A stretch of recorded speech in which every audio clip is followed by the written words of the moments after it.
Speak, Prosody, P. Chapter 650 to 618 Delighting in Misfortune _1 Chapter 650.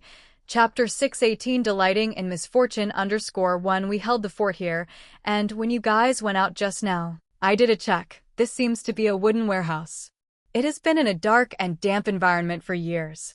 No matter how strong the wood is, it would have decayed, which is why it collapsed when we stepped on it. On the north side, by the dark river, there's also an iron-sheeted wooden door. I think it's also part of this place. I fear that if someone had come in earlier years, it wouldn't have been easy to discover this place. But Director Zhou, is this from before the war, or? Mr. Zhou waved his hand dismissively and gallantly tossed a backpack to Guanjian. Let's not waste our brain cells on that. This bag is full of food and drinks. You distribute some to everyone. Even if the armed police arrive, I think it will be evening. We've made markings here and set up lights. You can wait at the north side entrance. Guanjian nodded. Thanks. You guys hurry and leave. Well, eat something and then go wait there. To tell you the truth, I always smell a stench coming from that northern cave, and I can't find the source of it. Let's just eat here. Zhou Ning knew they were talking about the stench of death. After eating, before we go, I have 2 demands. First, no one can go exploring any part of this place like Peng Xinian did. Second, this is an ammunition depot. 1 cigarette, but could send us all away. /P break time equals 300 ms / prosody / speak. Speak, prosody, P. No smoking or lighting fires is strictly forbidden here. Guanjian laughed. Thank you, Mr. Zhou. My daughter was born less than 2 months ago, and I don't plan on becoming a martyr just yet. Director Zhou, rest assured, I will make sure to supervise everyone's safety closely. Even when the armed police come, I won't leave their side, since they're unfamiliar with the situation. With the arrangements made, everyone began to withdraw quickly. Half an hour later, they had reached the entrance of the northern foothills and counted heads before descending the mountain. One by one, they got into the vehicles, feeling utterly exhausted. After a quick wipe of their hands, Zhou Ning glanced at the coffins at the foot of the mountain. Now only 2 remained, and he estimated that 1 or 2 could be transported at a time as they weren't easy to handle. Mr. Zhou asked Zhu Xingxing to distribute food to everyone. Holding a packet of crisp small yellow croaker in his hands, Mr. Zhou was feeling sentimental. After all, leaving Qidong for over 10 days, they hadn't missed the taste of home until they smelled that hometown scent, which evoked a flood of memories. You've been saying you were hungry for a while. Why aren't you eating? Why do you keep shaking your head? It's nothing, just that the smell of salty fish makes me homesick. Hurry up and eat, so we have the energy to head back. Director Su is here, and it looks like he brought quite a few people. /P break time equals 300 ms / prosody / speak. Speak, prosody, P. am somewhat puzzled. It was just supposed to be technical support, so why does it seem like they're here to conduct some thorough investigation? Zhou Ning gave him a glance, but said nothing more. Since encountering Fong Dongxing and Ganzhou, things had been bizarre. It's hard to describe the feeling. It was as if all these coincidences were orchestrated. Of course, if it hadn't been for Xia Momo falling into the cave and discovering the ancient relics, he might have shared the same sentiments as Mr. Zhou. But he had seen everything with his own eyes. These accidents were uncontrollable. Shaking his head, Zhou Ning let go of the jumble of thoughts and, after eating something with everyone to refuel, they were ready to descend the mountain. An hour and a half later, the vehicles sped into Ganzhou City Bureau, and several people disembarked quickly. Zhou Ning, holding the documentation in a storage box, personally took charge as he trusted no one else with it. Thinking it over, he went straight into the small building at the back. Upon entering the building, he heard familiar laughter, and Zhou Ning's heart suddenly relaxed. He quickly walked to the door. Mr. Zhou came over to open it, and Zhou Ning went straight in, placing the box on the table. Su Daiwan's hand was already on his shoulder. How does it feel to see me, surprised or not, expected or unexpected? Zhou Ning nodded vigorously. Indeed, very surprised. Director Su, what brings you here? Mr./P break time equals 300 ms/prosody/speak. Speak, prosody, P Zhao, and the others also came over to greet him, and Su Dayuan smiled as he nodded to each one. About the cooperation, everything started in a hurry, and we haven't been able to keep up with the plans that followed. The municipal government issued an order on the 9th, sending an expert team from Qin University, the city government, and the city bureau. Mr. Hu said, since there's also an old case pending on your side, it made sense for me to come over and have a look. Zhou Ning realized that this support plan was indeed gradually coming to fruition. With people from Qin University and the city government involved, it really sounded like a comprehensive support plan. It seemed they were playing a leading role. Leader, where are the experts? We need to deal with these materials quickly. It feels like they've been damp for years. All the documents are stuck together. It's not just 1 or 2 pages, but many, compressed as if they were wooden boards. As he spoke, Zhou Ning opened a storage box and then a file bag, and indeed, the documents inside were just like wooden boards. After a glance, Su Dayuan smiled and waved at Mr. Huang across the way. Mr. Huang, take a look as well. I don't think moisture is the only reason for this. It feels like these documents were deliberately soaked in something, and that's why they've been compressed like this. But don't worry, the expert team has gone to visit Heshi College, and I reckon they'll be back in about an hour. /P break time equals 300 ms/prosody/speak. Speak, prosody, P. Zhou Ning thought for a moment, and then shut his mouth. Since Su Dayuan said it was an expert team, there wouldn't be a shortage of members, and he might know some of them or not. After all, the nature of the case had changed repeatedly, and he wasn't sure how to classify it.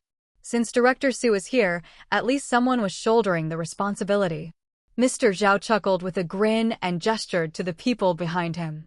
Leaders, let's have everyone rest for a bit. 3 of them need to make a trip to the local hospital for some injuries. They only have abrasions and minor cuts, nothing too serious, but the place is dark and damp, so they need to get disinfected and treated. Su Dayuan was aware of this since Zhou Ning had already mentioned it in a phone call. The most severely injured was Zhou Jialong. Is the double-degree doctor okay? Mr. Zhao came closer and pointed to his head as he said, reading so much, he spends less time analyzing other things. That's why those 3 could get tangled up when they fell, eventually losing their sense of direction. If we had arrived any later, there might have been real trouble. Zhou Xiao had already checked them. There's nothing serious, just a slight graze on the forehead. Zhou Jialong is a bit more serious. His dislocated arm has been reset. The rest, like Peng Tianheng, only have scrapes. Su Dayuan nodded. Send someone to look after them, and notify Chen Cheng that he can go back now. Detaining people for too long has Mr./P break time equals 300 ms/prosody/speak. Speak, prosody, P, he complaining to me. Mr. Zhao's eyes widened with a beaming smile. He was genuinely happy, especially since Chen Cheng wouldn't be showing off in front of him anymore. Done. I'll go notify him right away. Huang Yubin stood up, pulling Su Dayuan and Zhou Ning with him, his excitement hard to contain. I won't hide it from you. When Director Zhou started working on the case here, I really didn't have much confidence. After all, the case is nearly 20 years old. Looking into it is like counting on luck. With you here, I feel relieved. Otherwise, the city leaders would be pressuring me every day. Su Dayuan chuckled. Feeling squeezed from all sides was indeed uncomfortable, especially in a city like this. /P break time equals 300 ms/prosody/speak. Speak, prosody, P. Chapter 651 to 619 Special Potion _1 Chapter 651. Chapter 619 Special Potion _1 An hour later. The experts returned, and Zhou Ning was astonishingly surprised by the setup inside. There were many faces Zhou Ning recognized, of course not from the R&Amp Winking and Laughing Center, but all were real heavyweights in their respective disciplines. The fact that Qin University had sent such an expert team clearly showed their serious commitment. Mr. Liu, naturally, was among them. Seeing Zhou Ning, he winked at him with animated expression, but did not go over to greet him familiarly, understanding that Zhou Ning was busy and that Zhou Ning also knew Mr. Liu needed to establish his authority. They silently nodded to each other in a perfect understanding. People trickled in, followed by two elders. Zhou Ning recognized one of them and hurriedly stood up, reaching out with both hands towards the elder. Elder Hu, long time no see, I didn't expect you to come along. Elder Hu cracked a smile. From what you're saying, it doesn't sound very welcoming. How could that be? But since you've come, does that mean you are going to introduce some new disciplines at Hashi College? Elder Hu nodded and pointed to the elder beside him, saying, You're quite sharp, lad. Just a hint, and you can guess the intentions of the school leaders. We old folks have been mulling over it all the way here and still couldn't figure it out, so we decided not to bother guessing. Let me introduce him to you. This is my old friend, Zhu Guozhang, /p break time equals 300 ms / prosody / speak. Speak, prosody, p. He has delved into a wide range of disciplines, and powder materials, which everyone is familiar with, were his creation. Of course, he also spent a considerable amount of time in his youth working with the people from the Forbidden City on the restoration of ancient materials. Upon hearing this, Zhou Ning's eyes lit up and he hurriedly shook Zhu Guozhang's hand. Zhu Guozhang smiled and looked at Elder Hu. I say, the way this young man looks at me is odd, and I feel a chill down my spine. Did you say something you shouldn't have? Elder Hu waved his hand dismissively. Stop nagging. Among the young people, he's the only one I admire, and Li Chongbin snatched him away. Otherwise, I would have dragged him to be my apprentice. Alas, what a pity. Zhou Ning, not a bit embarrassed, leaned in between the two and whispered eagerly, It's an honor to meet you, Elder Zhu. I've encountered a problem. Just now, Elder Hu introduced your research on materials and restoration, and I would like you to help me look at something. It's a file on an antique, very old, and I'm not sure if it has been affected by moisture or smeared with something, but now it has become like a wooden board, and I want to separate them. Su Dayuan appeared to have heard Zhou Ning speaking and quickly walked over. Seeing Zhou Ning stopping Elder Hu and Zhu Guozhang, Su Dayuan laughed. Zhou Xiao, you know how to find the right people. All right, don't stand here talking. Come and have a look at the object. /p break time equals 300 ms / prosody / speak. Speak, prosody, p greater than I guarantee Elder Zhu will find it immensely interesting, and it's something you can't stop him from seeing. Zhu Guozhang rubbed his chin, looked alternately at Su Dayuan and Zhou Ning, and finally set his gaze on his old friend. Why do I get the feeling that you've sold me out?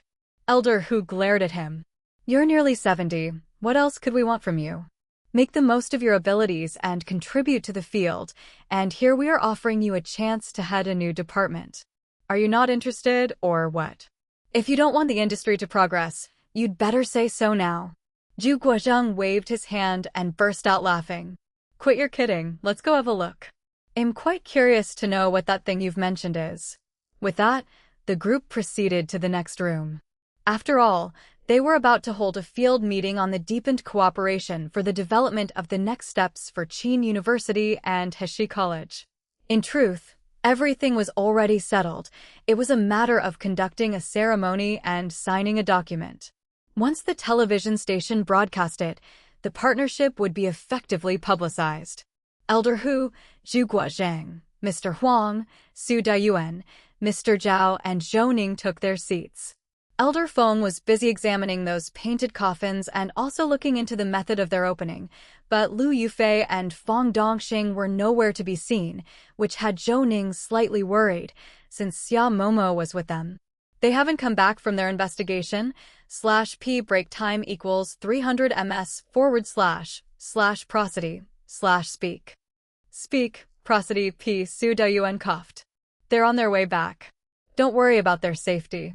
Okay, now take out those things you found and let the experts have a look. Mr. Zhao placed the sorting box on the table.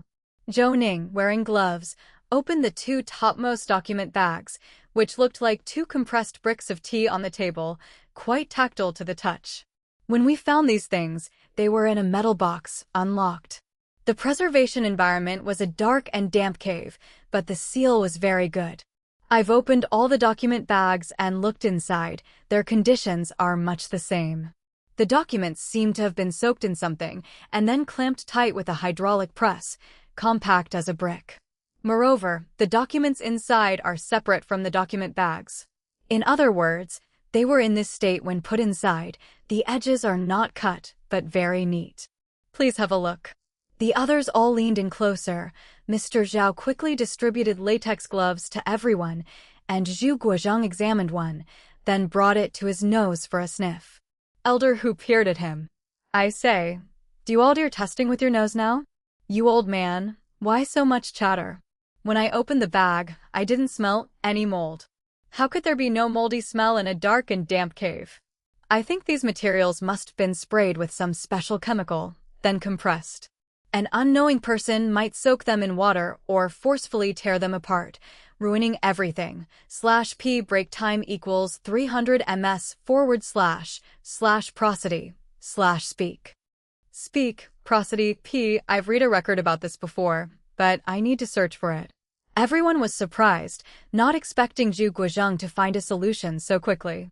Su Dayuan stared at Zhu Guozhang, and under that gaze, Zhu Guozhang subconsciously stepped back a bit. Elder Zhu, are you suggesting that if we use the right method, these documents can be restored to their original state, is that it? Theoretically, yes. First, I'm going to look for that article, then find the materials and try to restore them. I think it's feasible, but I can't guarantee it outright. At that moment, Elder Hu set down the document bag and took another look at the front page of those files. From the handwriting, this military, land forces, telegram was written with a left-hand fountain pen, the script flowing smoothly.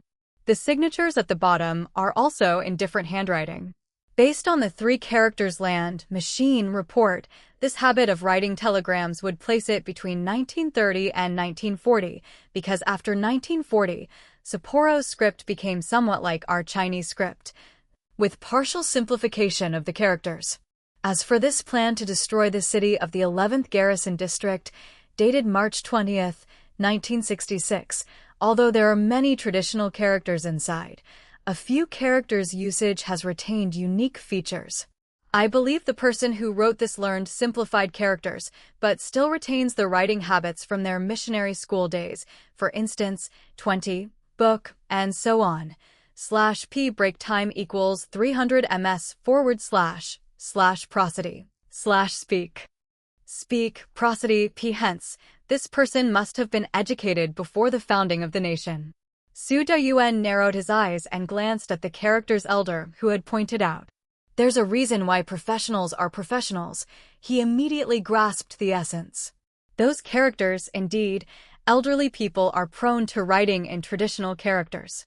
But this particular style of writing was still different, especially the word book. The bottom characters were unlike the familiar traditional, with the day characters standing vertical. Based on Elder Hu's analysis, the person who wrote this was educated before the nation's founding and had a special status, surely an adult by then. So, in 1966, he would have been at least in his 40s. Too young to retain the original habits, too old to completely accept simplified characters. Is that what you're saying? /p break time equals 300 ms / prosody / speak. Speak, prosody, p. Chapter 652 to 620. Investigative gains _1 Chapter 652, Chapter 620. Investigative gains _1 Elder Hu chuckled and patted his own arm, speaking admiringly. Exactly. The contents within these archives vary in years, handwriting, and paper, which are completely different. Looking at these 3 aspects, these items should be genuine records, not forgeries. Moreover, these archive envelopes, although also made from craft paper, have had seals pasted on the back, and there's also a stamp, which can be restored. I feel this envelope looks as though it has been stored in a dark, damp environment for many years, even longer than the documents inside. It looks like they were improvised from local materials, sorted along a timeline. The contents include the Sapporo era, the Minjin period, and some post-establishment sabotage plans. I'm not sure about the authenticity of the events, but these documents don't look fake. Zhou Ning nodded. The two of you, please take some effort and organize these archives, repair what needs repairing, and ask for any support you need. We can only discern the authenticity after we have all the materials. This way, we'll also know whether these matters should be investigated by the police or handed over to a certain department. The two readily agreed. They did not delay. They understood that the part Zhou Ning stood up to report was just what they could discuss, but not the entirety of the issue.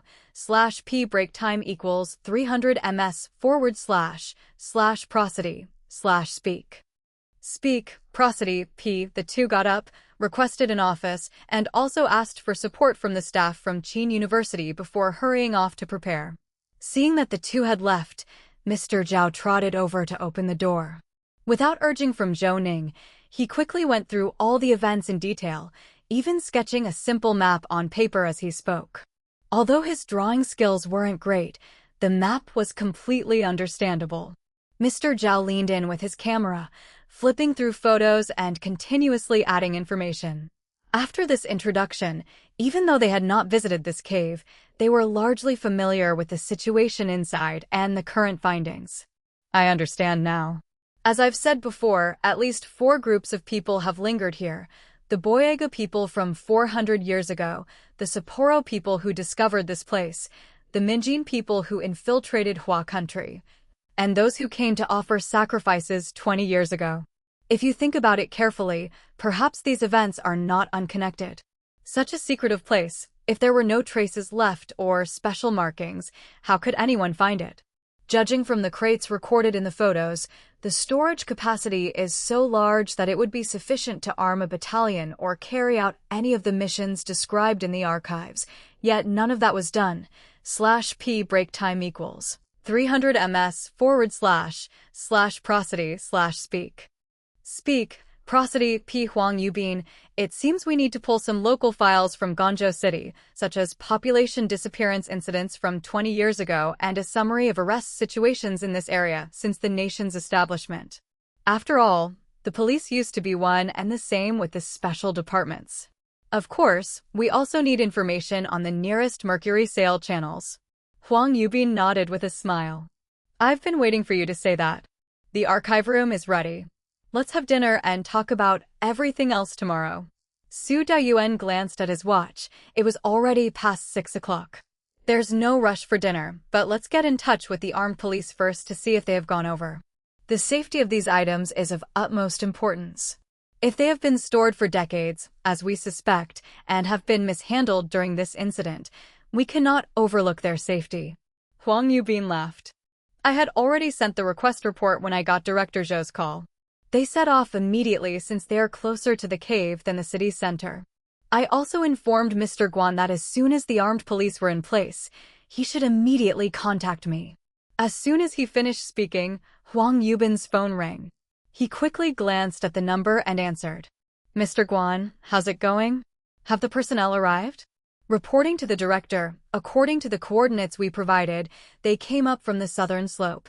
/p break time equals 300 ms / prosody / speak. Speak, prosody, p. Vehicles can drive up 2/3 of the way because the gradient is relatively gentle. A cordon has been set up around those crates and all personnel, including us, have withdrawn. The cave entrance on the southern slope has been enlarged by us, and the ancient skeletons inside have been cleared by Elder Feng and his team. After inspection, there are no more entrances around. I'd like to apply to stay behind with my men temporarily, as we are most familiar with the conditions inside. Huang Yubin glanced at Zhou Ning and, seeing that Zhou had nothing to say and made no indication of his stance, hurriedly spoke. That's fine, but pay attention to safety. Bring everyone back to me in one piece. The armed police should have food supplies, and at night, you must not rest inside the cave. Understood. Before he could hang up the phone, Huang Yubin lifted it to check the screen, where a new number had come in. Fang Dongsheng, where are you guys? Leader, we've already returned to the back courtyard. We just didn't know where you were, so we thought we'd check in. Huang Yubin visibly relaxed, and his facial expression eased a lot. Don't report just yet. Hurry and change out of your disguises. We'll go eat together. Tell Liu Yufei that their leader, Su Dayuan, Director Su, is here. I'm afraid of disturbing your surveillance and tracking mission, so I couldn't get in touch." After ending the call, it wasn't 2 minutes before he heard footsteps. Liu Yufei pushed the door and entered. /p break time equals 300 ms / prosody / speak. Speak, prosody. Zhou Ning quickly stood up and looked behind Liu Yufei, whom consequently prodded Zhou Ning's temple with her hand. "Would it kill you to show a little politeness when you see me? The moment you do, you immediately look behind me. Your wife and Chu Heping and the rest are downstairs washing up." Zhou Ning chuckled, easing the awkwardness, while Su Dayuan gave him a glare. "Cut it out. You didn't even greet me when you saw me. So tell me, how did today go?" Liu Yufei grabbed a bottle of mineral water, gulped down half of it, then sat down and quickly said, "Our harvest wasn't much today. The old man Liang from that local diner is very skilled, setting up his stand to look even more local than the locals, and he has a real knack for haggling. The relations within these 8 great families are very complex. The head family used to be extremely prosperous, but since the 60s, the next generation has become sparse, and in recent years, there have been even fewer descendants, supposedly due to bloodline reasons. I think it might be a chromosomal issue related to inbreeding. As for the other families, many have broken away so that the various tribes look very different from before. Talking to the locals, many enjoy the current communal lifestyle, and there's an increasing number like Jianhua who go out for education. As for the sacred blade, pretty much everyone knows about it. Every family has a rubbing of the sacred blade that the old lady spoke of hanging up. /p break time equals 300 ms / prosody / speak. Speak, prosody. P. As for the real thing, it's hard to say whether it's in the head family's possession, especially since the head family has now dispersed and the few remaining have moved to the provincial capital. Oh right, while wandering about, we came across something. It's said that every year, a holy light appears on the Qilian Mountains, and they worship in the direction of this holy light. I asked around, but couldn't get a clear understanding of this holy light. Zhou Ning gestured to Mr. Zhao, who promptly brought over a notebook to Zhou Ning, which contained some of the information they had previously found. These are some materials we found. There's no specific mention of which ethnic group, just descriptions of the local people who undertake a pilgrimage every 2 years. I don't know what this means, but since Mrs. Fei mentioned the holy light, I feel there must be a connection. Upon hearing this, Huang Yubin quickly dialed Fong Dongsheng's number, showing real urgency. It seemed somewhat improper to have left Zhou Ning and the others in the cave while he went off to investigate. Now that they had returned and he still hadn't shown his face, it seemed a bit awkward. /p break time equals 300 ms / prosody / speak. Speak, prosody. P. Chapter 653 to 621 Universal Cure _1 Chapter 653 Chapter 621 Universal Cure _1 After all, this incident occurred in Guangzhou City, and experts from Qidong kept arriving in batches. Equipment wasn't just brought in one by one, but rather department by department came armed to the teeth. As for the university professors, 2 vans had brought them in. What does that tell you? Hey, Mr. Huang, I'm downstairs with Director Zhou's family, helping them freshen up. They got something in their eyes on the way back. Huang Yubin suppressed the anger bubbling up inside him, showing a concerned expression, and quickly said, "Is it serious? Should they go to the hospital to wash it out?" "It's been taken care of, we'll be right up, but Director Zhou and the others will have to wait a bit longer." Huang Yubin smiled and hung up the phone, seeing Zhou Ning looking over with concern. He quickly said, "Director Zhou, your family got something in their eyes and are washing them out downstairs. Do you think they should go to the hospital?" Zhou Ning was somewhat worried, but since it had come to this, there was no point in making a fuss.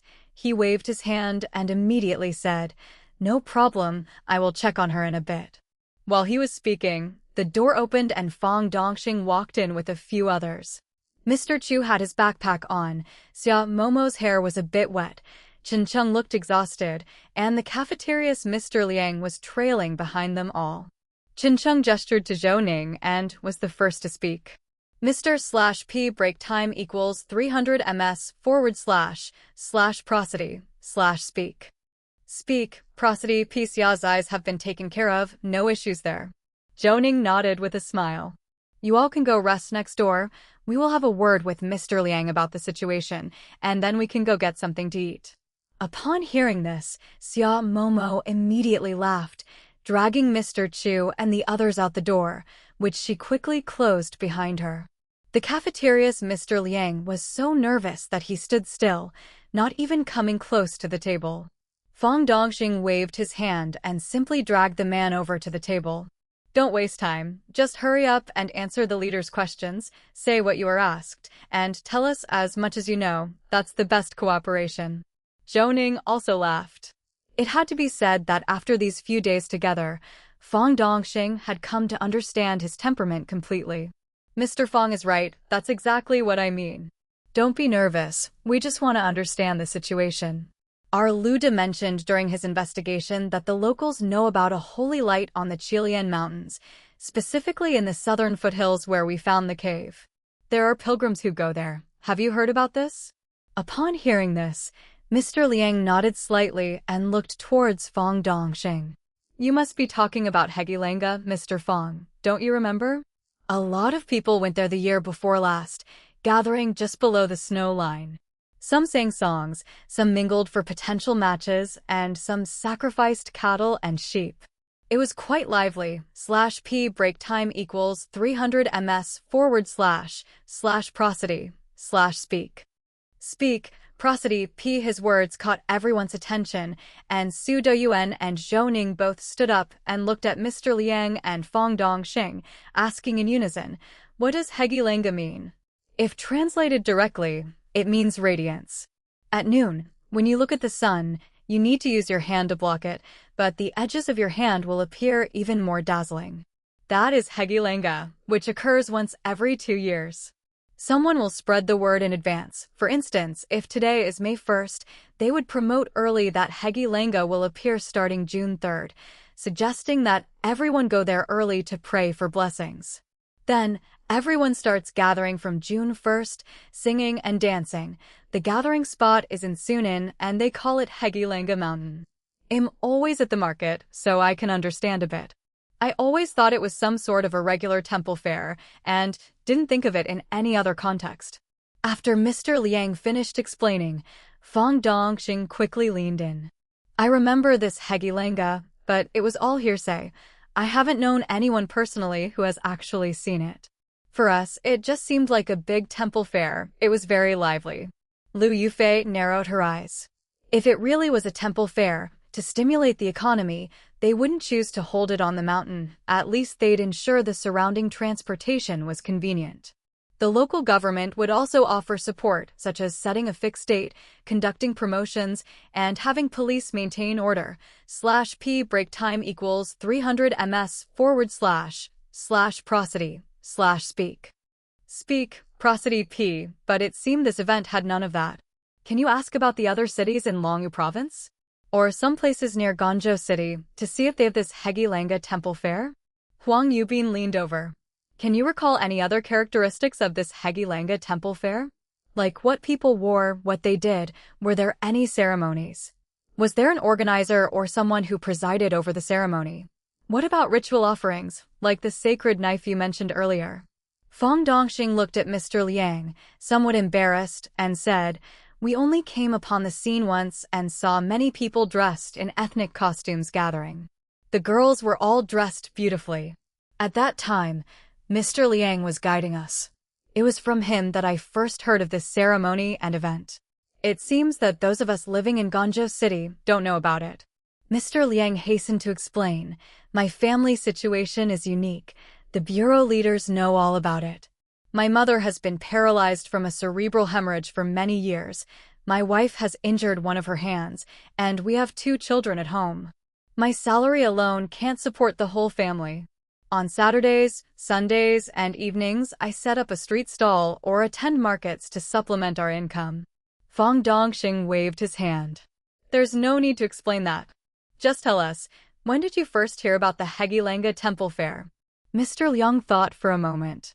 The first time I went was when my second child was born, 8 years ago. /p break time equals 300 ms//prosody/speak. Speak, prosody, p. It wasn't as large or as lively as it is now. Oh, I remember now, at the ceremony there would be people dancing on the mountain and some wearing devil masks and beating drums. In the end, they would distribute candy. The candy was just ordinary candy, but people would rush forward and fight over it like crazy. They said it was a blessing, and eating such candy would dispel disasters and cure diseases. If you were ill, it would heal you. If not, it would strengthen your body. At first I thought it was a joke, but the more people talked about it, the more miraculous it seemed to become. Some people claimed to have seen bedridden individuals walking with the help of a cane after eating the blessed candy. I was tempted and went a few more times, but later it became too crowded to get close. I never went forward, but the stories just became more incredible. Lu Yufei stood up as if she had an epiphany, seemingly recalling something. Is it the white, unmarked wrapping paper with multicolored candies inside, red, green, yellow, similar to the marble-like ones from before? Mr. Liang nodded. That's right, those traditional candies. Anyone who could get them would box them up, hold them above their heads, and bow towards the mountain, then bring them home with great reverence. They wouldn't do this if there were no effects, right? The stories spread from one and then another, and over time, everyone started to believe in its effects. /p break time equals 300 ms/prosody/speak. Speak, prosody, p. So every year, when the Yagalenga Temple Fair is held, there are even more people. Although Zhou Ning didn't agree with Mr. Liang's words, the lack of education among the elderly, coupled with their isolated lives, made the so-called healing effects fatally enticing for them. The power of word of mouth was much stronger than any public advertisement. Offering a cure-all gave hopeless people unlimited hope for survival. Once this direction was taken, it successfully revealed the true face of the Yagalenga Temple Fair. It was a process of creating a deity.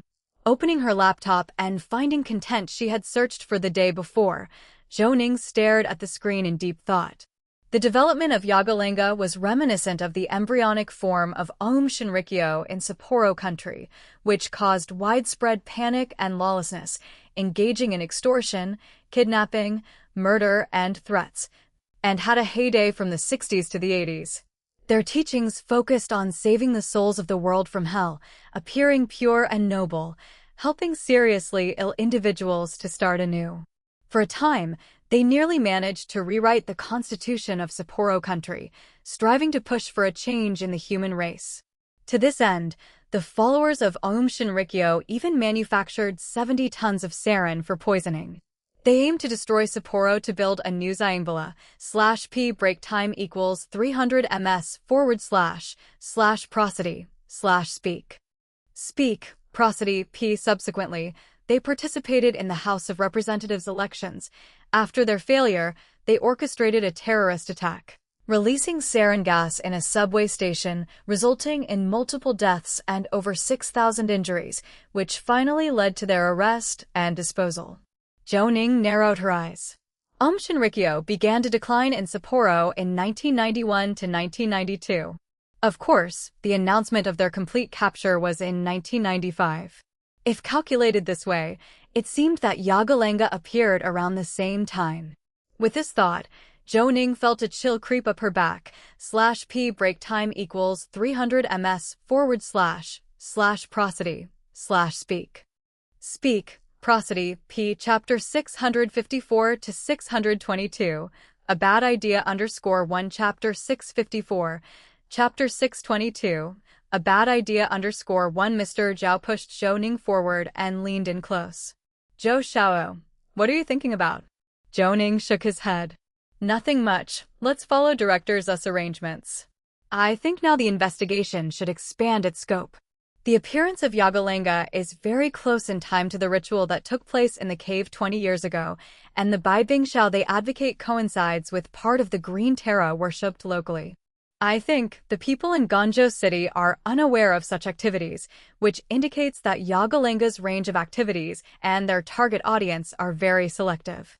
Based on the information we know so far, we can tell that they usually choose areas with multiple ethnic groups living together, low levels of education, regions where medical treatment is difficult, and areas where Mandarin is not widely spoken. Relatively closed and autonomous regions.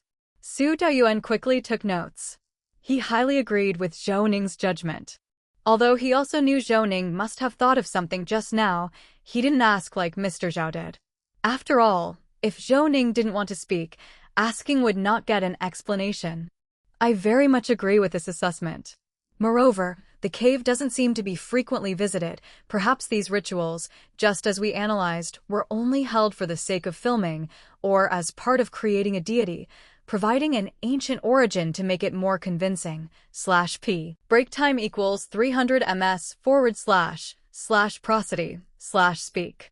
Speak, prosody, p. To put it plainly, it's about finding an ancient progenitor for their own deity, and then incorporating this progenitor into their doctrines alongside many other gods, essentially gilding their own ancestral figure.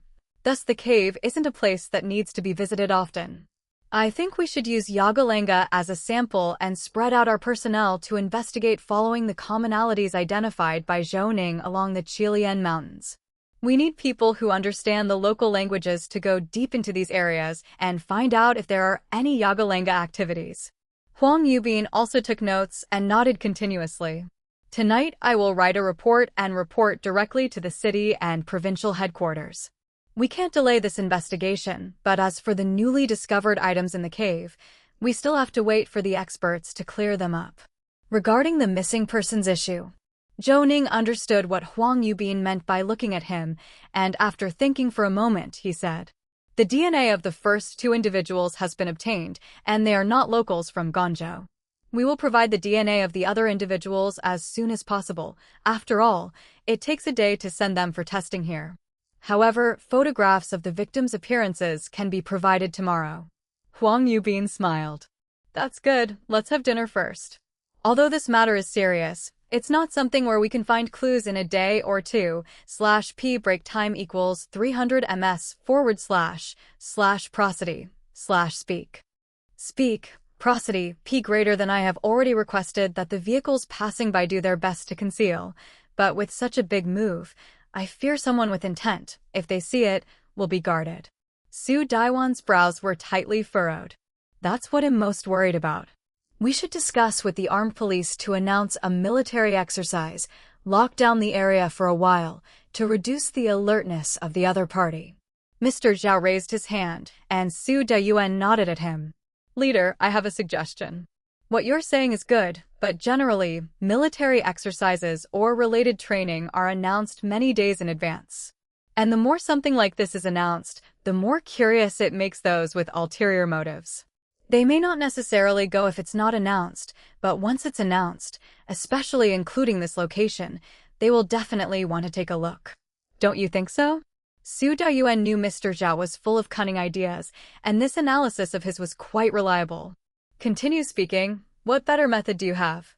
Gather some students, get in touch with a few directors from Ludong or Qidong, send over some assistant directors and cameramen, and set up on-site filming of a big-budget period drama. The main actors are all computer-generated images in a photo studio. But we need real scenes of desolate deserts, snow mountains, continuous ranges, and the colorful Donxia, which at a glance look like it's for a blockbuster, right? Just hang the blockbuster title, 'I remember Mr.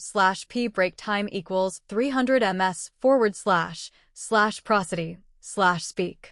Speak, prosody, p. Kong is filming a period drama. It would be a simple request, and they wouldn't need to pay, so there's nothing to disagree with." Huang Yubin, standing to the side, was nodding at Su Dayuan. After all, Mr. Zhao's idea was brilliant, perfectly avoiding the drawbacks of an exercise. It was attractive and reasonable without drawing the attention of those people. After all, what can go wrong with filming? Moreover, if these people ever need a large crowd to shoot grand scenes, they would also contact the armed police or students, which makes total sense. He also had a selfish motive, as such an endeavor would help generate buzz for Guangzhou City. If the city officials knew, they would definitely provide full support, and it would reflect well on him. Seeing Su Dayuan not agreeing yet, Huang Yubin became anxious and gestured to Mr. Zhao, saying, "I think this idea is fantastic. A big movie was indeed shot here a few years ago, made by a famous director. And, because of that, the colorful Donxia became well known. At that time, lots of machinery was hired and the city gave their full support." Su Dayuan then nodded in agreement. "The plan is good, but who knows Mr. Kong? Also, we have to contact the cameraman and the assistant director. Can it be done in one night?" Mr. Zhao gave an okay gesture, pointed in the direction of the gate, and lowered his voice to say, "We all came from the same compound. They are just much older than us, so we rarely hang out together. /p break time equals 300 ms. / prosody / speak. Speak, prosody p. However, Zhu Xingxing is somewhat related to him. I'll have my wife Zhu Xingxing make the connection. He comes from a military background, is helping with the case, and likes the secrecy. He will definitely be interested." Su Dayuan raised a finger. "I have only one demand. Not a single word about the case can be leaked. Rest assured, mission will be accomplished. I'm going to find Zhu Xingxing right now to get some materials and footage, and ideally broadcast them during the local evening news. We'll also produce some promotional banners and sprays overnight, and set them up on the necessary roads there, and prepare some photos for the hotels." Huang Yubin couldn't stop smiling. "This setup, it's just so spot on. Are you sure you haven't worked with a film crew before?" Su Dayuan gave a sideways glance, the sort of understated pride a parent might show upon receiving compliments about their child. "This kid is a jack of all trades, but a master of none. Don't compliment him too much. He might just float away. Let's go have lunch. We've got a lot to do later. We need to keep our strength up." Everyone went downstairs. Mr. Zhao pulled Zhu Xingxing aside and whispered something to him. Zhu Xingxing and Mr. Zhao started making calls separately. By the time they got in the car, everything was arranged. Mr. Zhao, as if presenting a treasure, sat next to Su Dayuan and deliberately kept silent, adopting a "you better ask me" posture. Zhou Ning couldn't help but laugh. /p break time equals 300 ms / prosody / speak. Speak, prosody p. Director Su, why don't you just ask him? Seeing that the others were only looking on eagerly, not hurrying into the Toyota van, Su Dayuan shook his head helplessly and gestured for everyone to get on. "Hurry up and get in.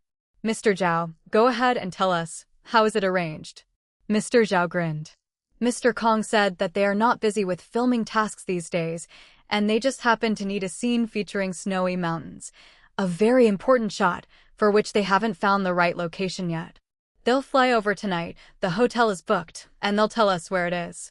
As for the promotional materials, they can be placed at that hotel. The rest is up to us to arrange. It's even better if we have a professional crane." As he spoke, Mr. Zhao's phone rang. He received a series of WeChat messages with behind-the-scenes footage, photos, crew introductions, hotel details, and a note saying that they don't need to borrow a crane because they will bring their equipment. They just needed help arranging transport from the airport, with the flight arriving at 4:22. Mr. Zhao quickly showed the details to Su Dayuan, and Huang Yubin sitting beside got a glimpse as well. "The efficiency is just too high. Send it to me quickly so I can have people create various promotional materials. As for the short clips, also send them to the TV station and have them rush the editing." As soon as he finished speaking, Mr. /p break time equals 300 ms / prosody / speak. Speak, prosody p. Zhao had already sent over various files, and Huang Yubin instructed a multitude of tasks, visibly impressed, then urged the driver to hurry to the restaurant and patted Su Dayuan on the shoulder meaningfully. "Director Su, I am so envious of you. They say a good leader has no weak soldiers. Look at your people. A few phone calls and they can arrange such a big event. And there's Director Zhou and the others, not just in their professional capabilities, but also in their analysis of the case and their handling of emergencies. It's truly admirable." Su Dayuan was grinning from ear to ear, genuinely delighted. Being appreciated for his troops was more gratifying than personal praise. He could keep a straight face in the office, but here, he couldn't help but beam with pride. They are doing well professionally, and they even have several 5-year plans in mind, aiming to set national standards in their field. They're really buckling down. Young people need that pressure. Qin University is also introducing new departments in this direction, which I think is a real treat for the Western regions. Huang Yubin's eyes lit up. Really? /p break time equals 300 ms / prosody / speak. Speak, prosody, p chapter 655 to 623 opening the coffin _1 chapter 655, chapter 623 opening the coffin _1 the following day. After breakfast, the group took the elevator down to the first floor of the hotel, only to see a throng of girls outside the hotel, practically making it impossible to pass through. Zhou Ning was taken aback and for a moment did not quite understand the situation. Mr. Zhao sighed. Having been in Guangzhou for so many days, I had no idea I'd see so many girls in one day. It looks like they're students from Hashi College. Only then did Zhou Ning remember that the film crew had booked the hotel themselves, though he hadn't asked which one. But he guessed, considering they were staying at this hotel, which was currently the best one in Guangzhou. Sure enough, looking around, he saw various promotional posters displayed in the lobby. Even in the most prominent spot, there was a huge printed banner of the big annual movie being filmed, with the male lead, whom Zhou Ning greatly admired. He stood on a lone boat clad in fox fur, his face resembling a sickly young master, yet exuding an untouchable dominance. The photo chosen was incredibly evocative, not just the girls, but even he took a second glance. Just a little news promotion in the evening, and so many people come to wait? Mr. Zhao waved his hand. You don't understand the life of a fan since you're not one. /p break time equals 300 ms / prosody / speak. Speak, prosody, p. The moment the itinerary was set, the drama troupe and the leading male actor updated the content on Weibo, along with pictures of Guangzhou's colorful Danxia and Qilian mountains. The speed of this promotion was indeed astonishing. Glancing at the main entrance, Xia, Momo shook her head. No more idle chat. We can't get out through the main entrance. Let's go through the back door. By the way, are Director Su and the others also staying here? Mr. Zhao smiled. I told you we should be quick. Zhou Xiao has trouble getting up, and you also got up late. We couldn't just leave you behind. Mrs. Fei went to deliver Qincheng early this morning. He got sent back to Qingdao. Our leaders are older folks who rise early. I heard they went to see the experts about restoration first thing in the morning. Hearing this, Zhou Ning hastened his pace. Hurry, let's take a taxi over. Mr. Zhao shook the car keys in his hand, shaking his head. They've left a car for us. Tell me, are we now going to take a tour with the experts like the leaders, or are we heading to the forensic lab? After thinking for a moment, Zhou Ning waved his hand and said, to the criminal police team. Aren't all our people there? The 6 cocooned mummies we brought back yesterday should be done rehydrating by now. We've brought quite a few people and today, that forensic doctor, Dr. Zhang, should be back, right? Let him start the autopsy, and we also need to wait for news from the museum. The group got into the car and Mr. /P break time equals 300 ms / prosody / speak. Speak, prosody, Piao, shaking his head, mentioned that old man Feng is pretty good and his abilities are indeed impressive. I think they would prefer researching the coffin slowly. I don't know if we could see any signs of tampering from later periods. Zhou Ning acknowledged with a grunt. Last night, Director Su mentioned the matter of the burial goods. I've been thinking about it, and I suppose the likelihood is high that they're inside the coffin. Mr. Zhao shook his head. I doubt it. If the Sapporo people had been here, nothing would be left. If there were any objects, they would have been completely taken. Zhou Ning said no more. Mr. Zhao's reasoning made sense. The question now was whether these coffins were in their original state or had been resealed later. Soon, the car arrived at the criminal police department and they headed straight upstairs. Zhu Xingxing felt somewhat embarrassed, as she was supposed to be the team leader, yet while everyone on her team had arrived on time, they were the last to show up. Zhou Ning briefly checked the hydration condition of the cocoon mummies and then assigned tasks to Zhu Xingxing, with Xia Momo and Mr. Chu. naturally assisting here to restore the decedent's faces. After arranging everything and checking the time, they silently got back into the car and headed straight for the museum, especially since the experts were all busy with the materials in the university laboratory, leaving the coffins unattended. /p. Break time equals 300 ms / prosody / speak. Speak, prosody p. Upon arriving at the entrance and after waiting not more than 2 minutes, Curator Chui came out jogging. Have you finished your tasks? We came to see how things were going here. Have you found a way to open them yet? Mr. Chui let out a long sigh. It really wasn't easy. The team Elder Feng spent the entire night studying and finally found the problem. This wasn't any mortise and tenon structure, it was a mechanical lock. Despite being made of wood, there wasn't a single sign of rot or damage. In the end, we had to saw open one to figure out how to unlock it.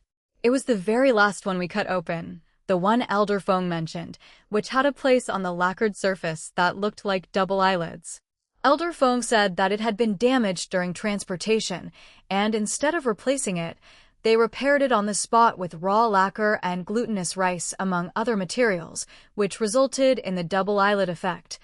The craftsmanship was indeed very impressive, he said. Mr. Zhao perked up on hearing this, realizing that a couple had already been opened. Let's go and see what on earth is inside, he asked with anticipation.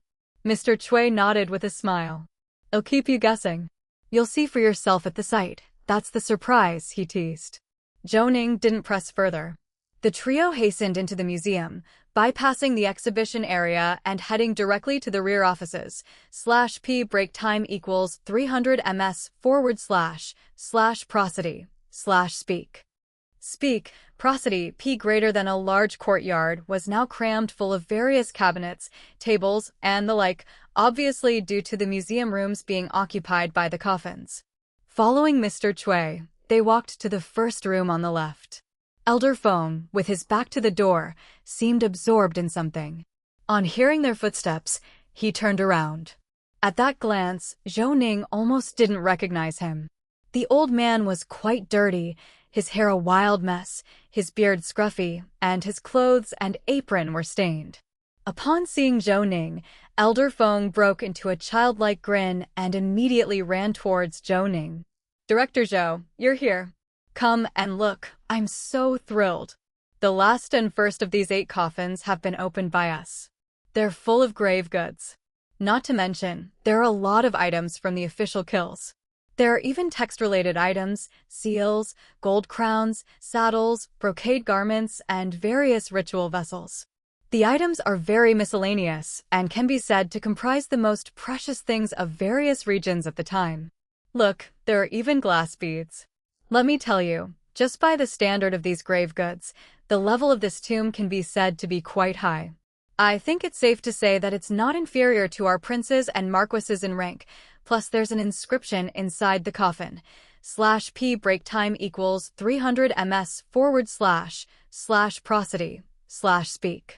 Speak, prosody p. It mentions the identity and name of the deceased, the time of death, and even a moving passage that roughly means if, in future generations, Mother Buddha cannot grant you longevity, then open my coffin, take these items, and use them to protect your children and guard the pasture, he explained.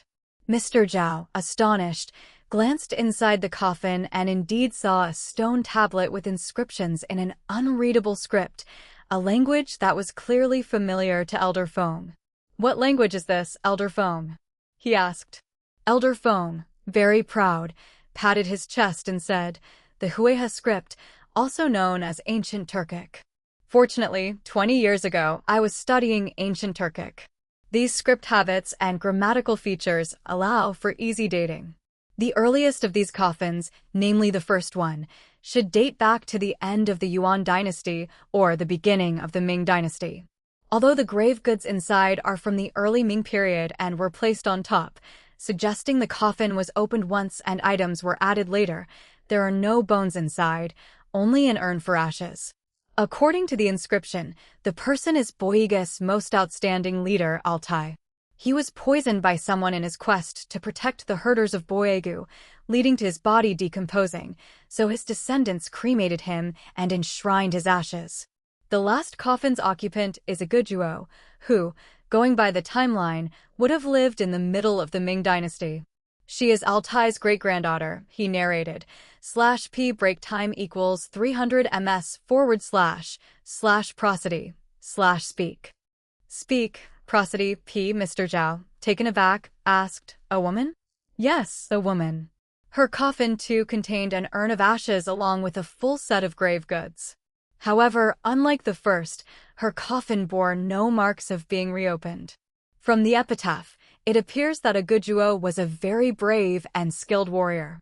During her reign, she protected the pastures around the Qilian Mountains, including the southern region of Guangzhou City, as well as maintaining a divided state with Guyuan Town. She ruled the largest territory of her time. Her 4 sons were all very courageous and managed the 4 tribes of Boyegu together, he continued.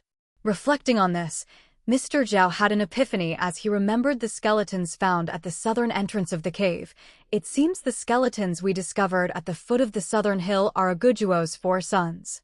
Even in death, they wanted to guard the spirits of their ancestors, praying for a warrior from the Boyega clan to emerge and continue protecting the land, he deduced.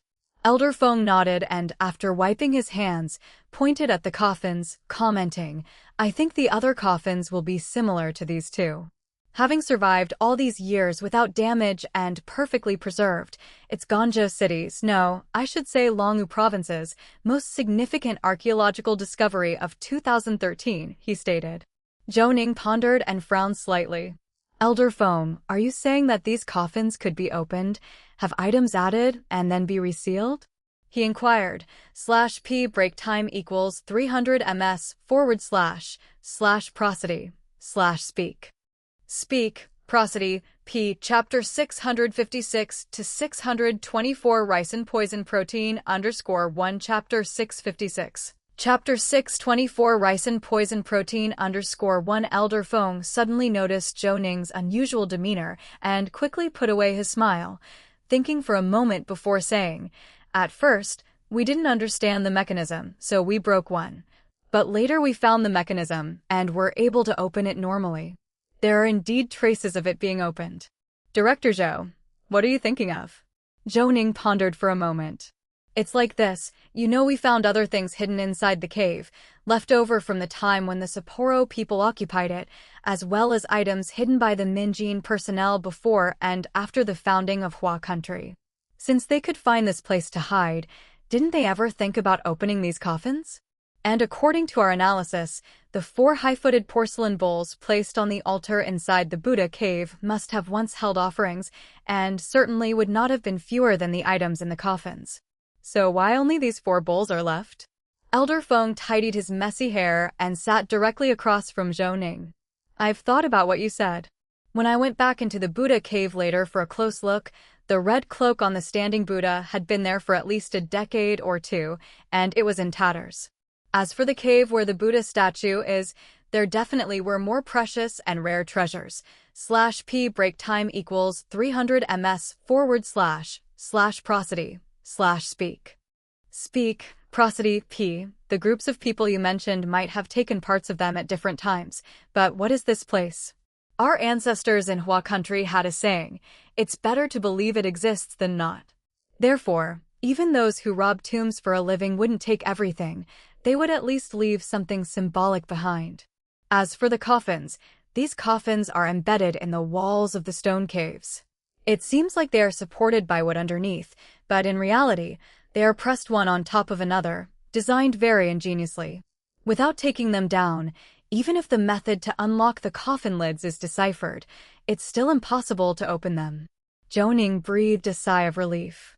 This series of explanations was meant to question Elder Feng, but in fact, Zhou Ning also hoped to get answers because he really couldn't figure it out. He took in what Elder Feng had said. Indeed, even if several groups of people came in and took away the precious burial goods, opening the coffin was indeed a psychological challenge for non-professionals. Plainly speaking, those who came in did not reach the point of desperation, so there was no need for such extreme actions. At this moment, Elder Feng continued, "By the way, I don't know if you have taken samples from the coffin surface and the seams of the mechanisms?" Zhou Ning paused for a moment and turned to Mr. Zhao. After thinking, Mr./P break time equals 300 ms/prosody/speak. Speak, prosody, P. Zhao said. On the surface of the coffins, we collected from the first few, just wiped off the top and side-colored paint surfaces. Is there a problem with that? In our line of work, it's fair to say we have some taboos. This tomb cave is partially well-preserved, and these types of coffins generally have mechanisms or things left on them. After all, many people's lives were cut short because of this. Before I came here, I had already asked Mr. Cui to mail me some samples. Just now, our lab sent me the test report. Director Zhou, would you take a look at this? Do you know what this substance is? Zhou Ning glanced at the test report. It contained compositional analysis. Besides paint and other substances, there were several amino acids like arginine, aspartic acid, serine, and glutamic acid highlighted in enlarged font, with the words ricin. Seeing this, Zhou Ning was taken aback. Have the workers and all those who touched the coffin been cleaned up in time? Have they gone for a medical examination? Elder Feng smiled and glanced at Mr. Cui, his eyes seemingly affirming his correct guess.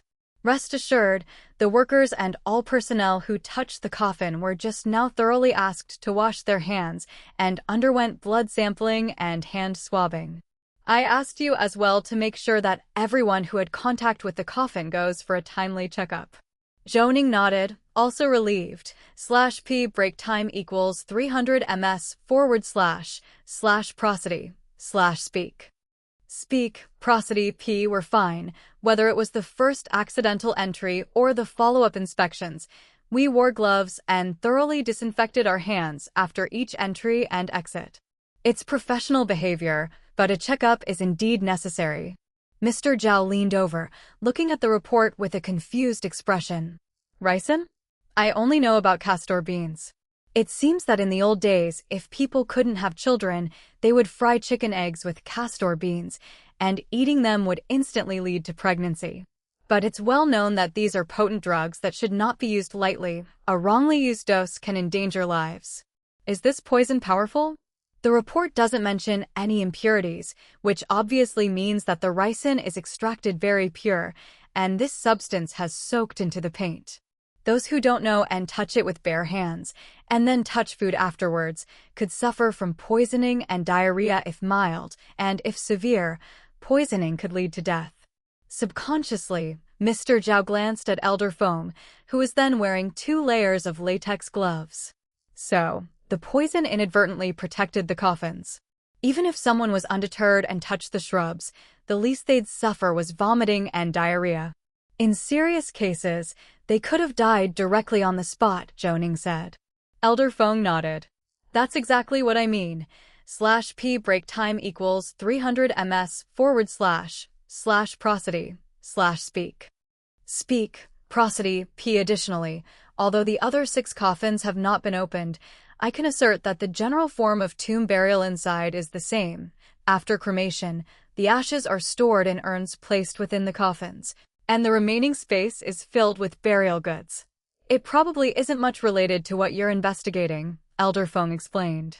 Zhou Ning smiled and nodded, understanding Elder Feng's kindness. Investigating a case is really about the process of elimination. Thank you for your help, Elder Feng. At least you've ruled out one factor for us.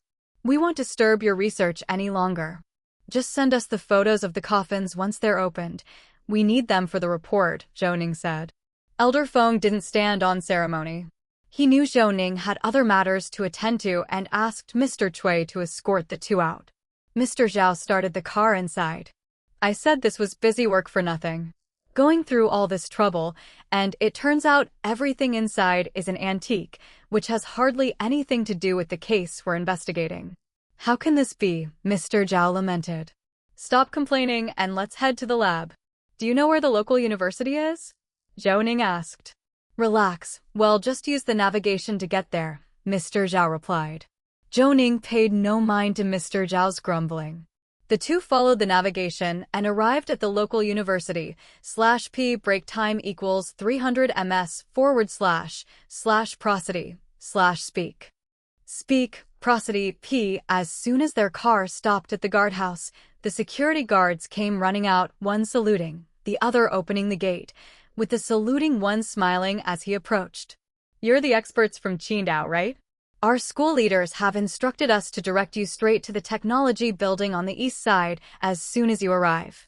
The other experts are all on the second floor of the east side laboratory, the guard said with a smile. Mr. Zhou courteously passed through the gate, breathing a sigh of relief. I'm telling you, this is a high-level treatment. Even the school leaders and security guards have been so thoroughly briefed. Clearly, they've been notified about our vehicle information and everything. Such meticulous work indicates that they're not lacking in ability, just in opportunities for development, Mr. Zhou remarked. Zhou Ning nodded.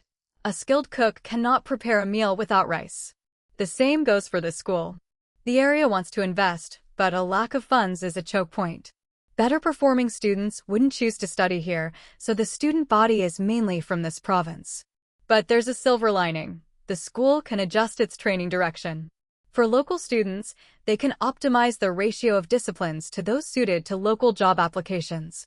For outside students, they should focus on fostering advanced and leading-edge disciplines, Zhou Ning said. Mr. Zhou appeared contemplative. I think I get the leader's intentions now. /p break time equals 300 ms / prosody / speak. Speak, prosody, p. The development of the Qidong University Technology Center has hit a ceiling. Collaborating with other institutions to build a high-tech industry chain, from the research, design, assembly, automated control of related equipment, to developing forensic science talent. If they really move forward with this plan, and they give this place a grand name, then it really becomes a leader in integrated industry, education, and research, tying in perfectly with the 5-year plan. This idea is brilliant. Oh, right, I remember Qidong University was going to work on that robotics project for bomb disposal. Could that also be moved here? Mr. Zhou inquired.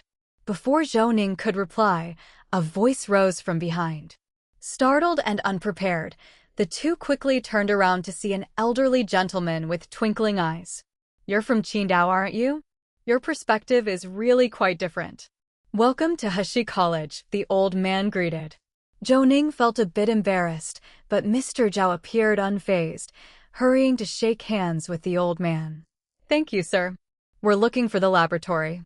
Do you know where the experts who arrived before us are? Mr. Zhou asked. With a smile, the old man pointed east and quickly added, Come on, I'll take you there.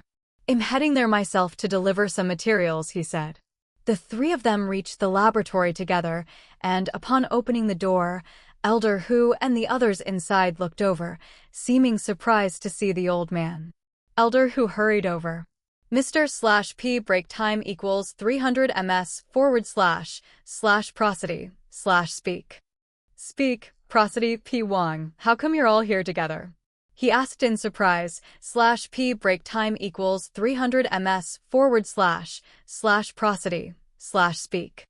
Speak, prosody, p. Chapter 657 to 625 showing off _1 Chapter 657. Chapter 625 showing off _1 after the introduction. Zhou Ning finally realized that the old man he had encountered in the corridor was the principal of the school. Thinking about what he had said, he felt somewhat embarrassed. Mr. Wang, the principal, however, praised them, saying that their insight was exceptional and that the collective quality and vision of the researchers at Qidong University were not ordinary at all. Mr. Lu leaned in, with his hand on Zhou Ning's shoulder, and said with a smile, Actually, Director Zhou Ning here is one of the main researchers of the Qidong University Technology Center's R and AMP Winking and Laughing team. It's because of his research that the center was established, allowing Qidong University to have a say in economic investigation technology. But he is also the deputy director of the technical division at the Qidong City Public Security Bureau. Mr. Wang had an epiphany, after all. He had been hearing the name Zhou Ning since yesterday. So young that I did not expect.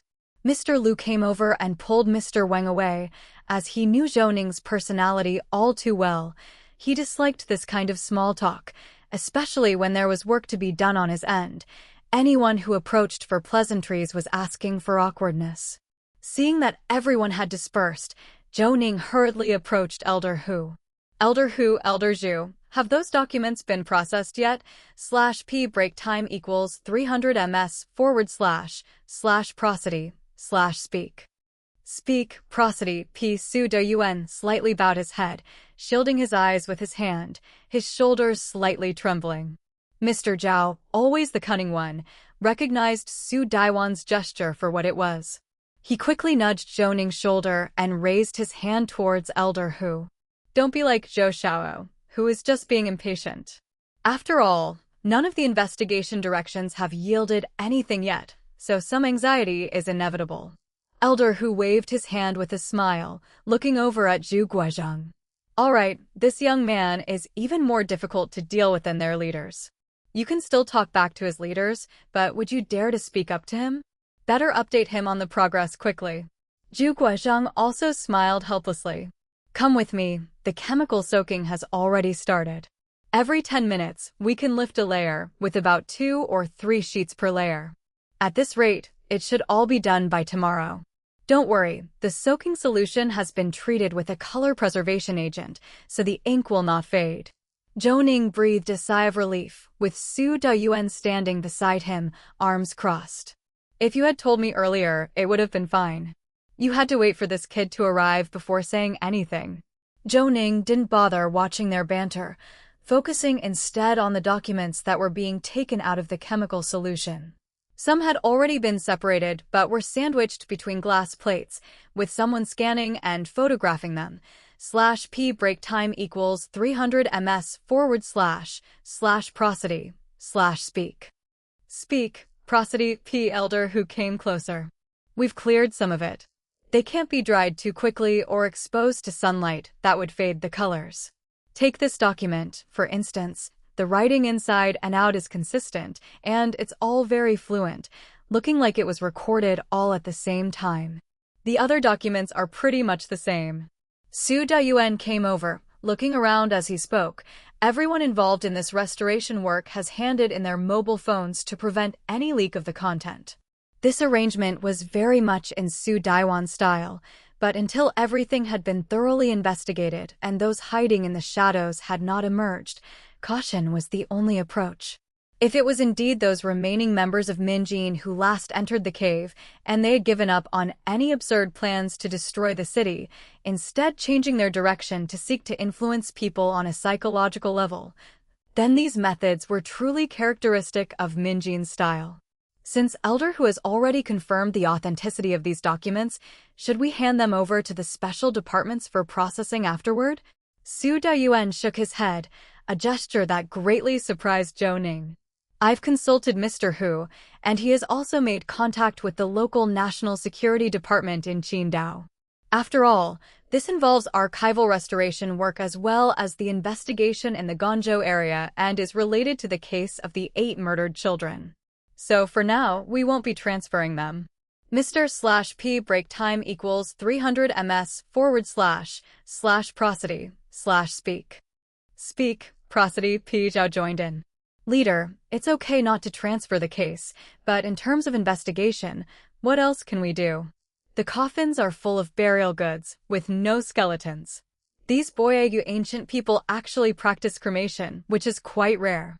The bodies of the other 6 children are being handled by Zhu Xingxing and the team. Everything here, we need to wait until tomorrow to get all the information. With so many things inside the cave and armed police guarding and even clearing the site, there's no way we can help. Do you want us to help check the missing persons records or criminal cases in Guangzhou City over the past 20 years? I think it's a good idea. Since there's nothing to do, let's leave. Elder Hu and Elder Zhu are busy working here, and our presence is just annoying people. After everything is cleaned up tomorrow, all the files will be scanned, then we'll wait for Elder Hu to verify their authenticity. Zhou Ning didn't say anything, but Mr. Zhao had a look of utter distaste on his face. This is too much. We're a forensic doctor and a trace evidence expert, and you're making us do labor? Quit complaining and let's go. They descended the building and left by car. At this moment, Zhou Ning noticed that there were armed police guards at a hidden spot below, clearly showing that although the place seemed relaxed, the surrounding checks were very strict. Huang Yubin had indeed put in a lot of effort to make this happen. Mr./P break time equals 300 ms / prosody / speak. Speak, prosody, P. Zhao drove the car. The three of them didn't say much and went straight back to the bureau, this time directly to the annex building on the west side. Upon entering, they saw the corridor filled with desks, chairs, and cabinets. They reached the door and saw Liu Yufei and the team already buried in the file room, all of them covered in dust and dirt. How's it going? Are you checking the files in reverse? Or did you start directly from 20 years ago? Liu Yufei patted the dust off her clothes and stood up to walk towards Su Dayuan. We began by organizing the computer entries. Qidong started implementing digital records in 2006.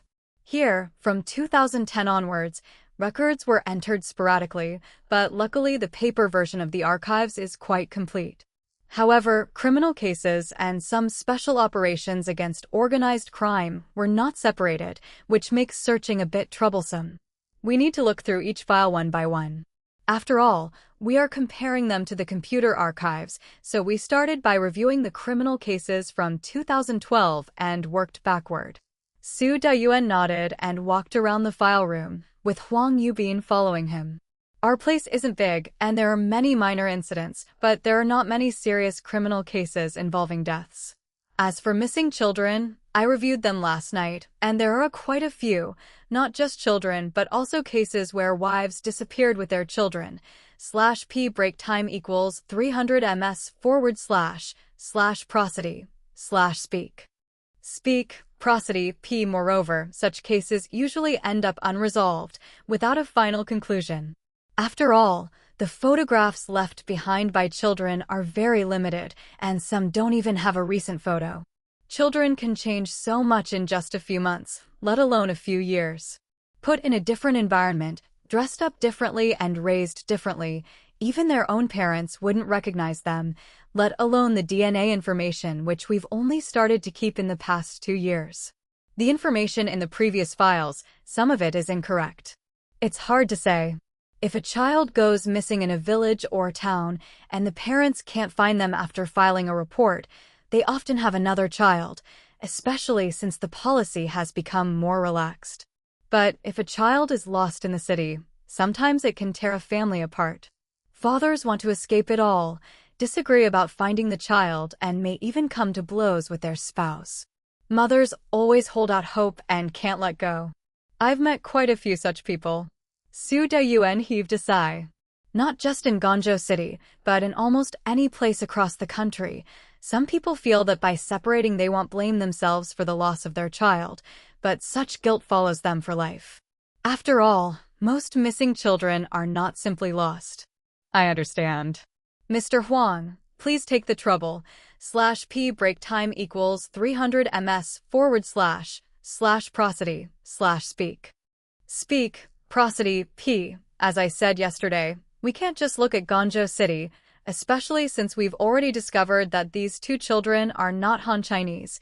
They're closely related to the people around Tianshan, so for the external collaboration, we need you to handle that. Leave this place to us. Zhou Ning glanced at the clock, and it was nearing noon. The DNA of the remaining 6 victims had been sent to the provincial city for analysis a day ago, but the results had yet to come. Mr. Huang, if you're going to the provincial city, please inquire about the DNA results. It's been a day since it was sent, but we haven't heard back yet. Don't worry, I'm leaving now. I'll directly report the situation to the provincial bureau leadership and urge them for the analysis results. Once we have them, do we need to do some comparisons? Yes, the main thing is to see if there's any genetic similarity among these 8 children, so we can compare it to the other 2 children. This would be a major breakthrough in the origin investigation of the bodies. Huang Yubin patted his chest, his chin tilting upward. Understood.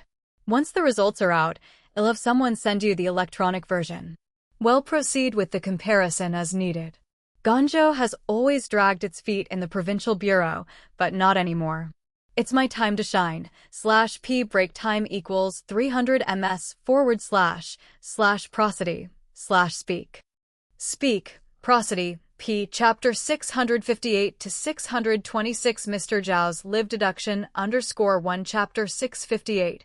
Chapter 626 Mr. Zhao's live deduction _1 Huang Yubin left with his team, leaving Guan Jian still in the cave, while Fang Dongxing was held back. The archive room wasn't very spacious, with so many files piled on the floor, making it difficult to accommodate more people.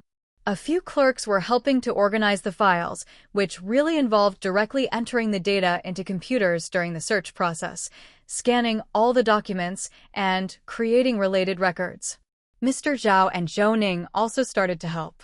Of course, they began their search from the year 2010 since Liu Yufei had already started this order, and disordering it would only make things worse.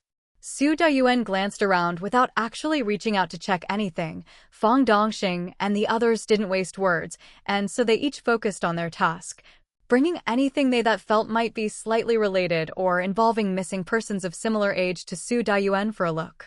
They even ate lunch there, with boxed meals for everyone, and continued working after the meal was finished.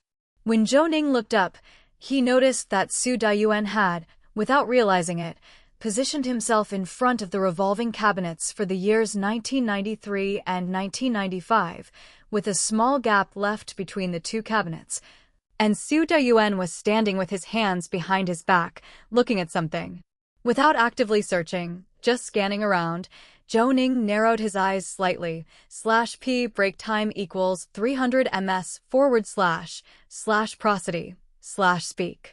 Speak, prosody, p. He always felt that Su Dayuan seemed to be looking for something, and as if sensing Zhou Ning's gaze, Su Dayuan looked across at him. Found anything? Zhou Ning shook his head, while Fang Dongxing was at his side, rubbing his sore neck. It looks like we're in for a tough battle here. It's not a matter of searching with the knowledge of time, place, and the names of the involved. We have to analyze each case to see if it's related to the cave, with no clear standards, which is very difficult. The key point is that we can't have many people come over to assist with the search. Su Dayuan laughed, by now somewhat familiar with Fang Dongxing, and didn't spare his feelings at all. Less talking, get back to it. You couldn't have not finished 3 years' worth of files, could you? Fang Dongxing smiled and shook his head. Not yet. I'd better hurry and arrange dinner so we can continue working through the night. Upon hearing this, Mr. Zhao quickly stood up. I've looked at this all day, and we have to keep going through the night. My eyes are going to go blind. Zhou Ning didn't say a word but cooperated with a yawn. Indeed, after an afternoon of looking at these files, it was truly exhausting, especially when the occasional waft of mold from the documents made it even harder to stay awake. Su Dayuan grunted and picked up 4 file boxes, walking straight to the archive manager. What can be done one by one? You, come here and make a record. /p break time equals 300 ms / prosody / speak. Speak, prosody, p. I'll take these 4 file numbers home and continue looking through them tonight. Fang Dongxing, you take 4 as well. There's no need to make the archive room staff stay overtime unnecessarily. The administrator gave Su Dayuan a grateful look and quickly helped him record the details. Fang Dongxing, seeing his protest was futile, also picked up 4 boxes next to where Su Dayuan had taken his, while Mr. Zhao and Zhou Ning exchanged glances and headed towards the door.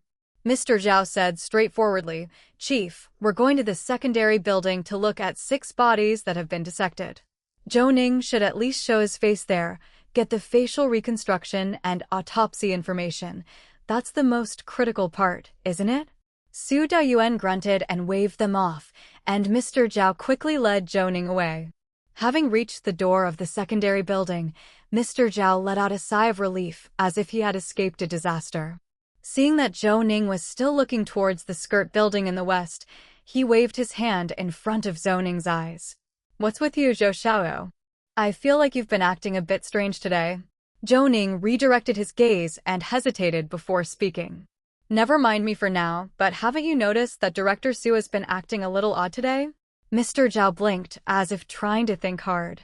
I didn't notice. What did you sense? Just say it. Zhou Ning was silent for a long time. /p break time equals 300 ms / prosody / speak. Speak, prosody, p. It seems Director Zhou is looking for something, and those files he took away. Our so-called file search is just a ruse by Director Zhou. The specific reason, I don't know, but it seems like he doesn't want the local police to know what he's investigating. Mr. Zhao took a deep breath, his face growing stern. What do you mean? You think Director Zhou came here on a mission? But now that you mention it, I also feel something off. When we were in the cave and contacted Director Zhou, we hadn't found the 13th Pacification District Destruction Plan, but he had already arrived. Normally, the things from the past wouldn't require him to come in person, right? Zhou Ning sighed, having some ideas but not knowing the exact reason, and he was sure that even if he were to ask Su Dayuan now, he wouldn't tell him. At this moment, Mr. Zhao snapped his fingers as if he had thought of something. I've got a theory. Maybe Director Zhou knew some girl 20 years ago who encountered something here and it's been on his mind, so he thought to check into it once he arrived. Haven't you noticed that ever since Director Zhou came to Guangzhou, he's been preoccupied, and it's not just with the case or the collaboration? Zhou Ning raised his hand, wanting to push Mr. Zhao away and scold him for spouting nonsense, but he stopped his motion midair. Honestly, he had noticed something off about Su Dayuan as well. /p break time equals 300 ms / prosody / speak. Speak, prosody, p. It wasn't clear how actively involved Su was in the collaboration, but his proactive visit to Guangzhou City did surprise Zhou Ning. After all, Su had arrived before the discovery of the archives, and even if he had come just to accompany the representatives of Qin University and the municipal government, there was no need for him to tag along. After much consideration, even though he thought Mr. Zhao's theory was unreliable, he genuinely couldn't muster a rebuttal. Thinking about the archives Zhou Ning had obtained, he narrowed his eyes. How old is Director Zhou this year? Mr. Zhao thought for a moment. He was one of the earliest soldiers under my father's command. Let me calculate this. He should be 42 this year, born in 1971 under the sign of the dog. Why, you want to figure out where he was 20 years ago? Zhou Ning nodded, and Mr. Zhao waved his hand and said, Ask me, man. He joined the army through special recruitment in 1989. Don't be fooled by his current size. Back then, he was an ace at swimming, could easily and happily hold his breath underwater for a minute and a half without any training. 5 years after entering the workforce, he went straight to the Qidong County Public Security Bureau. His wife was introduced by my dad, so he's been quite close to our family. I've never heard of him having any romantic history, you know? At this point, Mr. Zhao shook his head, then continued, No, that's not right. /p break time equals 300 ms / prosody / speak. Speak, prosody, p. Even if he did have a romantic history, he wouldn't tell my dad, the matchmaker. Zhou Ning didn't pick up the conversation, but closed his eyes to recall. Su Dayuan, at that time, had sent everyone away and had stood in front of the file cabinet for a long time, which meant he had been searching intentionally, not aimlessly.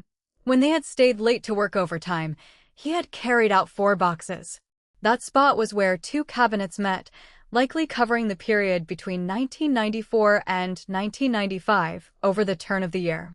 He chose 4, either to mislead others or because he was uncertain which one it was. After all, there were many files from those years.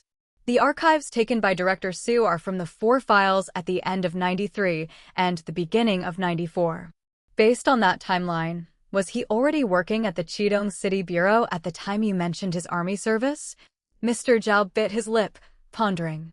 Let me think. He enlisted in 1989, so 6 years later would be 1995, but the exact demobilization time in the military is between September 1st and September 30th each year, and the resignation period is November to December. According to what you said, from the end of 1994 to the beginning of 1995, he was still in the military.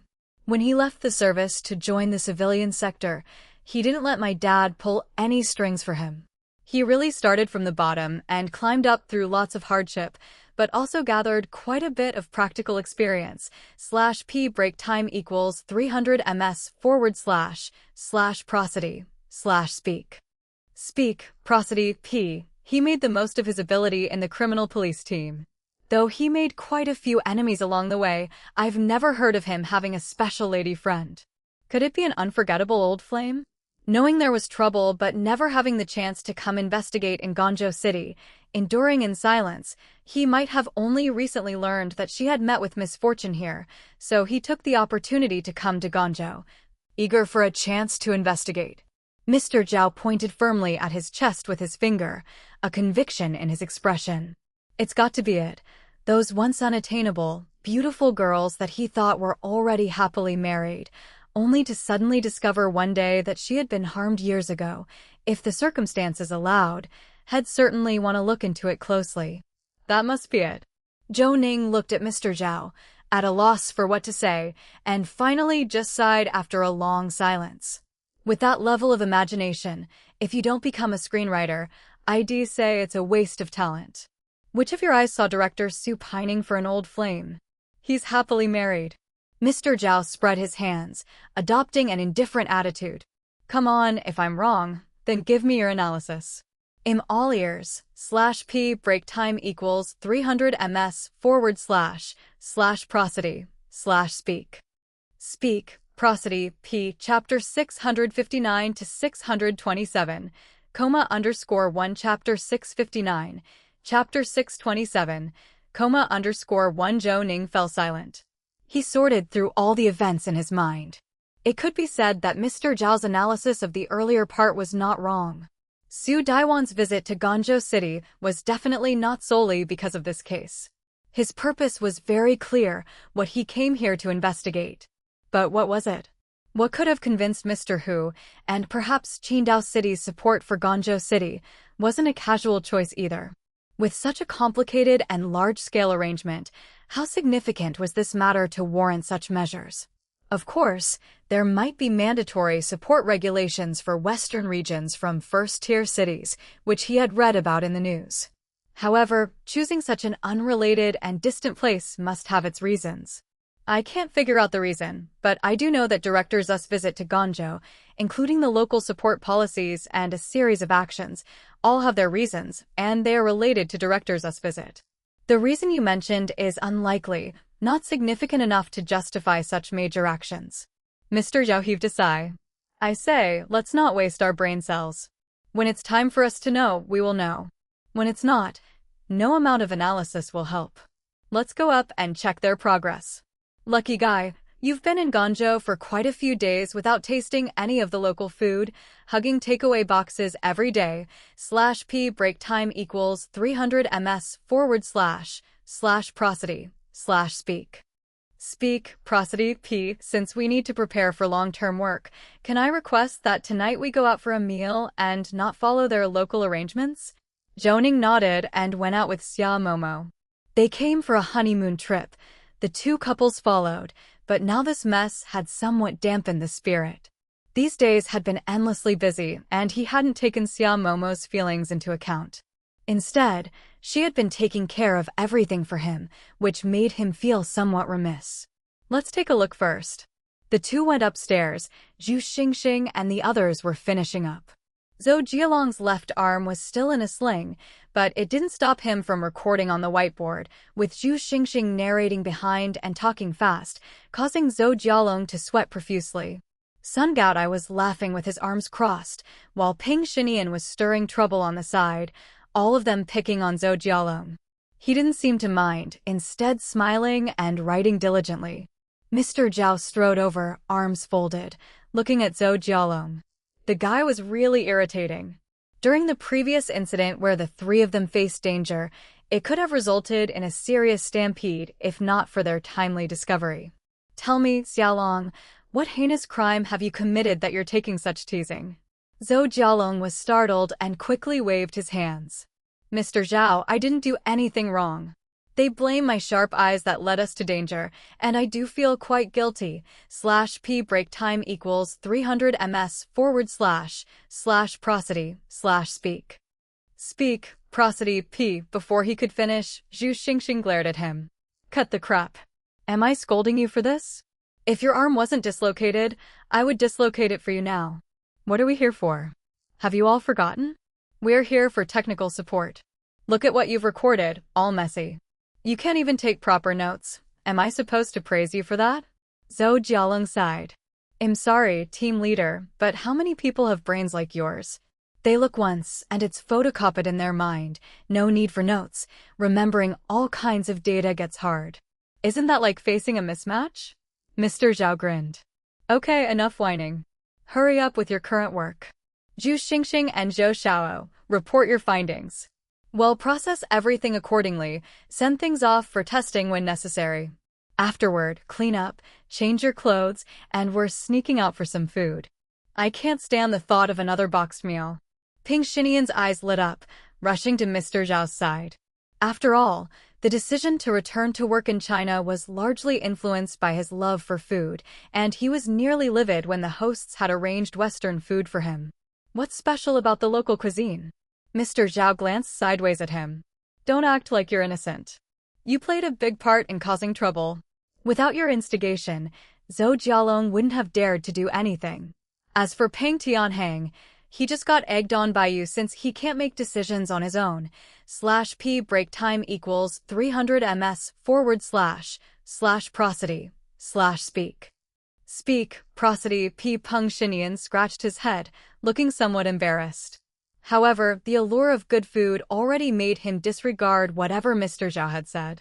He moved closer to Zhu Xingxing and signaled with his eyes for her to control her man, as Zhu Xingxing, holding back laughter, waved off Mr. Zhao. All right, what have you decided to eat? Mr. Zhao patted his chest, a little notebook appearing in his gesture. The travel guide I made earlier is still here. I've found a restaurant with local specialties. Let's wrap up the finishing work quickly. We'll take 2 taxis. I'll drive one and we'll navigate straight there. Zhu Xingxing nodded and hastily began the finishing work. Zhou Ning walked up to the whiteboard, where the characteristics of the 6 victims, the findings from the autopsies, were all recorded in great detail. Similar to the previous 2 victims, from their ages to the various techniques used, they were identical, as if they were processed on an assembly line. Even the size of some incisions was nearly exact. This made Zhou Ning even more certain that the person behind this had medical training, and the kind with practical experience. He wondered how many times such practice had been done to achieve such proficiency. Glancing at Xia Momo and Mr. Chu, the 2 were already bringing their laptops over. Without prompt, Xia Momo flipped the screen, and the computer displayed composite images of people. /p break time equals 300 ms / prosody / speak. Speak, prosody. P. At a glance, one could tell these 6 kids shared the same lineage with the previous 2. Although there was such a direct comparison, everything was pending the DNA test results. The test results aren't out yet, right? Mr. Zhao reminded from the side. Mr. Huang said that the reason he personally went to the provincial office to expedite the matter was that the test results hadn't come out. Looks like today is doubtful. Zhu Xingxing came over, holding the submission records, and said, the samples were extracted first after our return yesterday and sent directly to the provincial office for examination. We just need the electronic results, without asking them to do any comparison. After all, some things inside might be unclear. Logically speaking. Mr. Zhao glared, interrupting Zhu Xingxing's words. Cut the logically speaking. That's your habit and procedure in Qidong. Here in Guangzhou, we follow the proper procedures. If we can't process it, we can mail it back and have Mrs. Cui help, but don't jump to conclusions, okay? Zhu Xingxing stuck out her tongue. Although Zhao Xinli spoke harshly, it was for her own good. After all, it was easy to offend people with just a sentence or 2, especially since this place wasn't Qidong. Let's go, time to eat. After tidying up, everyone happily descended the stairs, hailed a taxi, told the driver the address of the restaurant, and with Mr. Zhao following the GPS, they headed toward the restaurant. /p break time equals 300 ms / prosody / speak. Speak, prosody. P. As they walked, 3 lakes appeared unexpectedly. In such a high-altitude region, which also contains a desert, the large lakes were quite a surprise to Zhou Ning. He was also drawn to the scenery outside the window and couldn't help opening it. The cold wind howled. Although it was only mid-October, the evening temperature had already dropped significantly. You can't deny that Guangzhou's overall urban planning is impressive. To create its own features in such a geographical location, without a significant amount of capital investment, is truly remarkable. It's beautiful here. Mr. Zhao also took a glance. It looks like construction isn't finished yet. It's hard for such a large body of water to be stagnant. There are streams and underground rivers on the mountains. I think it's water drawn from those rivers to create a landscape, somewhat like an oasis in a desert. It would be nice to promote it along with the colorful donjia. How much farther to the restaurant? Mr. Zhao grinned. Right by the lake, it's definitely a local feature, eating inside a yurt. As he spoke, the car turned the indicator to go right. Zhou Ning had been absorbed in the scenery until then. He noticed that on the opposite side of the turning road was a row of old residential buildings, surrounded by green metal hoardings with large demolition marks written on them at intervals. The bright red characters dripped with paint, resembling streaks of blood. /p break time equals 300 ms / prosody / speak. Speak, prosody, p greater than a wave of familiarity made Zhou Ning pause, but by the time he looked back, the residential buildings had already passed by. Zhou Ning shook his head and decided not to dwell on it as the car arrived at the yurt restaurant, where everyone indulged in the meal. Of course, when it was over, Xia Momo went to pay the bill. Since Zhou Ning hadn't hosted a wedding banquet, it was only right that he chipped in this time. Everyone enjoyed the meal, and afterwards, Zhou Ning told Xia Momo and Zhu Xingxing to take a taxi back. Mr. Zhao blinked, but didn't dare to say much as Zhou Ning's complexion didn't look right, not angry, but somewhat pale. Zhou Xiao, what's wrong with you? Zhou Ning shook his head. Just now, at the corner we turned, there was a row of residential buildings enclosed with the demolition sign. I suppose they're slated for demolition, right? Come with me to have a look. Why go there?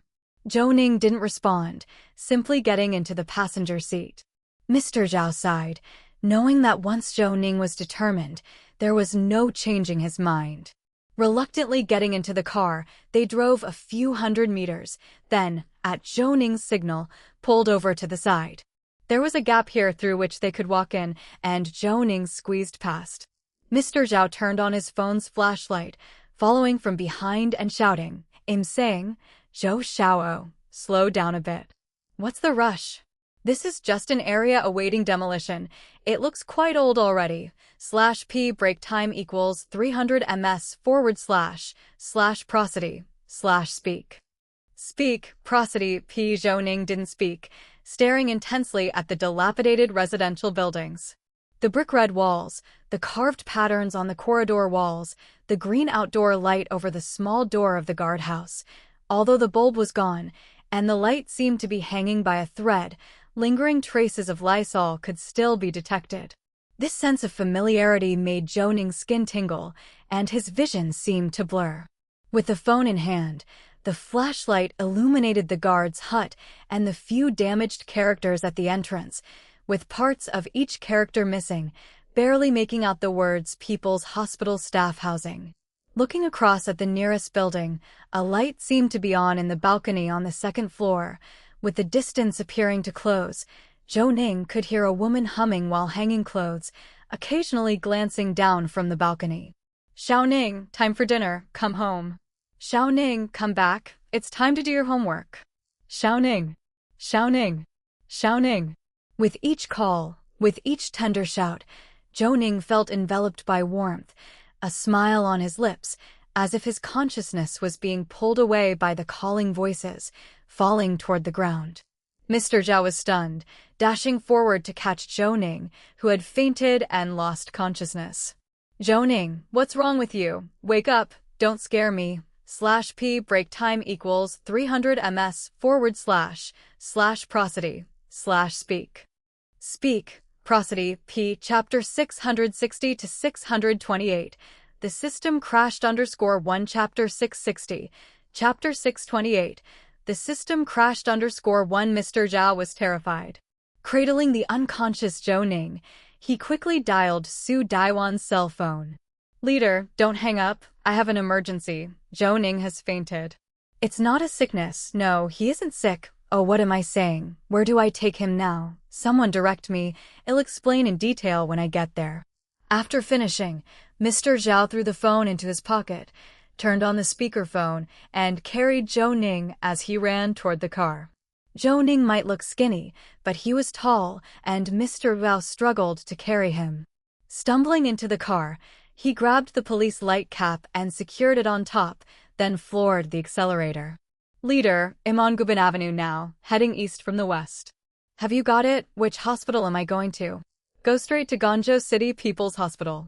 Mr. Huang has already contacted their director. Stay on this road. After crossing 3 traffic lights, take the second left, and you're there." "Now tell me, what exactly happened? Were you attacked? Or is Zhou Ning injured?" Mr. Zhao knew Su Daiyuan was panicking. If he didn't clarify now, he would be even more driven to madness. While driving, he shouted into the phone. "Don't panic, leader. I don't quite understand what happened either. We just went out to eat, and on the side of the road, we saw a demolished residential building, /p break time equals 300 ms / prosody / speak prosody p." Before eating, Zhou Xiao kept glancing at it several times in the car, and after the meal, he even sent Xia Momo and Zhu Xingxing away. He insisted on dragging me over to take a look with him. We started outside. I tried talking to him, but he ignored me, found a gap, and squeezed through to stand in front of the guard's shabby little room, just staring at the building behind it for a long time without moving. I approached him with the flashlight of my phone, and only then did I see that Zhou Xiao was having some difficulty breathing. His face was deathly pale, his mouth moving, not sure what he was saying, one hand reaching behind toward the building, the other clutching his chest. Just when I got close to him, he collapsed, so I immediately picked him up. That's all there was to it. He didn't hit or bump into anything. There was no sudden incident. Just seeing that run-down, demolished building, he had such a big reaction. Su Daiyuan pursed his lips tightly, contemplating as he looked out of the car window, seeming to understand something. "Send me the location of that residential building." "No, you keep driving. We're at the intersection now. When you see the police car, follow it. Let's head to the People's Hospital together, and don't hang up the phone." Mr. Zhao's panic subsided. He let out a long sigh and pressed the throttle to the floor. "Later on, you have to tell Mr. Huang that I ran 3 red lights today, /p break time equals 300 ms / prosody / speak prosody p. This car needs to be handled for the traffic violations. Don't come looking for me afterward." "All right, I see you now. Be careful turning, turn on the hazard lights, and follow our car." The phone call ended and Mr. Zhao sighed deeply. As he turned the corner, he saw 4 or 5 police cars in front. He glanced at Zhou Ning, who was tied up in the passenger seat. "Zhou Xiao, what on earth happened to you?" "Dad, where did this wolf tooth come from?" "A friend brought it back from the north border. They killed a wolf, and this is a necklace made from a wolf's tooth. Do you like it? Look, the back of the wolf tooth is engraved with the word Zhou Ning.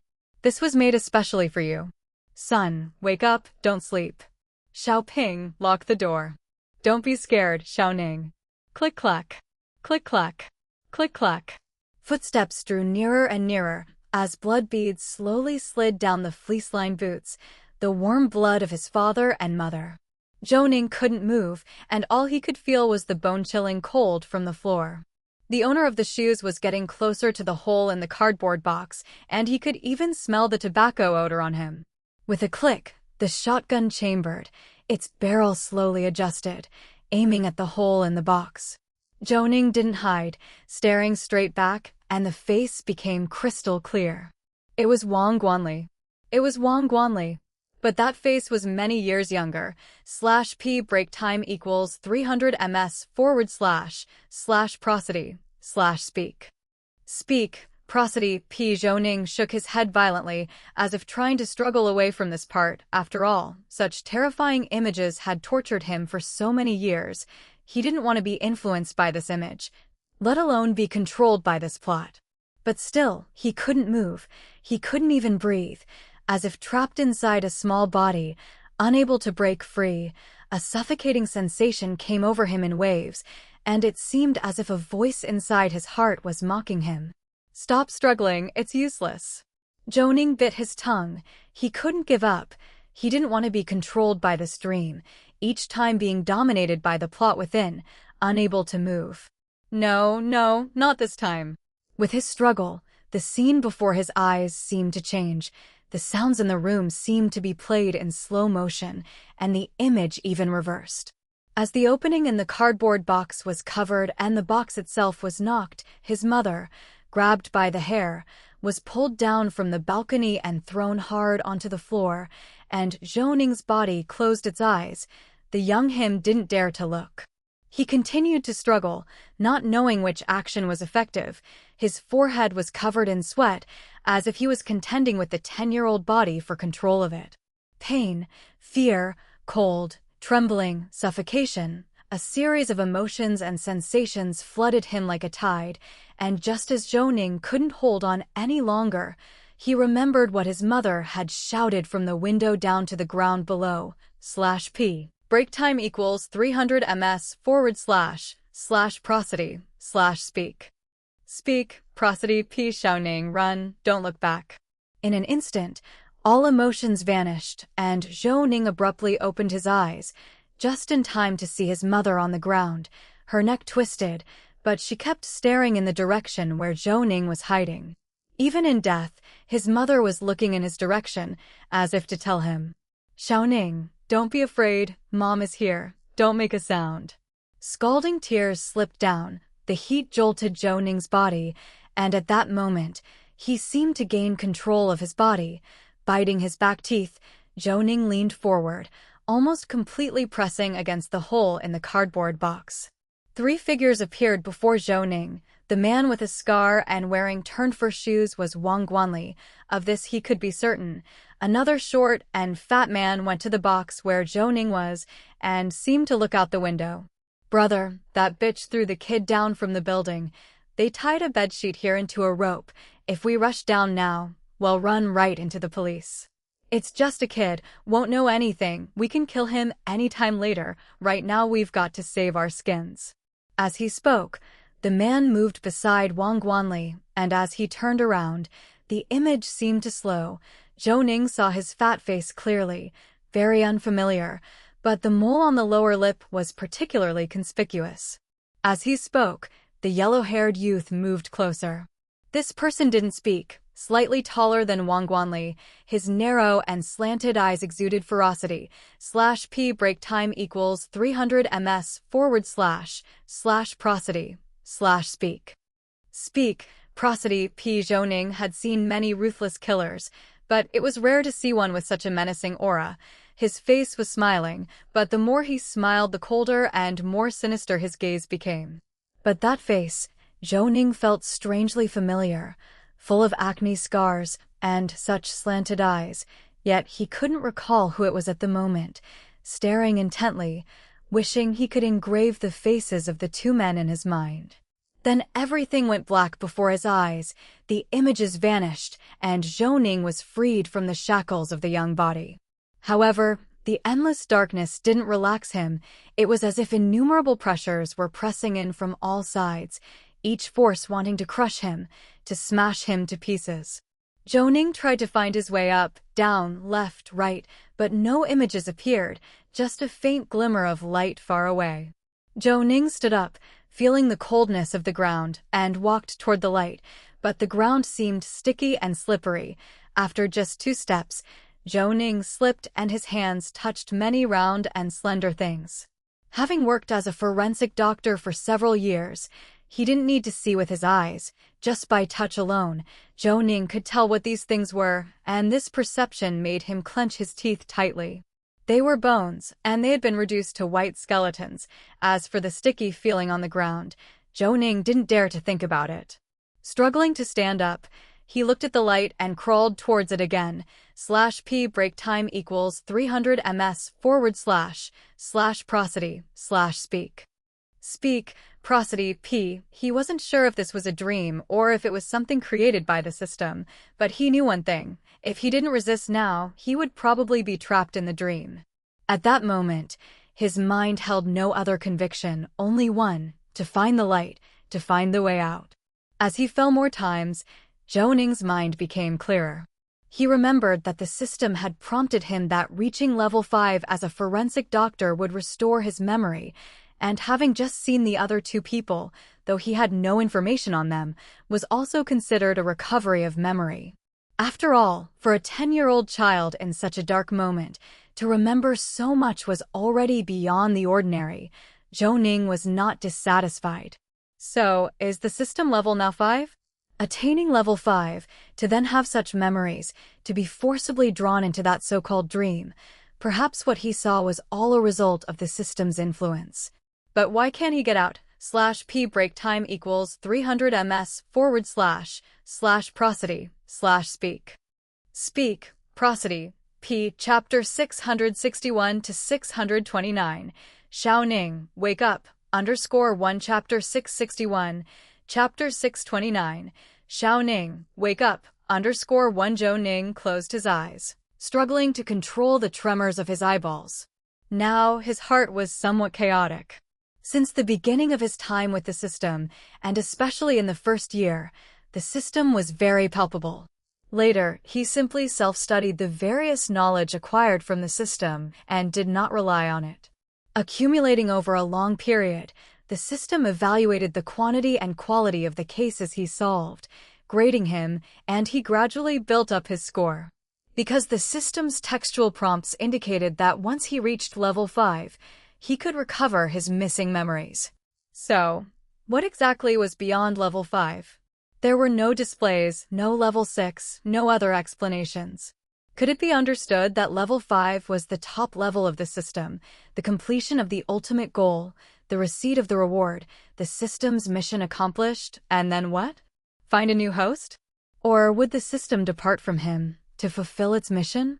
Of course, this was already the best possible outcome because, from beginning to end, it coexisted peacefully with Zhou Ning, never electrocuting him outside the training dark room, nor did he become an idiot for failing to complete a task. But what if it wasn't about leaving? What would be the result then? According to the system's design, it constantly induced him to become an excellent forensic doctor, training endlessly every day. /p break time equals 300 ms / prosody / speak. Speak, prosody, p. Even on the night of his wedding, when he fell into a deep sleep, he was still dragged into the dark room for different types of dissection training. Anyone who wasn't steadfast or was prone to anger would have been driven mad. But Zhou Ning hadn't been because the reward after level 5 was too tempting. In this lifetime, what Zhou Ning most wanted to find was the murderer of his parents, to know the reason behind his parents' death. If they truly were martyrs, why couldn't they be interred in the martyrs' cemetery? The people who came to his home that year to console his grandfather, which department were they from, and what was the meaning behind the 30,000 yuan they left? But what they wanted wasn't money. It was recognition, even if it couldn't be made public. They needed something to tell his grandfather that his child was a hero of their country, a sentence that would be enough. Zhou Ning opened his eyes, looking toward the distant light, and took a deep breath as if the suffocating feeling just now wasn't as intense. Zhou Ning asked himself if he should be grateful to the system. Without it, he wouldn't have the abilities he had now. Staring at the light, Zhou Ning shouted towards it, "Are you leaving?" Zhou Ning's surroundings echoed with his voice. Unable to discern his environment, but sensing vast emptiness around him, the light seemed exceptionally far away. With the panic in his heart subsiding somewhat, Zhou Ning sighed.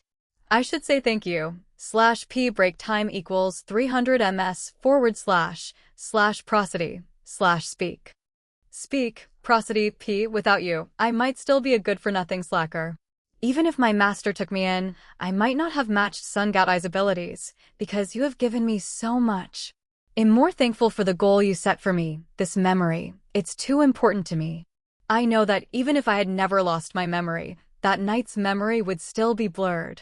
If not for you, I couldn't see their faces clearly or get such information, so I need to thank you. From the day we bonded, I've been wondering, what good could choosing someone like me, a rookie forensic doctor and a certified underachiever, do for you? I've been thinking about that for years and couldn't come up with an answer. I felt you had an ulterior motive. After all, I was so inadequate at the beginning that you gave me a -2 grade level. I don't know why I was chosen, but at the moment I regained my memory, I understood. I was being narrow-minded. You just wanted me to grow stronger, forcing me to learn a variety of knowledge, not to depend on the system. The ultimate goal you set for me was tailored for me, to fulfill a dream. I believe it must have been my parents' love for me that moved you and made you do all this. I also know that you're supposed to leave once the task is completed, and I want to say thank you. I hope the next rookie forensic doctor you encounter won't be as incompetent as me. You were probably more frustrated than I was when you gave that -2 grade. Well, it's time to say goodbye. Goodbye/p break time equals 300 ms//prosody/speak. Speak, prosody. P. Zhou Ning spoke sincerely, for at this moment, these were his true thoughts. A long time ago, Zhou Ning had always harbored a mix of fear and anticipation for the day the system would leave. Because he didn't know what the system might take with it. After all, the system had always made relentless attempts to dumb him down, even if it was partly in jest. Such threats didn't seem fake and were well within the system's capabilities to enforce. At that moment, he had no choice. After all, the system could sense his thoughts, so sincerity was indeed the best trump card. Moreover, if there was a second option now, it would be to wait for the system to erase him. Thus, Zhou Ning firmly believed in what he said. The surroundings were still quiet, the light still far away, and nothing seemed to have changed. Fixing his gaze on that light, Zhou Ning took another step forward. The sticky sensation under his feet seemed much lighter, and as he walked forward, it nearly vanished. This feeling brought a flicker of joy to Zhou Ning, but he quickly suppressed it. Walking towards the light step by step, as he drew closer, the light became larger, and everything that seemed empty around him no longer felt vacant. When he reached the middle of the light, Zhou Ning was completely exhausted. But he didn't fall, because if he did, everything would truly be over. Being in Guangzhou City, before collapsing, the residential building he saw was the house he lived in as a child, /p break time equals 300 ms//prosody/speak. Speak, prosody. P. He didn't know why his childhood home would appear in Guangzhou City. Mr. Zhao and Su Deyuan would be scared to death. Such a frightening fainting spell. Xia, Momo must be the most worried, right? With so many people worried about him, he didn't have the right to say he was tired or to give up. After all the tremendous efforts, he needed to quickly sketch out the images of those two people he saw. With this kind of confidence, although exhausted, Zhou Ning was able to hold on. Step by step, slow but still moving forward, he didn't know how long it had been. It seemed that in a white fog, things gradually became clear. Although still surrounded by whiteness, it felt tangible, and the scent of disinfectant reached his nose. This smell was all too familiar. From his childhood memories, his mother always carried this scent, a strangely comforting one. Zhou Ning wanted to close his eyes, but he didn't dare, afraid that if he closed them now, he might never wake up again. But his legs felt as if they were filled with lead, unable to lift. In this moment, Zhou Ning was crawling on the ground, his hands moving forward with effort. Exhaustion attacked him in waves. Zhou Ning's eyelids could no longer stay open, and he didn't know how many times he had bitten his lips and tongue. He closed his eyes slightly, and it seemed like he heard a series of shouts. Xiao Ning, you're tired, right? Xiao Ning, come home to eat. Xiao Ning, wake up, /p break time equals 300 ms/prosody/speak. Speak, prosody. P. The last shout seemed not to be his mother's voice. It carried urgency and worry, sounding more like it was Momo's voice. Anxiety hit his heart, and Zhou Ning slowly opened a sliver. The harsh light made it hard for him to focus at first, and he eventually closed his eyes again, trying to lift his hand. That's when he felt someone holding it. Such a slight movement brought on a wave of shouting. "Quiet down, everyone. I think I saw Zhou Ning's fingers move." As Mr. Zhao shouted, Momo covered her mouth, moved closer to Zhou Ning, and laid her hand on his face, her tears swirling in her eyes. "Zhou Ning, don't scare me, please wake up." Zhou Ning's eyebrows twitched as if trying to avoid the bright light. Momo wiped away a tear and quickly shielded the light with her hand. "You think the light is too bright, right? Mr. Zhao, draw the curtains a bit." Mr. Zhao didn't hesitate and quickly drew the curtains partway while his eyes remained on Zhou Ning. And under his instruction, Zhu Xingxing turned to go make a phone call. The room's light immediately grew dimmer, and Zhou Ning opened his eyes slightly, seeing Momo's swollen eyelids, which clearly indicated she had been crying for more than a short while. Closing his eyes again, Zhou Ning's hand was held and shaken by Momo, but Mr. Zhao quickly intervened. "Mr. Xia, that's enough. I have already called the doctor. Let them check up on Zhou Xiao. We all saw that he woke up, /p break time equals 300 ms / prosody / speak. Speak, prosody, p. Zhou Ning knew that if he didn't speak up now, these people would really start to panic. But his throat was dry and sore, as if it had been coated with shards of glass. After swallowing a few more gulps of water, he managed to speak in a hoarse voice. "Water, give me water." "No need to call the doctor." Momo went to get a cotton swab. Mr. Zhao held a mineral water bottle with a straw to Zhou Ning's lips. After drinking, it seemed his throat no longer hurt, as if cut by blades. At that moment, the door opened and a bunch of doctors came rushing in, led by none other than He Shansuan. Momo and the others stepped aside as He Shansuan, without a word, pulled up the blanket and checked Zhou Ning thoroughly. Zhou Ning glared at He Shansuan, wanting to say something, but since his head was immobilized and a flashlight shone in his eyes, he couldn't speak. He wanted to lift his leg to kick, but could only imagine doing it. After a while, the examination was over. He Shansuan talked with the others, then waved his hand, signaling for them to leave. He covered Zhou Ning with the blanket again before speaking to Momo. "It looks like there are no problems, but his fainting and waking up were both unexplained. I can't make sense of it. If I must give a reason, I think it's exhaustion, or perhaps a sudden psychological stimulus." "Zhou Ning, say something to me. Where do you feel uncomfortable?" As he spoke, He Shansuan stared at Zhou Ning on the bed. Zhou Ning slowly lifted his head. /p break time equals 300 ms / prosody / speak. Speak, prosody, p. It felt like his arms hadn't moved in a long time. Now, they trembled as he raised them. The others gathered around, and Zhou Ning spoke with effort. My legs are numb. Mr. He, massage them for me." Without a second thought, He Shansuan walked to the end of the bed and began massaging Zhou Ning's legs gently. Momo massaged his arms. After bossing Mr. He around a bit, Zhou Ning felt appeased. His throat gradually stopped hurting after drinking a little more water, and then his stomach began to rumble loudly. Mr. Zhao slapped his forehead, finally realizing. "Zhou Xiao, you're hungry, right? Mr. He, what can he eat now?" "Some porridge, something light will do. He can't eat too much at once since he has been unconscious for 4 days. If he eats too much all at once, his stomach and intestines won't be able to handle it. And don't say one thing to my face and another behind my back. Do you hear me? /p break time equals 300 ms / prosody / speak. Speak, prosody, p. Chapter 662 to 630. In the dark depths _1 Chapter 662, Chapter 630.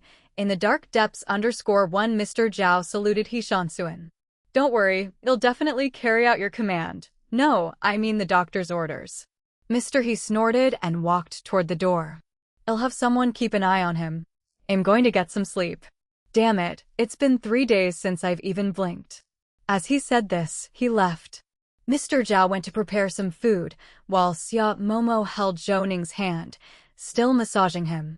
At this moment, Zhou Ning's mind was incredibly clear. Thinking it over, he asked with a hint of confusion, "What did Mr. He just say? I've been unconscious for 4 days." Xia Momo nodded her head, looking like she was about to cry, so Zhou Ning quickly comforted her. "Don't cry, it feels like I just took a nap. Tell me what exactly happened?" With that, Xia Momo shifted her attention, losing her tearful composure, and after thinking for a bit, she said, "We don't know what happened. That day after we had dinner and left the restaurant, you started hustling us to get a taxi back. I thought you were going to do something with Mr. Zhao, so I didn't ask much. We had just arrived at the hotel when we got a call from Mr. Zhao saying that you both went to the hospital. When we asked upon arrival, we found out that you two had gone to a building that was being demolished. It's not clear if you saw something or were somehow triggered, but you just fainted on the spot. Mr. Zhao rushed you to the hospital in a panic. /p break time equals 300 ms / prosody / speak. Speak, prosody, p. The doctors here were at a loss, so Director Su got in touch with Mr. He, who came over with a few specialists. Even Dr. Tian Xiao was brought in. Mr. Zhao has been insisting that you didn't faint because of a sudden illness, but due to a psychological stimulus. It seemed to be related to seeing that building. What exactly caused your fainting? Zhou Ning shook his head and gave Xia Momo a gentle smile. It's not like he could say that the system had abandoned him, and perhaps his unconsciousness was due to severing ties with the system and the resulting memory retrieval. If he weren't so determined, he might never have woken up again. How would I know? Maybe it's just fatigue. After all, we've been exerting ourselves these past days. What with the free travel, continuous mountain climbing, high-intensity dissections, and accompanying the full archaeological survey. After all that exhaustion, I might have been fine in Qidong, but here the altitude is higher and the oxygen consumption is different, so it's not surprising that my body couldn't take it. Don't worry about me, but I don't want to drink plain water. Get me something with flavor, will you? Xia Momo nodded in agreement. She, too, felt that Zhou Ning was probably just exhausted. He always worked like a madman, and with the different oxygen consumption here, it was normal for his body to give out, especially since he woke up without feeling anything particularly wrong. /p break time equals 300 ms / prosody / speak. Speak, prosody, p. The convenience store downstairs only has sugary drinks that aren't nutritious. Wait till Mr. Zhao gets back. I'll run to the supermarket and get various fruits and a juicer. I'll make you fresh juice. That should be okay, right? Zhou Ning nodded his head. My clothes. Don't worry, from the inside out, your clothes have been changed daily, teeth brushed, face washed, and body wiped. I did it all myself without letting anyone else touch you. Is that all right now? Zhou Ning gave a mischievous smile. Did you wipe everywhere? Xia Momo raised her fist, though she still didn't have the heart to let it fall. You just keep joking. Hanging out with Mr. Zhao too long has made your mouth just as cheeky. What are you saying about me? Mr. Zhao, holding several food containers, was already standing behind Xia Momo, looking confused. Xia Momo stood up, snorted, and handed the water cup to Mr. Zhao. You stay here with him. I'm going to the supermarket and might as well take a shower and change my clothes on the way. Zhou Ning wants freshly squeezed juice, so I'm going to buy some stuff. Mr. Zhao clicked his tongue. Such fuss. Miss Xia, let's not go. Xia Momo laughed, and just as she opened the door, she saw Su Dayuan coming in. She greeted him and hurried off, knowing well that the whole trip would indeed take several hours. Seeing Zhou Ning, who had managed to sit up in bed, Su Dayuan heaved a long sigh of relief. Good that you're awake. We've been scared to death these past few days. /p break time equals 300 ms / prosody / speak. Speak, prosody, p. Do you feel uncomfortable anywhere else? Zhou Ning shook his head, then patted his stomach. Besides being hungry, there's nothing wrong. Su Dayuan looked around and noticed Zhao Xinli leaning by the door, seemingly observing something with great vigilance. I say, kid, what are you looking at so intently? Mr. Zhao shut the door, and with a click, he even locked it. He then hurried over to Su Dayuan. Seeing Mr. Zhao's series of actions, Su Dayuan was surprised but promptly pulled over a chair for him. He knew Mr. Zhao might be unreliable at times, but in crucial moments his sharpness was definitely enough, and he said nothing to Zhou Ning. "What's up?" "Just now, Zhou Xiao sent Xia Momo away.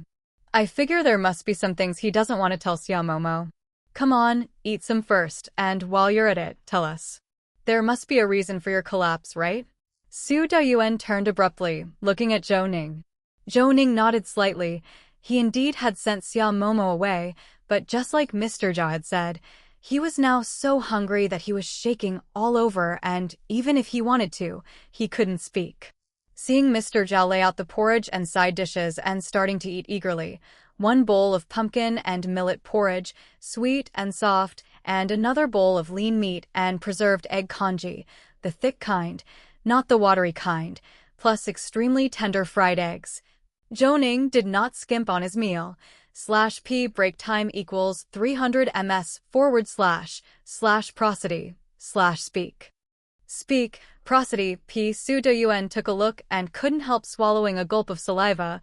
After all, Zhou Ning was eating so deliciously.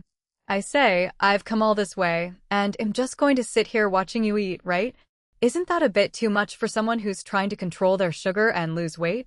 I'm telling you, it's only because you've just come out of a coma, otherwise, I would definitely throw you out right now." After Zhou Ning had finished eating, Mr. Zhao cleaned up and handed him mouthwash and an empty paper cup. "Make do, hurry up and rinse your mouth, talk about the earlier issue. If you make a fuss about brushing your teeth, Director Su will throw you out right now." Zhou Ning nodded. He knew he shouldn't overdo it, and after rinsing his mouth, he felt much more comfortable. "I don't know why I fainted." Su Dayuan stood up, folded his arms, and tried his best to restrain his anger. Mr. Zhao stopped Su Dayuan with one hand and pressed down to calm him.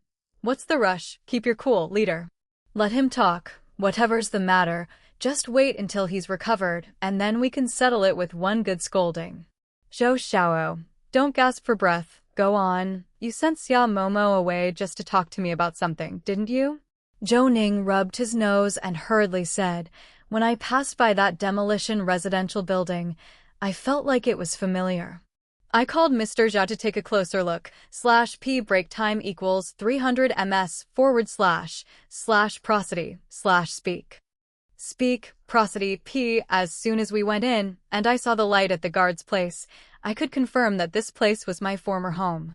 All my memories, like floodgates being opened, came rushing in. I don't know what happened, but I relived that night's events over and over in my head. I could see the two men behind Wang Guanli. Then I ran towards the light with difficulty, unable to shout or move, and the next thing I knew, I opened my eyes in the hospital." Su Dayuan quickly sat down. "You mean, you recognized the other two men who took part in the massacre of your family with Wang Guanli?" Zhou Ning nodded. "One looked very familiar, with squinty eyes, a face full of pockmarks, and yellow hair, but I can't remember where I've seen this person before. Of course, they might have been in disguise." Mr. Zhao's eyes widened, only now realizing what Zhou Ning meant, and pointed out the window, not speaking for a long while before saying, "That residential area, is that the home you talked about before?" "This is in Guangzhou City. I thought your parents had a problem in some city in Qidong. Are you certain it's this neighborhood?" Zhou Ning was silent, and Su Dayuan sighed before speaking. "All right, since you're so certain, I won't hide it from you guys anymore. Didn't Mr. Hu promise you before that, after that case in Xinhua City, he would seriously investigate your parents' files? He used all the connections he could use, but the information found was very scarce. /p break time equals 300 ms / prosody / speak. Speak, prosody, p. From the archives of previous years, your parents might have been from the National Security Department.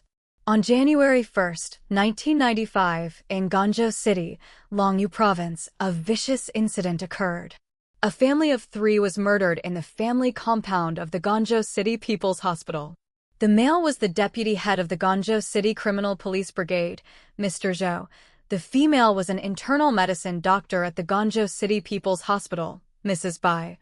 And the boy was a 3rd-grade student at the Guangzhou City 3rd Elementary School, Mr. Zhou. As for the details of the incident and more thorough information, all of that is left blank. Although the data is incomplete, through various verifications, the deputy head of the Criminal Police Brigade was confirmed to be your father, Zhou Ning. However, for a cross-provincial case, to investigate the details without alerting the locals is almost impossible.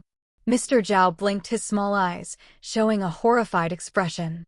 If what Su Dayuan said was true, then was all the investment in Guangzhou City because of Zhou Ning? My goodness, does that mean the support plan was decided upon because of Zhou Ning? Su Dayuan shook his head very firmly, not just to comfort Zhou Ning. The support plan has been there for a long time and was indeed meant to help Longwu province, but which specific city to support hadn't been confirmed within the city.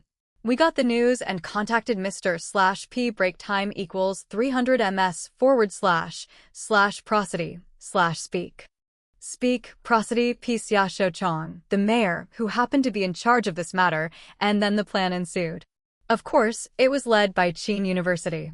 Don't feel pressured. The fact that things have come to this point here is not because of you. The massive investment by Qin University and Qingdao City was only slightly adjusted by us. The city initially leaned more towards Jiuquan City, but they don't lack support in the area of technology, so choosing Guangzhou was unanimously passed.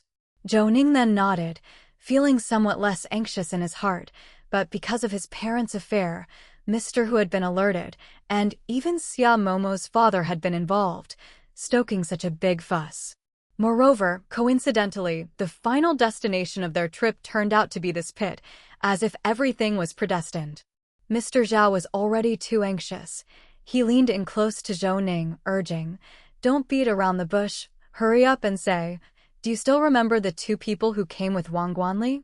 Zhou Ning nodded. "I remember." "Then why didn't you let Xia Momo draw them when she was here?" Zhou Ning shut his mouth, not knowing why at that moment. He just didn't want to talk to Xia Momo about it. "I don't know. I just suddenly felt like Director Zu's trip to Guangzhou might have to do with my parents' case. I wanted to confirm with Director Su first. By the way, about the files that Director Su took earlier, are there any leads? /P break time equals 300 ms / prosody / speak prosody P chapter 663 to 631 Wolf's Law _1 chapter 663 chapter 631 Wolf's Law _1 Su Dayuan shook his head. The files I took were from the most recent time periods, but none of them were related. The cases had no connection at all. I thought to myself that this was quite a sensation back then. How could it leave no trace? Something's not right. Just as I finished looking through the archives and heard that you had passed out here, I wasn't in the mood to delve into it any further." Mr. Zhao squinted his eyes. Zhou Xiaovo was certain that the apartment building was their former house, and Mr. Hu even found out that the incident back then happened in Guangzhou City. It's certain that it took place in Guangzhou. If the files were intact, there would be traces to follow. With no files missing, there wouldn't be any reason for suspicion. The absence of the files at least suggests that someone within the local public security bureau interfered with the case or was involved in the incident. Moreover, Zhou Xiao was so young, living and working here with his parents. Mr. Zhou was the deputy captain of the criminal police team, and Mrs. Zhou was a local doctor. They must have been planning to hide their identities for a long time. There had to be a purpose for them to be here. What case were they investigating, or who were they tracking down? In not superstitious, but on our last day in Guangzhou, we found that hole. The traces left inside the main cave and the side chamber were from 20 years ago. /P break time equals 300 ms / prosody / speak prosody P. The timing was too coincidental. And later, we found even more secretive things. Do you think it could be related to Mr. Zhou's investigation? Zhou Ning fell silent. It wasn't that he didn't believe Mr. Zhao's words. On the contrary, what Mr. Zhao said was exactly what he had in mind. He always felt that his father must have been onto something.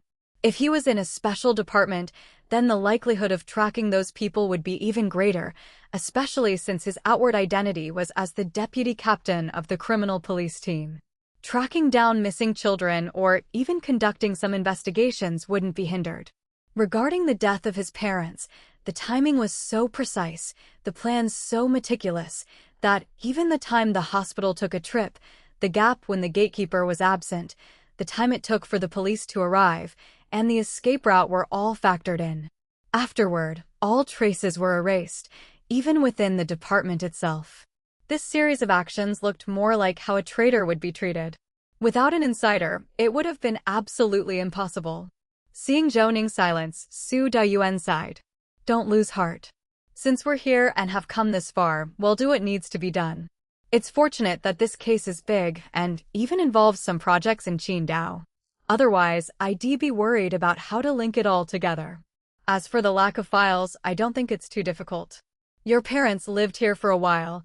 /p break time equals 300 ms / prosody / speak. Speak, prosody, p. According to the information we found, you spent at least 3 years in school here. Is it possible that no one recognizes you? Zhou Ning nodded, as what Su Dayuan said made a lot of sense. Right, there's another thing. According to the records on the gravestone and the information you've confirmed, my mother's name should be by Mei. But I remember my father calling my mother Xiaoping.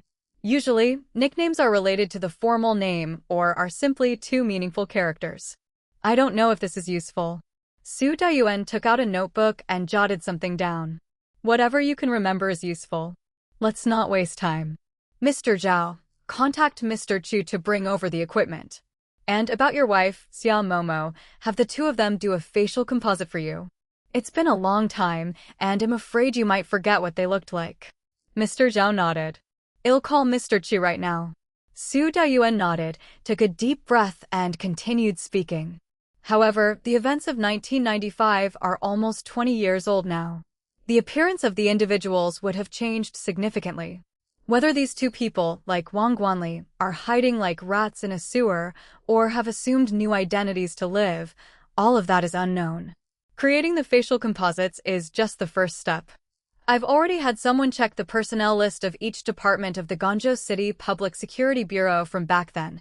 /p break time equals 300 ms / prosody / speak. Speak, prosody, p. Of course. We know who the major leaders were and all the officials at the time, especially those department leaders who might have had contact with your father. If we don't have a lead, we'll go through everything with a sieve. If there's a problem, we're bound to find a clue. Later, I'll report to Mr. Hu. We'll need to sift through everything in Qidong as well. The person who came to your home to deliver the ashes had a local accent, which definitely implies some inside knowledge. Moreover, the fact that Wang Guanli escaped the death penalty will also be brought up for investigation. Additionally, there's the matter of the assassination attempt on you. Before we came to Guangzhou City, I could have said that it might have been revenge from relatives of a previous suspect. But now, I don't think so anymore. The files have been thoroughly pulled apart. The content involved is highly detailed. After sorting it out, a part of it was directly handed over to the person in charge of Longwu Province National Security. The files were also authenticated.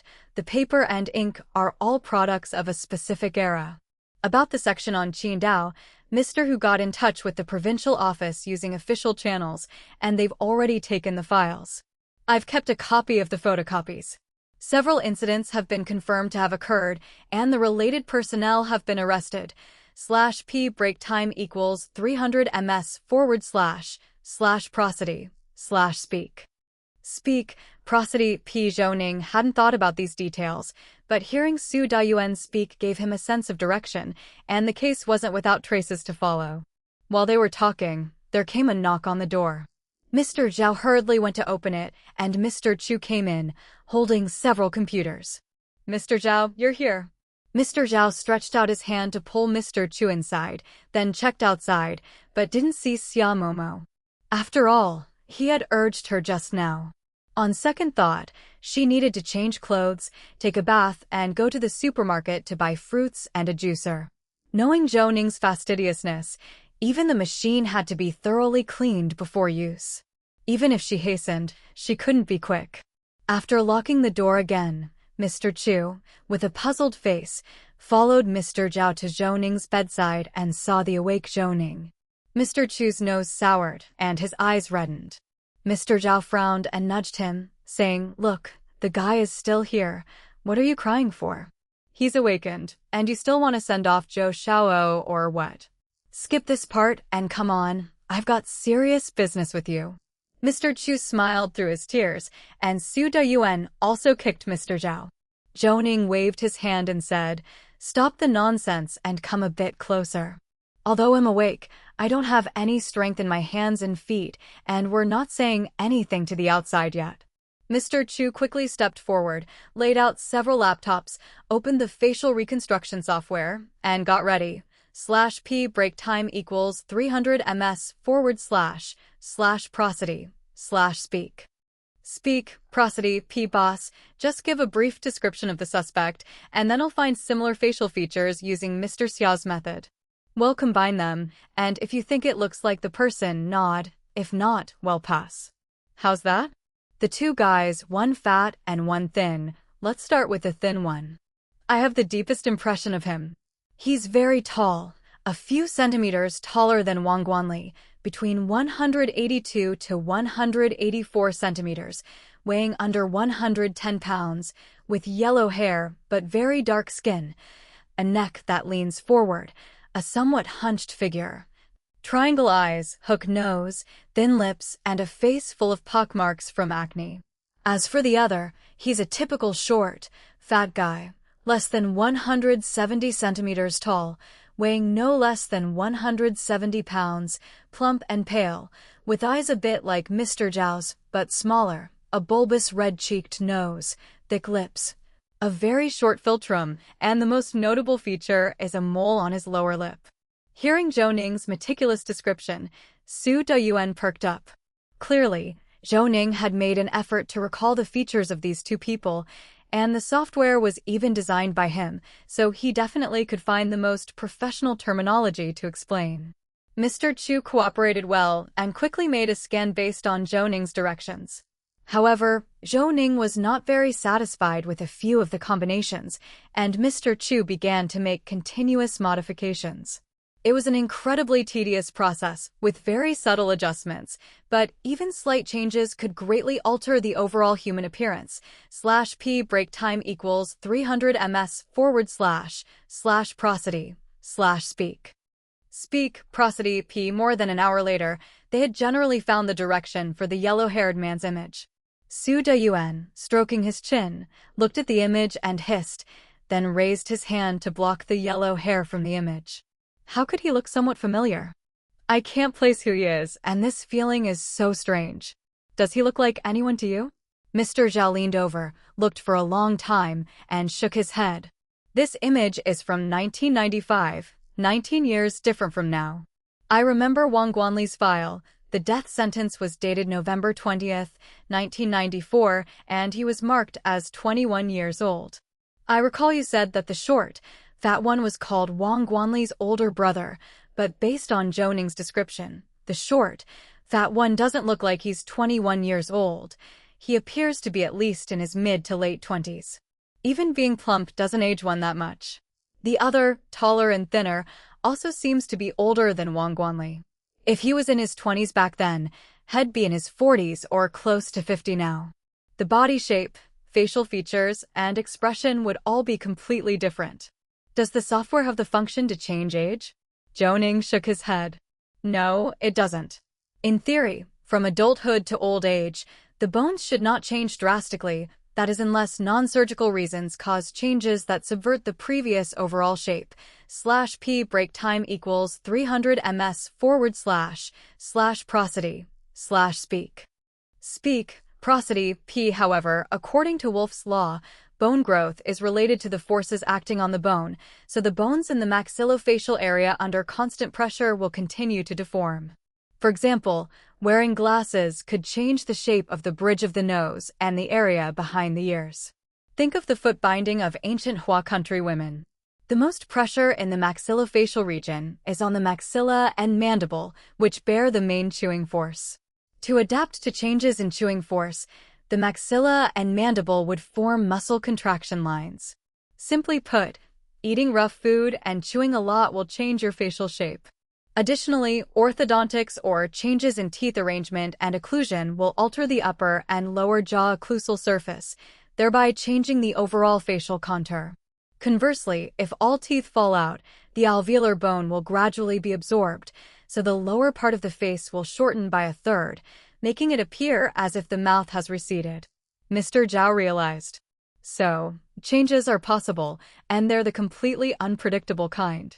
For example, Wang Guanli might be someone whose appearance hasn't changed much, from his weight to his facial features. If any of the changes you just mentioned occurred, we'd have no idea what he'd look like now, right? Anyway, let's create the other composite and give it a try. Zhou Ning nodded his head. Before he could speak, the door was knocked on once more, with a very urgent knock this time. /p break time equals 300 ms / prosody / speak. Speak, prosody, p. Chapter 664 to 632. Hidden diseases _1 Chapter 664. Chapter 632. Hidden diseases _1 Mr. Zhou hurried to open the door, and Xia Momo rushed in with a worried face, her hair all disheveled. Seeing Zhou Ning still seated, surrounded by Su Daiyuan and Mr. Chu, she didn't need any further explanation. She let out a sigh of relief and placed the fruits and other things on the table. I don't mind you wanting to stay busy, but Zhou Ning, you should rest more since you've just woken up. Zhou Ning coughed once, knowing that Xia Momo was worried about him, so she must think that Su Daiyuan and the others were forcing him to work. Don't worry, Momo. I just remembered some faces and wanted to draw them before I forget. Don't rush with the juice making. Come and help Mr. Chu. I feel something's off, but I can't pinpoint what it is. Xia Momo raised an eyebrow, saw that Zhou Ning was asking for her opinion without avoiding the topic, and the tension she felt before eased. She quickly wiped her hands, and Mr. Chu hurriedly stood up to give her space. Mr. Xia, please take a look. I've been struggling for almost 2 hours and still can't meet the boss requirements. Boss, please save me. Mr. Zhou slightly bowed his head, controlling his expression, but winced as a sudden pain shot through his thigh. When he quickly turned to look, he saw Su Daiyuan glaring at him. Immediately, he forced his smile away. But Mr. Chu's will to survive really was something to speak of. And having been around Mr. /p break time equals 300 ms / prosody / speak. Speak, prosody, p. For a long time, his verbal skills had improved. Just now, his quick reaction cheered Xia Momo up instantly.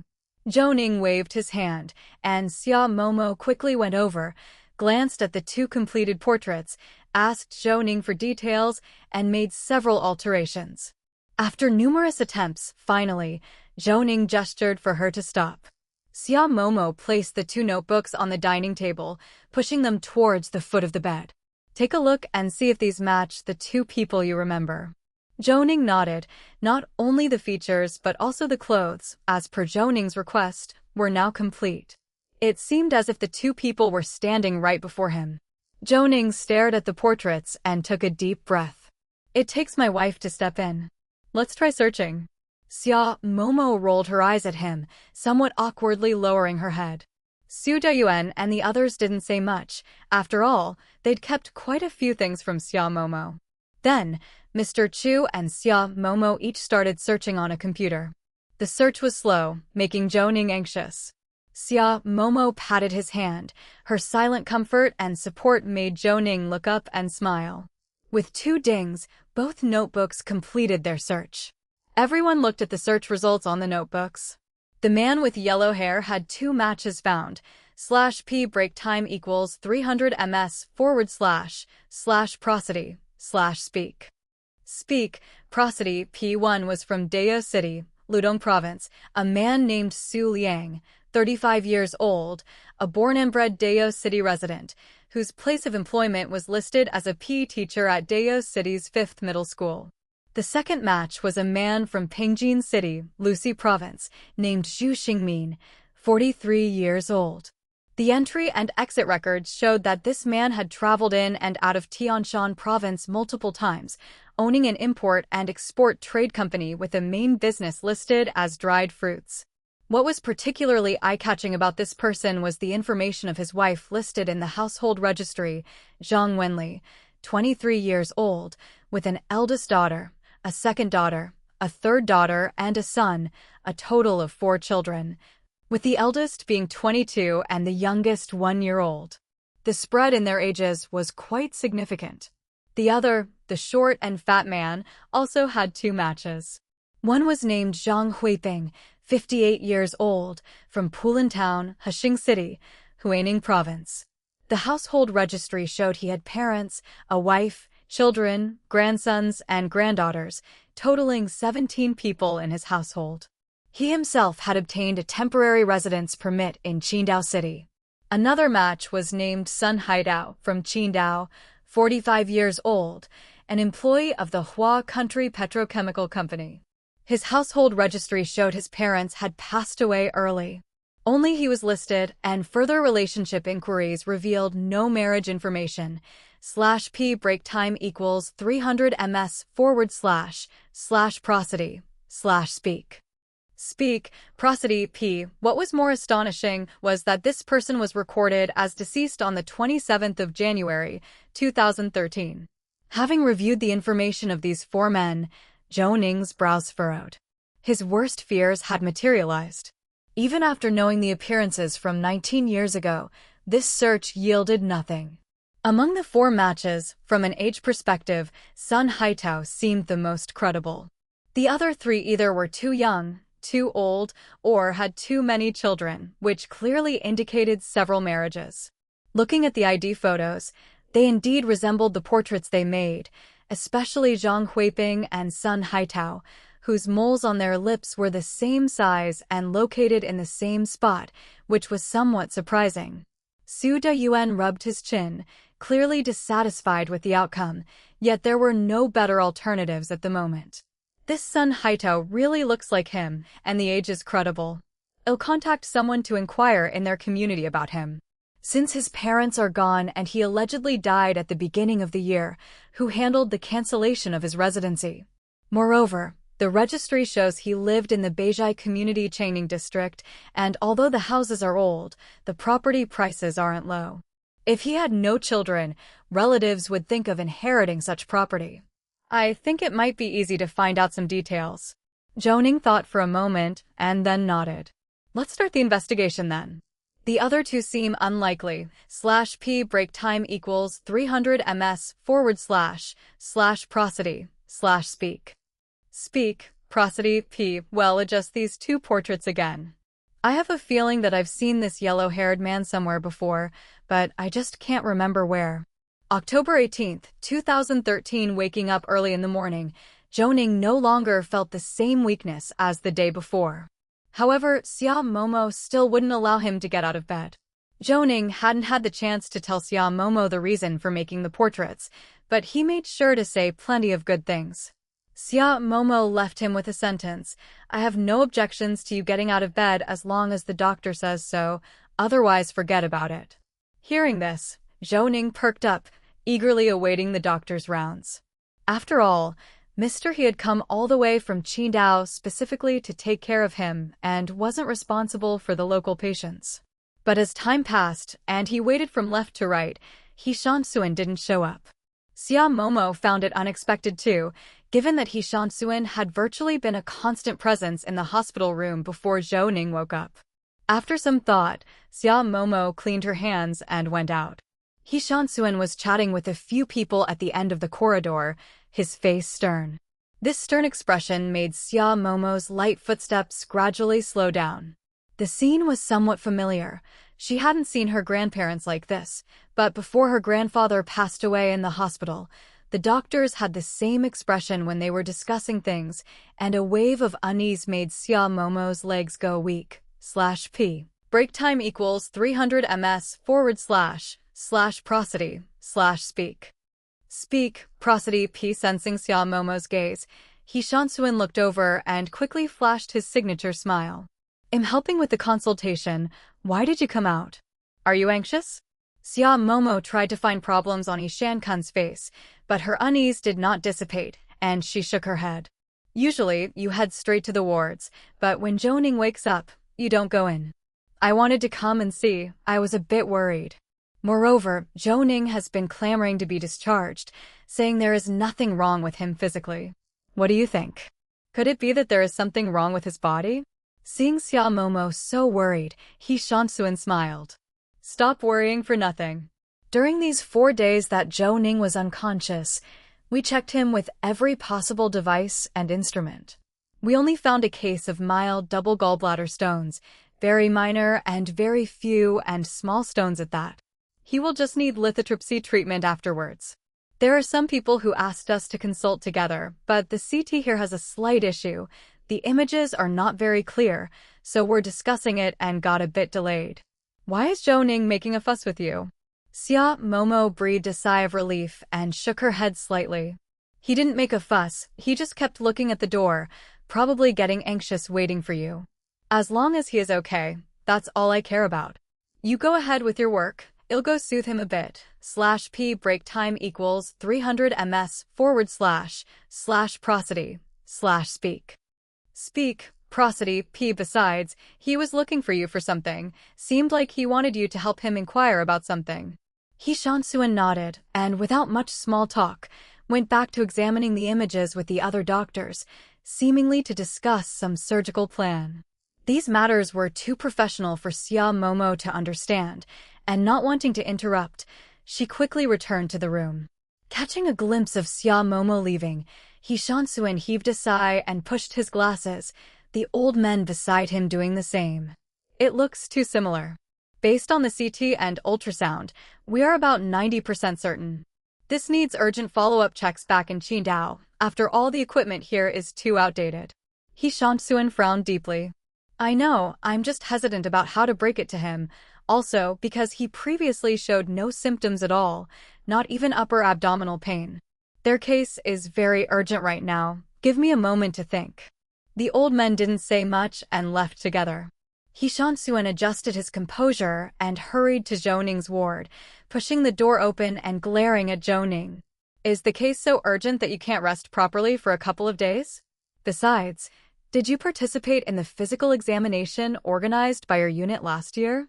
Plus, with double gallbladder and stones, how come they were never detected in your past radiological examinations? Zhou Ning was taken aback. I didn't know, I've never had upper abdominal pain and I usually eat on time. He Shanxuan frowned. Usually, /p break time equals 300 ms / prosody / speak. Speak, prosody, p. So, most of the time, you don't eat on schedule? Xia Momo interjected. He only eats breakfast on time. When there's a case, the other 2 meals are unpredictable, often combined into one, and he eats after things aren't busy, always eating whenever he finishes his work. Zhou Ning wanted to protest, but seeing Xia Momo's glare, he shut up and said indifferently, double ducks and stones are no big deal, we can talk about it when we get back to Qidong. You're not going to make me do it here, are you? He Shanxuan sighed helplessly, knowing that further talk was useless. After all, Zhou Ning was someone who put his work first. Although He Shanxuan didn't know what case they were busy with, the fact that they brought him here and had several experts involved meant they couldn't just let it go. Return to Qidong as soon as possible. Get surgery as soon as possible. I'll give you 15 days. Even a minor issue needs to be addressed promptly. I don't need to tell you that, right? Zhou Ning nodded quickly. Got it, you're taking too long to explain. Can I leave now? Xia Momo stared at He Shanxuan, unblinking, as if trying to find answers on his face. You shut up. Is it serious for He Shanxuan? He won't die, just have a light diet these days, and don't eat any messy stuff. Then before, why did he suddenly fall unconscious, and for several days at that? You've run so many tests, but still no answers? /p break time equals 300 ms / prosody / speak. Speak, prosody, p. Chapter 665 to 633 a bold guess _1 Chapter 665. Chapter 633 a bold guess _1 He Shanxuan shook his head. So far there doesn't seem to be any problem. I think it has to do with tension, overwork, and exhaustion, since we can't find any other issues right now. Zhou Ning hurriedly stopped Xia Momo, who was determined to get to the bottom of things. Patting Xia Momo's hand, she said, "Momo, don't panic. Yesterday, I was too occupied discussing the portrait issue to get into details. I lost consciousness because, upon seeing that residential building being demolished, it felt like all my lost memories surged back. It seemed to be only for a moment, but when I woke up, you guys told me it had been 4 days. I was also very surprised." Xia Momo's eyes widened. Yesterday, when they were making the portrait, Zhou Ning had only mentioned it briefly and hadn't gone into detail. She hadn't asked further since there were so many people around, and it was very late after all the commotion. Zhou Ning had wanted to say something, but she had stopped her, urging her to rest early. She hadn't expected Zhou Ning to have recalled everything. "So, you mean the part of your memory before you turned 10, the part you don't have, was spent living here?" Zhou Ning nodded and, after thinking about how to phrase it, repeated everything she remembered from yesterday, even some things about attending elementary school. /p break time equals 300 ms / prosody / speak. Speak, prosody, p. After listening, Xia Momo gripped Zhou Ning's hand tightly without speaking, feeling deeply empathetic, as the person she liked had gone through all this. He Shansuin had a realization. That makes sense. It seems that this scene has also triggered your memories. The coma is like a form of self-protection. Sure, Tianxiao also said it might have been caused by some kind of stimulus. All right, Xia Momo, don't worry. Just focus on wrapping up the case, and you can go back to Qidong for the surgery. Zhou Ning got off the bed right away. Don't rush off. I have something to tell you. Since these experts are also here, they're officially here to help improve the diagnostic and treatment standards. You can't go back these next couple of days anyway, and I need your help with something. He Shansuin looked wary, glaring at Zhou Ning and then turning to Xia Momo with a wronged expression. Aren't you going to control your man? He bullies me every day, always picking on your brother-in-law over his elder, right? Xia Momo couldn't help but laugh, thinking of Su Daiyuan and the others. She had an idea of what Zhou Ning was about to say. Please help Zhou Ning. He's finally remembered some things. Not for the sake of the case, but just to investigate the facts of the past. I think my mother-in-law must have worked at this hospital, and even if not for long, someone should remember her. Zhou Ning nodded her head. Mr. He, I'd like you to help me ask around if anyone recognizes my mother. /p break time equals 300 ms / prosody / speak. Speak, prosody, p. She must have worked here for a while to live in the staff housing at the People's Hospital. I don't know how much she was involved in my father's affairs, or even which college she graduated from. I just want to inquire about the past. He Shansuin thought for a moment. Her name is Bai Mei, right? I've got it. Do you have a photo? Zhou Ning took out her phone. Su Daiyuan had sent a photo to Zhou Ning. It was just a 1-inch ID photo, and it was the only remaining scanned photo they had. She forwarded it to He Shansuin. Just this one. We don't have any other photos of her at home. It seems like they were deliberately destroyed after they started working. He Shansuin patted Zhou Ning on the shoulder. I will ask around. We'll need to ask some of the older doctors to see who might remember her. The name is correct, isn't it? Zhou Ning shook her head. I'm not sure. Bai Mei should be my mother's real name, but in my memory, my father called her Xiaoping. I don't know if they picked different names while on a mission. Got it, don't worry. I won't go directly to the hospital leadership. Bringing this issue out in the open might make people cautious. It'll take a roundabout approach. Wait a little before you're discharged. I'll sort out the paperwork for you. I need to prescribe you some meds. Even though you're not having surgery right away, you must take your medication on time. Xia Momo moved closer and nodded earnestly. I will supervise him. With Mr. Xia supervising, I'm reassured. /p break time equals 300 ms / prosody / speak. Speak, prosody, p. Also, avoid eating spicy food. Stick to a light diet these days. He Shansuin left. Soon after, a young nurse came and handed Zhou Ning a pack of medication. Judging from the handwriting on the bottles, how many times a day, how many pills each time, Zhou Ning knew it was Su Daiwan's prescription.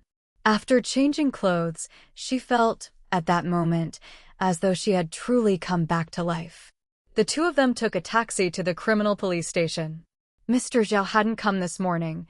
After all, there was a lot going on over there, and the specific progress was uncertain. Zhou Ning kept his eyes closed, and Xia Momo thought he was resting. Actually, Zhou Ning was feeling very emotional at the moment. He had fallen asleep early the previous night, too exhausted to study in detail. Just now, when he pushed up his glasses, he noticed that the original screen from before had long disappeared and realized he hadn't forgotten any of the knowledge he had learned. This meant that even though the system was stripped away, or rather left him, all the knowledge he had gained remained intact, which eased his mind considerably. Reflecting carefully on his experiences over the past few days, he felt increasingly certain that his parents' murder was inevitably linked to the secret they were investigating. Although this place was abandoned, it wasn't completely forgotten. /p break time equals 300 ms//prosody/speak. Speak, prosody, p. After all, this place was too secretive, and even though the coffins hadn't been opened and were protected by toxins outside, those who had explored here might be aware of the treasures inside, ready to activate specific plans whenever necessary. As for the ammunition, he didn't know how much could be accounted for. Moreover, the crates in the back were also tightly packed. They surely contained something even more powerful. Judging by the quantity, if converted to TNT, it could nearly level a city. The location of Guangzhou City, though not an economic hub, was too close to Jiuquan City. If someone were to travel from the unmanned region directly into the city, it wasn't impossible, since many countries wouldn't be pleased with the rapid development of Hua country's aerospace technology, or might even look forward to a mishap here with a spectator's mindset.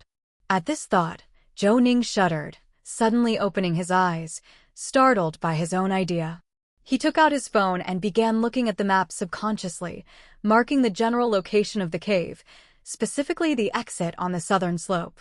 Then he set the endpoint as Jiuquan City. He had just finished setting it when he erased the destination.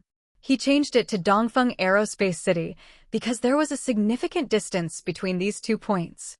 Zhou Ning leaned in, zoomed in on the screen, and scrutinized the selective routes. /p break time equals 300 ms//prosody/speak. Speak, prosody, p. Imagining a detour, he saw one could leave from the southern slope of the cave, bypass Sunan Yugu Autonomous County, take G203, then switch to S204, and after that, at Halapass, the road became S215. Heading west, just outside Jiaguan, one could directly reach Dongfeng Aerospace City. Of course, this arrival did not mean a direct entry, but rather to reach the closest mountain above, from where Dongfeng Aerospace City could be completely monitored. And Jiuquan became an independent city in 2002 after the district was abolished, while Aerospace City was established in 1958, transformed from Base 20 of the General Equipment Department. Suddenly, Zhou Ning understood the cave's importance. Beyond the religious aspect, the storage there held a significant meaning. It was a place conducive to both advance and retreat, only just over 100 kilometers in a straight line from Aerospace City, and so secretive. It was a plan ready to be deployed to shatter Hua country's image as an aerospace giant on the world stage. If Yagalenga were to exert significant influence on a so-called pilgrimage day that appeared to outsiders as just a temple fair, it would be entirely possible to organize a large gathering of people in sync with specific actions. The consequences were unimaginable. It could be said that at the realization of all this, Zhou Ning's back was already drenched in sweat. /p break time equals 300 ms//prosody/speak. Speak, prosody. Xia Momo felt Zhou Ning's rigidity and turned to see that he was sweating profusely, startling her, and she quickly asked, "Zhou Ning, what's wrong with you? Are you feeling unwell again?" The driver promptly slowed down. Since boarding the vehicle, he had been wearing a mask and occasionally coughing, making it clear that he probably had a cold. Not to mention his good sense of service, afraid his cold might infect other passengers, he conscientiously wore his mask. Zhou Ning shook his head and glanced at the driver, stopping Xia Momo from speaking further. I don't feel unwell. Let's talk more after we get off. I thought of a key point. I wonder how Director Su and their side are progressing with their investigations. If we can find corroborating evidence, then... Zhou Ning didn't finish his sentence, but Xia Momo understood the implication. By then, the car had already stopped in front of the detective unit. Xia Momo paid the fare, and Zhou Ning was the first to get out. The dark-skinned driver, his voice muffled by the mask and speaking in accented Mandarin, said warmly to Xia Momo, "Is your man an actor? The one who shot the mountain scene in that drama?" Xia Momo paused, then quickly waved her hands with a laugh, comparing the male lead in her mind with Zhou Ning, thinking they indeed looked somewhat similar. He's not an actor. /p break time equals 300 ms / prosody / speak. Speak, prosody. Xia Momo got out of the taxi, and as the car left, she turned to watch it go, sensing a faint whiff of something, maybe a faint fruity scent, barely perceptible. They hurried to the small two-story building in the back where, sure enough, Su Dayuan sat in the second-floor office, surrounded by a pile of documents. His phone looked as if he had just hung up. He waved Zhou Ning in urgently. "You rushed here right after being discharged. You're so impatient." Zhou Ning smiled and shook his head. Xia Momo poured some water for them and left the room, and then Zhou Ning sighed and shared his thoughts from the trip with Su Dayuan. As he talked, Zhou Ning watched Su Daiwan's expressions, seeing no great shock, and he fell silent for a few seconds before realizing, "It seems that during the days I was unconscious, the things cleared from the cave have already been identified and accounted for. You've also confirmed with the relevant departments of Longwu Province about whether there have been any previous attacks or information theft incidents, haven't you? /p break time equals 300 ms / prosody / speak. Speak, prosody, p. Chapter 666 to 634, Saline_1 Chapter 666, Chapter 634, Saline_1 Su Dayuan laughed. You weren't in a good state yesterday. After talking about the portrait, you became drowsy and wanted to sleep. Any more talk would have been meaningless, so let's have a detailed chat today. Come on, have a seat. Zhou Ning didn't waste any words and quickly squeezed over to Su Daiwan's side and sat beside him. Su Daiwan's notebook was open, displaying a video. In the video, it was still the same storage location inside the cave. However, the entire cave was brightly illuminated as if it were daylight.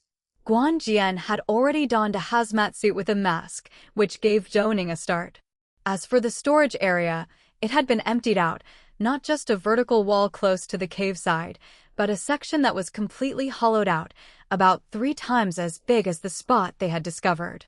Moreover, there were 2 doors on the wall, stone doors with metal frames, which impressed Zhou Ning with their tight security. Guan Jian's muffled voice came through, tinged with frantic shouting. All the items on the outside have been tallied. In total, there are 140 boxes of explosives, including dynamite, detonating cord, and blasting caps. All kinds of equipment are complete. An expert examination of the inside of the stone door indicates that the artillery shells and steel cylinders are filled with sarin, amounting to 238 boxes. /p break time equals 300 ms / prosody / speak. Speak, prosody, p. Judging from the packaging and the fullness of the substance, this batch of sarin has been stored here in these quantities. It has not been opened or used. Just now, the 238 boxes of sarin, along with the 140 boxes of explosives, have been completely transported. Inside the cave, we and the armed police have conducted 3 thorough searches, and no other traces of human activity have been found. Su Dayuan turned off the video. Zhou Ning was beyond shocked. Sarin. They had actually found sarin here. Not to mention the explosives laid out on the surface, but also the more secretive stone doors behind. Such construction was no simpler than digging out a cave, 238 boxes of it. That was an enormous quantity. Shocked, aren't you? The cleanup work was completed last night, and the results of the chemical tests came early this morning. Both Longu Province and our Qidong Province have sent people, and regarding the military, specialized personnel have also been involved in the transport.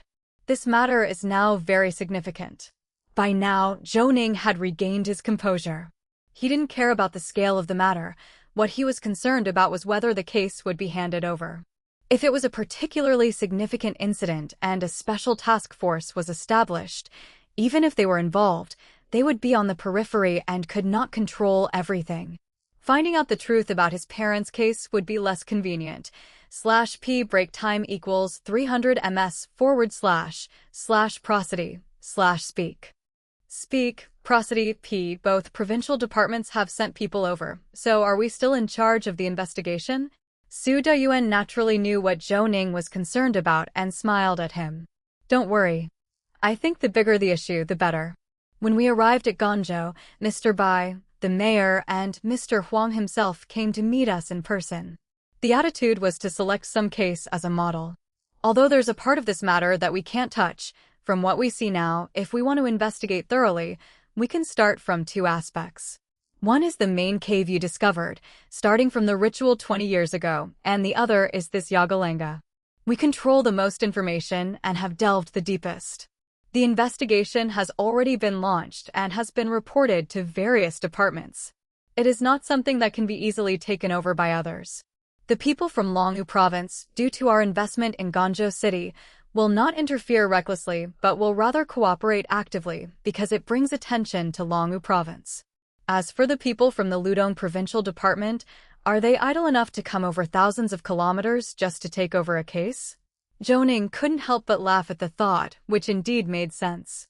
Although the case was significant, it was not within Qidong's jurisdiction. The Qidong Provincial Department would absolutely feign ignorance. Who would look for trouble without reason? /p break time equals 300 ms / prosody / speak. Speak, prosody, p. As for the Longu Provincial Department, as Su Dayuan said, they would only cooperate and not take the initiative to take over the case.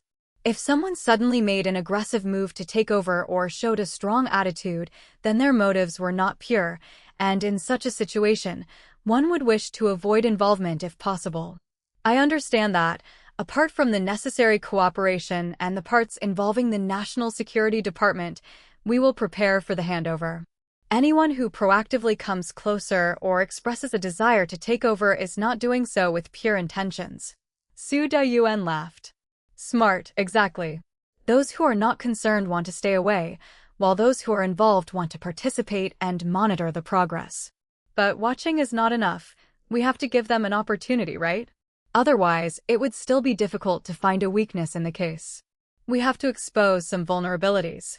For instance, regarding the Special Task Force, I have applied to Qidong and Longu, hoping for support from various personnel. The same goes for Aerospace City. We hope for assistance in the investigation.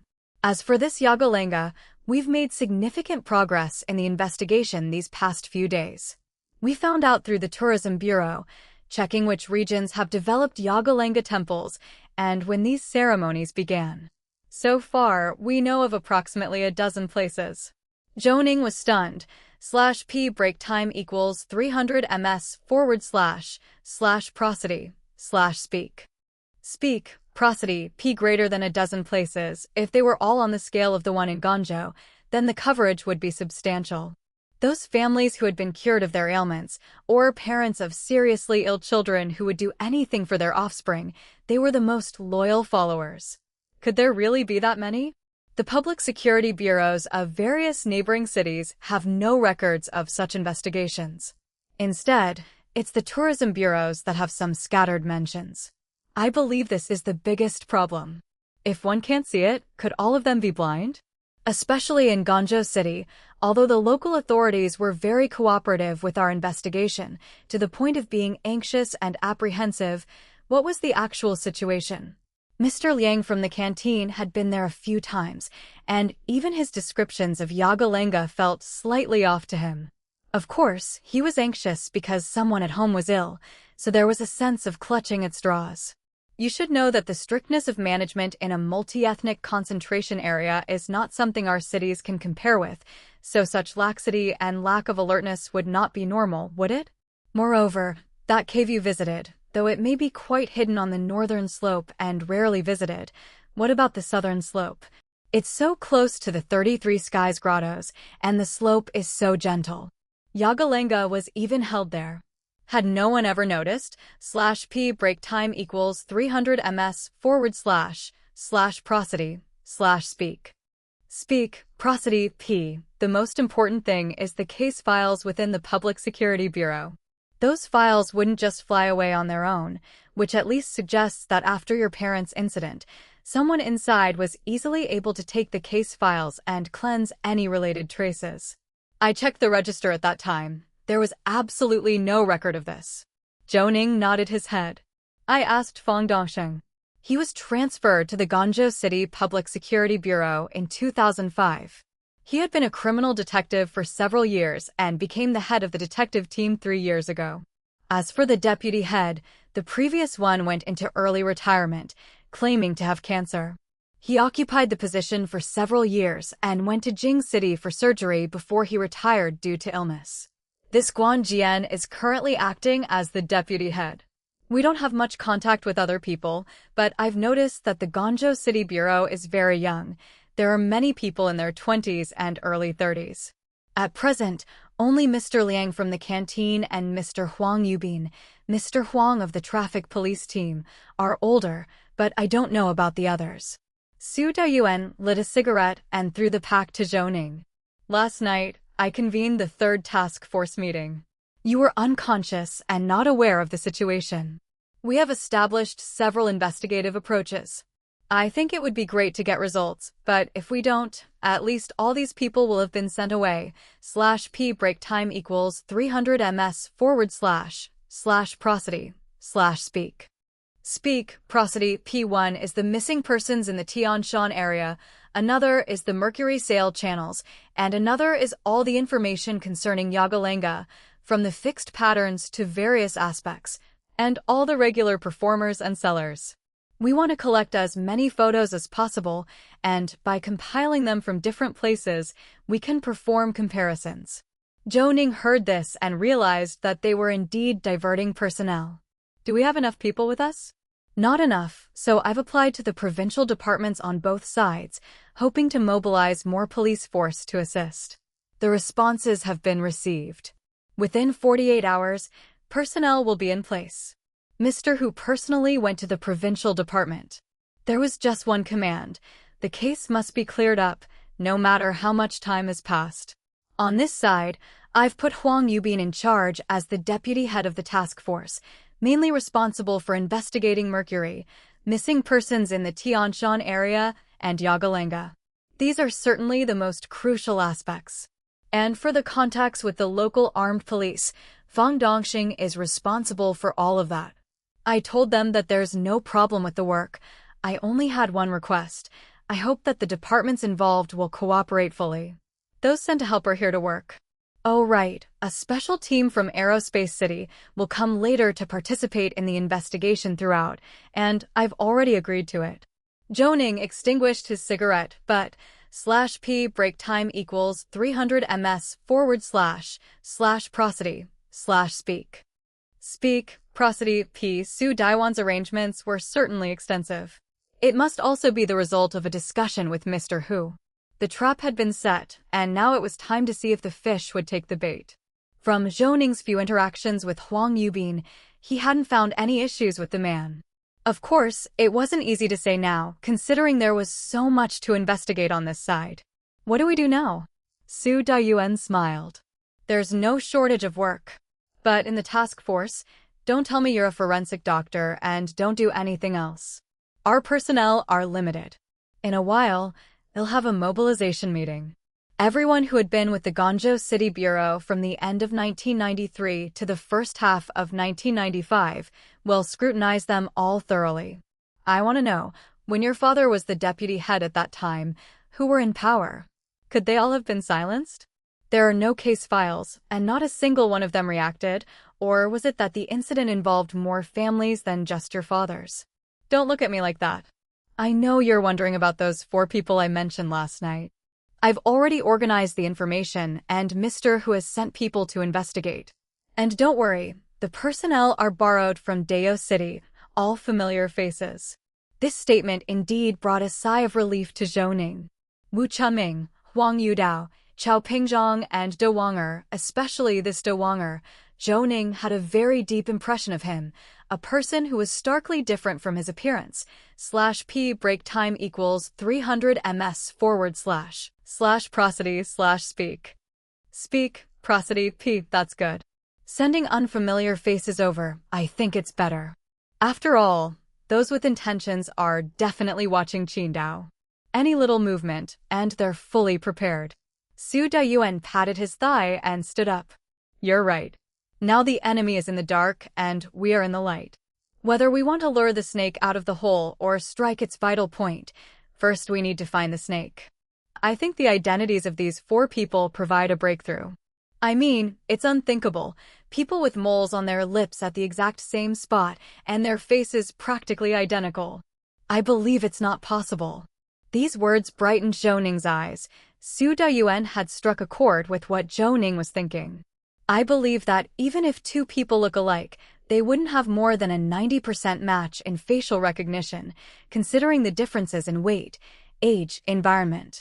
I always feel that, perhaps, it's the same person, just with multiple identities. Su Dayuan nodded his head. Agreed. /p break time equals 300 ms / prosody / speak. Speak, prosody, p. Chapter 667 to 635 Li Qinbin's discovery _1 Chapter 667. Chapter 635 Li Qinbin's discovery _1 afterward. Su Dayuan stood with hands on his hips, purposefully putting on a stern face as he urged Zhou Ning, hurry up and get to work. I've already contacted the relevant personnel and told them to send me the inspection report. Once I receive it, I'll forward it to Cui Lily. Is that okay? As soon as he finished speaking, he closed the door with a bang. Mr. Zhao shrugged his shoulders, looking utterly unconcerned. Next time, be more polite when you speak to Director Su. See? He feels like he's working for you, and that's upsetting him. Let's hurry inside too and make sure we catch up with Guan Jian about his work history. Zhou Ning smiled and said nothing more, heading straight into the interview room. Before long, Mr. Zhao brought Guan Jian in. Guan Jian looked puzzled and kept looking around as he entered. What's the matter, Director Zhou? Have we done something wrong, or is there a problem? Zhao Xinli moved closer and handed Guan Jian a bottle of mineral water. Why all the fuss? According to the requirements of both provincial bureaus, all personnel entering the special case group are to undergo an internal review to compare with previous files. Isn't this to prevent internal leaks? Whatever the leaders command, we do, so be quick about it and don't waste time. Don't you have to go to Gaodai later? Guan Jian uttered an acknowledgement, but didn't seem too nervous. /p break time equals 300 ms / prosody / speak. Speak, prosody, p. After all, these were the faces he saw every day. The 3 of them sat down. Zhou Ning activated the software on his laptop, and then, angling it slightly, he smiled at Guan Jian. Mr. DUI, talk about your work history. Tell us where you worked, from when to when, starting with your employment. Upon hearing this, Guan Jian relaxed as well. I joined the criminal police force on September 2, 2006, when the Guangzhou City Bureau was expanding. I had just graduated from the police academy at that time, and I've been here ever since. Oh, I graduated from Longyu Province Police Vocational School, just a junior college graduate. When were you born, and what's the situation with your family? I was born on March 7, 1985. I have parents and an older brother. I got married on May 1, 2010. My parents bought me a house right next to our criminal police team's office. It's so close that I can pretty much roll to work. My wife is a teacher at the government kindergarten, and we had a daughter just 2 months ago. At the mention of his daughter, Guan Jian's smile widened as if his mind was filled with her laughter. After a brief pause, he continued. I'm just an ordinary guy from a small city, living an ordinary life. It's nothing as exotic as your experiences. Furthermore, since I started working in 2006, there haven't been many serious incidents in Guangzhou City. The one that made the deepest impression on me was one we dealt with last year, /p break time equals 300 ms / prosody / speak. Speak, prosody, p. The killer was a man, a worker at a local aluminum factory, who had been laid off for 6 months. The neighbors reported that the man was introverted, but suddenly, in a fit of madness, he killed his 2 children, his wife, his mother-in-law, and his parents, 6 people in total, and then stood on the roof, threatening to jump. When we received the alarm and went there, Mr. Fong and Mr. Huang were also there.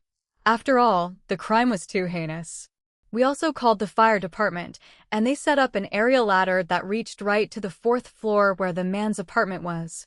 Through the window, you could see the bodies scattered across the floor. After some persuasion, the man, without saying a word, turned his back to the negotiators. Before we could take action, we discovered that the gas was on, and there was a hissing sound from the kitchen. We couldn't shoot him for fear of causing an explosion, so we urgently called the gas company to shut off the valve. Then we evacuated the building. It was quite a hassle. But the killer was just sitting by the window, with his back to the negotiators.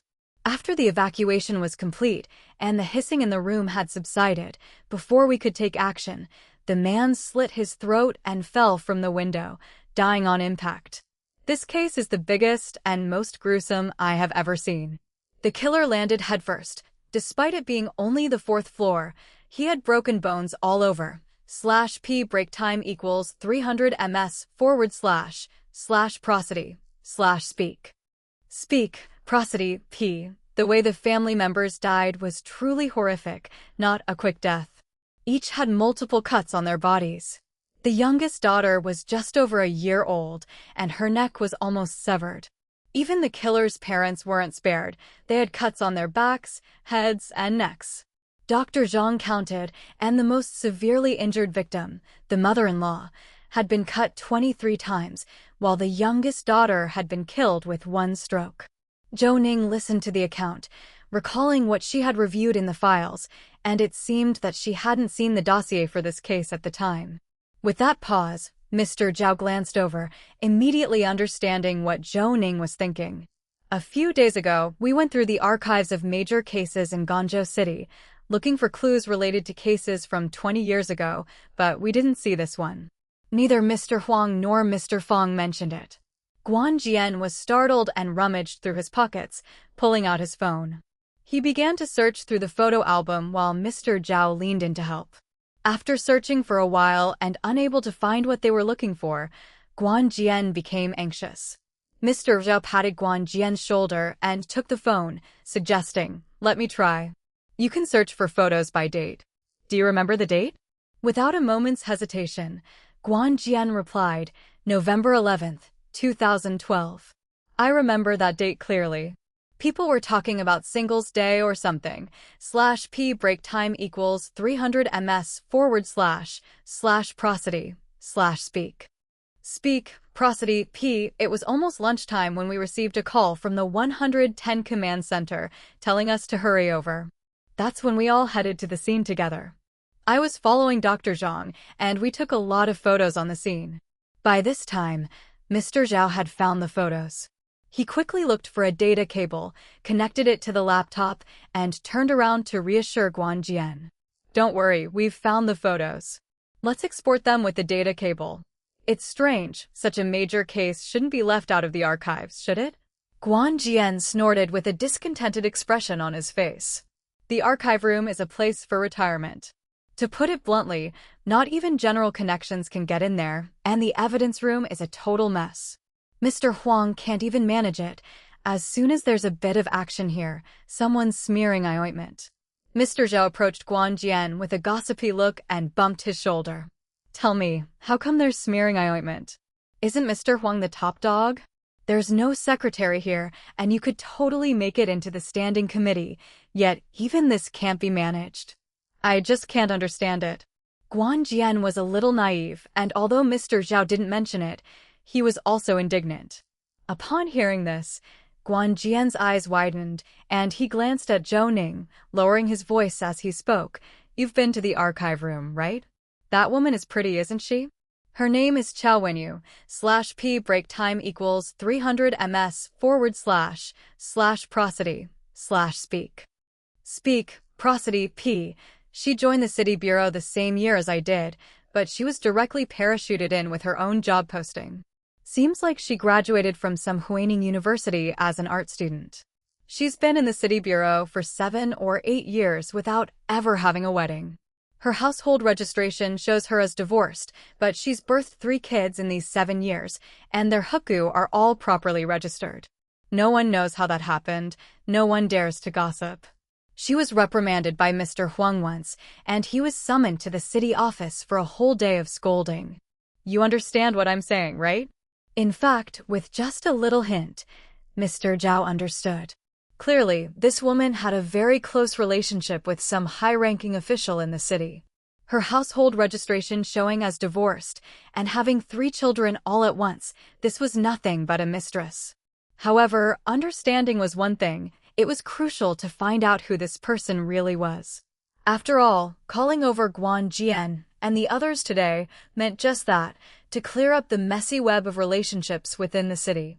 Such a big case, and the files just vanished? An administrator who's also the big leader's mistress. How far gone was this city? Moreover, it was unpredictable whether this person was involved in Zhou Ning's parents' case. I'm not from Guangzhou. How would I know who you're talking about? Just say it. Why beat around the bush with me here? It would be good to know, so we can steer clear. /p break time equals 300 ms / prosody / speak. Speak, prosody, p. After all, we're not leaving any time soon, and we wouldn't want to offend anyone by accident. Looking at Mr. Zhao's earnest eyes, Guan Jian thought for a moment before raising 2 fingers. Mr. Zhao thought back to when they went to Hushi College. It seemed that someone from the municipal committee had accompanied them. Indeed, the team sent from Qidong was also quite strong, and he hadn't paid much attention to who the second-in-command was.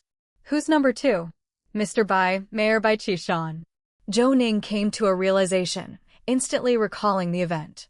At that time, it was Bai Qishan who went on stage for the photo shoot, shaking hands with the party from Qidong. Normally, for such public appearances, especially when Qidong was the investor, the big boss should show up, but it seemed he was absent on several occasions. Moreover, according to Su Dayuan, Bai Qishan was one of those who came to meet them, which indicated that Guangzhou was very humble and seemed very sincere. Mr. Zhao glanced at Zhou Ning, noticing his expression and realizing head made the connection.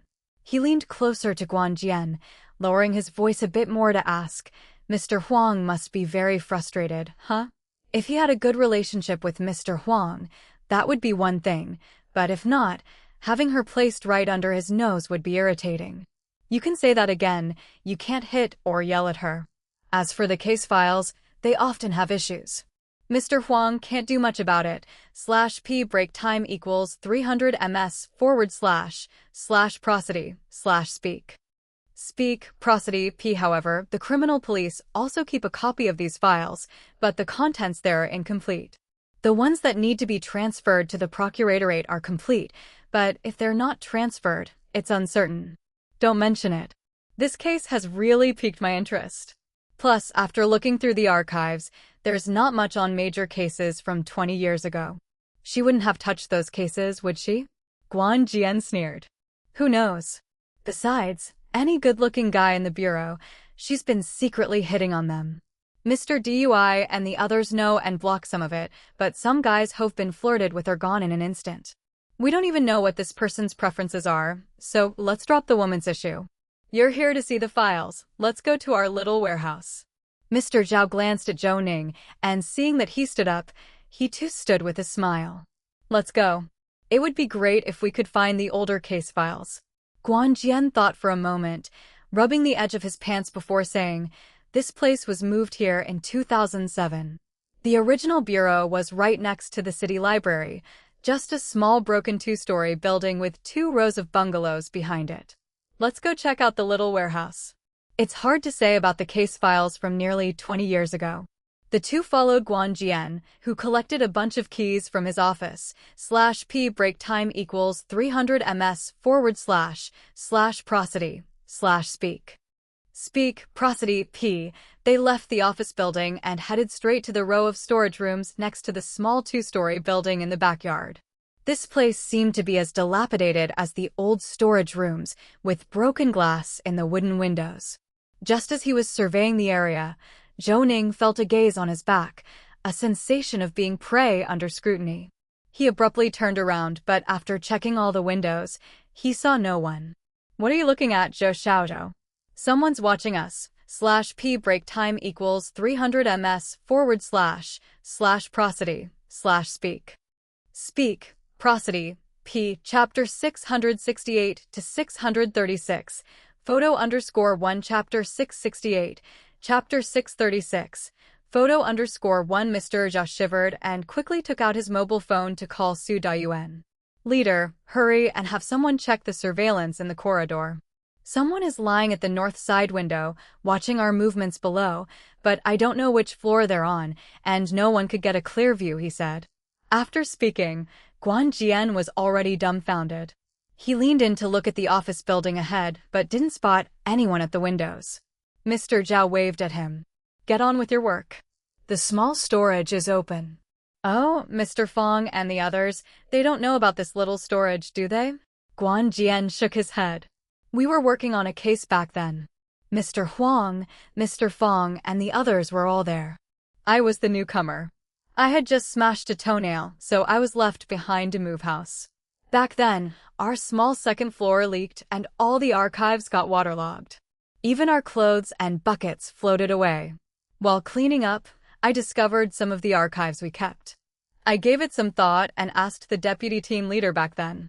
Probably because he was always sick and in a bad mood, he yelled at me, telling me to do as I see fit and to take it home to burn if the firewood wasn't enough," he explained.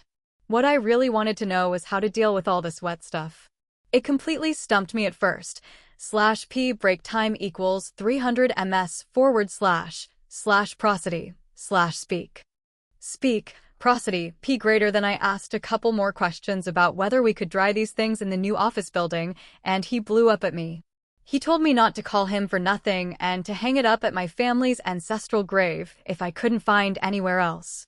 I was bewildered at the time. After we pulled everything back, some of the waterlogged archive bags, I just sent them straight to my dad's leather drying workshop. It took days to dry them. Then I had workers box them up, and I hauled them over here to the small storage. If you hadn't asked today, I would have forgotten all about it," he admitted.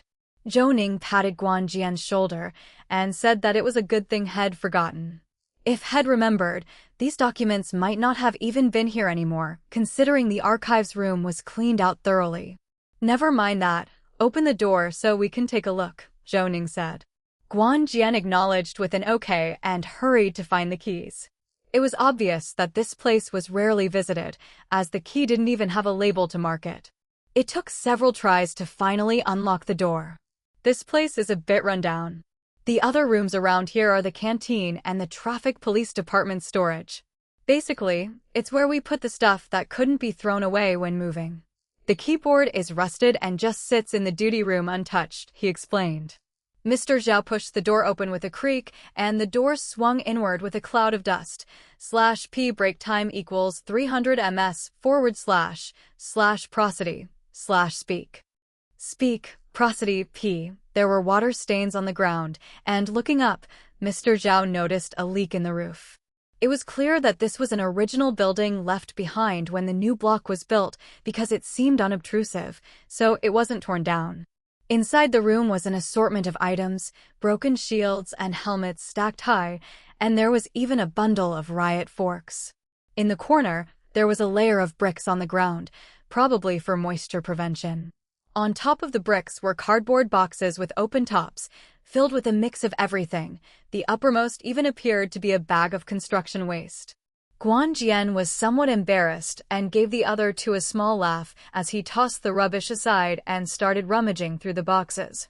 After a while, he indeed found some dossier boxes, which Zhou Ning and Mr. Zhao began to inspect as they squatted down. Guan Jian didn't stop talking, mentioning that Chao Wenyu from the archives had once hinted something to him. When he was checking the archives, she scratched his palm with her finger, which startled Guan Jian, and after that, he always sent someone else to do the tasks. Listening to the chatter, Zhou Ning had already flipped through to the fourth dossier, which was marked with a pencil notation of the Zhou character. The archive had no name or date recorded. Zhou Ning nudged Mr. Zhao. "Tell him to shut up," Zhou Ning said. Zhou Ning rarely spoke so bluntly, and since he did, Mr./P break time equals 300 ms/prosody/speak. Speak, prosody. P. Zhao knew that Zhou Ning must have found something. He quickly stood up, covered Guan Jian's mouth, and stepped outside.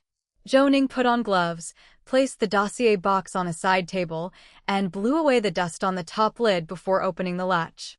Most of the side of the dossier had water stains, and the elastic had completely lost its stretch, turning yellow and hard, indicating that the dossier was very old. As the dossier was opened, a musty smell wafted out. Inside the dossier was an investigation report. Something slipped out from behind it, and Zhou Ning quickly caught it, only to discover it was a photograph that was well preserved and undistorted despite the water. As Zhou Ning pinched the edges of the photograph to lift it, he could see 2 clear fingerprints on the surface. He turned to look at Mr. Zhao. "Don't alert anyone else. We'll take these items to examine ourselves," Zhou Ning instructed. Mr. Zhao nodded, took off his outer coat, and saw Zhou Ning repacking the dossier. He wrapped it in his jacket, covering his hands as if he were casually draping the coat over them, hiding the dossier very effectively. He put an arm around Guan Jian's shoulder and smiled at him. "I have this feeling that you're about to earn a commendation," Mr. Zhao said cheerfully. Guan Jian gave a smile that looked uglier than crying, unsure of what to say. "I don't know what I've done, as long as I haven't caused trouble. That's good enough," he said. "Quit the nonsense, let's move it. /P break time equals 300 ms/prosody/speak. Speak, prosody. P. Call some auxiliary police over to move all these cardboard boxes to the small building in the back. Make sure you call the new auxiliaries, not the slick veterans. Speak loudly and with confidence. Just act the way you usually do when you're being silly," Mr. Zhao directed. Guan Jian's face was full of awkwardness. Mr. Zhao reassured him, "Don't worry, Mr. Zhao. What kind of expression should I maintain as I follow you?" Zhao Xinli patted his face, staring at him as he put away the joke from his face. "Everything as usual, just like when you first saw us in the cave, peering from behind Mr. Cui. Don't talk as it's easy to show fear, and there's no need to lock the door here, just leave it open. That way, no one pays attention, and then move things as quickly as possible. Hurry and throw these broken trashes into the garbage can, empty this little hut. Even if you move things next door, it makes people think that we just found a place to store stuff." Once Mr. Zhao said this, Guan Jian's eyes lit up. "Mr. Zhao, you're so clever, I know what to do now." He was about to make a phone call when Mr. Zhao, in a rush, slapped him on the back. "You've got the order wrong. Now the 3 of us will go out one after another, then dust ourselves off, complain a little, and head straight for the little second floor. I've said so much, let it sink into your head, will you?" Guan Jian scratched his head and smiled sheepishly. "Got it, don't rush me. I'm just a bit slow on the uptake. /P break time equals 300 ms/prosody/speak. Speak, prosody. P. With that, he was the first to walk out, coughing a few times, continuously patting the dust off his body, and turned back to wave at Mr. Zhao and the others. "Mr. Zhao, Director Zhou, come out quickly. I'll have someone clean up right away, then tidy it up. This place is quite spacious and can fit a lot of stuff." Mr. Zhao and Zhou Ning also quickly came out, and the 3 of them headed toward the little second floor together. At the north side window of the office building, a pair of eyes withdrew from behind the curtain. Zhou Ning sensed that gaze again, but this time he didn't look back. The 3 entered the little second floor, and Guan Jian immediately made a call, arranging for people to move things, clear out all the trash, and even went to fetch the keys from the little second floor to stuff the things that couldn't be thrown away into the room across the hall. After a quick set of instructions, Guan Jian hung up the phone and looked at Zhao Xinli. How did I do, Mr. Zhao? Not bad, although a bit exaggerated, but that's in your nature, which can be compensated for. Just now when we entered the little second floor, I also felt like someone was watching us. It seems to be internal personnel, no doubt about it. Keep an eye out here, a good eye, and have your men move the stuff over here, put the documents in the room on the first floor, and keep a close watch on each one. Rest assured, I've got it under control. /p break time equals 300 ms / prosody / speak. Speak, prosody, p. I've always felt that there's something wrong with the atmosphere in our bureau. You can't blame the leaders for it. There are quite a few who have long hands and strong backgrounds. After all, it's too hard to find a decent job in our city. Understood, dear best. Just stand in this corner. If anything comes up, contact me by phone. We're going to take a look at this dossier, and another thing, you can think about it, about that case last year, why the dossier went missing. Where do you all keep the backups now? Guan Jian paused for a moment. I'll ask Mr. Fong later, as the case ultimately was an inside job. Logically, no one should have requested the dossier. Its absence was also discovered during the search. I haven't talked to Mr. Fong about it yet. I'll ask him later. Mr. Zhao didn't say anything more. He and Zhou Ning quickly went upstairs, while Guan Jian kept a firm watch in the direction of the dilapidated room, holding up his phone and sending voice messages. By this time, someone had already come out of the main building, dragging a garbage bin, while no one appeared to be looking out from the rooms across the building. When they got to the top, the two entered an unoccupied office. Mr. Zhao fetched an LED light and a survey box, and then cleared everything off the desk. He then glanced at Zhou Ning and placed the dossier on the desk. Just as Zhou Ning was about to reach for it, Mr. Zhao stopped him again. Hold on, I think we're missing a step. /p break time equals 300 ms / prosody / speak. Speak, prosody, p. We've checked this dossier, and we need to take samples, but after all, there are no local staff, and the results will be questioned. I think it's best to call someone over. Zhou Ning thought for a moment, then nodded in agreement. I'll contact Director Su. Just now I saw photographs in the dossier, pictures from the crime scene investigation. Tell Guan Jian to come up here and find one of our people to keep watch over there. Mr. Zhao hurried to arrange things, while Zhou Ning dialed Su Daiwan's phone. What's the matter now? Leader, please come to the second floor of the back courtyard. I've found the dossier. I only glanced at it. Didn't look through the contents carefully. As for local staff, I asked Mr. Zhao to call Guan Jian up here. Do you think we should notify anyone else? From Su Daiwan's side came the sound of a chair tumbling over, followed by a loud bang of a door and the sound of hurried footsteps. You wait for me, I'll be right there. Meanwhile, I'll call Mr. Chu over there and have him turn on the law enforcement recorder to record the process. Wait a minute, your dissection equipment. Is it the same model as the one from Qidong? That thing has a video upload feature, right? We might as well use that, it can be checked by the system. The phone hung up and Zhou Ning thought about it. Indeed what Su Dayuan said made sense. /p break time equals 300 ms / prosody / speak. Speak, prosody, p. The content recorded here cannot be deleted, can only be paused, and it even has a timestamp. The quality of the image is not worse than that of a law enforcement recorder. With that in mind, he picked up the jacket of Mr. Zhao, held the dossier, and headed straight for Autopsy Room 1, bumping into Mr. Zhao and Guan Jian who were just coming upstairs.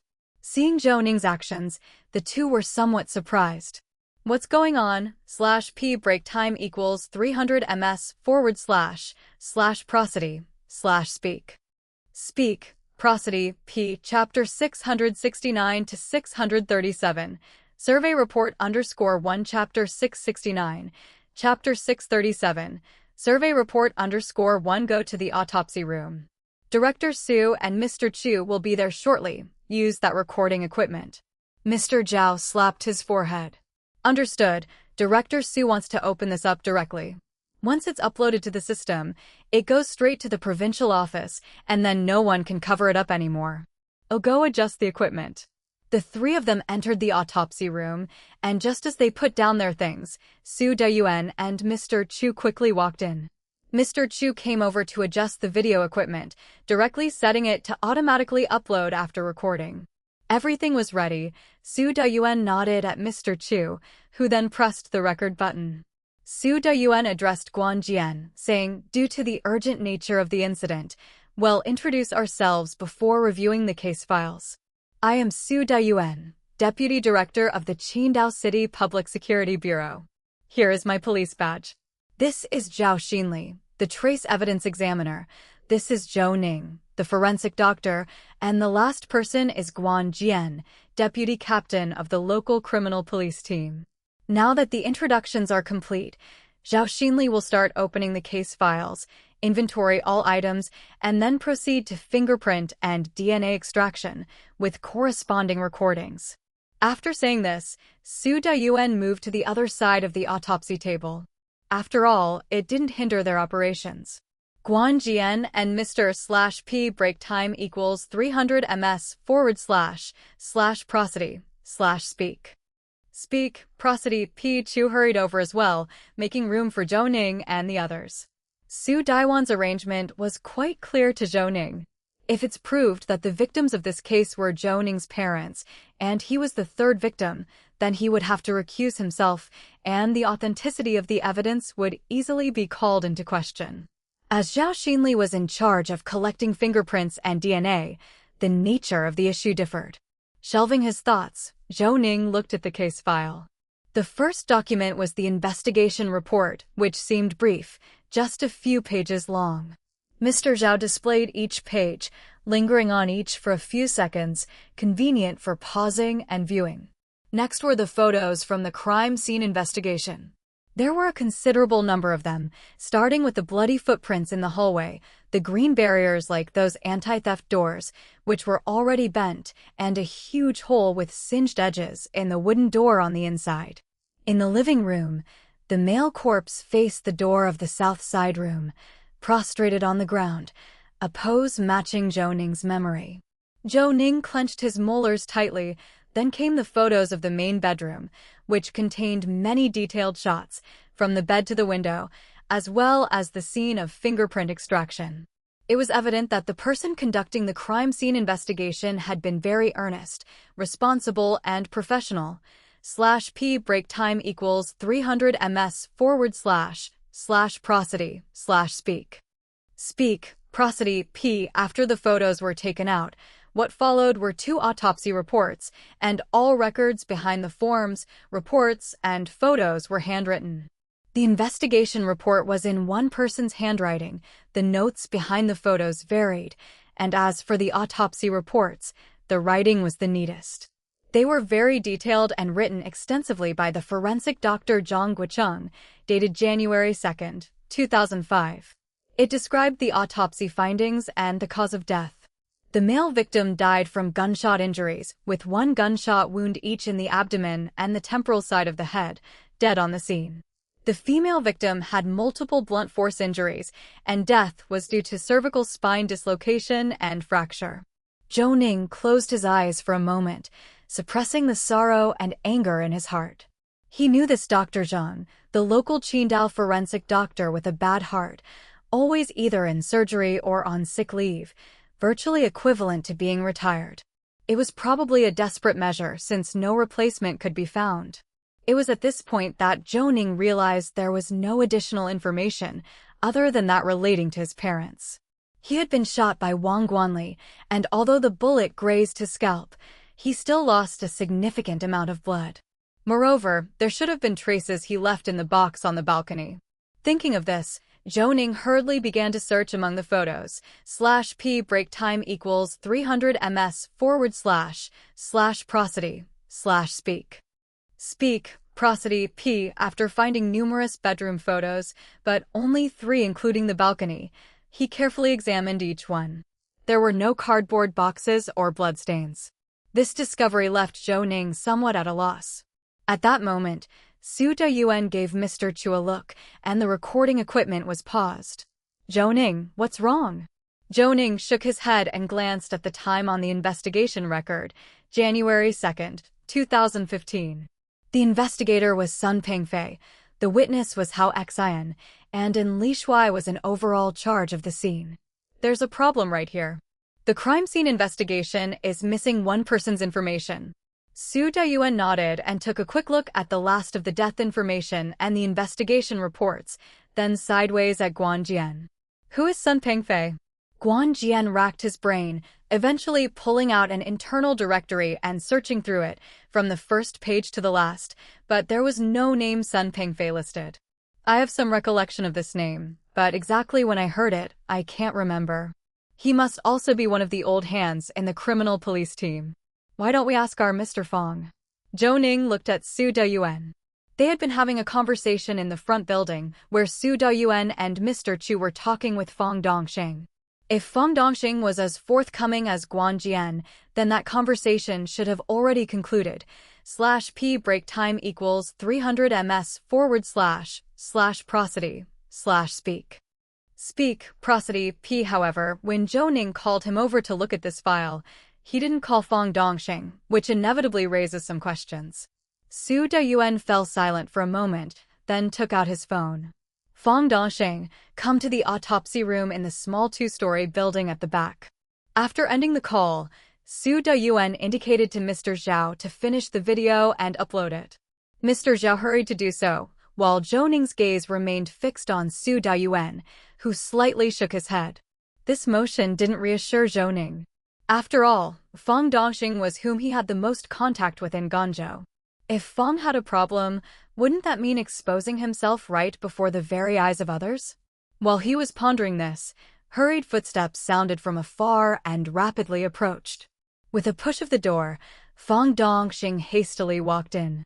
What's the matter, Director Su? Su Dayuan waved his hand, and Fong Dongxing ran up to the group.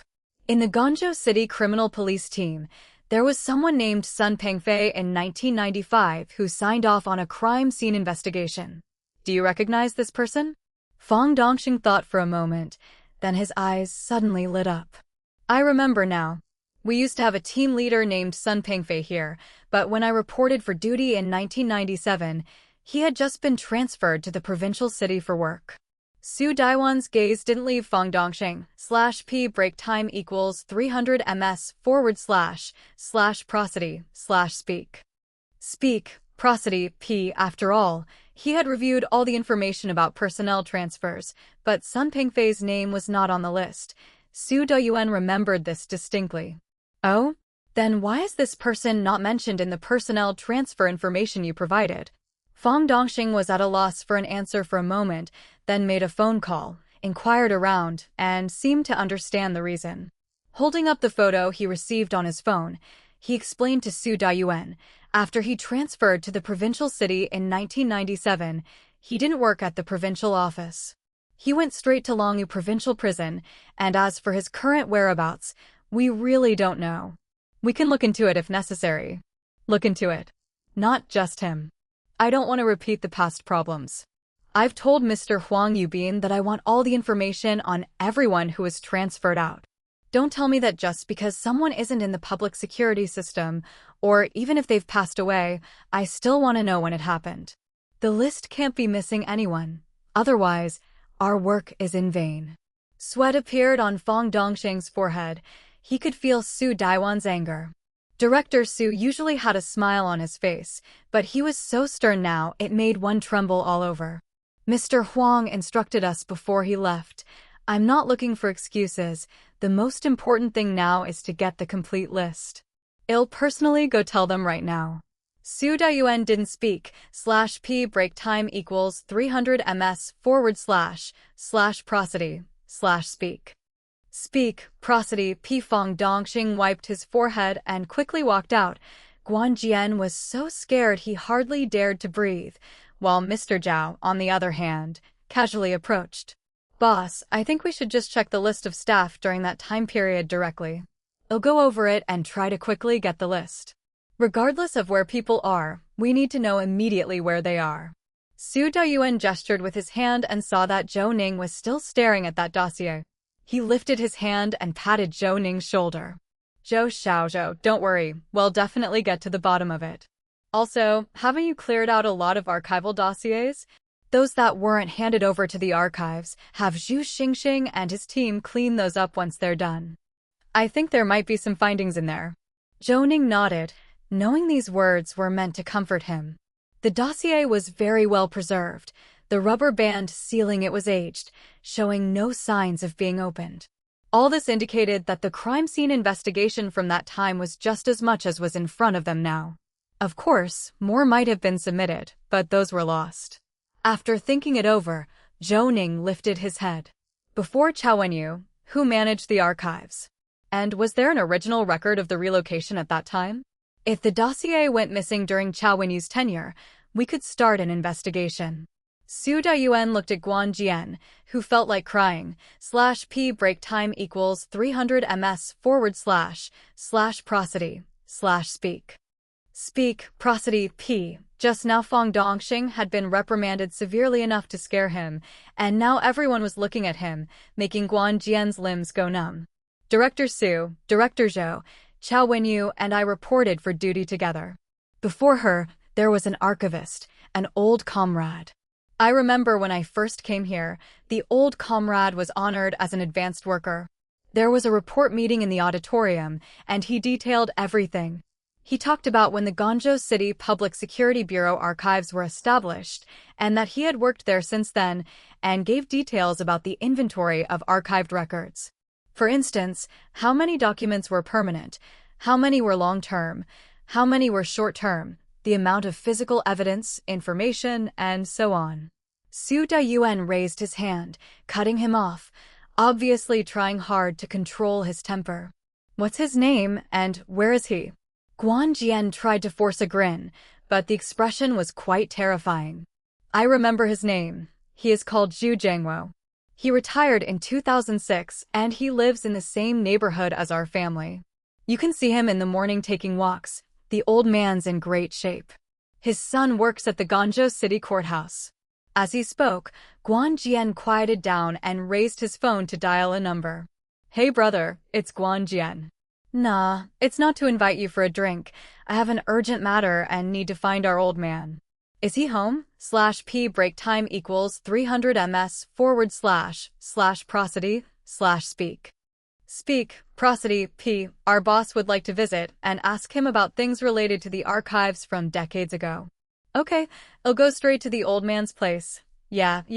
Send me the number afterward and we'll have a drink when I'm free. After hanging up the phone, before Guan Jian could speak, Su Dayuan was already gesturing to Zhou Ning, grabbing Guan Jian's arm. Let's go meet this old gentleman. As they left, Mr. Zhao and Fong Dongxing returned just in time to see them heading out, looking puzzled. What's up, boss? Come on, let's all go see someone. /p break time equals 300 ms / prosody / speak. Speak, prosody, p. Chapter 670 to 638. They look too alike _1 Chapter 670. Chapter 638. They look too alike _1 half an hour later. The group arrived at a neighborhood that, although old, was quite well maintained with large green spaces and newly paved roads. Guided by Guan Jian, they stopped in front of a building, only to see an elderly gentleman stepping out briskly, carrying a small stool. On seeing Guan Jian, the old man smiled. Well, Mr. Guan, what brings you here so early today? Aren't you busy? Guan Jian shook his head, dashed over to take the stool from the elderly man, and affectionately held his hand as warmly as one would with a dear grandson. Elder, I came today especially to see you. These gentlemen are leaders from Qidong. They have some issues they'd like to confirm with you, about an archive from nearly 20 years ago. Would you be available? Zhu Jiangwo's smile froze, his gaze swept over each of their faces, and then Su Dayuan took out his police identification and handed it to him with both hands. Elder, my name is Su Dayuan from the Qidong City Public Security Bureau. May we find a quiet place to have a brief talk with you? Zhu Jiangwo nodded. The group followed Zhu Jiangwo into the courtyard of a ground-floor apartment with a garden. As they entered, an old lady came out. Spotting the crowd of police officers, She paused and glanced at the calendar hanging on the wall. What happened, Zhu? Zhu Jiangwo waved his hand dismissively. /p break time equals 300 ms / prosody / speak. Speak, prosody, p. Some people from work need to talk to me about something. Go to the bedroom and wait for me. Don't come out unless I call you. The old lady was about to pour water, but Zhu Jiangwo stopped her short with a clucking sound. Everyone settled down and the elder glanced around the room, his gaze resting on Zhou Ning for a good moment before finally turning to Su Dayuan. Well, my whole life has been as a record room manager. I've never done anything significant. Are you sure you've got the right person? What could I possibly help you verify? Su Dayuan smiled, gestured to Mr. Zhao, and placed a tablet on the table that displayed a photograph. I'll cut to the chase without beating around the bush to make you think I have an ulterior motive. We are investigating a case of family annihilation that took place 19 years ago, on January 1st, 1995, at the Guangzhou City People's Hospital family quarters. Zhu Jiangwo visibly flinched, but quickly lowered his eyelids and waited for Su Dayuan to continue. Su Dayuan didn't rush and pointed to the tablet, saying, "The archive room is missing documents, not just this file but many others. There is no related record either. This file box was found among a pile of backup files that were moved here after the Bureau's relocation in 2007. We know this is not the complete content. We also know that the crime scene involved not just a married couple being killed, but also a child. /p break time equals 300 ms / prosody / speak. Speak, prosody, p. However, this report doesn't reflect that at all, and no relevant information was found in the archives. Do you remember anything about this case? After all, one of the victims was the deputy captain of the criminal police team. Zhu Jiangwo fell silent and did not speak for a long time. Guan Jian was about to say something but was stopped by Fang Dongxing. Zhou Ning stood up, walked over to Zhu Jiangwo, squatted down, and took off his black-framed glasses. Elder, you've been looking at me quite a bit since I entered. I guess you find me very familiar, right? Now take a closer look to see if I resemble the person you're thinking of. Also, my name is Zhou Ning. Zhu Jiangwo was taken aback, then quickly leaned in to examine Zhou Ning thoroughly from all angles. The longer he looked, the redder his eyes became, and finally his hands started to tremble. After pondering for a moment, he nodded. Qidong, yes, his ancestral home is in Qidong. Had you not mentioned your name, I wouldn't have dared to recognize you. You're thinner and much taller than he was, but at a glance, you really look like you were cast from the same mold. Upon hearing this, Fang Dongxing and Guan Jian were even more bewildered. They looked back and forth between Zhu Jiangwo and Zhou Ning. Mr. Zhao gestured to them to keep quiet and whispered, "Let's not act surprised. Just listen for now, and I'll explain the reason to you later." The two nodded and stepped back. Zhou Ning patted Zhu Jiangwo's hand, offering a smile. /p break time equals 300 ms / prosody / speak. Speak, prosody, p greater than I only found out about this a week ago. They brought me here to work and study because of an injury I sustained. I have no memory of anything before the age of 10. Elder, can you tell me about the past? The archives we tried to retrieve didn't contain what we were looking for, especially the files for this case. There's absolutely no record, and I feel there must be something wrong with that. Do you recall anything? Zhu Jiangwo stood up and, rummaging through the coffee table, found his reading glasses and pressed down with both hands. Please wait a moment. I will check my record books. With that, Zhu Jiangwo hurried toward the study, almost running, and then began searching through everything, eventually finding a large stack of notebooks in a massive camphor wood chest. The notebooks clearly showed their age, and the styles were entirely different. Clutching the notebook, he returned to the living room where Zhu Jiangwo stood up all of their notebooks on the coffee table. It was then that everybody could clearly see that each notebook spine was affixed with a cloth strip inscribed with the year and month. He found the two from 1995 and quickly flipped them open, soon passing the notebook to Zhou Ning. I don't have any photos here, but I copied the contents of the case files that were sent over. Back then, there weren't many photocopies available. For example, I have carbon copies of the archival crime scene reports, although the clarity might be lacking due to age/p break time equals 300 ms/prosody/speak. Speak, prosody, p. I'm not sure if you can make them out, he said. Zhou Ning took them with both hands and scrutinized them carefully. The hand-drawn scene map in the notebook wasn't included in the crucially discovered case file, which only contained some photos of a cleaned-up crime scene, not the actual scene. 2 room scene maps indicated the cardboard box on the balcony where Zhou Ning had hidden. Blood spatters were on the inside of the box, the balcony walls, and the floor, and the bedroom door was also damaged by gunshots. Seeing these, Zhou Ning couldn't help but take a deep breath. The carbon copies of the crime scene and autopsy reports were affixed to the end of the record, and after unfolding them for a closer look, he found these were quite detailed, containing at least twice the content of the previous case file. The handwriting in these reports was identical to what he had seen earlier. Flipping to the last page, he saw the signatures. Indeed, the scene was investigated by Sun Pengfei, with the witness Hao Xin, the overall in charge in Li Shui, and as for the forensic doctor, it was that same Zhang Guocheng, Dr. Zhang. This indicated it wasn't their lack of ability, but rather that someone had intentionally reduced the contents of the autopsy and crime scene reports at the time. Moreover, the same person had issued the instructions, given that the contents of the 2 reports were consecutive/p break time equals 300 ms/prosody/speak. Speak, prosody, p. However, a lot of the handwriting inside was extremely faded, probably due to the passage of many years. He wondered whether Old Sun and the others could restore it. Zhou Ning looked up and smiled at the elder Zhu Jiangwo. I really can't thank you enough, old man.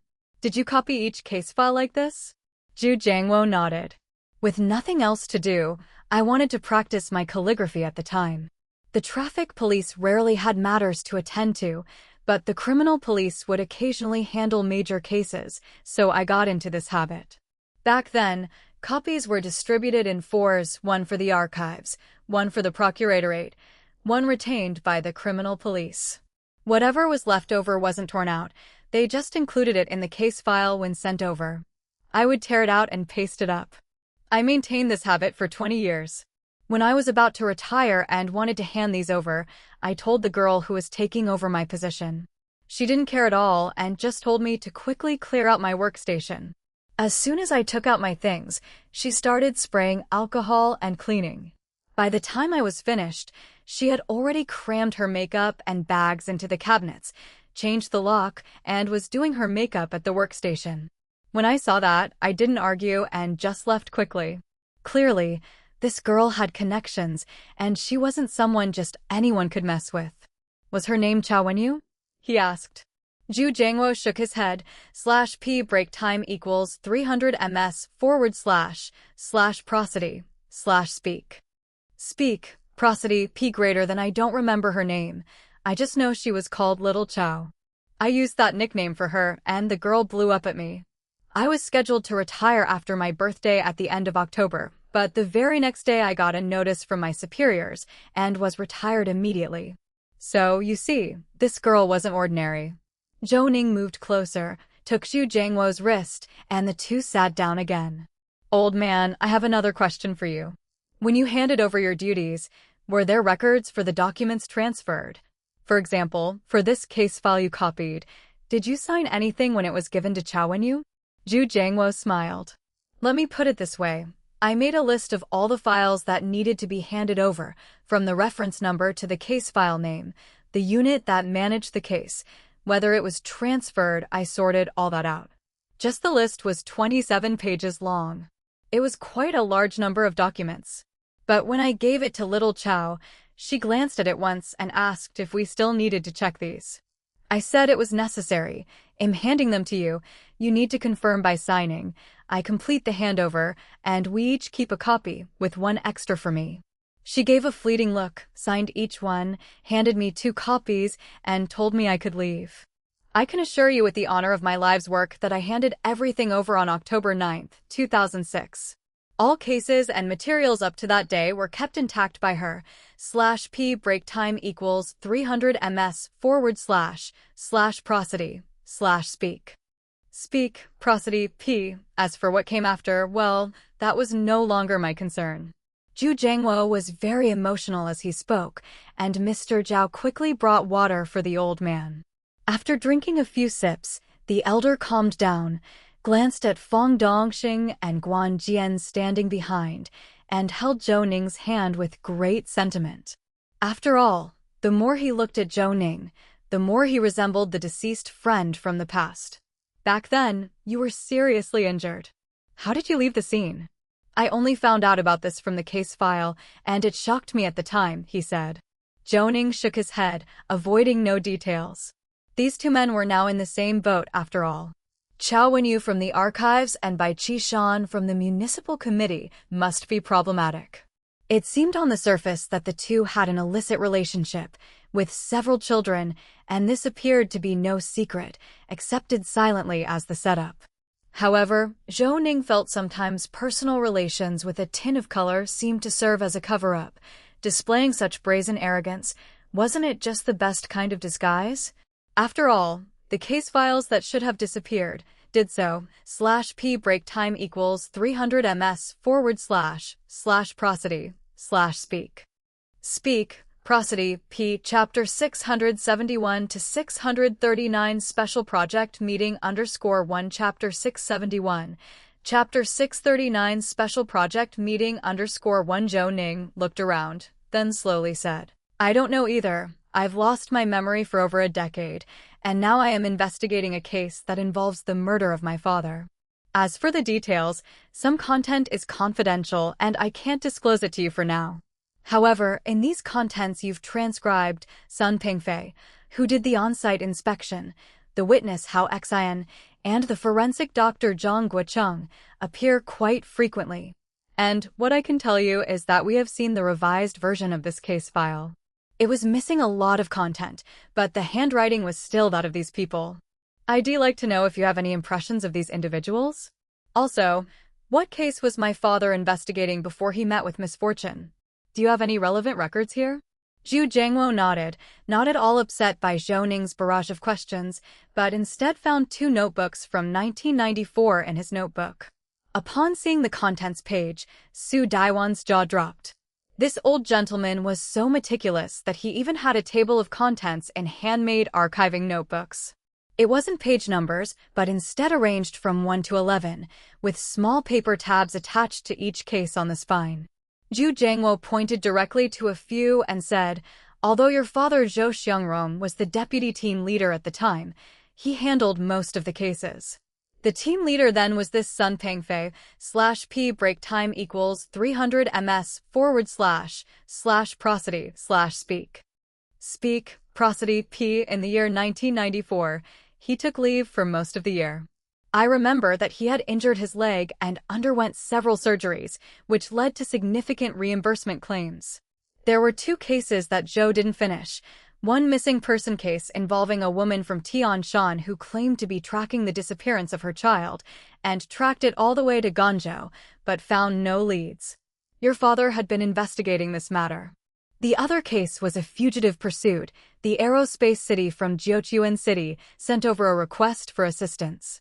At the time, it was a fax, very unclear, with 2 black and white photos. They just looked like 2 ordinary men.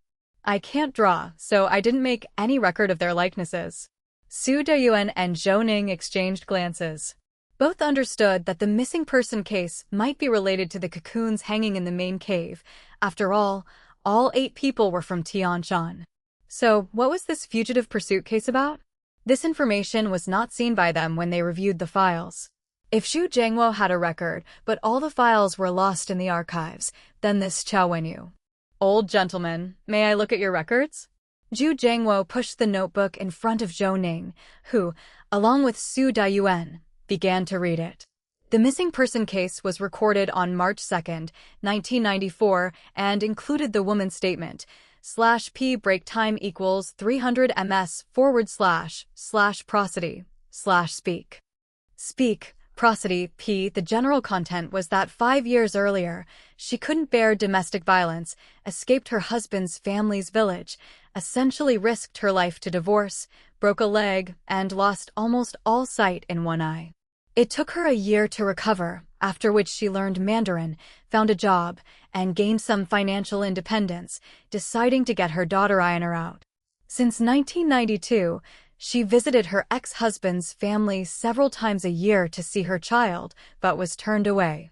Only after calling the police and going with them did she find out that her daughter Aina had been sent to a psychiatric hospital around Spring Festival of 1992, supposedly because the child had a propensity to bite and hit others, indicating mental issues. By then, her ex-husband's new wife was almost giving birth. Why Aina was sent to the psychiatric hospital was clear. After questioning the man, she learned the child had been sent to Tianshan Zhongzhou Psychiatric Hospital. But Tianshan Zhongzhou Psychiatric Hospital had no record of the child being admitted. Upon inquiry, it was revealed that in November 1993, the child was sent back by the hospital due to 6 months of unpaid fees, as they couldn't contact her family, who wouldn't visit. This was a last resort because the father did not accept the return and thus didn't sign for her. The police and the woman went back to her ex-husband's home where he claimed the child had not been sent back, although the unpaid fees were true. /p break time equals 300 ms / prosody / speak. Speak, prosody, p greater than a neighborhood canvas around the ex-husband's house didn't turn up any leads. However, during the search, they heard that children often went missing from this psychiatric hospital. Her own undercover investigation suggested roughly a dozen children had disappeared, all around 6 or 7 years old. In the following months, she kept inquiring along the way and finally arrived in Guangzhou City. What followed was Zhou Xiangrong's investigation. With this perspective, Zhou Ning understood why that woman came to find him. Zhou Xiangrong had been investigating a trafficking case, and there had just been a breakthrough that was reported in the newspaper. Zhou Xiangrong's investigation did not follow the conventional direction of looking for trafficked women. Instead, it combined with related ritual activities and even had people go up the mountain to search areas, including the location of the cave. After this period, the woman no longer visited the police station. The investigation began focusing on the multi-ethnic communities in the vicinity and related sacrificial activities.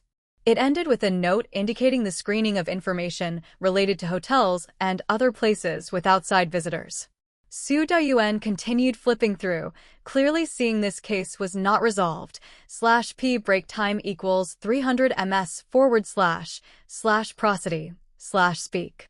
Speak, prosody p. However, having investigated to this extent, Su Dayuan understood that if Zhou Xiangrong was part of a special department, he would definitely investigate the matter of missing persons under this guise to get to the bottom of the cave's mystery. It seems he has been in the cave and was preparing to report it. I remember you said that in that dream, he was returning from a business trip and mentioned going to North Border. Connecting this, it's obviously related to the investigation. The timing of his return, the plan for the day of the incident, and even the trip to the hospital hint at a conspiracy, most likely leaked by someone inside. As to what he ultimately discovered, we have no idea. Everyone fell silent, only comprehending part of what Su Dayuan had said, but the amount of information was overwhelming. Zhou Ning nodded, glancing at the fugitive case from Aerospace City. The 2 faxed photos were so dark they barely showed a person's head, and the content was simple. On November 2, 1994, they received a coordination document from Aerospace City, seeking information on these 2 people. Known details: 2 males, both in their 20s, tall and thin, Han Chinese, no further descriptive details. These were hand-drawn portraits, drawn by someone who had been killed by these 2 men. They had infiltrated the Aerospace City's technology building intending to steal corresponding blueprints and information. /p break time equals 300 ms / prosody / speak. Speak, prosody p. Their entry point was quite secret, an east gate previously sealed, unknown to non-insiders, and their ingress route was all through surveillance blind spots. During the pursuit, the suspect's vehicle plunged into a ravine and exploded. A driver died and another 2 people went missing. Based on the road and the mountain's trends, personnel hope for cooperation from Guangzhou City. Zhou Ning looked for a long time but indeed couldn't make out the faces of these 2 people, and moreover, within this investigation report, there was no information about the personnel who issued the orders from Aerospace City. Such an event leaking information, despite knowing 2 people had infiltrated and 1 accomplice died during the escape, lacked even the most basic case number, and even if inquiries were made to Aerospace City, it would be very difficult to trace the records. Moreover, the relevant records had already been destroyed on Guangzhou's side, so would Aerospace City preserve them? The answer was definite, absolutely impossible. If they were preserved, there would be subsequent investigations into the case. No inquiries meant probably the same situation as on Guangzhou's side. The investigating personnel were dealt with, and the corresponding records destroyed. Such capacity was astonishing. What a long reach. Of course, the likelihood was that this wasn't the act of one person, but likely organizational behavior. Su Dayuan stood up and grasped Zhu Jiangwo's hand. /P break time equals 300 ms / prosody / speak. Speak, prosody, P. Thank you, Elder, for these archival materials. Having backups here has bought us time for our investigation, but some of the content just now is of a very high level of confidentiality and cannot be disclosed. Moreover, we may ask you to come over later to see the results after we have repaired the photos and those carbon copies. Would that be okay? Zhu Jiangwo stood up, somewhat excited. Don't be so polite. I'm just a data administrator. I'm more than glad to help, and as for leaks, that's impossible, or else how could these things still be here after my many years of retirement? If you need me to make a statement or an identification, just call and I'll be there. This commitment deeply moved Su Dayuan. He shook the old man's hand firmly and said, "Then we won't disturb you further, to avoid causing inconvenience to your life. If we need you to come to the bureau for identification, I'll have Guan Jian come to pick you up. It's also a bit less conspicuous in a small district." Zhu Jiangwo didn't mind at all. Being retired and old, I just feel like I'm wasting away waiting to die. You don't know how uncomfortable that feels. Anything you let me do, I should be thanking you. They all laughed, bid farewell to Zhu Jiangwo, and took off directly in the car. On the way, Fang Dongxing glanced at Su Dayuan. "Director Su, what should we do next?" Su Dayuan glanced at him, didn't speak, and kept sending messages.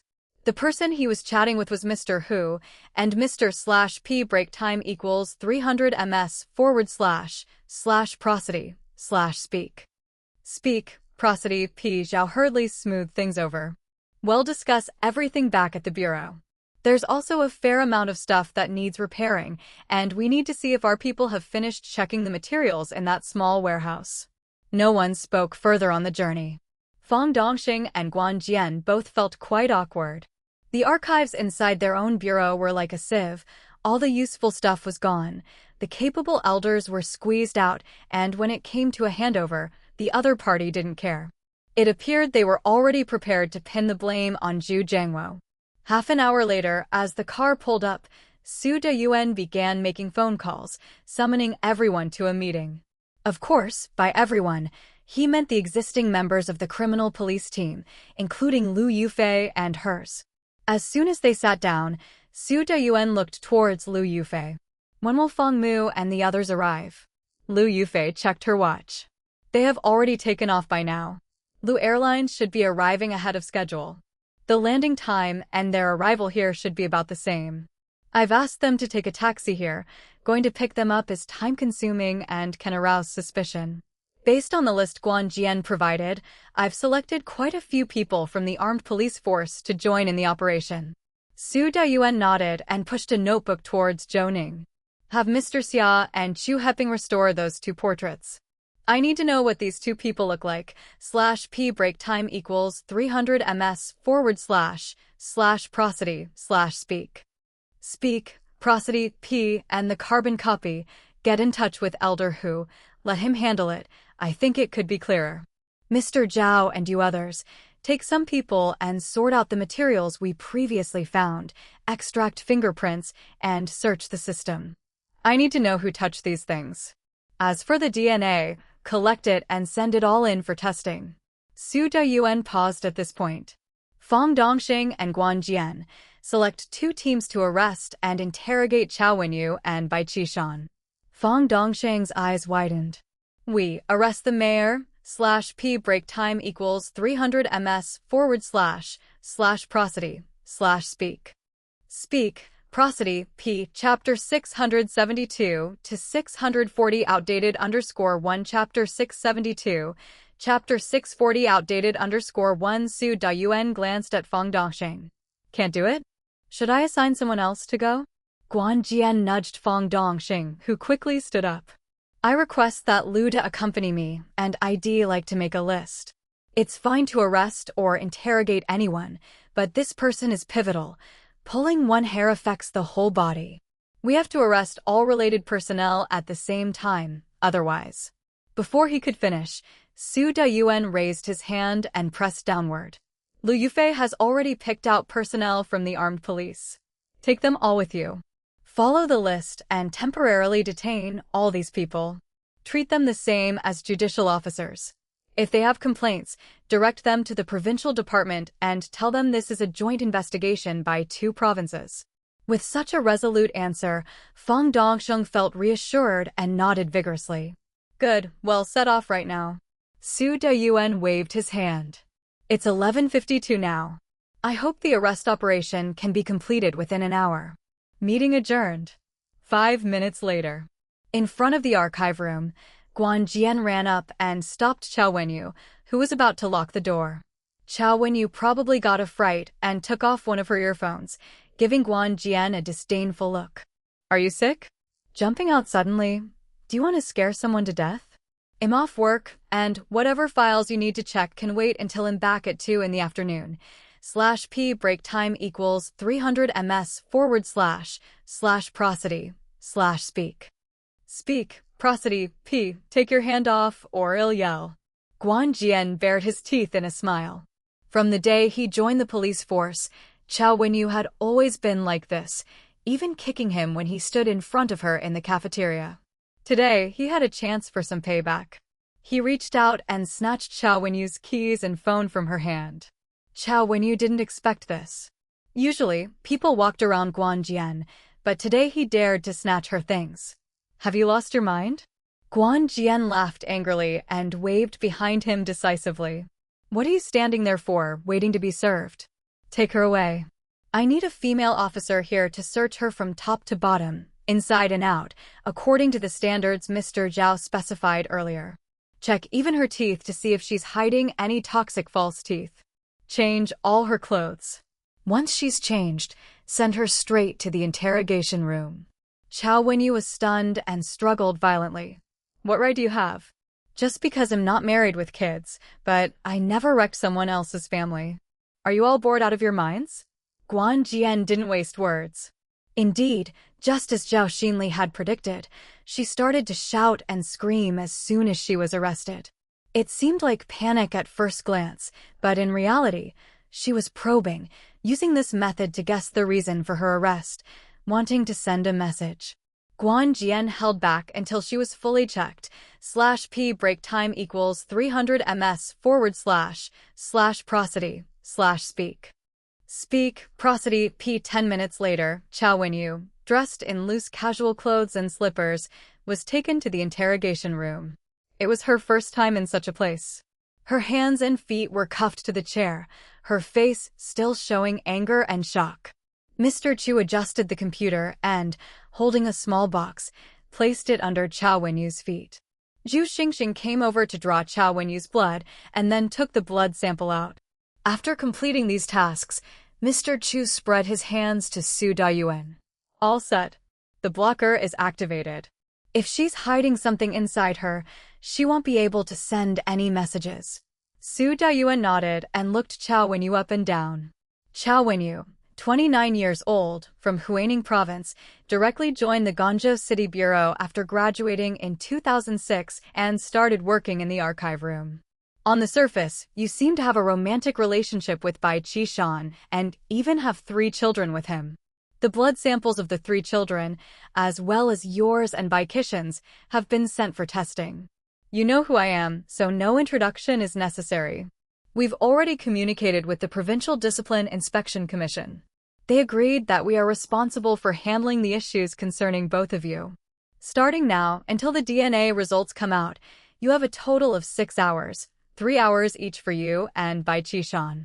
Think carefully about how you answer my questions. /p break time equals 300 ms//prosody/speak. Speak, prosody, p. Although you are a low-level employee and just a cover operative, you've done quite a bit of evidence tampering. Not to mention the files inside the archive room. Tell the truth. Without clarifying some issues and controlling some evidence, we wouldn't be sitting here. Let's not waste words. I'll ask you a few questions. The first question, who is your superior? Is your communication with that person a direct single line, or is it a cross-contact? The second question, which organization do you work for? Sapporo? Shinrikyo? Mijin? Or Mi Country? The third question, recount the content of the files you destroyed. Don't say you don't remember or can't recall. I believe you've had some training. The last question, by destroying these items, whose identity are you trying to protect? Bai Qishan's? Or someone from Aerospace City? And about the sarin and ammunition in the cave, what's the plan? Chao Wenyu didn't seem to care at first, but on hearing the last part, her ears twitched uncontrollably, and she abruptly lifted her head, shaking it at Su Dayuan. Are you sick? If you want to sling mud at me, you don't need to fling it so high-end. I paid for my education, and I got my job distribution by sleeping my way up. It's as simple as that. Don't throw everything at me. I completely don't understand what you're talking about. Su Dayuan smiled and glanced at the time. Since you say so, I feel there is no need to talk further. You still have 2 hours and 28 minutes to think. /p break time equals 300 ms//prosody/speak. Speak, prosody p. We will not wait beyond that. In front of a building somewhere in Ganja City, a man in a nondescript jacket descended the steps. Lu Yufei quickened her pace and blocked the man's attempt to open the car door by spinning her body directly in front of it. Such an abrupt action caught the man off guard. He glanced at Lu Yufei and seemed unable to recall where he had met her. You are. Lu Yufei waved her hand and smiled at the man. Mr. Bai, hello there. It seems you meet so many people every day. I'm a member of the Qidong inspection group. We met and even shook hands at a meeting a few days ago. Mr. Bai, slightly embarrassed, began to smile anyway. Lu Yufei knocked on the driver's window, which he rolled down. Get out of the car. I have a few words to say privately to your Mr. Bai. The driver glanced at Mr. Bai and, seeing no objection from him, quickly exited the vehicle and stood by the car's hood. Lu Yufei opened the car door. Mr. Bai looked Lu Yufei up and down several times before finally shaking his head, laughing, and sitting in the car. Lu Yufei chuckled, whistled behind her, and climbed into the car. Mr. Bai looked in the direction of the whistle to see 7 or 8 cars speeding toward them, their license plates clearly indicating they belonged to the local Guangzhou Public Security Bureau. The officers who got out took the driver away. Then Fang Dongxing climbed into the driver's seat. The sudden turn of events was almost instantaneous, and Mr./P break time equals 300 ms//prosody/speak. Speak, prosody p. Bai didn't do much except smile at Lu Yufei. His calmness was such that Lu Yufei felt like giving him a thumbs up. You have quite the nerve. Let's go, Mr. Bai. With authorization from the provincial department, I'm officially arresting you. The official reason given to the public is that you instructed others to destroy evidence and pervert justice. Please come with us for an investigation. Mr. Bai adjusted his position in the seat, still looking at Lu Yufei. And what would be the non-public reason then? Lu Yufei smiled, grasped Mr. Bai's wrist, knocked it lightly, then twisted it upwards and downwards. Mr. Bai could no longer maintain his smile as his hands were painfully twisted and cuffed behind him. Given his high level of danger, they couldn't afford any mistakes. After the struggle, Lu Yufei felt relieved and pushed the car door open with force. Stop your florid talk, it's annoying. Bring in 2 people and strip him of all his clothes. Didn't you find some sweatpants for him to change into? Check every spot carefully, teeth, hair, under the nails, every conceivable and inconceivable place. A police officer yanked at Mr. Bai, whose pain was evident in his contorted expression.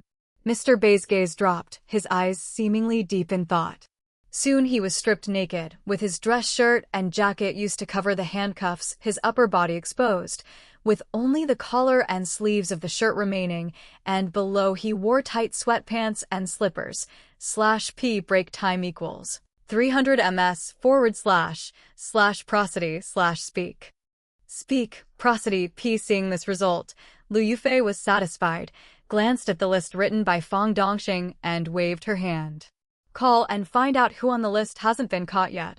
Have the surveillance team report their locations so we can deal with them all at once. Fang Dongxing pointed at 2 names. Mr. Bai seemed to want to sneak a peek, but Lu Yufei casually glanced at him, grasping a large towel and tossing it onto his face, causing his glasses to fall. As Lu Yufei withdrew her gaze, she scanned the glasses and noticed that one arm seemed bulky and the edge flashed a red point. Catching this from the corner of her eye, she observed that although Mr. Bai maintained a neutral expression, he was closely watching this area. Just as Mr. Bai raised his foot, apparently intending to step on his glasses, Lu Yufei bent down, snatched up the glasses, and examined them for a long time, but found no issue. Nevertheless, since Mr. Bai was so attentive to them, there had to be a problem. You wanted to crush them, huh? I think our team of experts will definitely be able to figure out what this is. Mr. Fang, drive, let's go. An hour and a half later, Lu Yufei strode into the small 2-story building. Upon entering, she placed the bag in her hand in front of Zhou Ning, pointing at it and hastily speaking, "Have someone check this right away." It fell from Mr. Bai during the arrest. He kept glancing at it, and when I looked over, he nearly crushed it. /p break time equals 300 ms / prosody / speak. Speak, prosody, p greater than. I didn't find anything wrong, but I'm sure there's a reason for his attention since it was well concealed before. Zhou Ning glanced at it and nodded quickly. I'll call Mr. Liu and the others. I already notified them to come. Not sure why they have not arrived yet. Were all the people apprehended according to the list? Lu Yufei smiled. Of course, the attendance is full. From Chao Wenyu's nanny and 3 children, to Mr. Bai's driver and the interest group Fang Dongxing listed, everyone was caught. Each person had a lot of personal belongings, which I instructed to be labeled on the bags. You'll need to check them shortly, and we will need some people to draw blood. As for searching their homes, I think it's best to wait until after the interrogations. Zhou Ning nodded again. We will start by examining everyone's clothing and personal items, as well as their communication equipment. If there are any issues with these people, we are likely to discover something. Zhou Ning looked out the window. With so many people involved, the legal proceedings would take a long time, especially with Mr. Bai, who is definitely a tough nut to crack. It would be much easier if they could find a breakthrough. Where are the suspects? We're going to take blood samples. /p break time equals 300 ms / prosody / speak. Speak, prosody, p. Chapter 673 to 641. The fingerprints of 3 people _1. Chapter 673.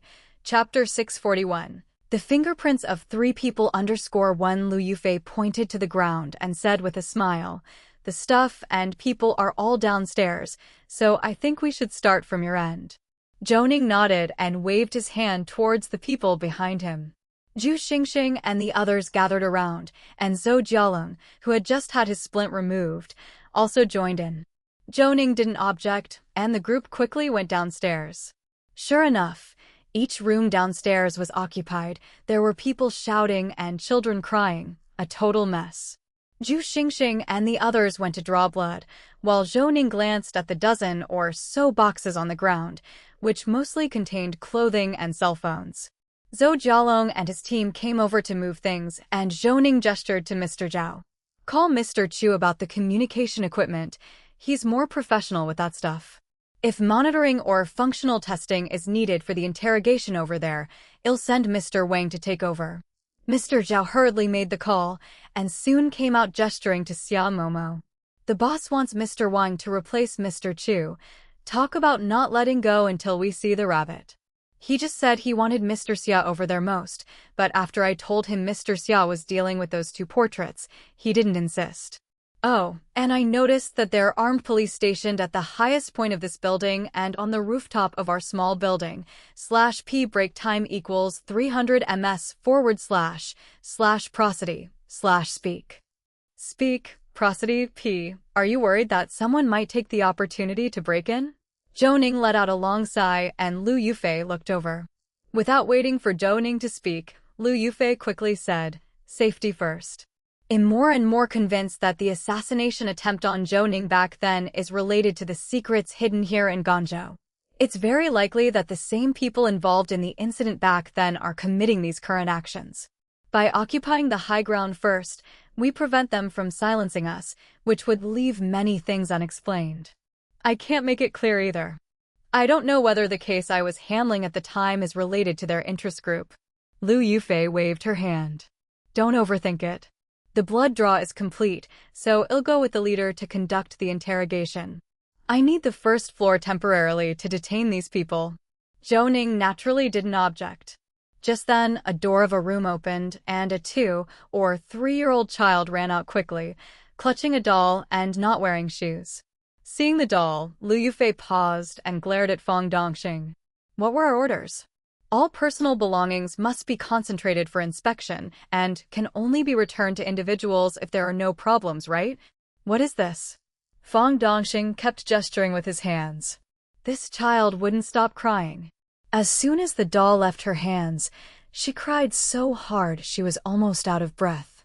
We didn't know what to do. This was an exception. /P break time equals 300 ms / prosody / speak. Speak, prosody, P. Zhou Ning stared at the child for a while, then quickly squatted down and waved to her. The girl hesitated, but eventually walked over and reached out her hand. There was some dark bruising under the girl's eyes, only on the right side, as if it was a trace of an impact. The eyelid and temple area were somewhat swollen. Zhou Ning gave Mr. Zhao a meaningful look. How about you take a photo of us together? This little girl is so pretty. Do you like candies? I can ask that Andy to get you some. But you have to wash your hands before eating candy. You can't eat with dirty hands, and you can't hold the doll either. After considering it, the girl stuffed the doll into Zhou Ning's arms and headed straight towards Xia Momo, whom Zhou Ning had indicated. When she reached her, she reached out wanting to be lifted up. Xia Momo picked up the child to go wash her hands, and Lu Yufei blinked. Look at you, you haven't even become a dad yet, but you have a way with kids. Zhou Ning shook his head. Tell Mr. He to look at the photo of our group shot and ask him if the darkness and swelling on the child's temporal side and on the right bottom of her eyes could be due to a neuroblastoma? Mr. Zhao was all about execution, carrying out whatever Zhou Ning said to the letter. Lu Yufei looked puzzled. What kind of tumor? Let's wait for the news. I think it's very likely, but such a condition, unless discovered with a lot of money to support it, is quite a dominating tumor with a very high mortality rate. /P break time equals 300 ms / prosody / speak. Speak, prosody, P. Lu Yufei looked shocked, and after a moment Mr. Zhao came back, nodding to Zhou Ning. Mr. He says to hurry and get biochemical and imaging tests done. It looks highly suspicious. Lu Yufei thought for a moment, and then looked back at Zhou Ning. So, you mean to say, the child has a severe illness that Chao Wenyu doesn't know about, or that Chao Wenyu didn't care much about the child, hence she never noticed these symptoms. Could it be inferred from this that these 3 kids are not actually theirs biologically, but just a smokescreen? Maybe they used the pretext of pregnancy and childbirth to do something else? Zhou Ning wanted to say that he hadn't thought that far. He had just caught a glimpse and found it suspicious, so he asked Mr. Zhao to consult with Mr. He. However, Lu Yufei's analysis was quite intelligent.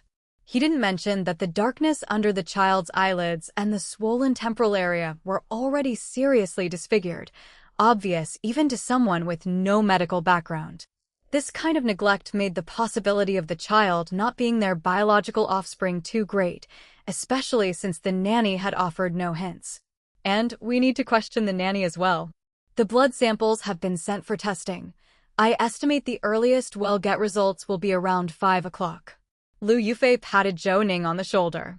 Stop talking and come with me to listen in. If there's news here, you can inform me promptly. Zhou Ning shook his head. /p break time equals 300 ms / prosody / speak. Speak, prosody, p you go ahead. There are quite a few items cleared out from the small warehouse here, and we're extracting fingerprints for comparison to see who has touched these documents. Moreover, up to now, the personnel files are missing. Just Chao Wenyu alone couldn't have done this. I think we need to urge Director Su to have the provincial department cooperate in finding Sun Pengfei. Lu Yufei hummed in acknowledgement. I'll speak to Director Su. You keep busy, and when you're done, come over quickly. I'll go and interrogate with Director Su, and then get in touch with the local provincial department. Of course, we also need to check the one from the provincial capital carefully. With so much going on right under their noses, they can't just get away with saying they didn't know. Zhou Ning nodded.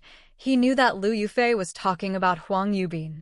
Although Huang had exerted a lot of effort, just like Lu Yufei said, how could he not inquire or care about the missing archives and personal information? This was no longer a matter of incompetence. On the surface, it might look like a mere struggle against Bai Qishan, but when one thought about it more deeply, it sent a chill down one's spine to realize that from top to bottom, Ganzhou had rotted through. All right, once I'm done here, I'll head over. Lu Yufei didn't waste any words and quickly led her team away. In fact, the cleanup work needed here was also quite extensive. Mr./P break time equals 300 ms / prosody / speak. Speak, prosody, P. Zhao organized the personnel, and they sorted through all the files that had been dug out of the small warehouse, and they actually found the 2 unfinished cases Zhu Jiangwo had mentioned. The content inside was much less than what Zhu Jiangwo had on record. And there were indeed alterations. There was no need for Elder Hu to see it. Zhou Ning could tell the difference in handwriting. After Zhou Xiangrong's incident, these 2 cases were also shelved. According to the records, Sun Pengfei was transferred to the provincial city in 1997, so during his more than 1 year in office, he didn't pursue these 2 cases, and they were also not recorded among the archived cases in the files room. Shaking his head, Zhou Ning began instructing everyone to collect fingerprints for comparison, and he walked over to Xia Momo's side. How's the progress? Xia Momo shook her head. If we could find the original records, the reliability of the facial reconstruction would be higher. With the current reconstruction, we can only make approximations, and with such guessing, the system's calculation results are very numerous. I've just managed to find over 400 similar faces. Zhou Ning raised an eyebrow. This result was not unexpected. Don't rush, contact Elder Hu for me and ask how the restoration of the duplicates is going. Wait for the confirmation from Aerospace City, then proceed with the restoration. Looking at these 2 pictures, they seem more like hand-drawn portraits rather than photos. /P break time equals 300 ms / prosody / speak. Speak, prosody, P. If that's the case, there may be eyewitnesses or saved surveillance footage. I was thinking the same thing. Actually, once they find the original drawings, I really want to go there myself, not just to see the original content of the file, but also to find the person who drew these portraits. Understanding his habitual style of drawing, I feel, would be very helpful for my reconstruction. Zhou Ning shook his head. He trusted Xia Momo's capabilities, but this was Longwu Province, and they had no contact with Aerospace City. Moreover, according to Zhu Jiangwo, the person who created the portraits was already silenced. Seeing Zhou Ning silent, Xia Momo thought he was worried about safety and hugged his arm. Don't frown, I'm not saying I'm leaving right now. Feng Mu and the others will be here soon, right? I'll wait until our people arrive before I head out. That should be fine, right? It's not that I disagree with you going, but we are going to find that retired archive manager. According to his recollection, the person who drew these two portraits in Aerospace City was silenced. Xia Momo was clearly startled, and Zhou Ning quickly patted her back to comfort her. But his mind was already wandering. Indeed, they were short on manpower currently, and a large group of people should arrive shortly. And it was necessary to go to Aerospace City, considering that every situation has two sides. /p break time equals 300 ms / prosody / speak prosody p with the files completely missing on the Gonjo side. Someone behind the scenes manipulated everything. So why wouldn't someone from Aerospace City, which issued the co-investigation request, urge the issue forward? Perhaps the situation there was similar to that in Gonjo, though logic dictated that their security levels would be much higher. Without any further ado, Zhou Ning looked toward Mr. Zhao. The search had already begun, and the fingerprint search window was still flashing. Fingerprints of 3 people had been found. Seeing the results, Zhou Ning's eyes lit up. The first was Sun Pengfei, which was not surprising to him at all. Clearly, Sun Pengfei knew all about the cases handled by his father, though it was surprising that he touched them without destroying them. The second person was Zhu Jiangwo. According to Zhu Jiangwo, he frequented the criminal police team, recording any developments here, which made sense. The third fingerprint was from a woman named Zhang Suya. Guan Jian, standing on the side, tapped his head and said, "I know this Zhang Suya.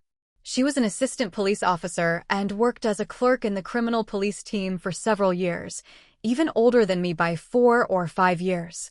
However, she resigned in 2010. As for what she's doing now, I have no idea, but she was involved in organizing these materials when they moved." Mr./P break time equals 300 ms / prosody / speak prosody p. Zhao nodded, glanced at Zhou Ning, and seeing that Zhou Ning didn't ease up, he leaned in and whispered, "There are several distinct fingerprints on the photographs that have been found, but we haven't been able to find the owners. I think your father passed away early, and at that time there was no fingerprint information recorded, especially since the files are all lost now, so we can't trace them." Zhou Ning understood what Mr. Zhao meant. He wasn't dwelling on this. "Keep going. Extract DNA where it's necessary, especially the page-turning spots on the papers, the side surfaces of the photos, and since there were also traces of latex gloves found just now, sample those too. Once the DNA comparisons for Chao Wenyu and the others are out, I'll go check on Director Su and the others in the front." Mr. Zhao waved his hand. "It would be best to bring Sun Pengfei along as well. This guy got transferred to the provincial prison after the incident, took such a long sick leave during the time of the incident, and his fingerprints are everywhere. He's definitely problematic." Zhou Ning glanced at him. Mr. Zhao closed his mouth, and Zhou Ning sent an email with the comparison results to Lu Yufei. /P break time equals 300 ms / prosody / speak prosody p. Chapter 674 to 642. Chapter 674. 642. In the room next to the interrogation chamber, Su Dayuan had his arms folded. Inside the interrogation room were Chao Wenyu and Lu Yufei, and a local clerk, though these were essentially just for show, since the mouse device developed by Mr. Chu took care of everything. I can tell you that Bai Qishan is confessing now and doesn't leave you with much time. Not one of those 3 kids is yours or Bai Qishan's, but you've still got all your maternity documents intact. Where did you go during your maternity leave? Did you go to Aerospace City for a secret mission? Or to Qidong for undercover investigation and makeup? I forgot to mention just now that your youngest child has neuroblastoma. Anyone paying the slightest attention, even you or the nanny, could have noticed, yet neither of you did. You know why your nanny seems so honest and professional, but isn't too devoted to the kids? You think you're Bai Qishan's partner? The nanny was surveilling you, ready to silence you if you ever stepped out of line, Lu said. Now, think back. On May Day this year, you went to the storage room to clean up some broken glass. The nanny almost knocked you over in her hurry, right? She didn't slip. She didn't want you in the storeroom because there were surveillance cameras inside, as well as firearms and various toxic substances. Do you want to see the photos? Lu asked. Chow Wen-yu was nervously wringing her fingers together. /p break time equals 300 ms / prosody / speak. Speak, prosody. Su Do-yuen noted her mediocre psychological state during his interrogation, although at that time, some detailed evidence was lacking. Did you search Chow Wen-yu's home? Su Do-yuen nodded. Fong Mu's team has arrived, over 40 people, many of them seasoned veterans from the Criminal Police Brigade. I had Tao Jinshan lead the team to inspect the homes of those people, and they've made significant discoveries in just a few hours, sending back photos from each search. Mr. Yang was also deployed by me to join in, and He Chunying even took people to Aerospace City. The support team from there hasn't arrived yet, so we're heading over to receive them and look for the original drafts of the sketches, Su added. Zhou Ning suddenly understood. Things were moving quickly on this front. I was just wondering why, after Aerospace City sent a fax of a suspect's likeness, there were no follow-up inquiries. Could it be that they're as full of holes as ganja? Zhou Ning pondered aloud. Su Do-yuen gave Zhou Ning a sidelong glance and patted his shoulder. Don't worry. That won't happen over there. It's a special unit, after all. I suspect someone intentionally led your father to investigate these two individuals, utilizing the criminal police network to issue a coordination request, which is why there are no records there. /p break time equals 300 ms / prosody / speak. Speak, prosody. After all, back then, without cell phones or WeChat, communication wasn't so convenient. It was all landlines, faxes, and pagers since no cop could afford mobile phones costing tens of thousands, Su explained. Zhou Ning nodded, understanding how seriously his father took the case despite the limited information, likely due to connections with his superiors. Since his father's death, all traces of him had been erased, with reports kept vague and any ordinary identification records destroyed here. Without higher-level involvement, none of this would have been possible. Have you found Sun Pengfei himself? Can the person be brought over for questioning? Though we lack solid evidence, we found Sun Pengfei's fingerprints on the files in the small warehouse, Zhou Ning inquired. Oh, I see you've made some progress too. Whose fingerprints were found? Su asked. Zhu Jiangwo's, and a female police assistant from the criminal police team, Zhang Suia, who was also a clerk but resigned in 2010. There are a lot of other fingerprints and plenty on the latex gloves as well. I don't know if any are my father's. Since there were no fingerprint archives at the time and his records are gone, Zhou Ning replied. Su Do-yuen nodded and opened WeChat to show Zhou Ning a conversation. Fong Mu's team has arrived, accompanied by people from the provincial office. Sun Pengfei is under control, reportedly very agitated. He wasn't at the provincial supervision department, nor at home. /p break time equals 300 ms / prosody / speak. Speak, prosody. Located via mobile positioning. He was found at a bath and massage center. He should be delivered here before 10 o'clock tonight, Su said. This news was perhaps the most heartening to Zhou Ning.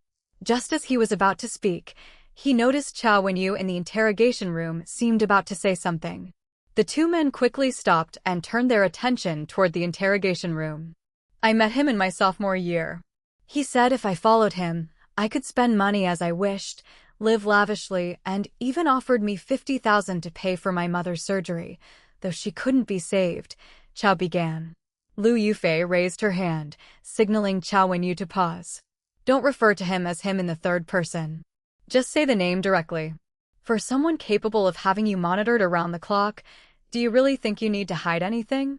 Whether it's you or anyone else to him, you're all just talking tools that can be discarded at any moment. Understand?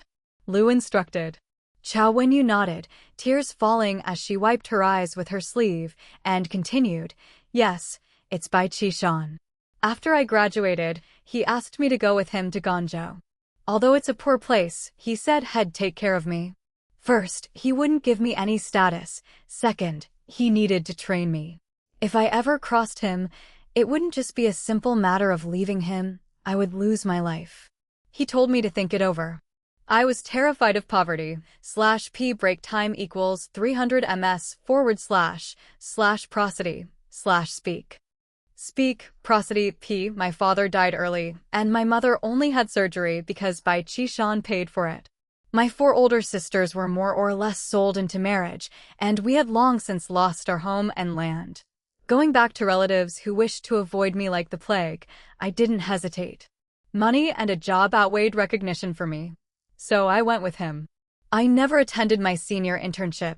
Instead, he took me to a rural-looking courtyard in the outskirts of Pingjin City, Lusi Province. It appeared to be just a farmhouse, but underground it had many rooms and tunnels, so intricate you could get lost without a guide. I didn't know the exact location. The teachers in the classes all wore masks, so I could only tell their gender and approximate age by their voices. I couldn't see their faces. Over a span of 7 or 8 months, I was trained there. I knew there were others taking classes with me, but I never saw them. Only when they were being punished could I hear their screams, blood-curdling ones that made your hair stand on end. I was beaten once, and I lost count of the times I went without food. The training covered everything. From dressing and makeup to manners and conversation, to using a miniature camera, driving, diving, climbing, and even firearms, I knew then that there was no turning back. You might not believe me, but to this day I still don't know who I'm working for. But it doesn't matter, I've enjoyed a life without worry for food or clothes. Say something useful, /p break time equals 300 ms / prosody / speak. Speak, prosody, p. During the time you took maternity leave, what did you do, and how much do you know about Bai Qishan's affairs? Remember, the more you share, the better for you. The same old saying, I'm not from Guangzhou. If we could come here to investigate, that represents something, you should be very clear about that. Xiao Wenyu nodded. I know it was just a matter of time. I had access to very limited information. I dare not think about earning any merit. During the 3 maternity leaves you mentioned, I indeed wasn't in Guangzhou. In 2007, I went to Pingjin City in Lusi Province, hanging around upscale establishments with 2 men. As for what they did, I don't know, I was just a cover. In 2009, I stayed a few days in the capital of Longwu Province, disguised as a college student, distributing resumes everywhere. I roamed around for 3 or 4 days, then went to Aerospace City, where I was issued an ID card. My name was Chu Limin, purportedly a graduate from the Computer Science Department of Heshi College. In Aerospace City, 3 of us acted together. I guess I was still cover for someone. We stayed there for a month, in a triple room, but the other 2 were guys. The departments they applied to, I have no idea, but I visited every recruitment unit in Aerospace City. As for 2011, I spent 3 months on Qidong, keeping a close watch on a room, making detailed records, and taking quite a few photos. /p break time equals 300 ms / prosody / speak. Speak, prosody, p. Greater than I have a strong memory of this person, a really handsome guy. Occasionally, someone would stay with him. Moreover, this person also wore a police uniform, so I think he must have been low-ranking, but he lived in a very large house, up in the mountains, with Qin University just below. After watching for 3 months, we pulled out without any handover. The person involved in that surveillance is here in Guangzhou too. I've seen him in the archives. Don't ask me why the surveillance, I only execute orders, without the right to ask why. As soon as she said this, not just Lu Yufei, but even Su Dayuan and Zhou Ning were taken aback. Was that surveillance for you? In 2011, you had just been transferred to Qidong from Qidong, and Mr. Zhao and Mr. He lived with you for a while, right? Zhou Ning nodded. Yes, they lived with me for a month when I just moved there. But why were they watching me at that time? Su Dayuan frowned and remained silent, still staring at Xiao Wenyu. Lu Yufei then asked, based on your understanding of Bai Qishan, do you think he can control many people in Guangzhou? I mean, people with the same status as you. Xiao Wenyu shook her head. I don't know. I was one placed in the open, but the identities of others, I have no idea. However, his methods are formidable, masterfully utilizing money, power, and sex. Although he never touched me, he often used me as a gift for others' enjoyment. Given to whom? Xiao Wenyu fell silent, and Lu Yufei handed her a pen and paper. /p break time equals 300 ms / prosody / speak. Speak, prosody p. This expression clearly showed that she knew the name of the person and that it was the kind that couldn't be spoken aloud. If you can't say it, write it down. Xiao Wenyu wrote rapidly across a page, from names to workplaces to titles, listing 11 individuals from various functional departments of Ganzhou, before stopping. There are another 6 I don't recognize, some of which hold significant official positions. The jackets and shirts they wear are very distinctive, the lack of brand labels being the biggest label of all. Lu Yufei flipped through the questionnaire, found the first page of content, then closed it. One last question. The files in the archive room. Did you destroy them randomly, or were you ordered to? Xiao Wenyu fell silent, the silence on this question causing some confusion among the others, especially since she had been so forthcoming before, laying out information smoothly once she heard Bai Qishan had been captured and some details had been disclosed, providing valuable evidence without needing close questioning. As for the documents in the archive room, they were selectively destroyed, and the choice of which documents to destroy was definitely not within her control. Could it be that the order wasn't issued by Bai Qishan? Continue, /p break time equals 300 ms / prosody / speak. Speak, prosody, p. Chapter 675 to 643 Life-saving recording _1 Chapter 675 Chapter 643 Life-saving recording _1 Xiao Wenyu shook her head. It's not that I won't say, I simply don't know who issued the order, but I received the message on my 3rd day working in the archive room. Early in the morning, there was a note clipped in my logbook with a red skull symbol on it. During our training, we had several types of orders, verbal orders and sealed orders, categorized into ordinary, high-level, and the highest orders. This red skull represented the highest order. So, I wasn't even qualified to discuss it with Bai Qishan.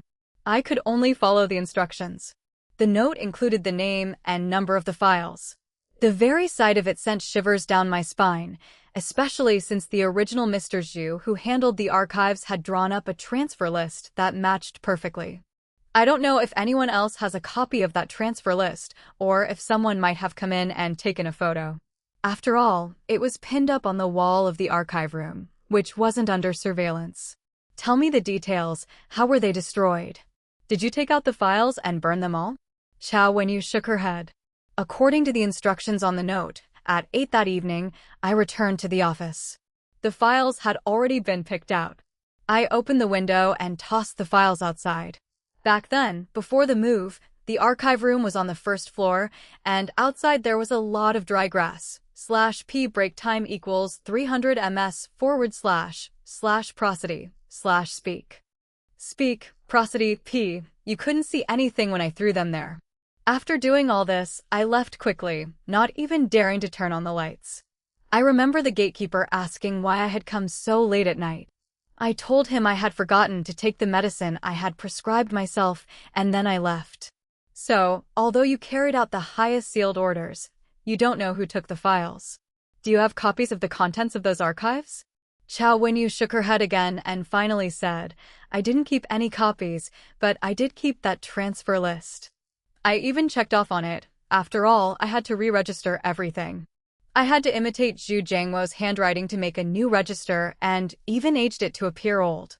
Nothing I've told you is a lie. Those 3 children, they all arrived when it was time. Bai Qishan had the nanny bring them over.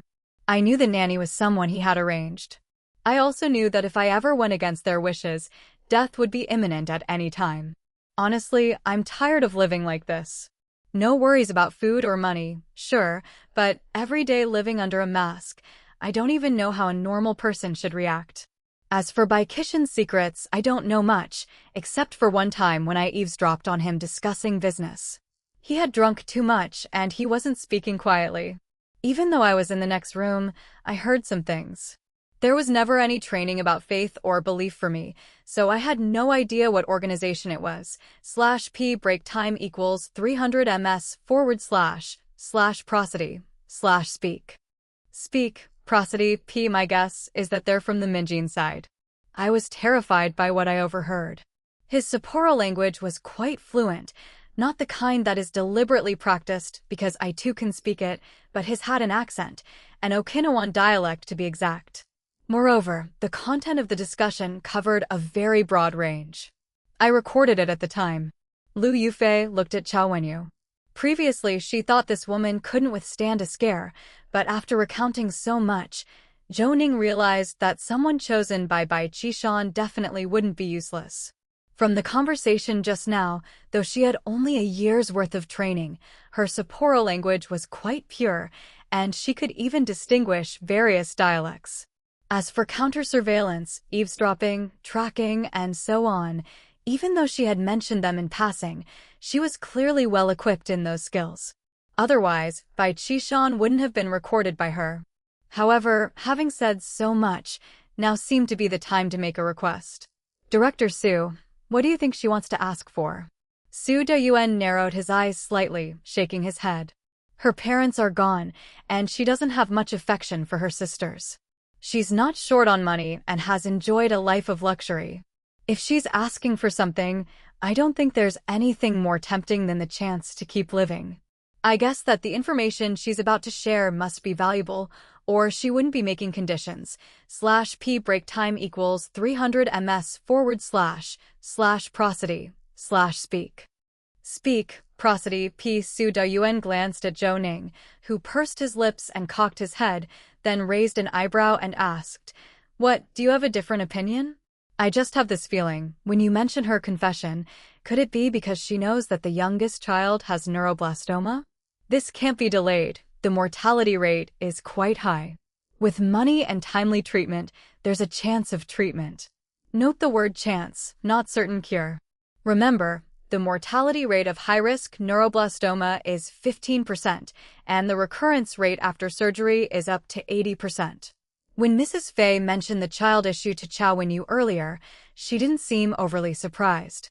I think with her academic background, she might have long known about the child's condition, but wasn't allowed to seek treatment. One reason is Bai Qishan, the other is the nanny. What we're doing fits her interests perfectly. If we're about to crush Bai Qishan completely, why not make his downfall irreversible? Su Dayuan paused in surprise, not having considered the possibility of the child being sick, but after analyzing it carefully, he nodded along. It seems Chao Wenyu, though not their birth mother, does have affection for these children. Just then, Su Dayuan stopped speaking because Liu Yufei was nodding towards Chao Wenyu. "Let's hear your demands." "Within reason, I'll try to apply to the leadership. If they don't agree, there's nothing I can do." Chao Wenyu lifted her eyes, staring at Liu Yufei. /p break time equals 300 ms / prosody / speak. Speak, prosody p. Don't worry, I won't make it difficult for you or your leaders. I know that many experts and professors have come to the People's Hospital. I hope someone can take a look at my little son. Of course, it would be best to take him to Qidong for surgery and treatment. I'll pay for the expenses myself. As long as he can be treated, rest assured the money is from my investments, not bestowed by Bai Qishan. Liu Yufei's phone rang at this moment, with a message from Su Dayuan. Just 4 words, agreement can be made. Liu Yufei held up her phone to show Chao Wenyu. "Our leader said we can agree, and I have to say, I really admire you," she said. Chao Wenyu smiled and shook her own wrist. "I hate them. Don't ask me why. I just wish they were all dead. They wear the guise of benevolence, making me into someone that's neither human nor ghost. I would rather have dropped out and worked than to die wearing a mask, living as a false person. That's enough. I won't waste more of your time. Just unlock one of my handcuffs. The storage card for the recording is on me, but I don't know if you have the professional equipment to retrieve it. It's inside the strap of my undershirt." Liu Yufei stepped forward, unlocked the handcuff, and Chao Wenyu took out the storage card. Only then did Liu Yufei wave her hand, signaling the clerk to come forward. "Actually, one of our forensic doctors discovered something was wrong with the child and contacted a specialist. Right now, the child should be undergoing various tests. /p break time equals 300 ms / prosody / speak. Speak, prosody p. Your DNA results had not come out at that time. Don't worry about the treatment, but the expenses will indeed need someone to handle them later on behalf of you. Chao Wenyu pursed her lips, holding back her tears, and nodded vigorously. Thank you. It must be Director Zhou who helped me. Please tell him I apologize. They once assigned me to monitor you. The reason for the internal notice was that scientific researchers are under third-level surveillance. It seems to be a recent adjustment, and next to the surveillance target, there's a question mark with the word doubt written beside it. At that time, 2 people were responsible for the monitoring. We communicated briefly, and it looks like the surveillance had just been put into use. However, the word doubt suggests that it is clearly not just standard scientific monitoring. Perhaps they thought you resembled someone, or had secret ties with an important figure.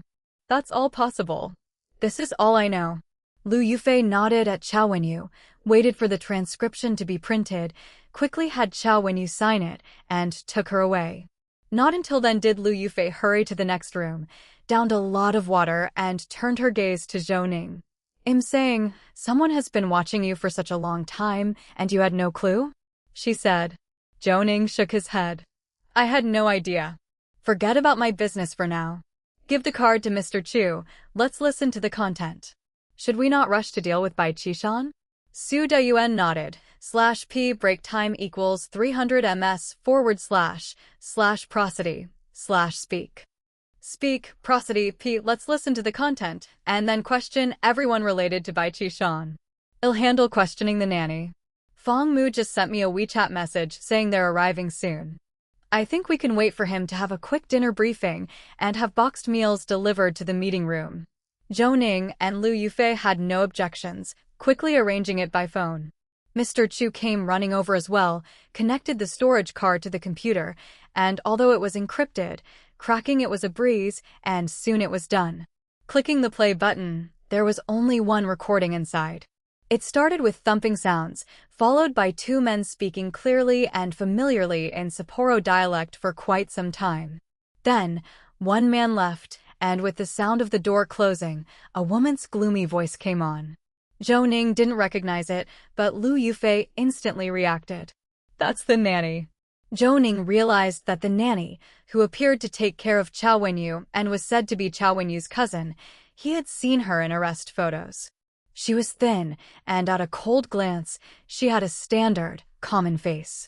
However, upon closer examination, this person had delicate features, having purposely removed half of her eyebrows and having spots on her face and dressed very plainly. If she were to tidy up and remove the disguise, she might be unrecognizable even if she walked right in front of you. The woman's voice was not loud, but the recording was very clear. /p break time equals 300 ms / prosody / speak. Speak, prosody, p clearly. This wasn't the accidental recording Chao Wenyu mentioned, but intentional evidence left behind as a way to secure a fallback for herself. The nanny said, the hunter has been notified. The assassination operation in District 13 will commence in the next couple of days. He said he'll deliver results within 72 hours. The target has been unpredictable in their recent comings and goings, unrelated to the previous issue in Beishan, and it doesn't interfere with things in Sapporo. However, an employer gave the hunter a sum of money, aiming at the same target, and the employer is within the top 3 local enterprises. There's an opportunity to take control, so I need to ask the gentleman's opinion. After a brief silence, Bai Qishan seemed to shift on the sofa. Bai Qishan said, understood, go ahead with it then. But let the hunter do his own thing. By the 9th of May at the latest, I want to know the final outcome. What's the use of a hunter who can't hit his target? As for this top 3 enterprise, use a new face, buy it out through short selling. ITLL costs some money, but deal with the matters on the surface. If the hunter can't handle the above task, let him redeem himself by creating an accident, but don't kill the person. It would draw unwanted attention. The nanny said, understood. I'll go arrange it right away. However, Master, does it mean that the target in District 13 is someone that higher-ups feel should not be killed, or that they can't be killed? /p break time equals 300 ms / prosody / speak. Speak, Prosody P. By Qishan chuckled. Haha, it's not certain who the prey is yet. The higher-ups? Huh. A hyena is a hyena. If it weren't for them climbing up through the Ganzhou cleanup case back then, they would be nothing. Keep an eye on Chao Wenyu. She thinks she can soar. /P break time equals 300 ms / prosody / speak. Speak, prosody, P. Chapter 676 to 644 Another guess _1 Chapter 676.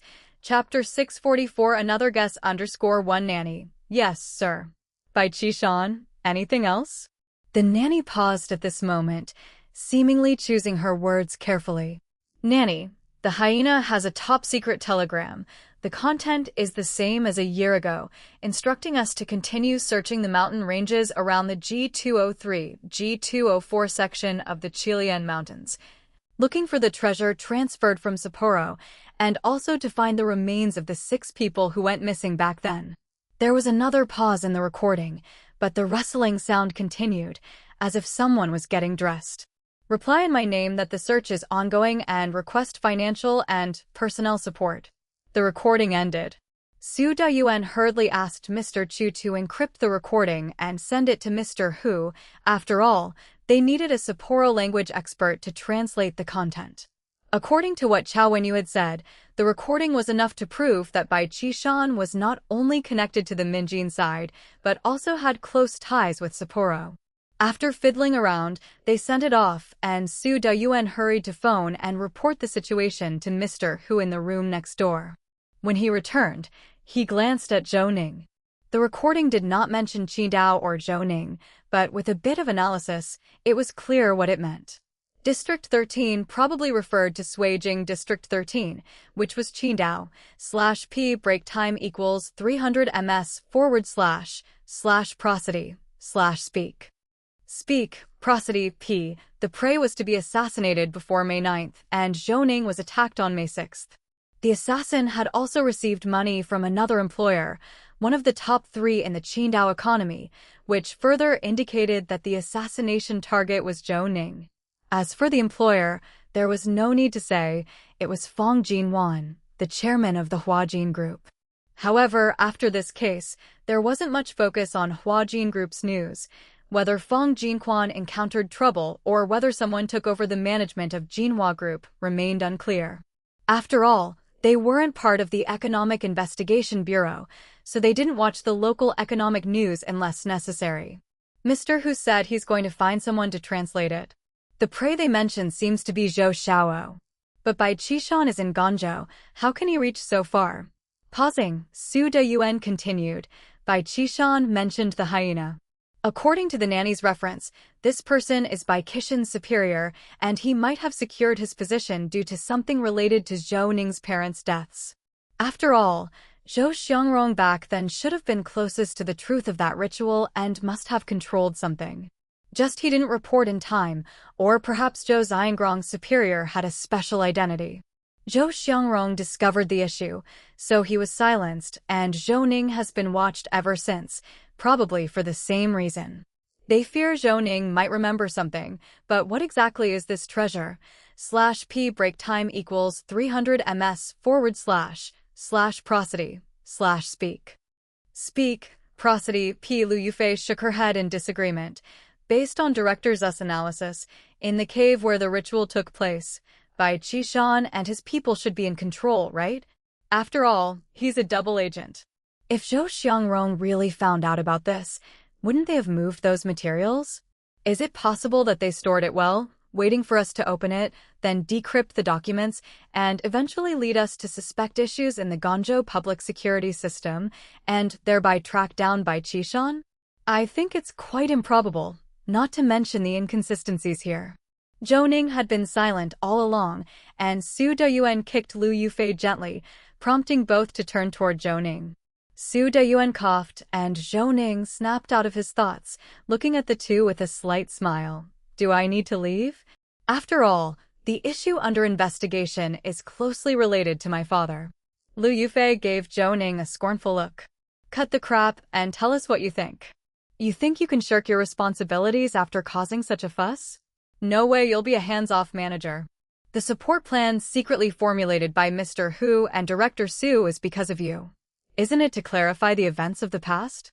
Finding these connections with Qindao's security makes the investigation even more necessary. What bothers me the most is that I couldn't stop Wang Guanli's suicide. /p break time equals 300 ms / prosody / speak prosody p. According to our investigations, Wang Guanli was sentenced to death by immediate execution in Qingdao Intermediate Court on November 20, 1994. But the three of them attacked the Zhou family on January 1, 1995. Wang Guanli even knew your father. It wasn't just following orders, it was like a vengeful assassination. They were tried and executed in Qingdao. Who got them out?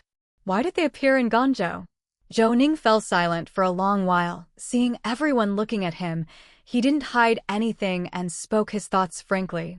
Based on what I've heard from the interrogation, this hyena was in Bai Qixin's current position back then and rose to a higher rank for performing meritorious service.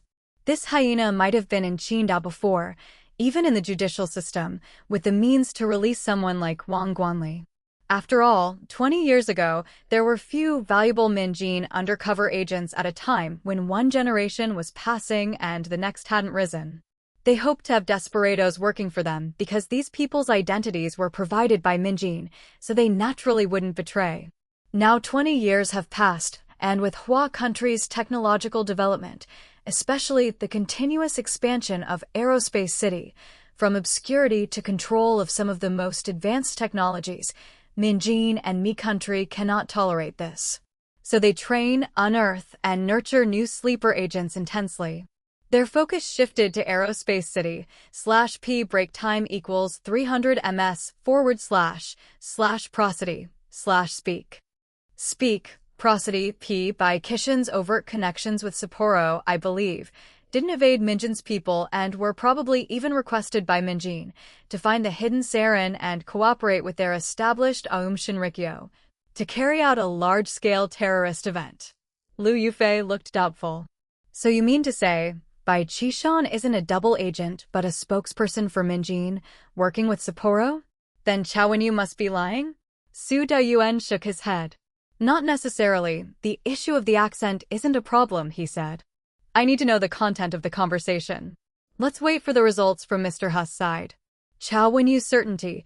She was very clear about the value of this recording, which also served as a revelation of Bai Qixin's identity. But you mentioned finding the sarin that was hidden back then. What do you mean by that?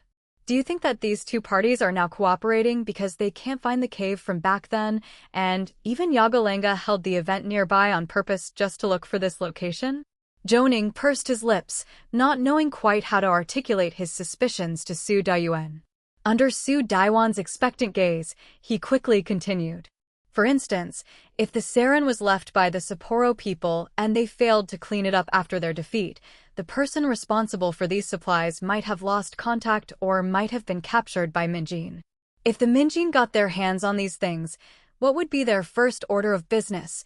/p break time equals 300 ms / prosody / speak prosody p. Liu Yufei narrowed her eyes slightly, thinking. To transfer them, to move all the supplies to a safer place, she said.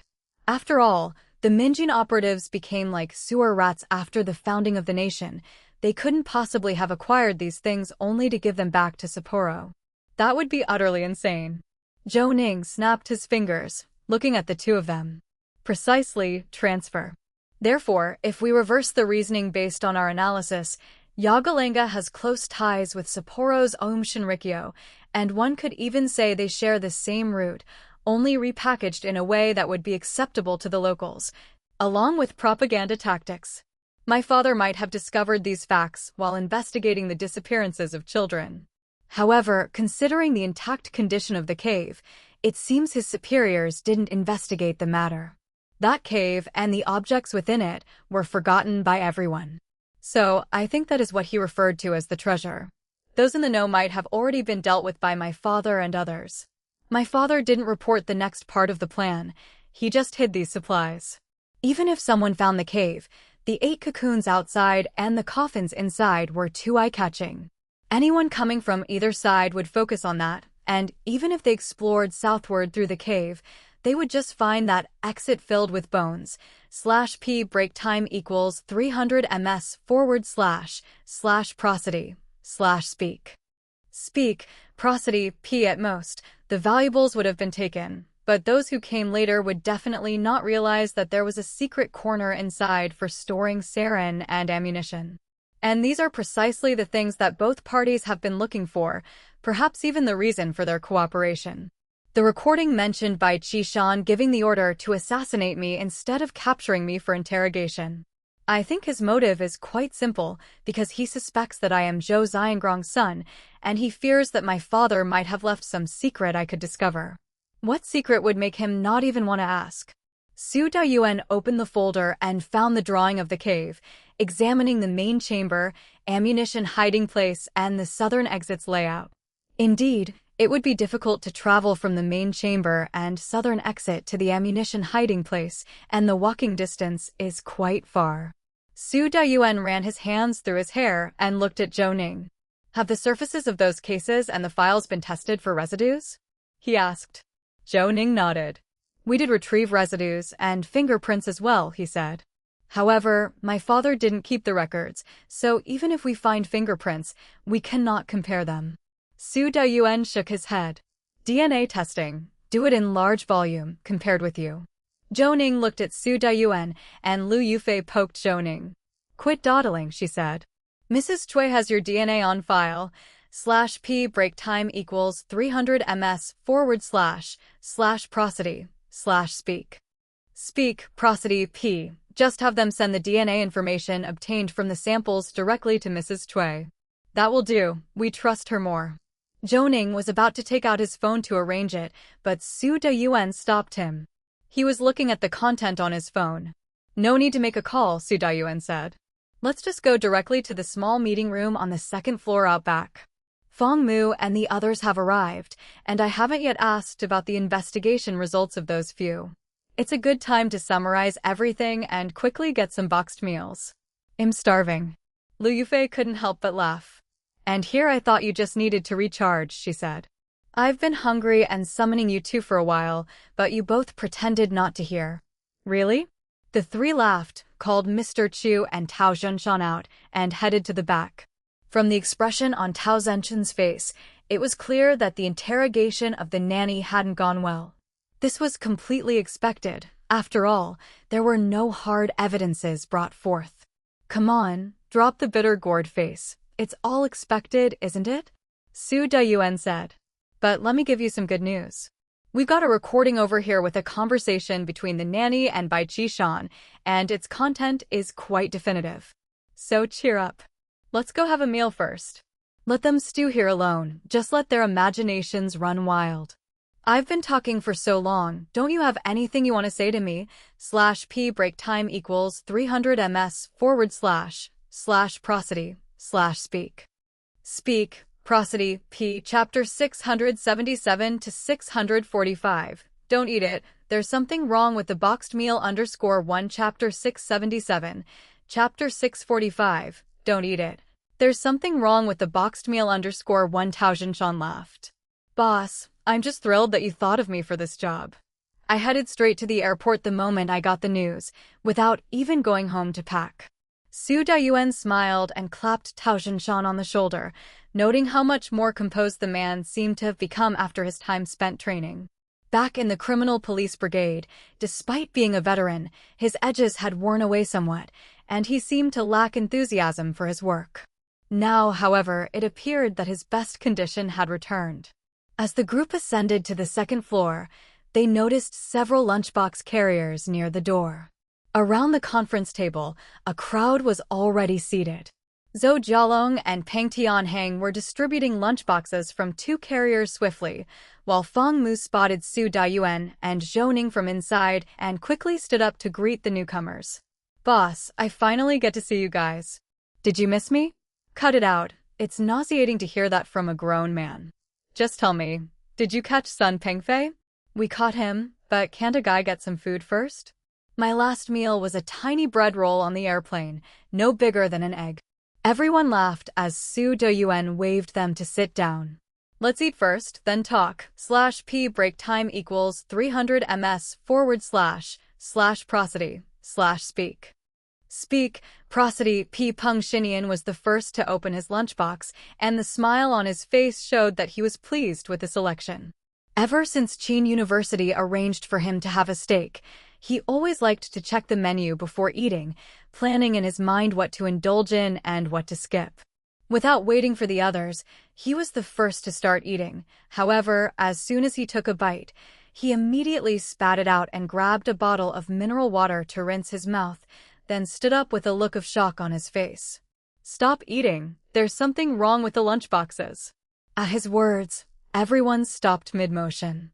Zhou Jialing and Peng Tianheng still held several undistributed lunchboxes in their hands, and both were momentarily frozen, unsure of what to do. Zhou Ning, being close to Peng Xinian, quickly moved to his side to look at the lunchbox in front of him.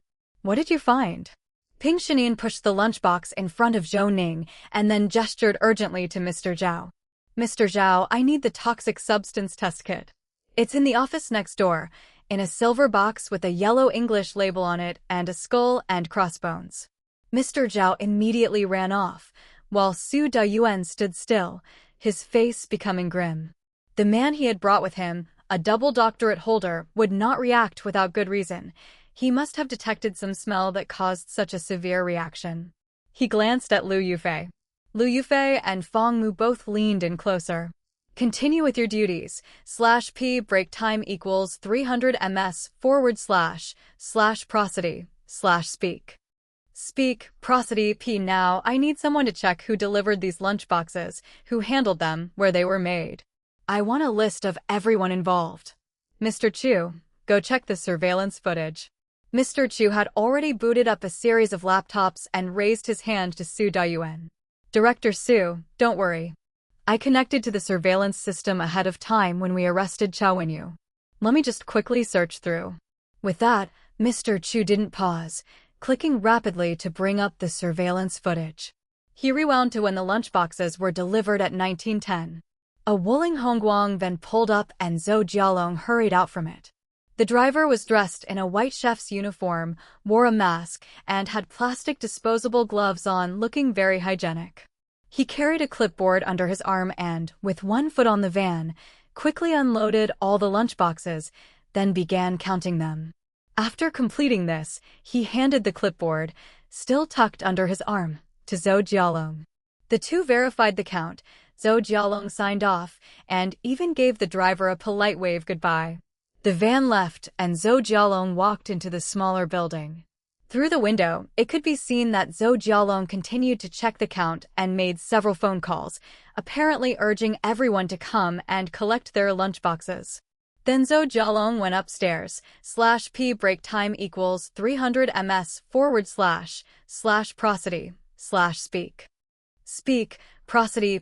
The comings and goings were plenty, and from this angle, it was impossible to see who lingered by the door for a long time, except when the door was open enough to make things clear. Time jumped to 1935, when Peng Tianheng, Sun Gaodai, and Mr. Wang joined and laughed as they carried the lunchboxes upstairs. At 1958, Su Dayuan arrived with Zhou Ning and the rest of their group in the small building. 1 minute later, the footage stopped. Unfortunately, there were no surveillance cameras inside the smaller building. From the delivery to the moving upstairs, plenty of people came and went, but it wasn't clear who spent a long time near the lunchboxes, except possibly the caretaker, Zhou Jialong. At this point, Zhou Jialong stood up, looking very anxious and agitated. He raised his hands and said, "Boss, I took the lunchboxes, counted them, signed for them, and asked people to carry them upstairs. The lunchboxes never left my sight. If there's something wrong with them, doesn't that make me the prime suspect?" By the end of his speech, Zhou Jialong's face had turned pale, and in his anxiety, he stomped his foot. Zhou Ning patted his shoulder. Known for not being very brave and somewhat slow to react, after all, he was the one who ended up dislocating his shoulder during a simple fall. One to struggle with simple tasks. Now he was panicking before anyone even accused him. Calm down, Director Su has sent people to look into it. At this moment, Guan Jian rushed over. /p break time equals 300 ms / prosody / speak. Speak, prosody P just asked. The boxed meals are from Hushi Road restaurant at the intersection. Usually, they call to deliver, but they said the boxed meals were delivered at 7 o'clock. However, the driver didn't return. Su Dayuan lifted his hand and said to Mr. Chu, "Check the road surveillance to see where the vehicle went and call to ask for the driver's name and identification information." Mr. Chu hurriedly checked the surveillance. The vehicle left from inside the courtyard of the Public Security Bureau and drove in the opposite direction, seemingly heading to the intersection to make a U-turn. However, as it neared the intersection, the vehicle didn't signal left to turn but instead took a direct right turn. After searching for a while, Mr. Chu confirmed there was indeed surveillance at this intersection, but the camera facing the right direction was broken, and after watching for several minutes at the first intersection after the right turn, they completely failed to find the Wuling Hongguang van. Guan Jian approached, handing his phone to Su Dayuan, displaying some identification information. This guy is the driver, and he's also the sous chef at their place. His name is Zheng Chunping, 25 years old, has been working at the restaurant for nearly half a year, a very honest and hardworking kid from Yunlian Port. Su Dayuan nodded and gestured towards Taojinshan. Check out this section of the road and see if there are any buildings around. /p break time equals 300 ms / prosody / speak. Speak, prosody P. The car has been gone for 50 minutes now. It didn't pass through the intersection, so it must be hidden in this section. Tao Jinshan nodded, quickly leading a group of more than 20 people down the stairs, while Su Doyuan walked over to Zhou Ning and Ping Xinian. At this moment, more than 30 test kits were laid out on the table. Obviously, they were doing rapid testing, looking through the last result. Peng Xinian slumped into his chair, his face a mix of relief. These can detect 38 toxic substances, including arsenic, mercury, rat poison, fluoroacetamide, cyanide, lead, antimony, bismuth, silver compounds, free mineral acids, and various controlled substances D-series, etc. I don't know whether to say we're lucky or I'm unlucky, but I have a severe allergy to one thing, bitter almonds, so I'm extremely sensitive to that smell. When I took the first bite, as I was chewing, I smelled bitter almonds. So, I guess there was cyanide in it, and we just completed all the rapid tests, choosing 7 boxed meals, which all turned out to be laced with cyanide. I think it's likely that every boxed meal has it, and you can see obvious needle holes on the lids. Su Daiwan's face turned iron blue. This was a blatant challenge. They had just arrested some people in Guangzhou, and immediately thereafter, someone tried to poison everyone involved in the investigation. /p break time equals 300 ms / prosody / speak. Speak, prosody P. There were over 50 boxed meals. If Peng Xinian hadn't discovered the poison, all of their people here might have died today. Gather all the boxed meals, bag them up. In a moment, once we hear from Tao Zhenshin's side, Mr. Zhao will bring down the instant noodle buckets and ham sausage sandwiches we prepared in our vehicle. For safety's sake, let's eat that instead. Peng Xinian nodded. Well, go along. Su Dayuan sat down, glancing at Zhou Jialong, who stood behind Zhou Ning. Everyone, take a seat. Zhou Jialong, don't blame yourself. If it was poisoning, this wasn't something you could control. After all, no one can predict everything. But this is a wake-up call for us. From this moment on, we'll have to resolve our own food. After eating, those who participated in the interrogations during the day should rest. Lu Yufei, make a list, and I'll continue the interrogations tonight. Keep asking questions. Lu Yufei hastily began to organize since Fong Mu and Tao Zhenshan weren't aware of the progress here. Su Dayuan called He Chunyang. With such a brazen act of poisoning here, he feared that matters at the aerospace city wouldn't be going smoothly. The phone rang for a long time before He Chunyang answered. Chunyang, have you arrived at aerospace city? Director, I've arrived and already met up with the local bureau. They are looking for the records from back then. /p break time equals 300 ms / prosody / speak. Speak, prosody, p. After all, the two pictures you provided were very unclear, and the fax number you mentioned in the records is indeed from the city bureau, but not from the criminal police's number, so whose number was it? After verification, it was one that the political department had used before, but that was just an ordinary phone line. I asked the comrades from before in the political department, and they didn't use fax. Zhou Ning narrowed his eyes as if he was onto something. Ask the local comrades if, when the phone line entered their city bureau, it was an external line, wasn't it? He Chunyang did not hesitate, quickly inquired from the personnel beside him, and as soon as he got an affirmative answer, he immediately said, "Yes, back then, all the lines were external." Director, I understand what you mean. You suspect someone tapped into the phone line, hooked up their own fax, and then sent it out under our name.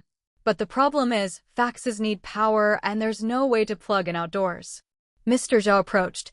His sharp hearing had let him understand the conversation, and he quickly raised his hand to say, what if someone was pretending to repair the lines? Like cutting the phone line in advance and then showing up to fix it?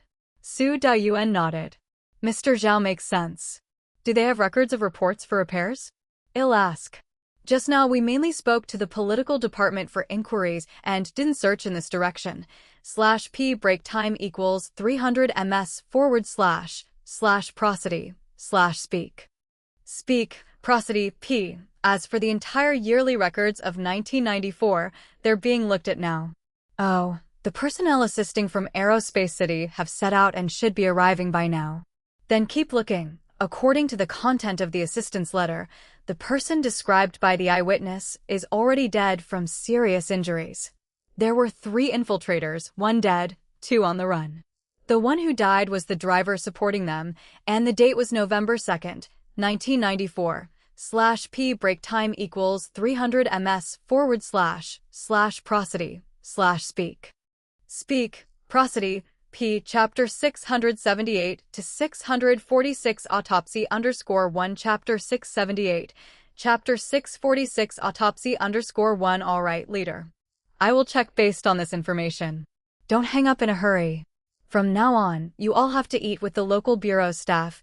You cannot go out to eat alone, and you especially cannot consume any food and drinks given away at random. We have found poisoning here. All right, don't dawdle. Get to work quickly. Zhou Ning hung up the phone, guessing that He Chunyang must be completely confused at that moment. At this time, Mr. Liang from the cafeteria came up with several people, carrying a large pile of hot water bottles, looking apologetically and rubbing his hands together, then clasping his hands in salute to Zhou Ning. I'm sorry, Director Zhou. If it wasn't for the gas stove in the cafeteria breaking down today, there would not have been an outside order, and the poisoning incident wouldn't have happened. It's all my fault. Zhou Ning waved his hand dismissively. It's fine. Send 2 people to accompany Mr. Liang to check the gas stove. Don't rush to ignite it. First, open the doors and windows for ventilation, then enter with a flashlight to inspect. Do not ignite it carelessly, just check whether the pipelines have any issues. If you find anything, seal it immediately. A few people went out, and Mr. Zhou distributed instant noodles and sausages to everyone.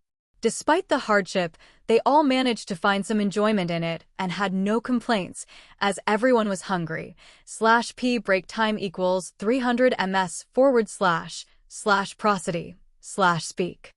Speak, prosody, p. Zhou Ning ate quickly and noticed Xia Momo poking him. Looking down, he saw Xia Momo handing him a marinated egg. Zhou Ning shook his head with a smile. You eat it. Finish up and go back to the hotel with Zhu Xingxing and the others. I need to interrogate throughout the night here. Zhu Xingxing looked worried and shook her head, placing the marinated egg into Zhou Ning's bowl. I won't hold you back, but you have to eat this. After saying this, Xia Momo sat together with Zhu Xingxing and the others while Zhu Xingxing kept comforting Zhou Jialong, who naturally felt responsible for handling the boxed meals that were poisoned.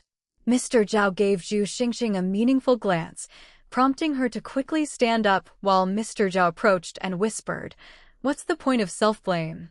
Will it solve any problems, catch the poisoner, or push the investigation forward? If it's helpful, I will join you in self-blame, but if you can't even manage your emotions after such an incident, you might as well go back to Qidong." Zhou Jialong was startled and waved his hands frantically at Mr. Zhao. "Mr. Zhao, I didn't mean anything by it." Zhao Xinli waved his hand dismissively. "Enough talk. Collect samples from all the boxed meals, freeze them, mark each clearly, and also collect fingerprints and DNA from the outside of the boxed meals. Having someone bring us a problem is good. Can you handle it?" "We can handle it." "Well, get on it right away. /p break time equals 300 ms / prosody / speak. Speak, prosody. Zhou Jialing jumped to his feet, pulling Peng Tianhang and a few technical staff along, and hurried to process the boxed meals. Mr. Zhao smiled with satisfaction as he returned to his double serving of instant noodles, not a drop of soup left in moments. At this time, the sound of a car braking suddenly came from downstairs. Many people looked down to see Tao Jinshan had returned, followed by people carrying a wooden board with what appeared to be a body on it, its head covered by a kitchen uniform. A chill went through Su Dayuan as he motioned to Zhou Ning and Mr. Zhao. "You two go take a look. I'm guessing the delivery driver has been silenced. See if you can find any clues on the body." Zhou Ning nodded and glanced at Mr. Chu. "I will perform the autopsy. You use the software to make accurate predictions about the delivery driver's height, weight, and any behavioral characteristics. Send them to me later." Mr. Chu hurriedly agreed, and Zhou Ning and Mr. Zhao quickly headed to the autopsy room. Zhu Xingxing stood up, but Zhou Ning waved his hand. "You and Xia Momo take the bus back to the hotel. We don't need you here. Come over early tomorrow morning to take over the work. We are going to be working around the clock tonight. We can't have everyone staying up." Zhu Xingxing nodded and led Xia Momo and the others away. Zhou Ning arrived at the autopsy room, where Ping Xinian and Mr./P break time equals 300 ms / prosody / speak. Speak, prosody. Zhao followed, and indeed Tao Jinshan and his team were already inside with the body on a wooden board. Seeing Zhou Ning, Tao Jinshan spat on the ground. "We were too late. It looks like a silencing job. The heart was stabbed with a single knife, very professional, and the knife was not even pulled out. I checked the back of the body and the tip almost pierced through. The car door was open, the key was in the ignition, and the body was in the driver's seat. However, there was blood on the edge of the passenger's seat. I suspect the victim was sitting there when he was killed. Also, his mobile phone and wallet were missing, and the glove compartment was open. It seems like the scene was staged to look like a robbery." Zhou Ning looked at the body for a moment and then lifted the garment. The deceased was wearing a yellow short-sleeved t-shirt with a jagged bloodstain no more than 10 centimeters in diameter around the wound. The wound appeared to be as wide as the knife blade. The deceased's legs were slightly bent, his head was tilted back, his eyelids were slightly open, his mouth slightly ajar, and his fingers were bent as if he were trying to grasp something, but only slightly raised. "Let me take a look. I will immediately perform an autopsy and give you the results." "Does the victim have any relatives in Ulianport?" "We haven't checked yet." "Well, look it up in the household registration information soon. /p break time equals 300 ms / prosody / speak. Speak, prosody. Zhou Ning glanced at the time, and Su Dayuan gestured to him with a nod of his chin. "Speak up if you have any thoughts." "It's just past 8 o'clock. The victim delivered the meals at 1910 to the Public Security Bureau. He must have left even earlier since he was just across the street. He hasn't returned for so long. Didn't the restaurant owner look for him?" Tao Jinshan and Su Dayuan looked at each other and quickly said, "You're right. I'll take someone to the restaurant shortly. Guan Jian has already gone over there. I'll have him secure the scene." Su Dayuan nodded. "Then let's split up. You go check the restaurant, and I'll meet with Dr. Zhang here. Later I'll have a chat with Sun Pingfei. Since they won't let us eat in peace, no one should think about sleeping. Well, interrogate by Qishan at dawn. I believe everything stems from his capture. Without any objections, everyone sprang into action. Zhou Ning called Mr. Zhao and Peng Xinian to join him in the autopsy room. The body was already laid out on the autopsy table. The deceased's arms were slightly raised, fingers spread and curved, and legs curled, indicating the onset of rigor mortis. Let's divide the tasks. Peng Xinian will record the autopsy. Mr. Zhao is in charge of photography and will assist me. First, go check the current outdoor temperature and Peng Xinian measure the rectal temperature of the deceased. They immediately got to work, with Mr. Zhao quickly finding the information. /p break time equals 300 ms / prosody / speak. Speak, prosody, p outdoor temperature is currently 6 degrees above zero, which could drop to zero at dawn. The rectal temperature of the deceased is 36.1 degrees. Zhou Ning nodded. Remove the deceased's clothes, being careful with the knife in the chest. The three worked together to cut and remove the deceased's clothing. Zhou Ning closely inspected the chest wound, which appeared as a straight line. The knife clung tightly to the wound, but the angle was peculiar. The grip pointed downwards, penetrating obliquely towards the upper chest cavity. The deceased's teeth were very yellow, with considerable soft plaque and food debris between them. There was a pierced ear on the left side, and black dirt filled the 3 creases in the neck. Zhou Ning was somewhat surprised by the scene. Such dirtiness was rarely seen on vagrants. The nail creases were filled with black oily stains, and an intense foul odor emanated from between the legs. Mr. Zhao quickly put on another mask. Ugh, how many years has it been since this person took a bath? That bento we used to eat every day, was it delivered by their family? Just look at these black oils under the fingernails. Oh my, I think I have a stomachache. Peng Xinian dry-heaved in agreement. Zhou Ning glanced at the two. Collect samples from the oral cavity, nails, and rectum. If you really can't handle it, step out now. Your dry heaving is making it hard for me to bear. Mr. Zhao raised his hands, making a surrender gesture with an apologetic expression. /p break time equals 300 ms / prosody / speak. Speak, prosody, p my mistake. I'll start sampling now. But the rectal temperature isn't low, suggesting the death was recent. Zhou Ning's brow furrowed intensely. The rectal temperature does not align with the rigor mortis. Theoretically, rigidity can begin half an hour after death. However, the preservation of this posture indicates it has begun to set in firmly. I believe, whether the deceased was murdered or died naturally, the position was sitting. There was no change in position, and even if there was any movement, it was minimal. Being continuously exposed to low temperatures outdoors would have accelerated the rigor mortis. Particularly with a stab in the heart without significant bleeding, it's either a non-traumatic hemopericardium or internal bleeding in the chest and lungs, which would further accelerate the onset of rigor mortis. Based on the timing of your measurement, subtracting 2 hours, I estimate the time of death to be around 1820, or even slightly earlier. Mr. Zhao's eyes widened. So you mean, the victim was dead before delivering the meal? No, he was already dead by the time he did not emerge from the restaurant. Didn't the restaurant staff notice? Peng Xinian rubbed his chin, hurrying over to join the conversation. We just looked at the surveillance footage. The delivery person wore a hat and a mask, tall and thin. At a glance, the figure looks very similar to the victim. Without speaking, even an acquaintance might not recognize him. /p break time equals 300 ms / prosody / speak. Speak, prosody, p perhaps the person was chosen in advance, someone already known, reserved for just such an emergency. On this end, they heard about Baikishan's arrest and the many people from Guangzhou getting involved, and one by one, they panicked.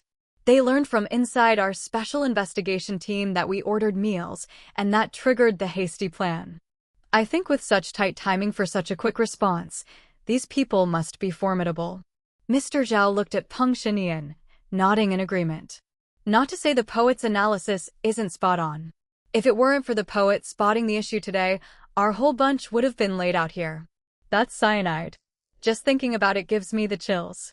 Zhou Ning let out a long sigh, waving a hand at the two.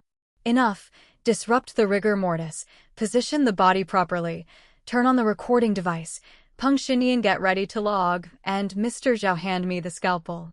Mr. Zhao activated the recording button.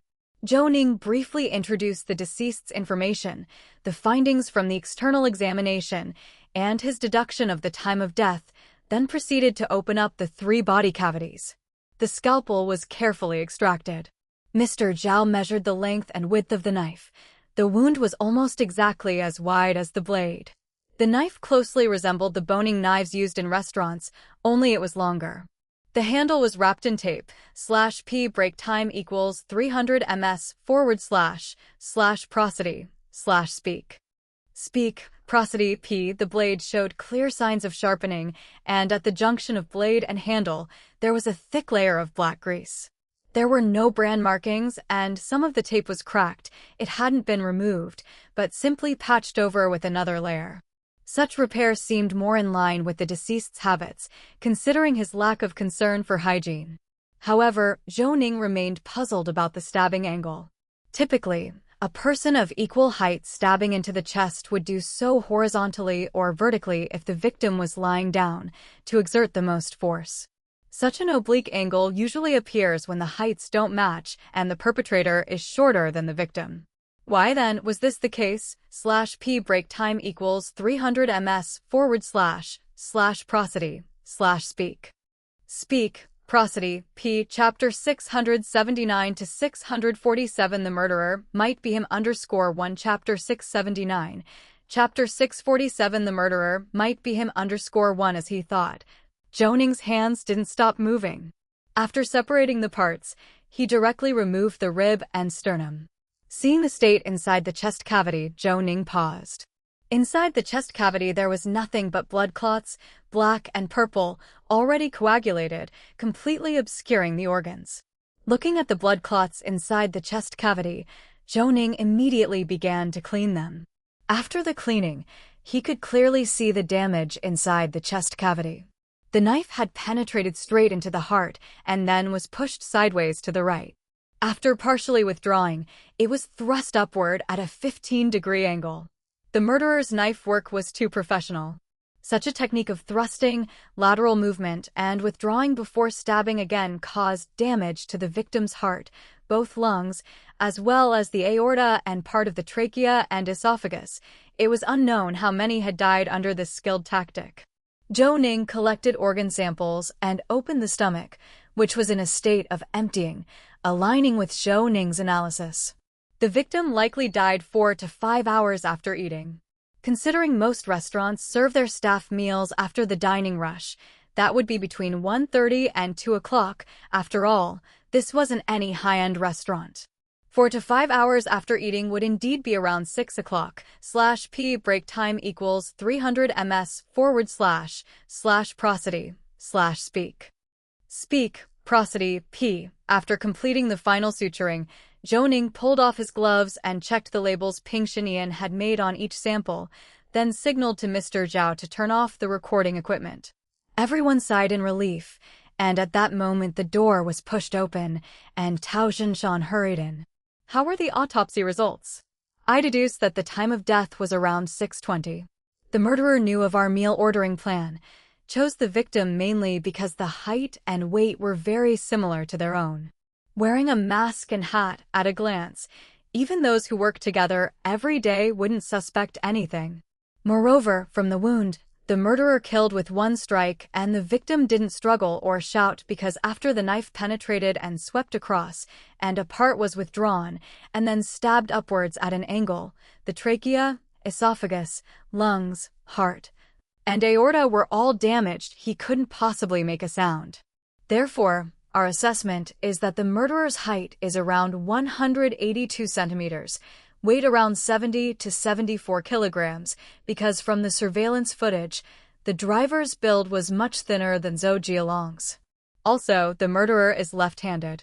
At this point, Zhou Ning paused. In his mind, he replayed the surveillance footage he had seen before.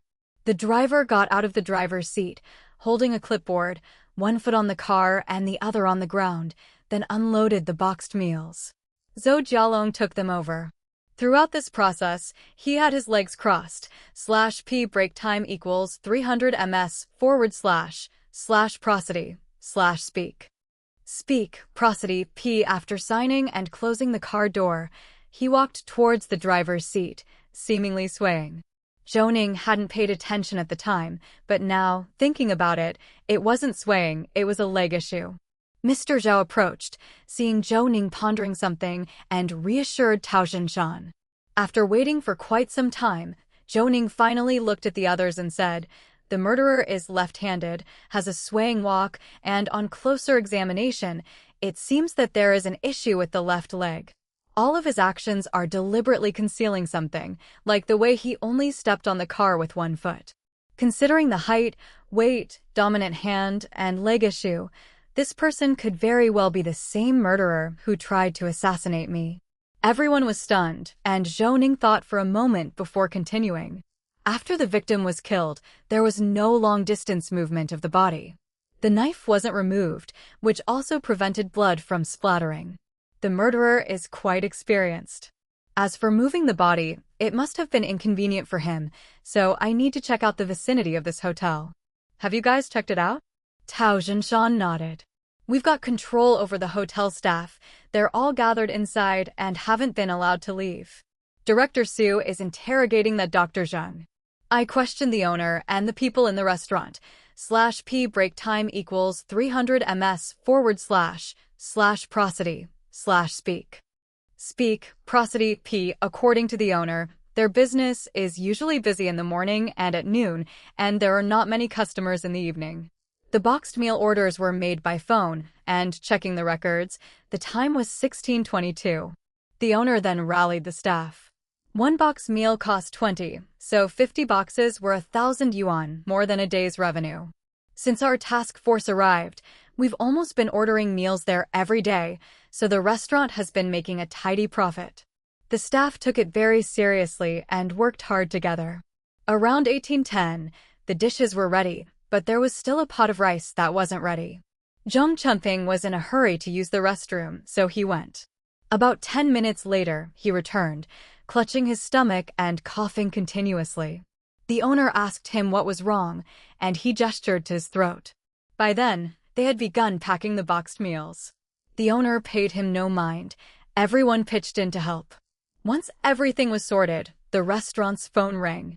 The owner answered, thinking it was a call urging for the boxed meals, but instead, they were asked to delay a bit. The staff went back to the kitchen, placed all the boxed meals on the table, and covered them with blankets. Close to 1900 hours, with the help of the blankets, all the boxed meals were loaded into the car.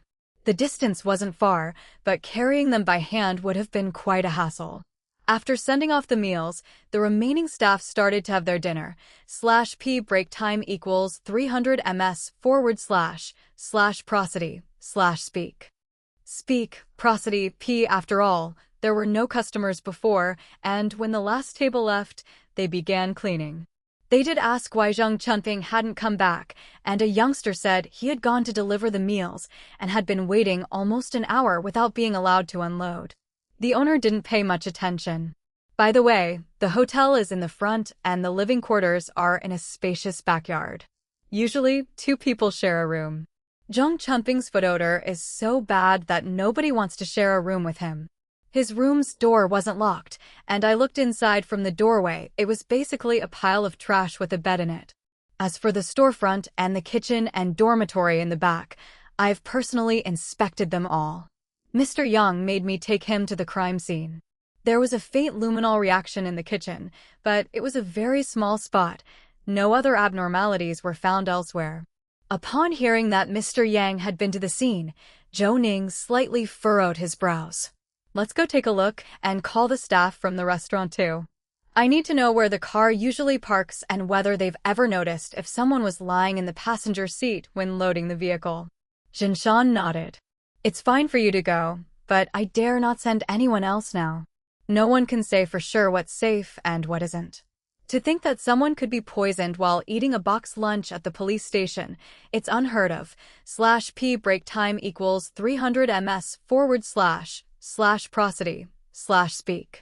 Speak, Prosody P. If it weren't for this young doctor noticing something was off, the lot of us would have been done for today. Mr. Zhou nodded. Exactly. But I think these people are desperate, jumping over the wall in their anxiety. They couldn't break into the Public Security Bureau. After all, Director Su had set up defenses early. On top of the main building and at the top of the smaller second building, he arranged for armed police to observe the surroundings at all times. It's impossible for them to break in and rescue anyone. After all, they have their moles inside our ranks, keeping tabs on our movements at all times. Otherwise, they wouldn't have poisoned the box lunches. Also, I feel that Bai Qixin's capture was something they didn't expect. I guess the persona they set up for Chao Wenyu was meant to cover for Bai Qixin. If anyone looked into it, at worst it would seem like a misconduct issue, and even after a DNA test, it wouldn't be much of an issue. Chao Wenyu was Bai Qixin's bulletproof vest. They just didn't expect that we would find the break in the case from the archives, nor did they expect Chao Wenyu to cooperate to such an extent, providing concrete evidence against Bai Qixin and allowing us to capture their ringleader here. However, as is their usual way, with Bai Qixin's capture, they would attempt a rescue within the golden window, which could also be called a silencing operation. /P break time equals 300 ms / prosody / speak. Speak, prosody, P. No matter how high the official rank, once captured, they were most likely to be silenced, which would ensure the safety of the remaining members. Jinshan was somewhat surprised and looked at Mr. Zhou with a thumbs up. I say, you're quite something, your analysis is spot on. I also think they never expected Bai Qixin could be caught. Enough analysis, let's hurry up and go take a look. Without delay, Peng Shinian was left behind as he wanted to study the soles of the deceased's shoes. Zhou Ning's principle was not to interfere. Whatever one wished to study was fine, but do not ask these people for help, as there was no time for that now. Hurrying to the restaurant, Mr. Zhou jogged inside and saw Mr. Yang's figure as soon as he entered the backyard. Do they park the car at the front when loading goods? Mr. Yang shook his head, pointing towards the western wall. There's a door here that leads to another road on the other side. Their Wuling Hongguang van is usually parked outside this gate. The car's so beaten up that parking it in front would take up space, so they just open this gate and load from the side, facing this small side door. The boss stood aside, not overly nervous, and approached with a smile. Dear leaders, our hygiene standards are quite decent.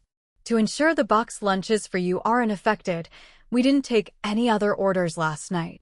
I just don't know where that kid Zhang Chumping has run off to. /P break time equals 300 ms / prosody / speak. Speak, prosody, P. He always tells me he's offloading goods, but I know he just likes to play games. He's always at the internet cafe. Probably went there after delivering the evening meals. I've been calling him several times, but his phone's off. I reckon he'll be back tomorrow morning. He never bothers to groom himself and sometimes skips meals just for gaming. Zhou Ning glanced over, the boss clearly unaware that the driver Zhang Chunping was dead, and Jinshan offered no further explanation. The boss seemed about to say more, but Jinshan raised his hand, and he hastily shut up.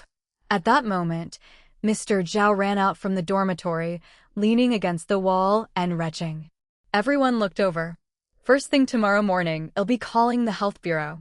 You say your hygiene is all right? Do you say that without feeling guilty?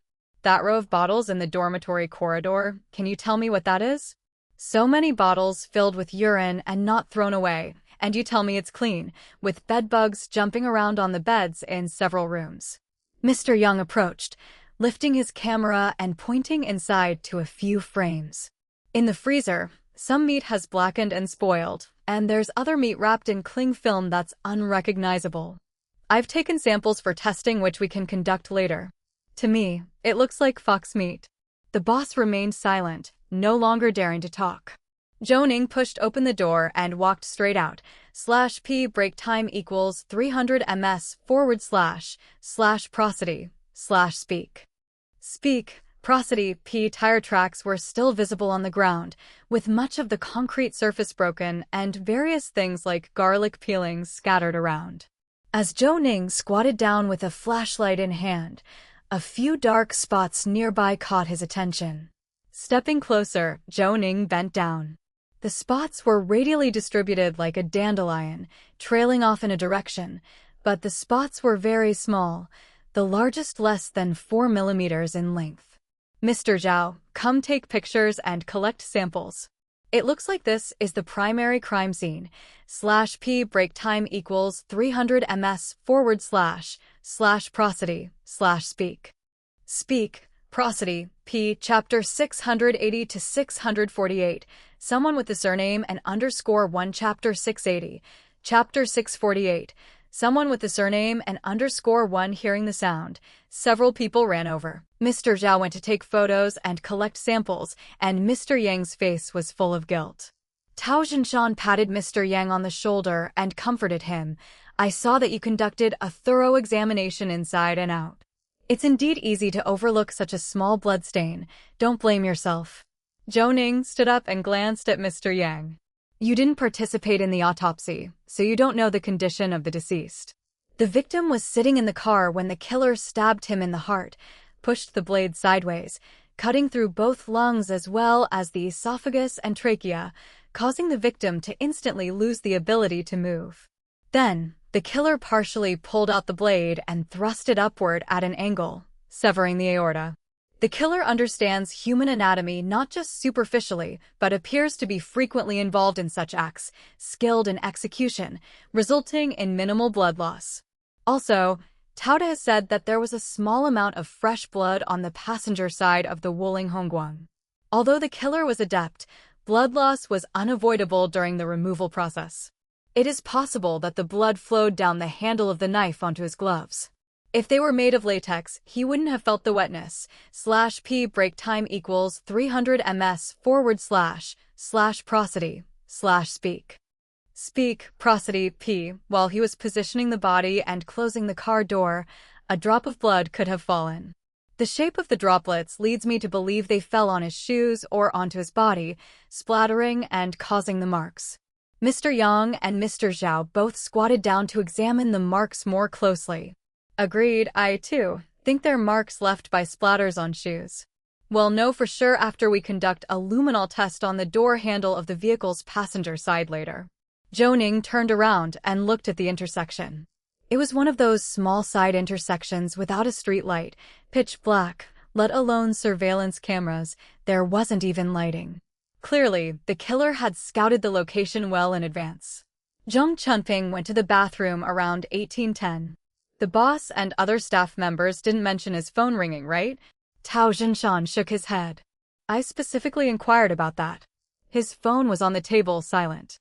But in the backyard, it seemed like a cat was in heat, making several squealing noises. After a laborer went out and threw a rock, the noise stopped, and right after, Zhang Chunping went to the restroom. I think the noise must have been made by the killer. Zhou Ning nodded his head. Analyzing based on height, build, and behavioral habits, this killer is likely the same person who attempted to stab me. From that recording, we can confirm that this person goes by the code name Hunter. It's hard for a professional killer to leave any traces. /p break time equals 300 ms// prosody/speak. Speak, prosody, p. Tauda, let's withdraw. Tao Zhinshan sighed and waved to everyone. Let's go, let's see how Director Zhou's progresses. I think prying their mouths open as quickly as possible works better than anything. Their eagerness to find someone to poison and the killer's silence are just because they fear Bai Qishan and the others might expose them. Mr. Zhao took off his gloves and waved his hand nonchalantly. Bai Qishan never would have imagined that he'd meet his downfall in such a way, not foreseeing that Chao Wenyu had already tied him to the case, let alone that Chao Wenyu had long wanted to hammer him to death, which has let us get ahead by one step. Let's not waste any words and hurry back. We want sleep tonight. We'll fight this battle to the end. Tao Zhinshan was amused by his comment. They packed their equipment and hurried back to the courtyard of the Public Security Bureau. As they approached the gate, lights shone on them. Mr. Zhao looked up and waved. The personnel above seemed to confirm their identities before turning off the lights, evidently raising the level of security around them. Before they reached the small two-story building, they saw lights on in the kitchen direction, emitting the delicious aroma of rice and stew. Peering through the window, they could see Master Liang and several auxiliary police-like figures, all busy plucking vegetables with aprons tied around them. Mr. Zhao grinned. It's clear now that Mr. Fong is also fired up. /P break time equals 300 ms / prosody / speak. Speak, prosody, P before, because dinner time wasn't consistent and the number of people varied, he simply had boxed meals delivered to us. Now, it looks like it's more reliable to have Master Liang put in the extra work. The group didn't waste any words. Tao Jinshan went first to the criminal police team, while Zhou Ning headed to the small two-story building. Xu Heping, Peng Xinian, and Zhou Jialong were all busy. Seeing Zhou Ning return, they quickly gathered around. Mr. Zhao left a bunch of items to be sent for inspection and then waved to them. That's enough, everyone go rest now. Well, attend the interrogation. If you can't get up tomorrow, you several will have to be on it.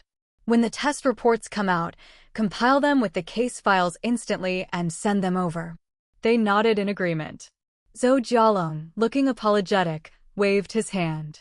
I'm not tired. I'll stay and work. You should attend the interrogation. Afterwards, someone has to organize the records too, and I can do that. Zhou Ning understood that Zhou Jialong felt guilty, thinking that he was responsible for nearly getting everyone killed, and was hoping to do something to make amends. Go rest and stop overthinking.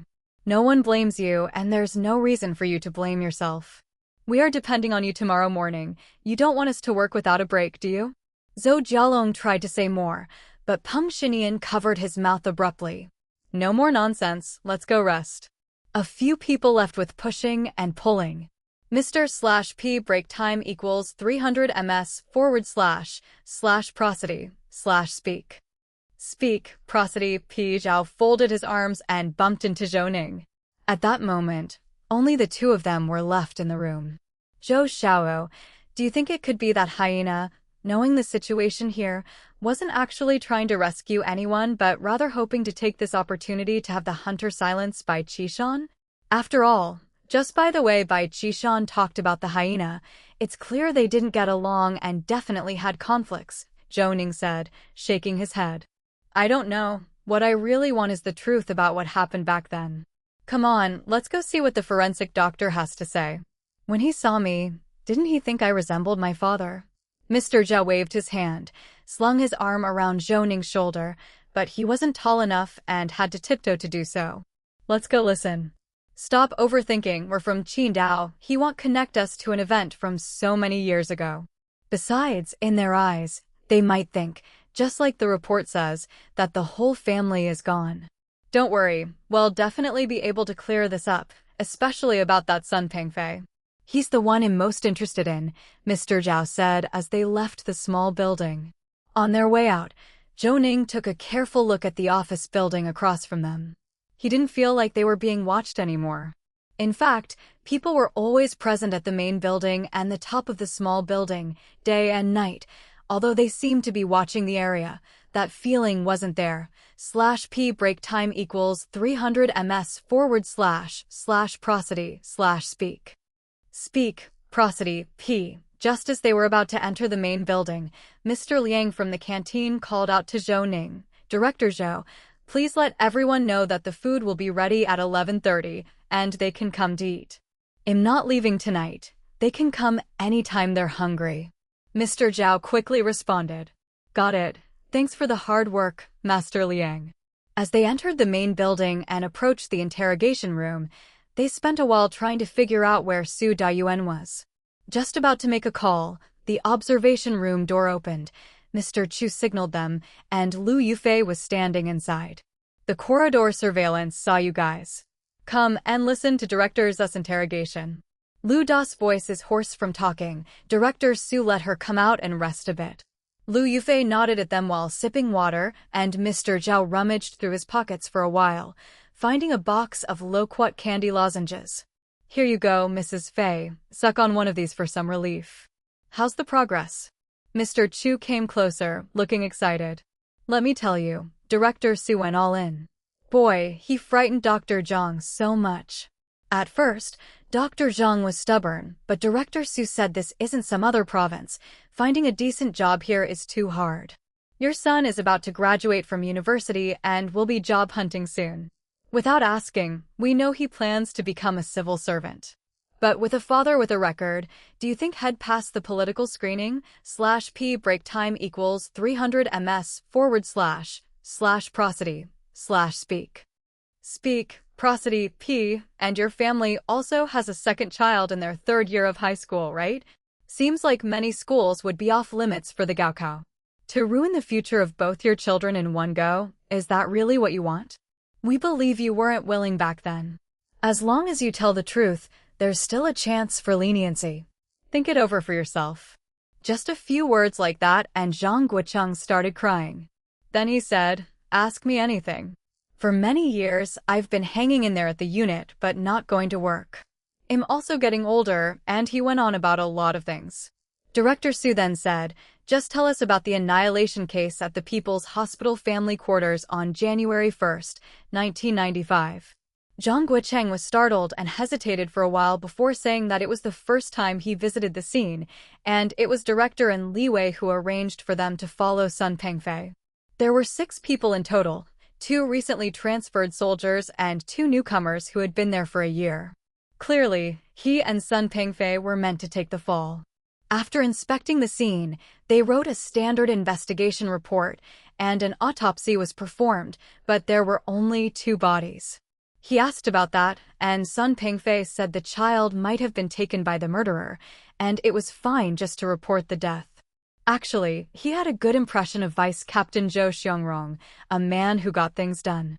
But Sun Pengfei did not get along with him. /p break time equals 300 ms / prosody / speak prosody p. Ever since Zhou Xiangrong solved 2 major cases, Sun Pengfei started taking sick leave, claiming his leg was injured and needed multiple surgeries to recover. The related materials were handed in 3 days after the incident, and the archive room also received a copy. A month later, Director and Li Wei called us, saying it wasn't good this way. The scene was described too meticulously in the original report. They had to remove the child's details and a large part of the scene description, and they were instructed to rewrite it overnight. Then they kept Sun Pengfei behind. Afraid that Sun Pengfei might harm him, he eavesdropped at the door for a while. The general content was to cremate the bodies that night without issuing a cremation certificate, and to note in the files that the suspect was suspected to be a transient criminal. Zhang Guocheng was shocked. He hadn't expected Mr. N to side with Sun Pengfei. From then on, he dared not eavesdrop anymore. It was obvious that both of them had issues with the Zhou Xiangrong couple. He didn't contact his hometown folks. As just a forensic doctor, he dared not ask further and quickly went back to rewrite the report as instructed. Which version was kept in the archive, he wasn't sure, as both had been submitted. Zhou Xiangrong's ashes were initially stored in the evidence room. Around the Spring Festival, when he went to deliver samples, he found the ashes were gone too. That was all. Mr.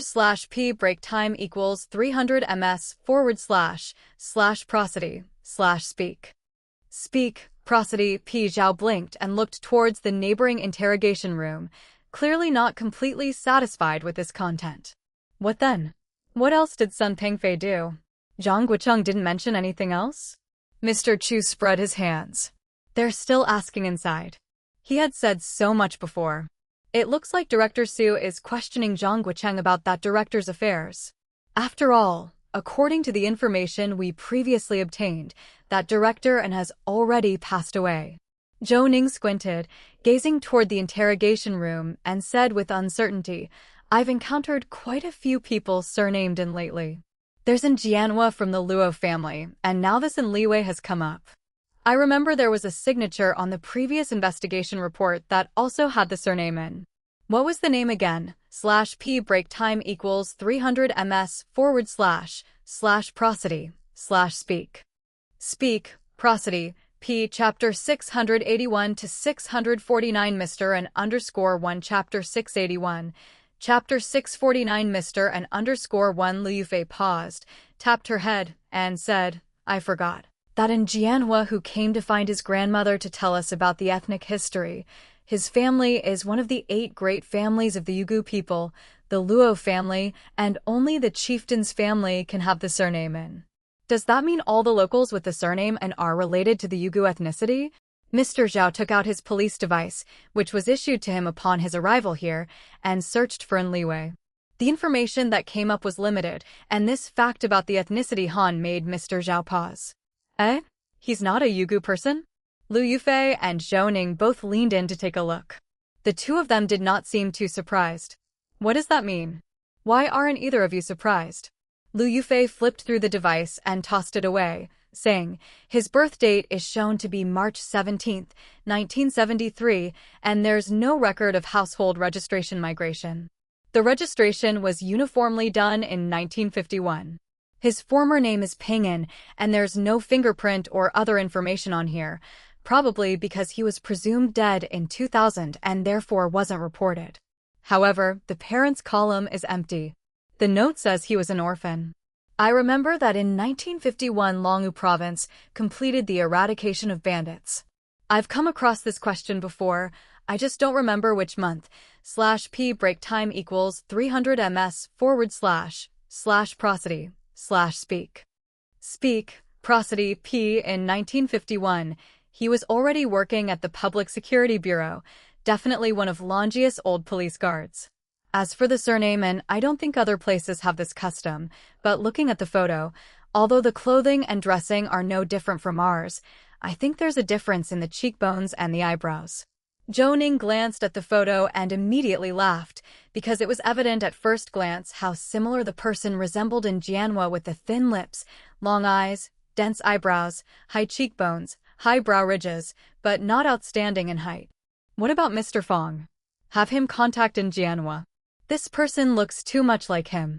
Oh right, I remember in the files there was a scene commander named Li Shuai. That name has 2 characters similar to Li Wei.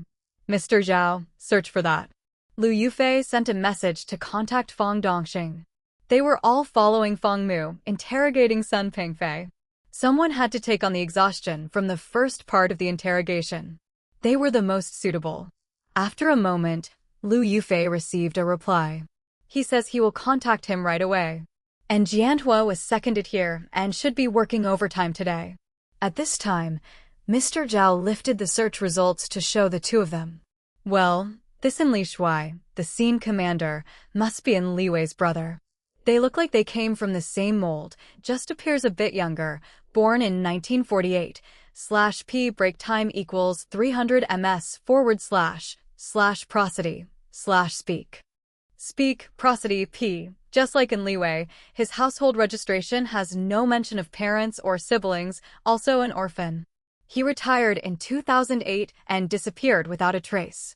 There's a note here that his fingerprints were taken in 2007 during the citywide switch to the second-generation IDs. Until his retirement, his highest position was as the chief of the pickpocketing squad. Could a pickpocket become a scene commander? At this time, the door opened with a push and, of course, as it opened, 2 extra knocks followed, as if the person remembered to knock only after opening the door. Fong Dongxing's head appeared through the door, waved his hand, and looked around the room. May I come in?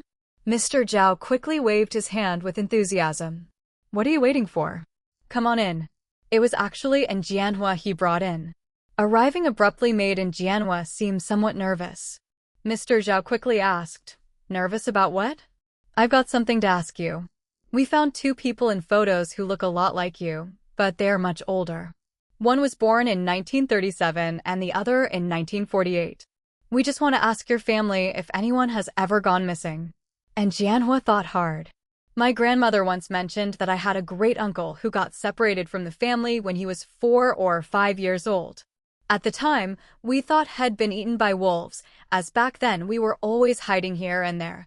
/p break time equals 300 ms / prosody / speak prosody p. The elder brother of my second great-uncle ran away when he was about 11 or 12 right after the country was founded, supposedly wanting to join the army or something. After that, we lost all contact with him. The family eventually struck their names from our records. Zhou Ning and Liu Yufei exchanged glances.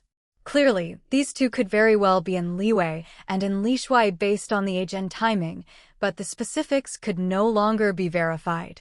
After Jianhua left, Fong Dongxing looked at everyone and Mr. Zhao closed the door and pulled Fong Dongxing aside, saying, "Good timing.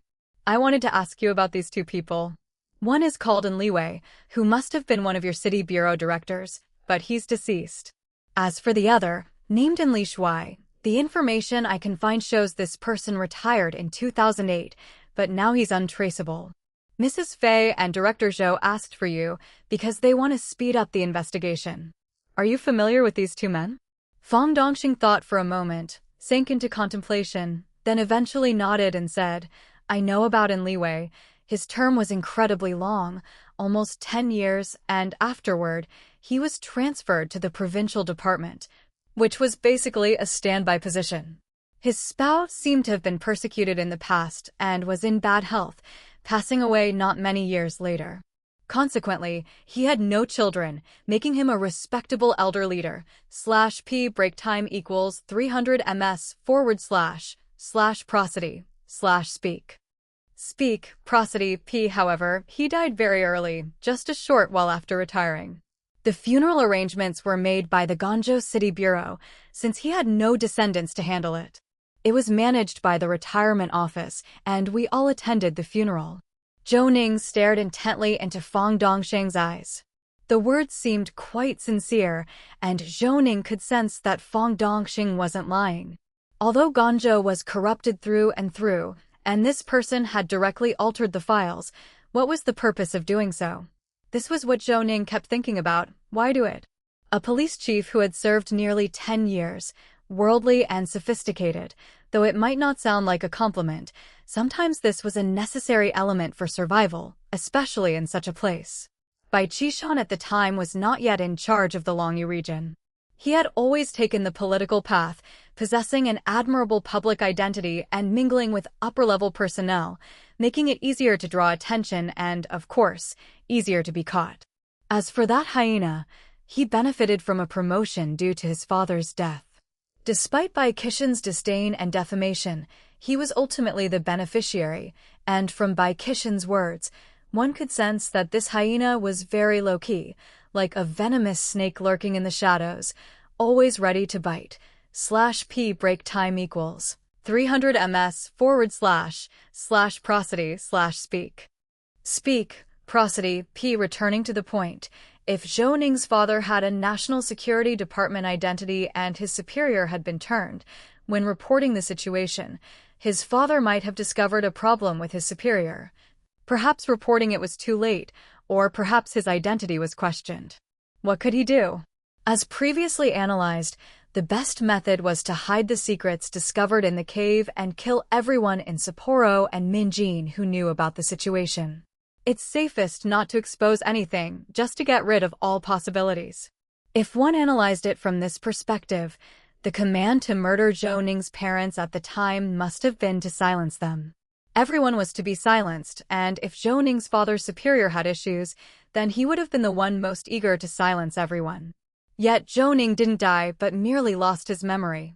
Wang Guanli and his two companions hadn't examined the scene carefully back then, withdrawing quickly because they heard police sirens. They had to leave, and when Zhou Ning's father entered the room, he mentioned he had contacted the team, but it seemed he said he had contacted Mr. Peng. Zhou Ning narrowed his eyes. Mr. Peng? It seemed there wasn't anyone with the surname Peng in the Guangzhou City Bureau.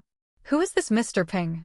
Zhou Ning glanced at Mr. Zhao's smartphone, suddenly remembering that when they had searched for in Liwei before, there was a former name written as Pengen. Could it be that the Mr. /p break time equals 300 ms / prosody / speak? Speak, prosody, p. Peng Zhou Ning's father mentioned was him? Just as Liu Yufei was about to continue questioning Fong Dongxing, Zhou Ning stopped her and walked directly up to Fong Dongxing, using his height advantage to look down slightly into Fong Dongxing's eyes. We've just discovered that Mr. N, this in Liwei, has no registered parents and is noted as an orphan. However, he has a former name, Pingen. Have you heard about this?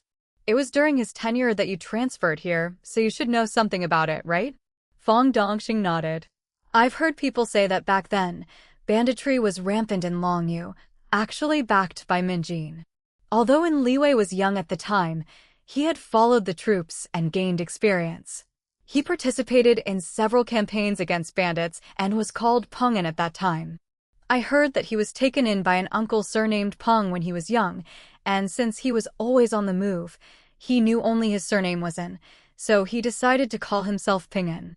When the Guangzhou Public Security Bureau was first established, he was assigned to work here. To avoid being recognized, he later changed his name to Li Wei. At that time, many said he was related to the Yugu people, as the heads of the 8 great families all have the surname In. But Mr. N denied it, saying he remembered his parents who lived near Guangzhou but spoke Mandarin. /p break time equals 300 ms / prosody / speak. Speak, prosody, p. As for Li Shuai, when I first arrived, I thought he was Li Wei's blood brother because they looked similar and their names differed only by one character. But when I was curious, the old-timers at the bureau quickly dispelled the rumors. It seems Li Shuai himself once joked about it, and Mr. N scolded him for it. Mr. Zhao leaned in, finding what Fong Dongxing said to be very interesting. I get it now. Mr. N originally called himself Peng'an, a name he chose by himself. After the establishment of the Guangzhou City Public Security Bureau, he was appointed to work here. To avoid backlash from bandits, his leaders helped him change his name to Li Wei. And this Li Shuai, who came later, always wanted to have a connection with Mr. N interesting. From this angle, Mr. N appears to be a very upright and honest person. Whether or not he is related to the Yugu people, he has denied it. And Li Shuai, perhaps, arrived with different intentions, but why did he disappear without a trace after retiring? Fong Dongxing shook his head. To be honest, I don't know much about him, as he worked in the anti-pickpocketing squad. Anyone of age should at least get an idle position, but he was in anti-pickpocketing until retirement. After retirement, the department distributes items of comfort to the retired staff every year. I found out when people from the retirement office mentioned it during a meal that they haven't been able to contact Li Shuai since his retirement. /p break time equals 300 ms / prosody / speak. Speak, prosody, p. The items for him from the retirement office are already expired. As for his son, there has been no contact either. His house hasn't been sold, and for many years there were no water, electricity, or gas bills, which indicates that no one lived or rented it out. I found it strange then and remembered it. Liu Yufei also sensed something was amiss. Surely an entire family couldn't just disappear, could they? /p break time equals 300 ms / prosody / speak. Speak, prosody, p. Chapter 682 to 650. I say, _1 Chapter 682, 650 Chapter 1 say, I say, _1 Do we have a photo of Li Shuai? And detailed household registration information about his family? Fong Dongxing slapped his head. The group photo is on the wall inside the lobby downstairs. As for a single photo, we would need to pull up his file. As for the household information at this point, Liu Yufei waved her hand, seemingly just remembering that it was already the middle of the night. Not to mention that the household registration department definitely wasn't working overtime, especially since there was no immediate need to cross-reference any information at the moment. Then let's check it first thing tomorrow morning. The more detailed, the better. At that moment, the door creaked open and Su Dayuan walked in. Zhou Ning glanced next door, where Dr. Zhang Guicheng had already been taken away. After downing a bottle of water, Su Dayuan finally let out a long sigh. This man knows limited information. I'll meet with that Sun Pengfei in a bit. Instant noodles aren't filling at all. My stomach is already throwing a fit. Do we have anything to eat? Mr. Zhao grinned with a toothy smile, and Fong Dongxing also felt somewhat embarrassed, quickly saying, Mr. Liang in the canteen has already prepared something. You can go down to eat at any time. I told Mr. Liang, given these days, to prepare more food each day and have 2 auxiliary police officers assist him. /p break time equals 300 ms / prosody / speak. Speak, prosody p. In addition to the 3 meals, he's also ready to provide midnight snacks for you guys. You can go eat whenever you're hungry. Zhou Ning nodded. Before we came up, Mr. Liang told us we could eat in half an hour, but we got busy and totally forgot about it. Su Dayuan gave Zhou Ning a look and poked his chest. You're even worse than Huang Shuren. All right, let's go eat something. A bucket of instant noodles is done in 2 bites. It tastes fine but doesn't fill you up, and after a few hours of work, I'm starving. Mr. Zhao grinned with a toothy smile. Boss, you've been using your brain for the interrogation, so you've burned more energy. Forget checking your blood sugar for the next few days. Having energy is what matters. Let's go eat something, then we can get back to it. Once at the cafeteria, there were quite a few people switching shifts to have their meals. Just as they had finished eating, Su Dayuan received several phone calls. From the sound of it, personnel from Aerospace City were at the gate. Currently, it's a bit difficult to enter the compound. Not just anyone with an ID could do so. They'd also need to inform the special case team. Of course, the people from Longyu Province National Security were accompanying them. The group exchanged looks. After several days of investigation, Liu Yufei and the rest had come to understand the identity of Zhou Ning's father, and they had already informed the relevant departments. /p break time equals 300 ms / prosody / speak. Speak, prosody p. Coming neither early nor late, these entities wanted to arrive with the Aerospace City personnel, and everyone became alert. Liu Yufei frowned slightly. Director Su, why don't we arrange for them to rest first? After all, it's the middle of the night now. We still need to finish the interrogations of Bai Qishan and Sun Pengfei before we let them see these 2 people. All eyes turned to Su Dayuan. Indeed, the situation was growing more serious. As the interrogation continued, more and more locals were implicated, and these outsiders were bound to get involved sooner or later, even though currently, both provinces were delegating full responsibility to the working group. Su Dayuan laughed, waved his hand as he stuffed the last piece of steamed bun into his mouth, and patted his pants as he stood up. If they didn't come, I'd be worried we'd run out of leads. Now that they're here, it's good. They're welcome to sit in, no problem with that. The special case team isn't set up by them. Even with me at the helm, they have no authority to remove me. Look at what Guangzhou and the surrounding cities have turned into. Even calling them a sieve would be a compliment. You guys go up and have Liu Yufei switch with Fong Mu and the others. You take over Sun Pengfei's interrogation. There isn't much of value from Dr. Zhang's interrogation. I'll deal with that and then interrogate Bai Qishan. However, we need to delay our progress slightly. Mr. /p break time equals 300 ms / prosody / speak.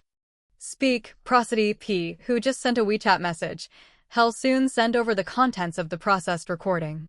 Once we have that, we'll have nothing to fear.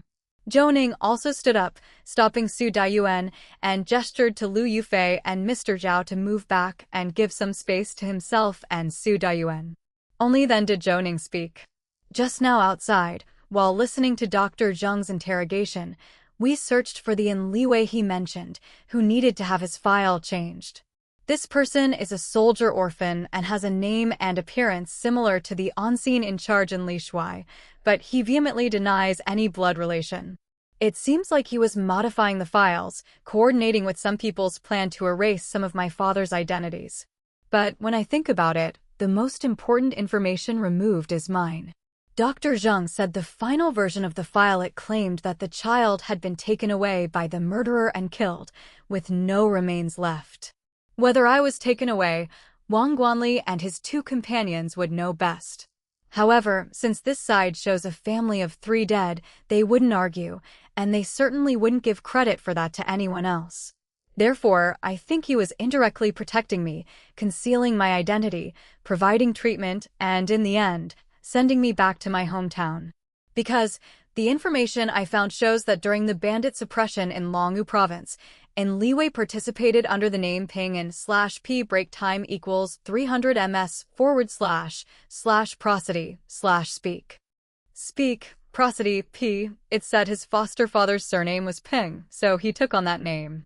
When he joined the police force, he changed it to Enliwei, aiming for vengeance. In my memory, my father's last words were that Mr. Peng would arrive soon and to hold on. All over Guangzhou, whether retired or still in service, we searched for days, but didn't find a single Peng. Only Fang Dongxing mentioned that Enliwei used to be called Pengen. I believe the person my dad was referring to was him. I was just about to get Enliwei's photo. I'll send it to Grandpa at dawn to see if he can identify it. According to my grandfather's description, the person who came to our house to deliver the ashes was a slightly overweight man in his 40s, who left 30,000 yuan, claiming it was a mourning fund. If, and I mean if, my parents were deemed traitors, no one would come to inform the household, let alone deliver mourning funds or return their ashes and me. That's right, isn't it? Su Dayuan looked at several photos on Zhou Ning's phone and then nodded in agreement. I've seen the information on this person before. He had a long tenure before passing away after retirement. His wife had died many years ago, and they had no children. Given what you've said, it's very likely that he could have been a colleague of your father's. It's indeed plausible that he could have used his own status to transfer you, and even return your parents' ashes, as a final act of service for his comrade in arms. /P break time equals 300 ms / prosody / speak. Speak, prosody, P. Alright, I'm going to meet with these people now. You go and listen to what Sun Pengfei has to say. We can't have those outside waiting too long. After Su Doyuan left, Lu Yufei and Mr. Zhao gathered around while Fang Dongxing stood nearby, rubbing his hands, uncertain whether to come forward or stay away. Zhou Ning waved his hand and called out to Fang Dongxing, then said, "Let's go, it's already midnight. We'll do what we need to do." Director Su will receive them and briefly explain the situation, which should buy Mr. Hu some time. The group didn't waste words. They waved to Mr. Liang in the canteen and hurried back to the main building. They entered the observation room next door where Fang Mu and Tao Zhinshan were inside the interrogation room. Tao Zhinshan was pounding on the table while Sun Pengfei, seated, slightly narrowed his eyes with a face full of disdain, exuding too much confidence. Lu Yufei glanced at Fang Dongxing. "Mr. Fang, come with me. Let's swap Fang Mu and the others out for a meal. This is going to be a marathon, and it's pointless without stamina." Fang Dongxing naturally had no objections. Despite his age, he was truly out of temper after witnessing the interrogations by Lu Yufei and Su Dayuan. The way they controlled the room wasn't something ordinary people could achieve. Shortly after, Fang Mu and the others were swapped out. Lu Yufei went in, while Mr. Zhao told them where to eat and updated them on the progress. Mr./P break time equals 300 ms / prosody / speak. Speak, prosody, P. Zhao then escorted them to the canteen. In the interrogation room, Fang Dongxing now sat behind the table, and Lu Yufei stood with folded arms in front of Sun Pengfei. I don't want to waste time, so it'll be clear about a few things. Dr. Zhang Chenghua, has confessed everything, why you took nearly a year's leave, how you embarrassed Zhou Xiangrong, how you tripped people up, and how you sloppily handled everything when the Zhou family was wiped out. Zhang Guocheng says that you were not only executing Mr. An's orders, but also were receiving instructions sent to your pager by someone else. He once sneaked a peek, and I want to know what you did for them and what you received for being sent to the provincial prison. Who is sending those orders? Lu Yufei paused there, stepped forward 2 paces, and leaned on the small table with a smile. Though it was a smile, the look in her eyes as they landed on Sun Pengfei's face actually made him tremble. Although this case is nearly 20 years old, it's tied to some things we've discovered, involving only the sleeper agents in Sapporo and the Minjin party. We've arrested dozens here, so you're not that important. I'm just asking out of duty. It doesn't matter if you don't talk. You might not qualify for espionage, but you can't escape the charge of endangering state security. After all, you followed their instructions and received corresponding rewards. /p break time equals 300 ms / prosody / speak.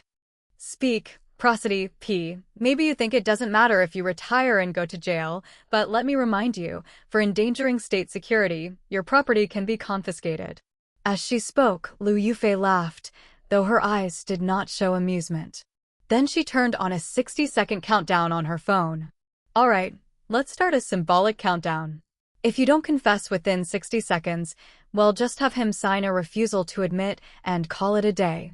Saying that, Liu Yufei didn't even look at Sun Pengfei as she walked up to the table, picked up a few sheets of paper, and started discussing names on the list with Fong Dongsheng, who was from which department, who was from what bureau. As the countdown approached 0, Sun Pengfei was already drenched in sweat. Liu Yufei was about to reach for her phone when Sun Pengfei stopped her. Ill talk, ill talk. Liu Yufei withdrew her hand, took 2 steps back with her arms folded, and pointed at the wall clock in the room. If you don't provide anything of value in 10 minutes, let's not waste each other's time, shall we? There are over 50 colleagues in this building handling interrogations, and all must be completed urgently. You're not the focus, but how you're treated is indeed up to you. Sun Pengfei closed his eyes and took a deep breath. On the morning of the day after New Year's Day in 1995, before 7 o'clock, I had just arrived at the office when Mr. /P break time equals 300 ms / prosody / speak.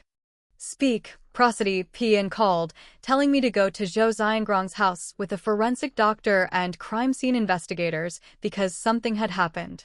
I was startled at the time because I received a pager message that very morning at 6, a unique device of the era that could receive numbers and simple language texts. It read, "Go to the office, Zhou family wiped out." Liu Yufei remained silent, not rushing him, waiting for what he had to say next. /P break time equals 300 ms / prosody / speak. Speak, prosody, P. Chapter 683 to 651. Am not serving anymore _1 Chapter 683. Chapter 651. I'm not serving anymore _1 Sun Pengfei swallowed, then continued. When I saw the content of the message, I immediately called the pager service. The message content was so unimaginable. I declared my identity and then asked who sent me the page. The operator said that the number was confidential and would not be shown. I didn't take it seriously at the time, but still I arrived early at work. On my way to the Zhou family's place, my mind was in turmoil. I kept taking out my pager to look at it. When I got to the scene, Mr. N had already arrived with a few people I didn't recognize, allegedly colleagues from another city.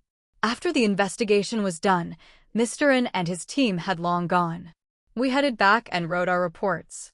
I was working overtime that night when my pager received a message again, telling me to destroy Zhou Xiangrong's files. I was stunned, convinced that the person sending me messages was a lunatic. The next day, another message came. It said that my wife and son were kneeling in front of him. He gave me half an hour to either go to the archives and destroy his file, or to go home right now and die with my wife and child. At that time, my home was on a high platform, and it would take me 40 minutes to get there by motorcycle. I hurriedly called home, and a man answered.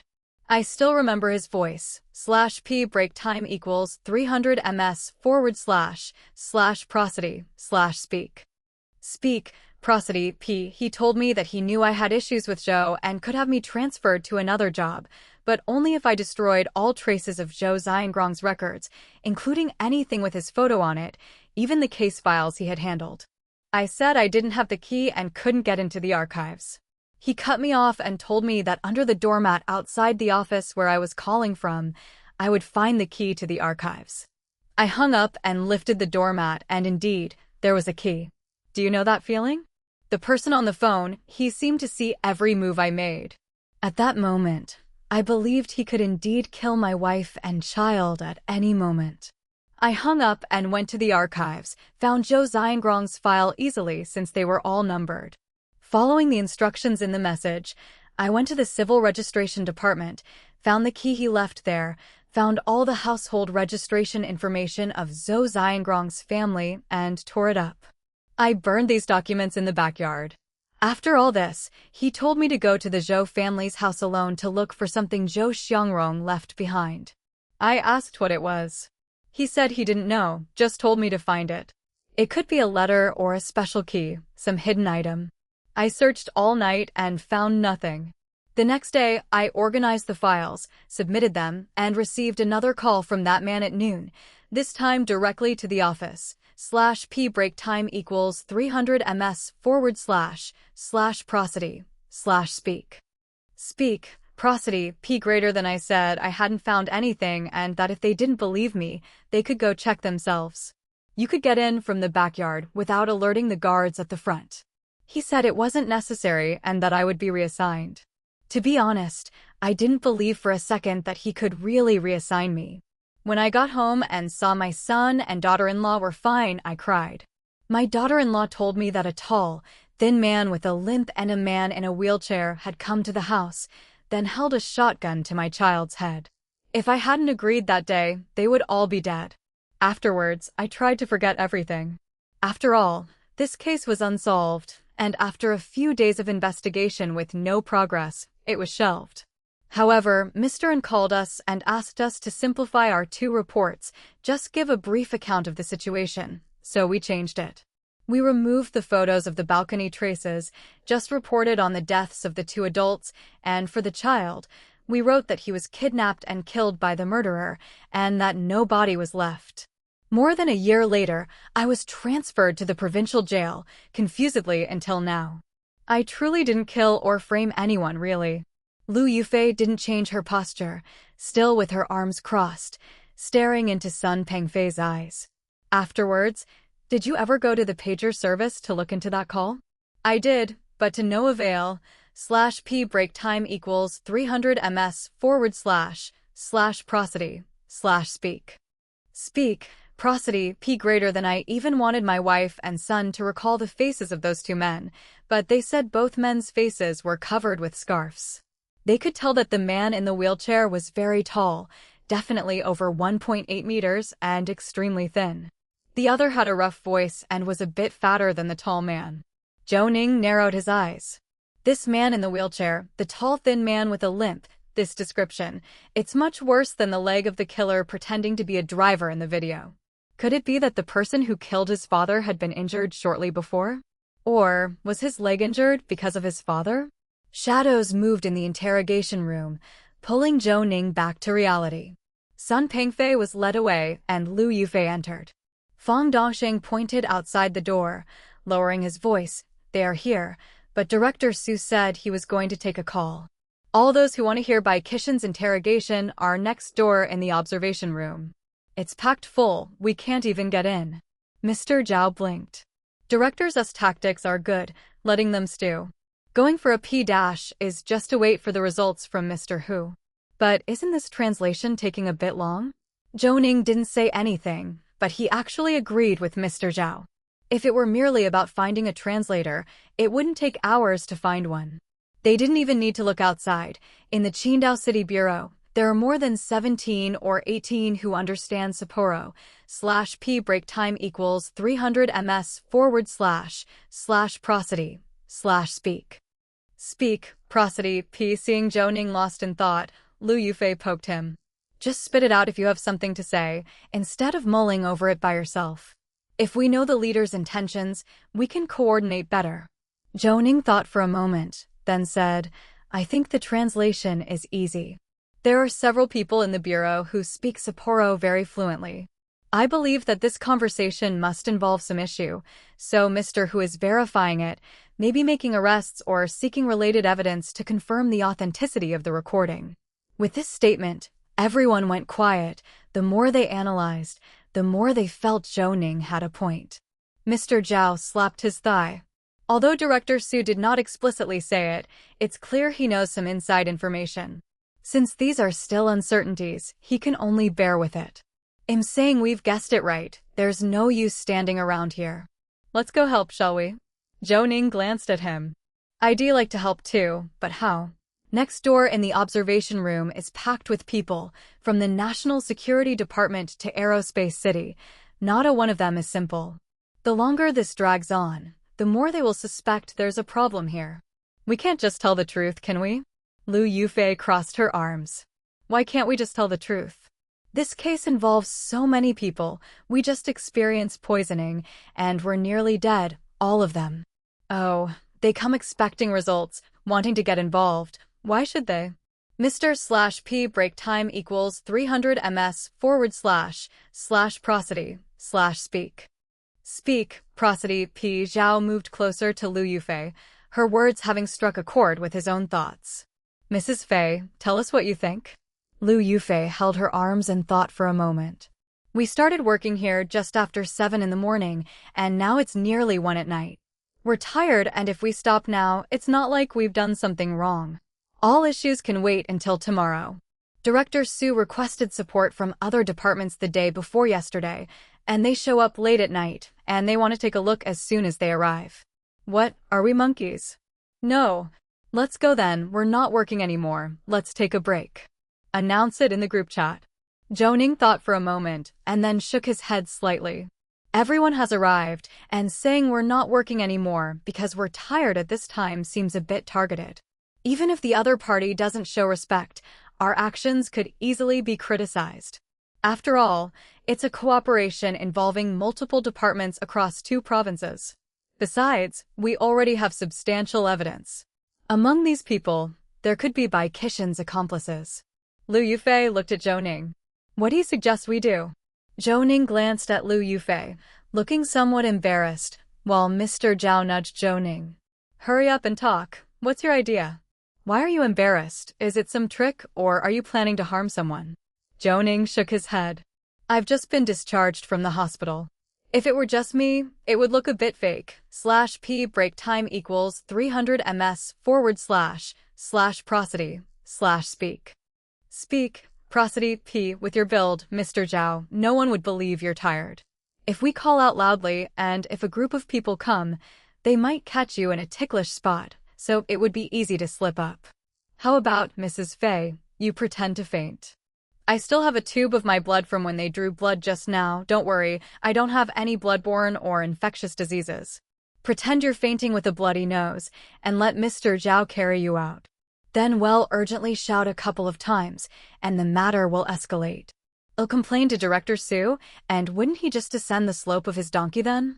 Liu Yufei crossed her arms and looked Zhou Ning up and down. You've said so much.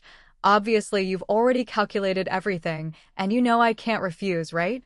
The tactic isn't great, but those people on the other side won't dare to raise any objections.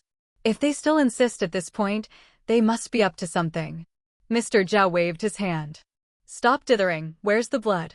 I think we should splatter some on our clothes to make it look more serious. If those people dare to say anything, it'll hit them right away. Zhou Xiao, you carry Mrs. Fei. Although I'm heavier than you, when it comes to shouting and acting, you don't have my experience. Liu Yufei couldn't help but laugh. Let him do it, I think he's a bit eager to try. Zhou Ning didn't waste words. He found the test tube, and Liu Yufei lifted it toward her nostrils and sprinkled it down. /P break time equals 300 ms / prosody / speak. Speak, prosody. P. She didn't control her force well, and the blood ended up all over her chin and lapel. Zhou Ning's hands and face were also sprayed. Mr. Zhao gave a thumbs up. Realistic. This feels too realistic. But hide the test tube well. If there are other people here, then each one is not as simple as an old fox. Any little movement can make them aware of a problem, so we mainly need to seem genuine.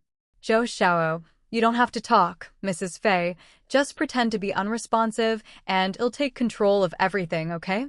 Stop talking nonsense, the blood will clot soon. Mr. Zhao waved his hand. No problem, the blood in the test tube contains anticoagulant, so you have to shake it after drawing blood. Okay, Zhou Xiaozhou, pick up Mrs. Fei, it'll get into the right mood, and then rush out. The two nodded. Zhou Xiao rolled up his sleeves, bent down, and picked up Liu Yufei with all his strength, knowing that she was not Xia Momo. She could knock down 10 guys like Mr. Zhao without breaking a sweat, What looked skinny was all lean muscle. Mr. Zhao made a gesture as if he wanted to count down, but Zhou Ning just glared at him. And really, there was no need to pretend anymore. He was already red-faced and breathless. Enough with the damn talking, open the door fast. Count to 3 or she drops. /P break time equals 300 ms / prosody / speak. Speak, prosody, P. Chapter 684 to 652 The incident of dropping the burden thanks to the league leader Wuzhu for the reward. _1 Chapter 684. Chapter 652 The incident of dropping the burden thanks to the league leader Wuzhu for the reward. _1 Mr. Zhao burst through the door. Zhou Ning charged out holding the person. Mr. Zhao started yelling at the top of his lungs, and even pushed open the doors to the opposite interrogation and observation rooms. His face was a picture of panic, his mouth wouldn't stop moving, and his hands were trembling incessantly. Director Su, where did you go? Hurry up and find someone to take Mrs. Fei to the hospital. I don't know if she also took a bite of that boxed meal. She started having a nosebleed, and now she has fainted. Upon hearing the commotion, Su Dayuan rushed up from below the staircase and saw Zhou Ning, staggering with Lu Yufei in his arms. He froze on the spot. Mr. Zhao's shouting also revealed the panic on his own face. I've ordered Guan Jian and the others to drive and take Lu Yufei to the hospital. Zhou Ning had already rushed to the stairwell, but he was physically spent. Seeing Fang Dongxing running toward him from the opposite direction, he quickly tossed Lu Yufei into his arms. Fang Dongxing barely had time to react as he caught her in a frenzy, but the sight of both Lu Yufei's and Zhou Ning's bloodied appearances threw him into a panic. What happened? What's all this blood? Zhou Ning shook his head. I don't know the reason, Mr. /P break time equals 300 ms / prosody / speak. Speak, prosody, P. Zhao suspects that Lu Yufei might still have taken a bite of the boxed meal, but she didn't say. Also, working continuously these days, even a healthy person couldn't stand it. She said she was tired and wanted to sit for a while, but as soon as she sat down, her nose started bleeding profusely, and then she lost consciousness. I'm worried it really is because of the boxed meal. We should not delay any further and head to the hospital right away. Fang Dongxing also became anxious. Let's go, let's all head to the hospital. We don't know how much anyone has eaten, and it's just that our poet reacted quickly, otherwise we would have all been laid out today. Plus, it's already the middle of the night, let's all go get checked out. In case some of us still have toxins remaining, wouldn't that be fatal? Su Dayuan hesitated. Mr. Zhao grabbed his arm, hoisted up a bit of flesh and turned it round, blinking fiercely as if his eyelids might just fly off. It seemed Su Dayuan still didn't understand, and Mr. Zhao, with his eyes turning red, became desperate. I promised Chincheng that I'd watch over Lu Yufei. This person hasn't been interrogated yet. We can deal with it tomorrow. We can't possibly stake our lives on this. What kind of support is this? It's nothing. If they wanted to support, they should have been here the day before yesterday. They came in the middle of the night and still want to participate in the interrogation. They can do it themselves. I'm done serving them. Mr. /P break time equals 300 ms / prosody / speak. Speak, prosody, P. Fang, let's go to the hospital. Influenced by Mr. Zhao's emotions, Fang Dongxing also felt tears welling up in his eyes. Indeed, they've come from Qidong to support, giving their money, heart, and soul with enthusiasm to help. When problems arose, they didn't hide or avoid, but helped deal with them right away. They came to support Guangzhou's development. How could they harbor bad intentions? On the other hand, looking at one's own people from the province, they'd been asking for support for 2 days, procrastinating to the point where enough time had been lost to circle the earth several times. And when they arrived, it was already the dead of night. There were this and that issue to deal with, and right upon arrival, they demanded to participate in the interrogation, specifically by Kishin's, faces full of doubt. This was unsatisfactory in itself, and no one even bothered to inquire whether the poisoner had been caught or if anyone had been poisoned just a few hours before. Fang Dongxing, already holding someone, had no hands free to wipe his eyes and shook vigorously upward to secure his hold on Liu Yufei. Let's head to the hospital. Contact your friends at the People's Hospital. Let's all get checked out for peace of mind. Since the leadership of the supporting brother units has arrived, let them take over here. They came at dawn to participate in the interrogation. Do they really think they're that important? I don't serve anyone today. /p break time equals 300 ms / prosody / speak. Speak, prosody p if they dare, let the provincial department issue a decree to remove me from my post.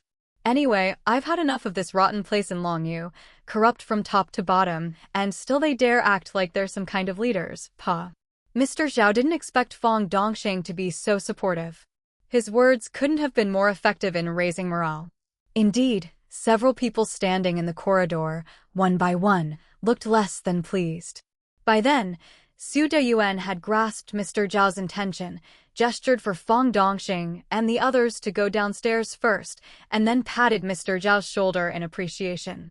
Announce in the group chat, gather downstairs in 5 minutes, then head to the People's Hospital.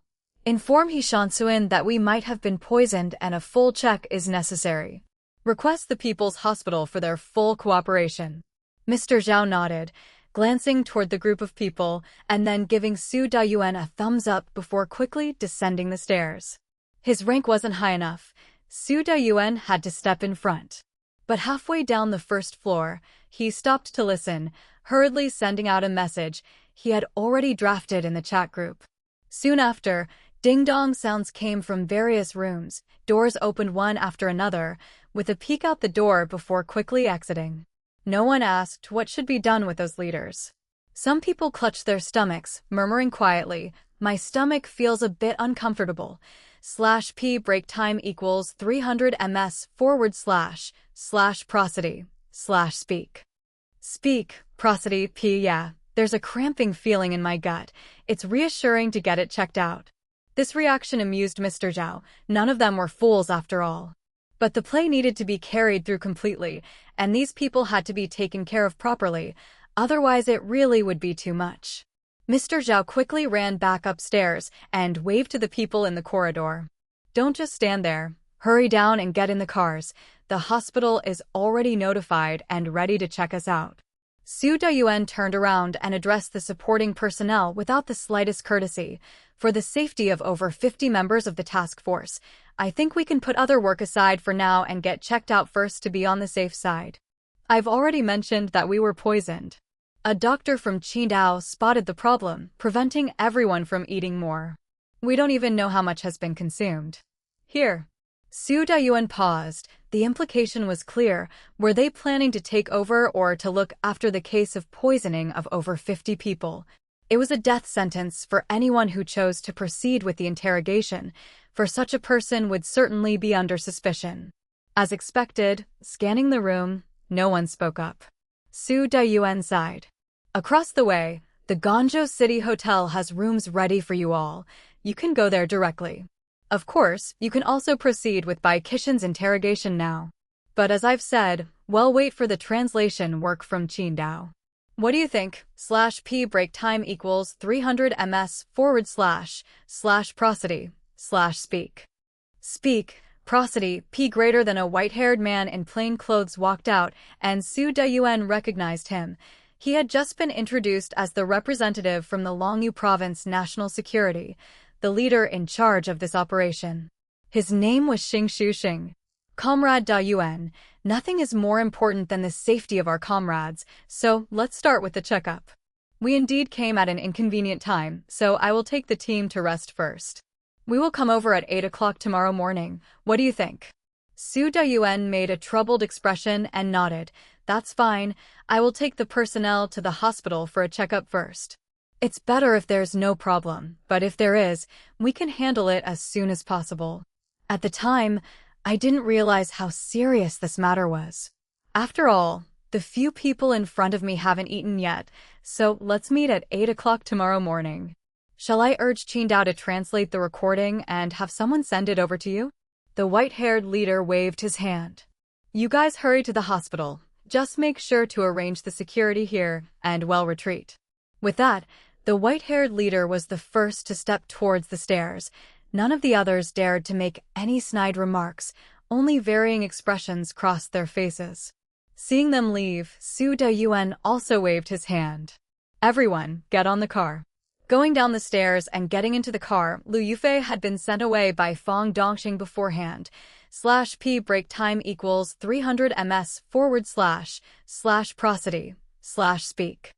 Speak, prosody p. Su Dayuan got into the same car with Tao Zhinshan, Fang Mu, Mr. Zhao and Zhou Ning, Mr. Zhao taking the driver's seat, heaving a sigh of relief and starting the car.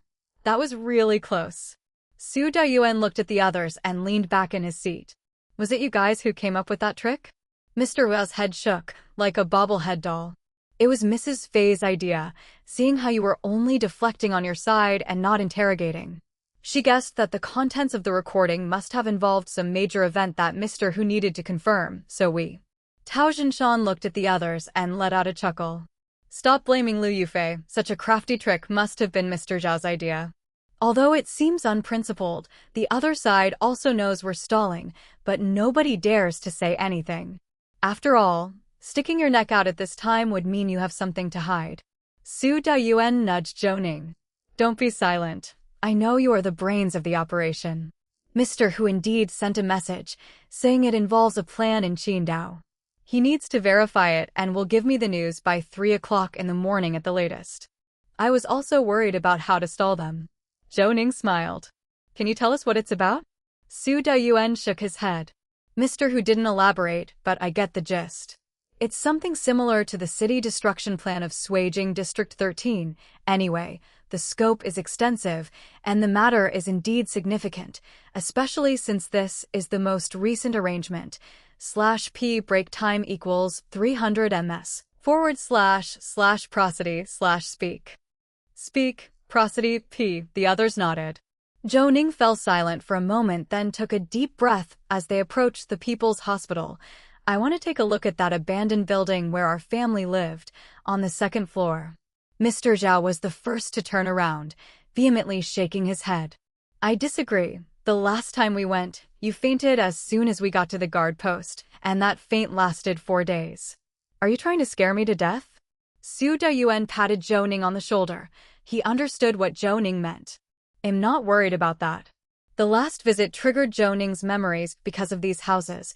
It wasn't because there was something wrong with the place itself. However, it's been 19 years, and back then that house should have been a welfare house for the People's Hospital. Housing reforms have been going on for many years, so wouldn't someone have moved in? And many people know your father's identity. According to our analysis, your father might have dealt with Sapporo, Minjin, and others who knew about these treasures. Even the ceremonies back then faced interruptions, probably due to your father. But would they overlook your family's building? Mr. Zhao nodded, but then shook his head again. Perhaps the opposition will conduct a thorough search, but I always feel that as a professional, your father must have left some message for those investigating this matter afterward, to provide some clues. /p break time equals 300 ms / prosody / speak. Speak, prosody p. Zhou Xiao. Try to remember, did your father ever say anything particularly special? Zhou Ning fell silent. The experience of that night had replayed countless times in Zhou Ning's mind. His father had much interaction with him that night. That night his father held him and said many things, mentioning the southern border, the wild wolves, and even made a wolf tooth into a keepsake, though the cord was a bit long. Wait, a wolf tooth? /p break time equals 300 ms / prosody / speak. Speak, prosody, p. Chapter 685 to 653.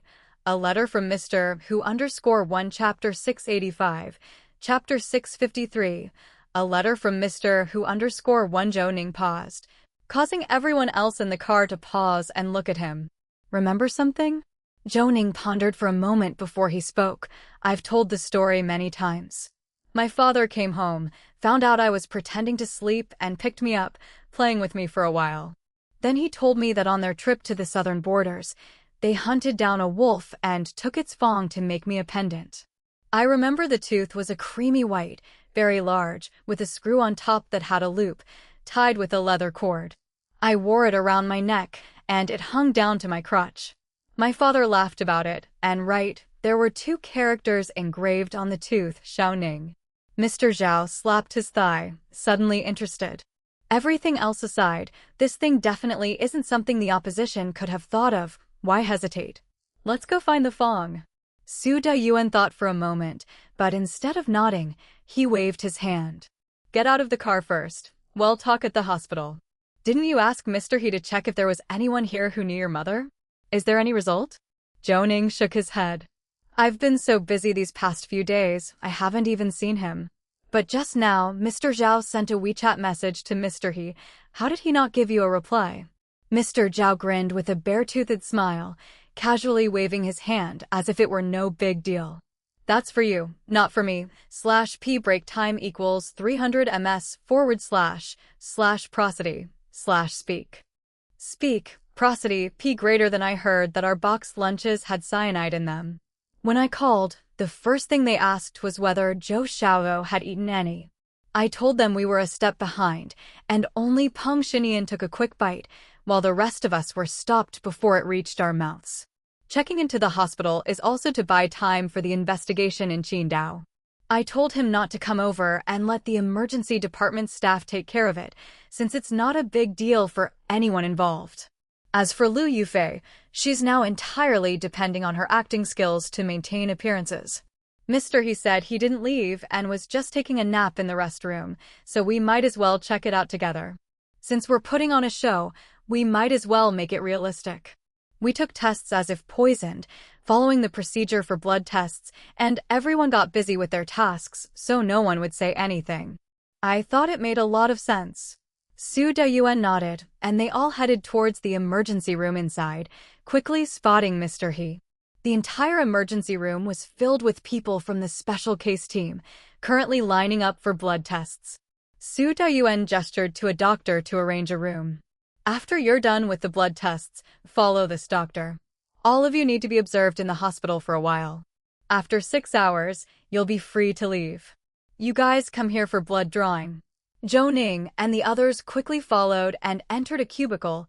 /p break time equals 300 ms / prosody / speak. Speak, prosody, p. Just as they got in, He Shansuan eagerly took off his mask. I found some information about your mom. Should I speak now? Zhou Ning nodded. The leaders here all came over from Qidong. Who wouldn't you recognize? They're all our people. So, tell me, what have you found out? He Shansuan quickly spoke up. Your mom was transferred from the provincial city in '86, a genuine graduate from the medical university. When she arrived at the People's Hospital, she established the hepatobiliary surgery department and was regarded as a key member of the staff. That's why she was assigned a unit in the staff apartment building in Guangzhou. Your dad probably came over before her. Those 2 people I asked don't know much about him, but from what they said, your family was quite well known in the family compound. Your mom was someone who dressed well and even made clothes for your dad and you. They were a family that many envied. After the incident, everyone sighed over it, but in the end, a whole family just disappeared like that. The hospital's administration wanted to provide some kind of consolation, but when they checked with the police station, they said your family's household registration information couldn't be found anymore, and your home was broken into several times afterward. At night, people always heard noises coming from your house, soft, intermittent sounds, not sure if they were crying or some other noise, and occasionally, there would be flickers of light. /p break time equals 300 ms / prosody / speak. Speak, prosody, p. Then the story spread from 10 to 100, claiming your house was haunted, and it became a well-known haunted house. The weirder the rumors, the more people believed them. When the house was reassigned, people would rather give up the place than move into your family's unit. It remained untouched until the housing reforms, and still, no one wanted to buy it. In the end, the unit itself had to step in, or else they couldn't change the property status for the entire building because of that one household. Afterwards, due to the construction of the reservoir and the resulting sinking, that's why the demolition took place. The more they heard, the more everyone stared at He Shansuan, and by the end, He Shansuan too noticed something was off with them. "What's the matter? Does what I said not have anything to do with your investigation?" Mr. Zhao waved his hand. "On the contrary, you've brought us much-needed help. We were scratching our heads over this, and you've clarified quite a bit for us." "Thank you, Mr. He." He Shansuan yawned and then casually waved his hand. "I'll find a place for you to rest. It looks like you're planning to leave early, right? We still want people to see that all the police are present." Mr. Zhao gave a thumbs up, full of admiration. "Mr. He, I wouldn't believe anyone who says you've never studied criminal investigation. That analytical ability is simply too good, awesome. Quit the nonsense. Go to the first room around the corner. It's right next to the ICU./P break time equals 300 ms//prosody/speak. Speak, prosody P. It has 6 beds, and you can exit from the side door. In the morning when I call the nurse to collect the urine samples, I'll cover for you. What time do you want to leave?" The group had arrived at the door of the ward, which was indeed empty. They entered, closed the door, and Mr. Zhao glanced at Su Dayuan, who held up 5 fingers. Zhou Ning's face turned sour, but Mr. Zhao waved his hand. 5:30 a.m. Well, leave at 5:30 a.m. I'll arrange the car in a bit, just outside this door, so we can slip away unnoticed. Even if someone is watching, it won't matter. Zhou Ning turned to Su Dayuan. "Leader, do you have any other instructions? If not, let's get some rest." Su Dayuan waved his hand and lay down on one of the beds. He clearly didn't want to say more about the translation. Mr. Zhao didn't ask further, as this wasn't a place for discussion, and everyone rested on their own. Zhou Ning closed his eyes. Although he didn't enter that dream, he felt as if he stood on that balcony again, in front of the old red brick building constructed with prefab slabs, not with the reinforced concrete of today. There were quite a few pieces of furniture at home. However, as He Shansuan had said, these people from all sides were searching the place like haunting ghosts, simply to find the clue left by his father, hoping to discover the secret location on the mountain, and perhaps other things. But all returned empty-handed. So, where could his father have hidden the item? /P break time equals 300 ms/prosody/speak. Speak, prosody P, and was it really hidden inside that wolf tooth? Where could such a large object be hidden without being discovered, and yet still seem like a logical hiding place? Thinking this, Zhou Ning fell asleep. After an unknown amount of time, a ring of a telephone woke Zhou Ning. He reached out instinctively for his phone by the pillow, and only upon grabbing it did he realize there were no incoming calls on it. In an instant, he sat up, his mind clearing, as Su Dayuan was already out of the ward with his phone in hand. Mr. Zhao and Fong Mu were still snoring, and Tao Jinshan, like Zhou Ning, seemed to have had a fitful sleep. Shortly after, Su Dayuan returned. Zhou Ning and Tao Jinshan didn't ask any questions. They got down from their beds and walked up to Su Dayuan. Su Dayuan held up the phone, and Zhou Ning took it to review with Tao Jinshan. Then Su Dayuan spoke. "The translation is on there." From this conversation, it's not hard to deduce that Minjin and Sapporo have planned a scheme together, comparable to the city-destroying scheme of the 50s, which targeted a power plant, but this time it involves poisoning the reservoirs around Qidong. However, the hardest part of this plan is obtaining the toxin. After all, there are over 400 reservoirs, large and small, in the Qidong area. The 6 largest reservoirs, especially Tangshan Reservoir, which is right next to military forces, make the poisoning even more difficult. /P break time equals 300 ms/prosody/speak. Speak, prosody P. In the conversation, the person from Sapporo kept mentioning this issue, while Bai Qishan promised they would handle the toxin's production and transportation. However, the timing of the poisoning and the confirmation method all require his approval. For these reasons, the poisoning plan scheduled for the 11th was temporarily postponed. The agents obtained by the Sapporo side, although water-soluble, are unstable. Rat poison is generally difficult to dissolve in water. On such a large water surface, attempting to disperse a specially dissolved toxic water would easily be noticed. Bai Qishan answered that they would handle the manufacturing, not just the preparations, which led me to suspect there is a workshop in Guangzhou that produces this type of poison, controlled by Bai Qishan himself. The people from Sapporo said their lab technicians had tested the toxin in a small-scale experiment. It was effective, and they had also provided some to Minjin for an experimental operation. However, these toxins were expensive, unstable when freeze-dried, and the effects of the poisoning were poor. Finally, the person from Sapporo mentioned that they had collaborated more than just once or twice. He could see their sincerity, but he stressed that they needed to accelerate the search for the treasure. Their preparations were nearly complete, as Believer's faith had an expiration. Finding the treasure in time would mean he could return to his country. Bai Qishan said he was not a hyena. /p break time equals 300 ms/prosody/speak. Speak, prosody, p recently. Their people had discovered some traces and even came upon a burial site with skeletons, carrying possessions that identified them as the 12 members of Minjin and Sapporo who disappeared back then. Zhou Ning was startled, not expecting the recording to involve so many different matters. It seemed that to better hide himself, Bai Qishan had not left Guangzhou but was continuing his surface life there. Tao Jinshan realized, Mr. Hu said to verify it, which means there's truth to what Sapporo said about trying to poison the area. Su Dayuan nodded, glancing at Zhou Ning. That look made Zhou Ning suddenly realize, could the toxin that had been provided at a high price to Minjin, which was ineffective when freeze-dried, be the same one used to try to assassinate him? He was lucky to have survived, mainly because his heart was hit and there was an arrow left at the scene.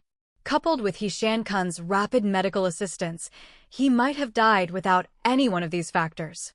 However, this Sapporo leader seemed to know Qidong very well.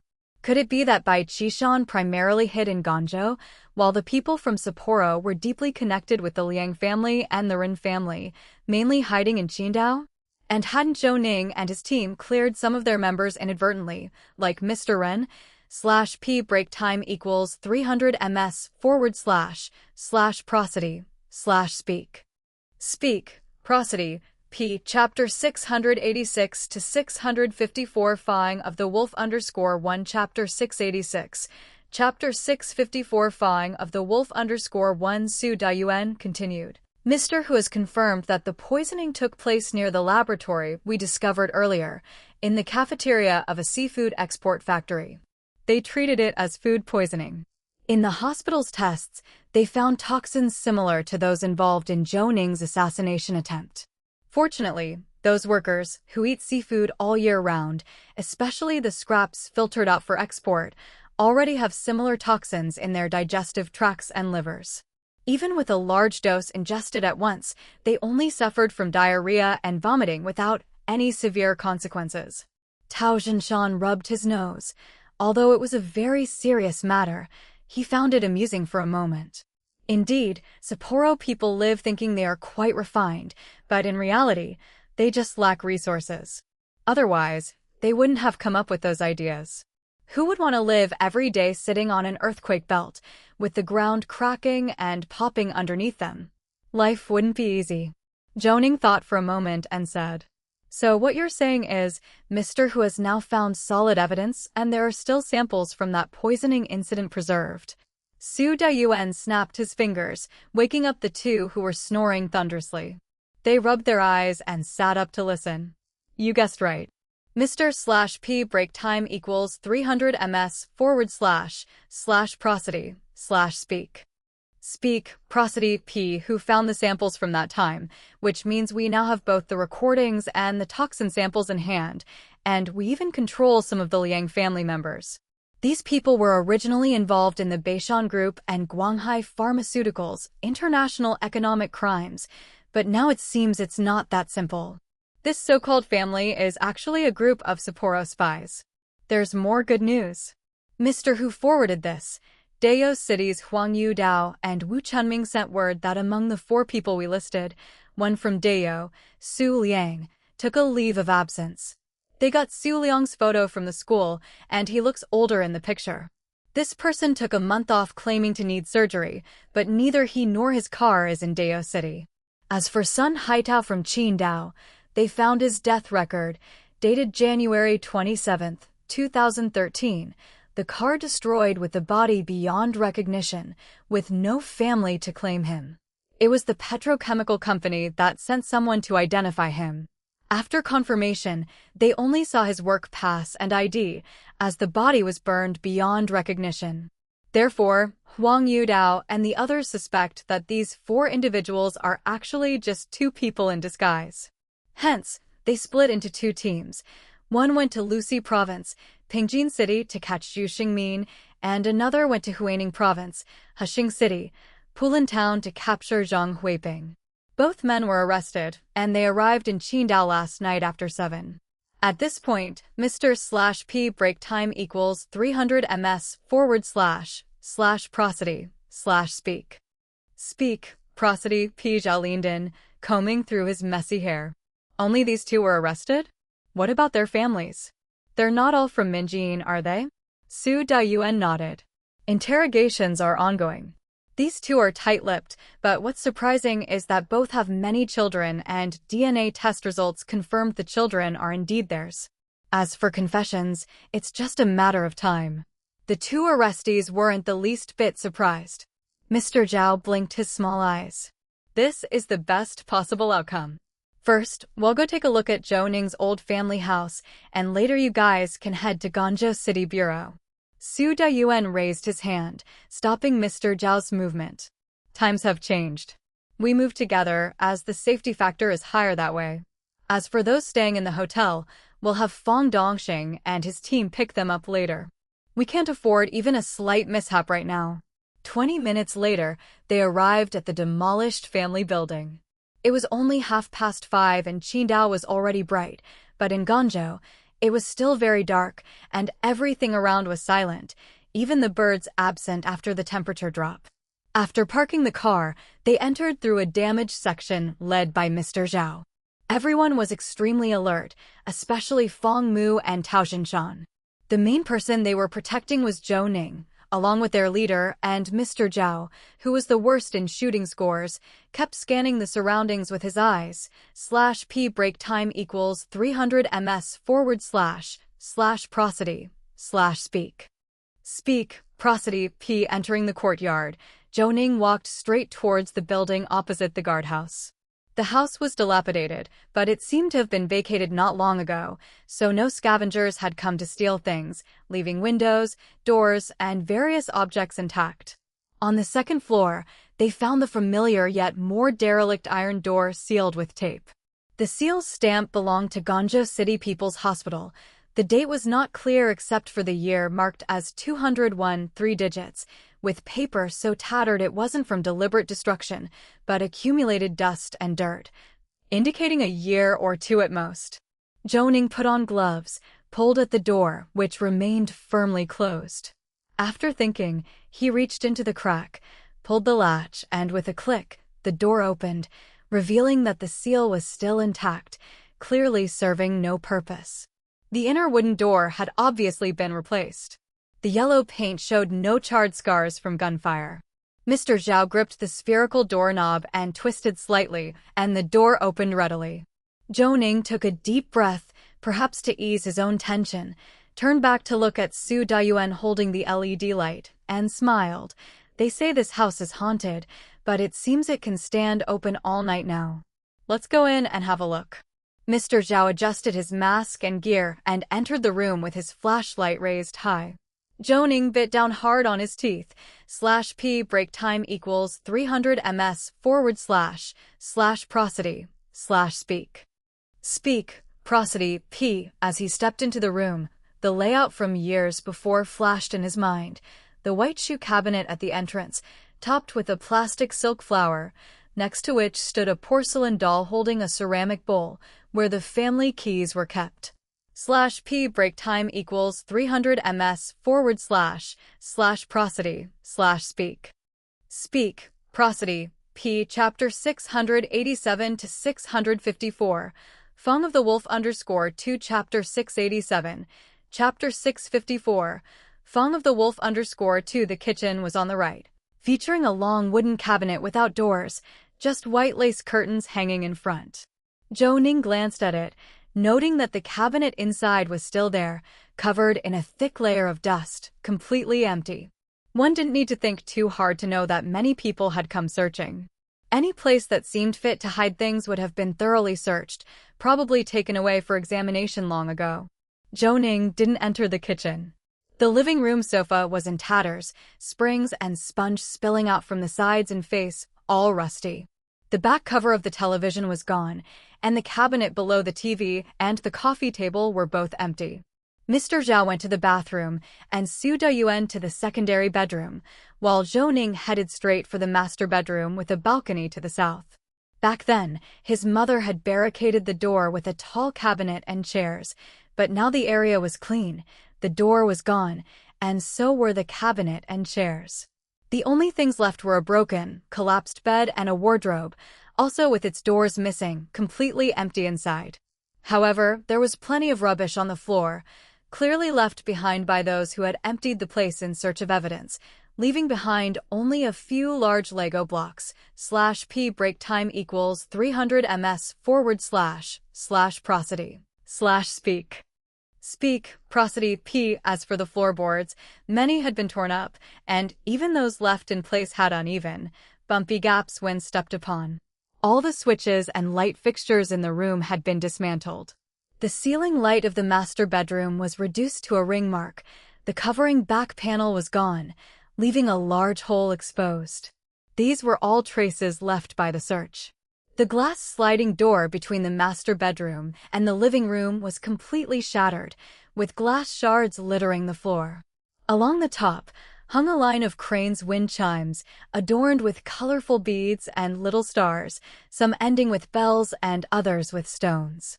Years of exposure to sun, wind, and rain had caused some to crack or lose color, turning dark. They swayed with every cold breeze, and some had fallen to the floor. Just as Zhou Ning was about to turn away, sweeping his flashlight over the wind chimes, he suddenly froze. Zhou Ning swiftly turned back, his gaze fixed on the last few wind chimes to the far right, where instead of bells, there were sharp stones, long and short. Seeing their shape, Zhou Ning's breathing became unsteady. They were teeth. Although unsure if they were wolf teeth, they were definitely fangs. Zhou Ning rushed over, trembling as he picked up the last few, gently rubbing off the dust with his finger. There should have been stickers attached, leaving behind dark adhesive marks. /p break time equals 300 ms / prosody / speak. Speak, prosody, p. But in his memory, it was a pendant on a leather string, and the wolf tooth was quite large, whereas these were no larger than 4 centimeters in length.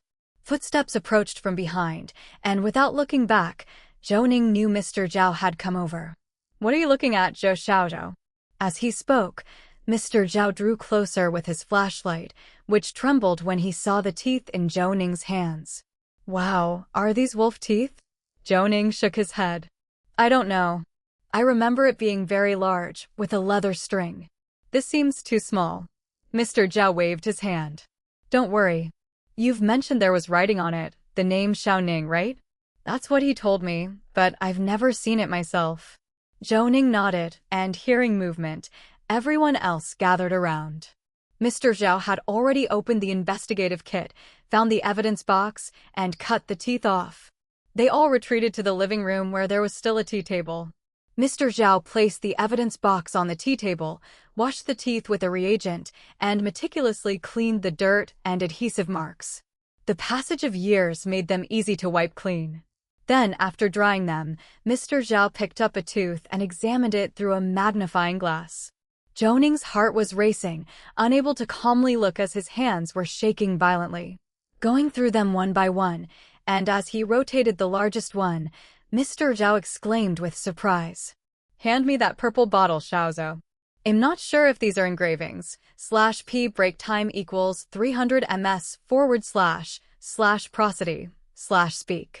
Speak, prosody, p. Zhou Ning took out a bottle, opened the lid and dipped a needle into it, then passed it to Mr. Zhao.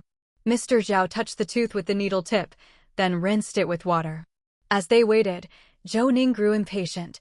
rifled through the investigative kit, and found a portable LED magnifying glass. He turned it on, eager for its higher magnification. "Let me have a look, Mr. Zhou. You get ready to take a photo." With an acknowledgement, Mr. Zhou passed the tooth and needle to Zhou Ning, who carefully turned it beneath the magnifying glass. Indeed, there were letters visible, but they seemed like many words, almost like micro-engravings. As he turned it, he began to make out the start of the message. "Zhou Ning, I hope you never have to read this, meaning you could grow up safely. Mom and Dad love you and wish to be by your side as you grow, but we are burdened with a mission. The matter we are currently dealing with is perilous, 9 in 10 chance of death. I hope you can carry this wolf tooth with you safely back to your grandfather's side. We also hope that the person your father contacted can visit you at the earliest, notice the secret on the wolf tooth, and transport it away. Your mom and dad are already being watched. Feng Tianquan has betrayed us, resulting in the loss of nearly 20 comrades in Longyu. /p break time equals 300 ms// prosody/speak. Speak, prosody, p. Chapter 688 to 654. Feng of the Wolf _3 Chapter 688. Chapter 654. Feng of the Wolf _3 Peng'in and I were constantly being watched too. What I can do now is to eliminate all those in the know. Even Mr. Peng doesn't know about this, as I do not wish for him to die over it. The coordinates are below. A chemical expert and a weapons expert are needed to proceed together. 99.6625339.00912 Zhou Xiangrong. By Mice. Final words December 31st, 1994. Following this was a list of 19 people. Evidently, these were the names of the nearly 20 comrades in arms that father had mentioned. Upon seeing this, Zhou Ning was already in tears. His father had written these things overnight, hoping that he would carry and pass on the message. Even in his last moments, he hoped that his son would survive and transmit the message. Mr. Zhou had already taken a clear picture through the magnifying glass, and Zhou Ning had read out the content. Su Daiwan's hand landed firmly on Zhou Ning's shoulder, gripping it tightly.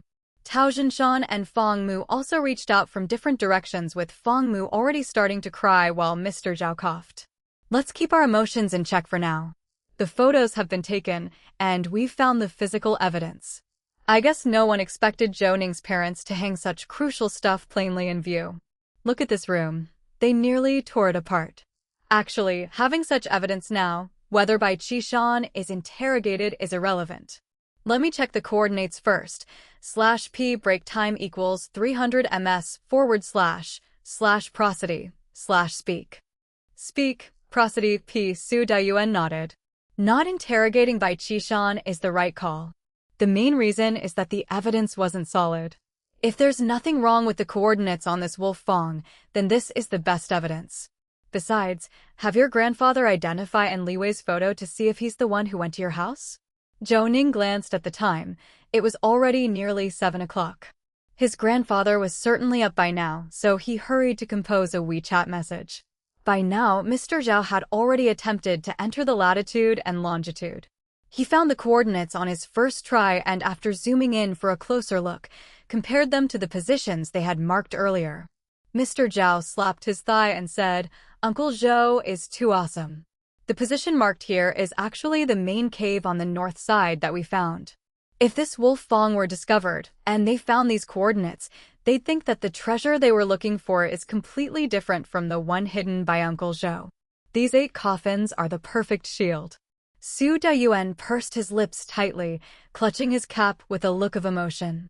From discovering a traitor among the higher-ups to hiding all the treasures, eliminating all 12 insiders from Sapporo and Minjin, and leaving behind the final clue, what kind of wisdom is this? If it were me, I'm afraid I couldn't do it. As he spoke, he received a message back from his grandfather, who had received the WeChat photo. /p break time equals 300 ms// prosody/speak. Speak, prosody, p. Grandfather. Where did you get this photo? Zhou Ning, grandfather, have you seen him? The man who returned my parents' ashes to Qidong, was it him? Grandfather, yes. Seeing this response, Zhou Ning let out a long sigh of relief, but then immediately realized something. He remembered his grandfather saying that right after his father's graduation, it was this man who came to their house to announce the identity of his parents that could be made public. So, wasn't Enliwei also my father's superior? As this crossed his mind, his grandfather's phone call came through, and Zhou Ning quickly answered it, hearing the old man's voice trembling. Zhou Ning, where did you get this photo?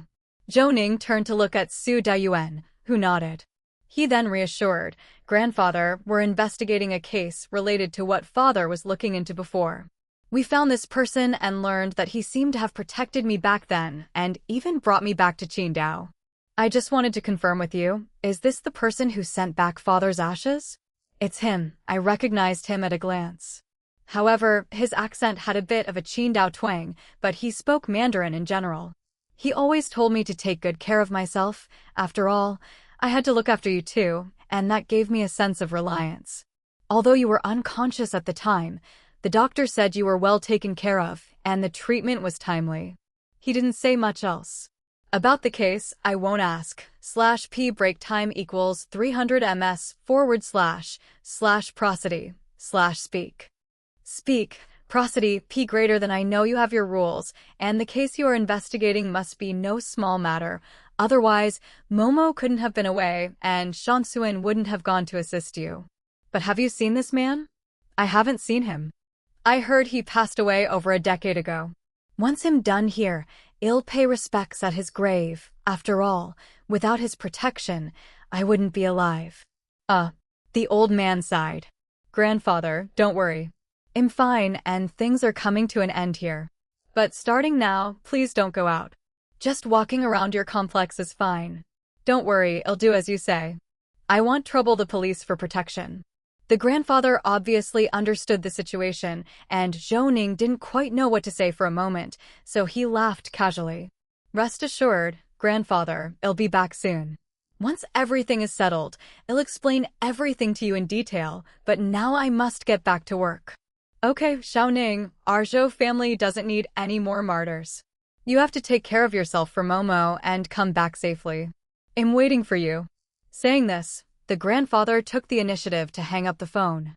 Mr. Zhao was beside him, already turning his head to wipe away tears. The old man was too sharp.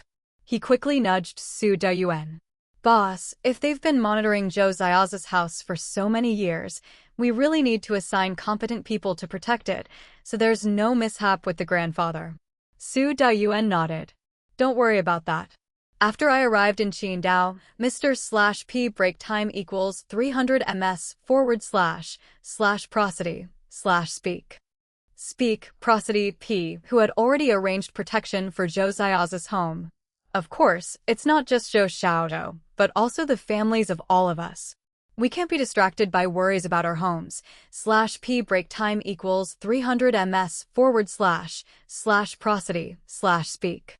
Speak, prosody, p. Chapter 689 to 654. Fong of the Wolf _4 Chapter 689.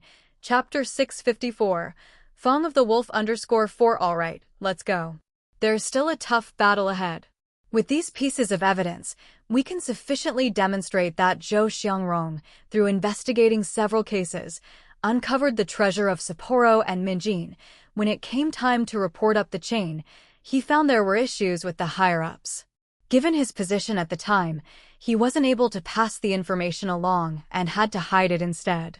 He even had Enliwei silence those in the know, hoping to get you out safely. But it was already too late. The opposition silenced them first, and the whereabouts of the treasure remained unknown. Even Enliwei didn't know the location of the treasure. As for Enliwei's death, I suspect they were also behind it. If Enliwei had been exposed, Zhou Xiao probably wouldn't have survived either. Now, all the pieces of evidence have been linked together, and we hold tangible proof. Even if Bai Qishan doesn't confess, or if we hand these people over now, it won't affect the outcome. After all, just by checking the archive and finding out who Zhou Xiangrong's superior was back then, the truth will reveal itself. Tao Zhinshan and Mr. Zhao nodded in agreement, while Fong Mu looked worried. Chief, what you're saying makes sense, but we still don't know who the hyena is. /p break time equals 300 ms / prosody / speak. Speak, prosody, p. Also, we haven't found the assassin hunter who attempted to assassinate Zhou Ning and killed the delivery driver, poisoning us yesterday. They're in the dark and we're in the light. Doesn't that put us at risk of them trying something? Su Dayuan nodded. I've got a feeling that the hyena is within the Guangzhou City Bureau. Otherwise, they wouldn't have been able to manipulate the assassin to poison us. The timing was too exact. For now, let's head to Guangzhou City Bureau and regroup with our people. On the way, I'll report to Mr. Hu and inquire about the interrogation situation. Zhou Xiao, could you check with Cui Lily why the results of the comparison haven't come out yet? Also, ask the expert group if they've figured out Bai Qishan's glasses. Zhou Ning was startled for a moment, then quickly realized this was concerning the search for DNA related to him from the samples previously extracted from those boxes. I'll ask on the way too. Su Dayuan waved his hand. Good, you're learning faster than anyone. Let's go. It's not safe here with just the few of us. We need to join the main force. With that, they quickly descended the stairs. Feng Mu and Tao Zhinshan left first to check the surroundings. After the others got into the car, they too got in. When he had a moment, Zhou Ning called Xia Momo and learned that she had already reached the city bureau. Zhou Ning told her to stay at the secondary building and not to go to the main one. /p break time equals 300 ms / prosody / speak. Speak, prosody, p. The drive was swift, and they arrived at the Guangzhou City Bureau in just over 10 minutes. Zhou Ning dialed Cui Lily's mobile phone, which rang for a dozen times without an answer. Normally at this hour, unless she had stayed up late the night before, Cui Lily would have answered the call. He didn't continue calling, instead listened to Su Dayuan talking nonstop with Mr. Hu. But Su Daiwan's responses were almost all just acknowledgments, as the other party kept talking. Even after hanging up, Zhou Ning didn't ask for details. As soon as they got out of the car, they saw Lu Yufei standing in the yard. There were sentries at the gate of the courtyard, arranged a bit different from what Su Dayuan had ordered yesterday. Feng Mu glanced back at Su Dayuan, who subtly shook his head. Clearly, someone had altered the defense setup. And now, the Guangzhou City Public Security Bureau was at the service of the special case team. Since Mr. Huang had gone to the provincial capital, the question was, who made these changes? As they pondered this, they saw Lu Yufei give a signal towards the north gate of the main building. They all looked over, and Su Dayuan coughed once, smiling as he went to greet them. I was wondering why the security had been adjusted. It turns out that Mr. Huang is back. Huang Yubin walked over quickly, grabbing Su Daiwan's right hand and vigorously shaking it a few times. I heard about yesterday's incident and was quite frightened. /p break time equals 300 ms / prosody / speak. Speak, prosody, p. How did it go at the hospital? Any issues found during the checkup?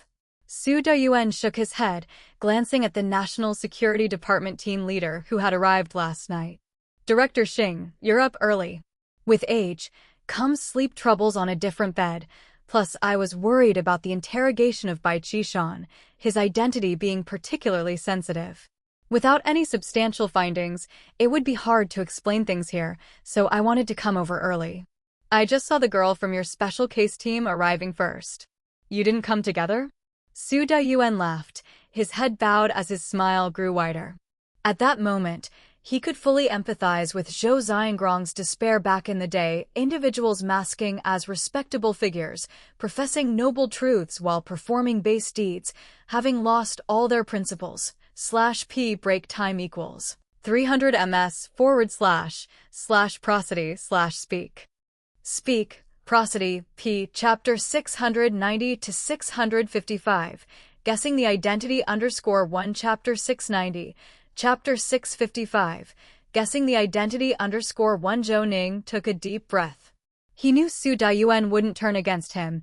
After all, their job was to make these people expose their flaws, otherwise, it would be tough to clean up thoroughly. The most effective way to eradicate an abscess once and for all was to let it burst all at once. Only by digging deeper could they remove the rot and heal the flesh. He glanced at Mr. Zhao and gave him a signal, holding his phone behind his back with the name Chu Heping displayed on the screen. Mr. Zhao didn't linger and quickly went inside to look for Mr. Chu to report all evidence, knowing that Mr. Hu and his team were eagerly awaiting this news. Huang Yubin and Xing Shuxing across from them were confused by Su Daiwan's suddenly serious demeanor. However, without giving them much time to react, he spoke directly. I picked up something on the way here. Bai Qishan can't escape. We'll have a special case meeting at 8 o'clock, followed by the hearing. We need to eat something first. Would you two care to join us? Huang Yubin looked at Xing Shuxing, and seeing him shake his head, Huang Yubin also declined with a friendly gesture. Go ahead, we've been awfully tired these past few days. I'll take Director Xing and the others to the conference room to prepare for the meeting. We'll see each other later. Su Dayuan nodded and was about to leave when Huang Yubin added, oh, by the way, Mr./P break time equals 300 ms/prosody/speak. Speak, prosody P. Huang, as the deputy leader of the special case group, I'd like to ask about the 3 areas you're in charge of. Have you looked into where the mercury was purchased? Have you found the origin of the missing persons in the Tian Shan region? And have you clarified the details regarding Yagalanga? Huang Yubin was taken aback. This. He opened his mouth but couldn't articulate a second word after a prolonged struggle. Su Dayuan knew that he wouldn't be able to summarize it well. The establishment of the special case group was for the investigation of what Zhou Ning and his team had discovered when they fell into that hole, especially the case of the 8 children murdered 20 years ago, the group's initial purpose. As for the treasures discovered later in the coffins, the ammunition and the sarin, and the subsequent connections to Zhou Xiangrong's murder and the loss of files at the Guangzhou City Public Security Bureau, drawing in spy activities involving many people from Guangzhou, all stemmed from this origin. Moreover, Su Dayuan had been constantly reporting to the leadership of both provinces. Although many issues involved the National Security Department, this case was intricately tied to Longwu Province, and it was impossible to discern how many were implicated. After all, according to their deductions, Zhou Xiangrong's superior had already defected back then. Hence, the case had been delayed from being transferred due to its complex nature. /P break time equals 300 ms/prosody/speak. Speak, prosody P. In just 6 days, the nature of the case had changed repeatedly, and the materials reported by both provinces were being continuously updated, causing the response from the ministry to lag as well. However, it was only a delay, not a halt in reporting. Su Dayuan had already informed Mr. Hu of the discovery that Qidong was deeply involved. Their initial cooperation had already turned into them taking the active lead, particularly as it involved the city destruction plan and citywide poisoning. If implemented, the casualties among the populace would be beyond estimate. Xing Shuxing chuckled upon seeing Su Dayuan. Director Su, don't be too hard on Mr. Huang. If he had your abilities, we wouldn't have needed your help in the first place. Huang Yubin appeared slightly embarrassed. We have indeed conducted investigations, but given the age of the case, many details are unverifiable. Take the mercury, for example. Unlike now, it didn't require registration or various permits for sale back then.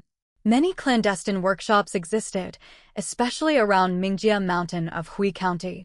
Back then, illegal mining was common, and I believe that the materials came from these people. Based on our estimates, they only used a few 100 pounds of mercury, and any illegal mine here could easily supply 10 or more tons. /P break time equals 300 ms/prosody/speak.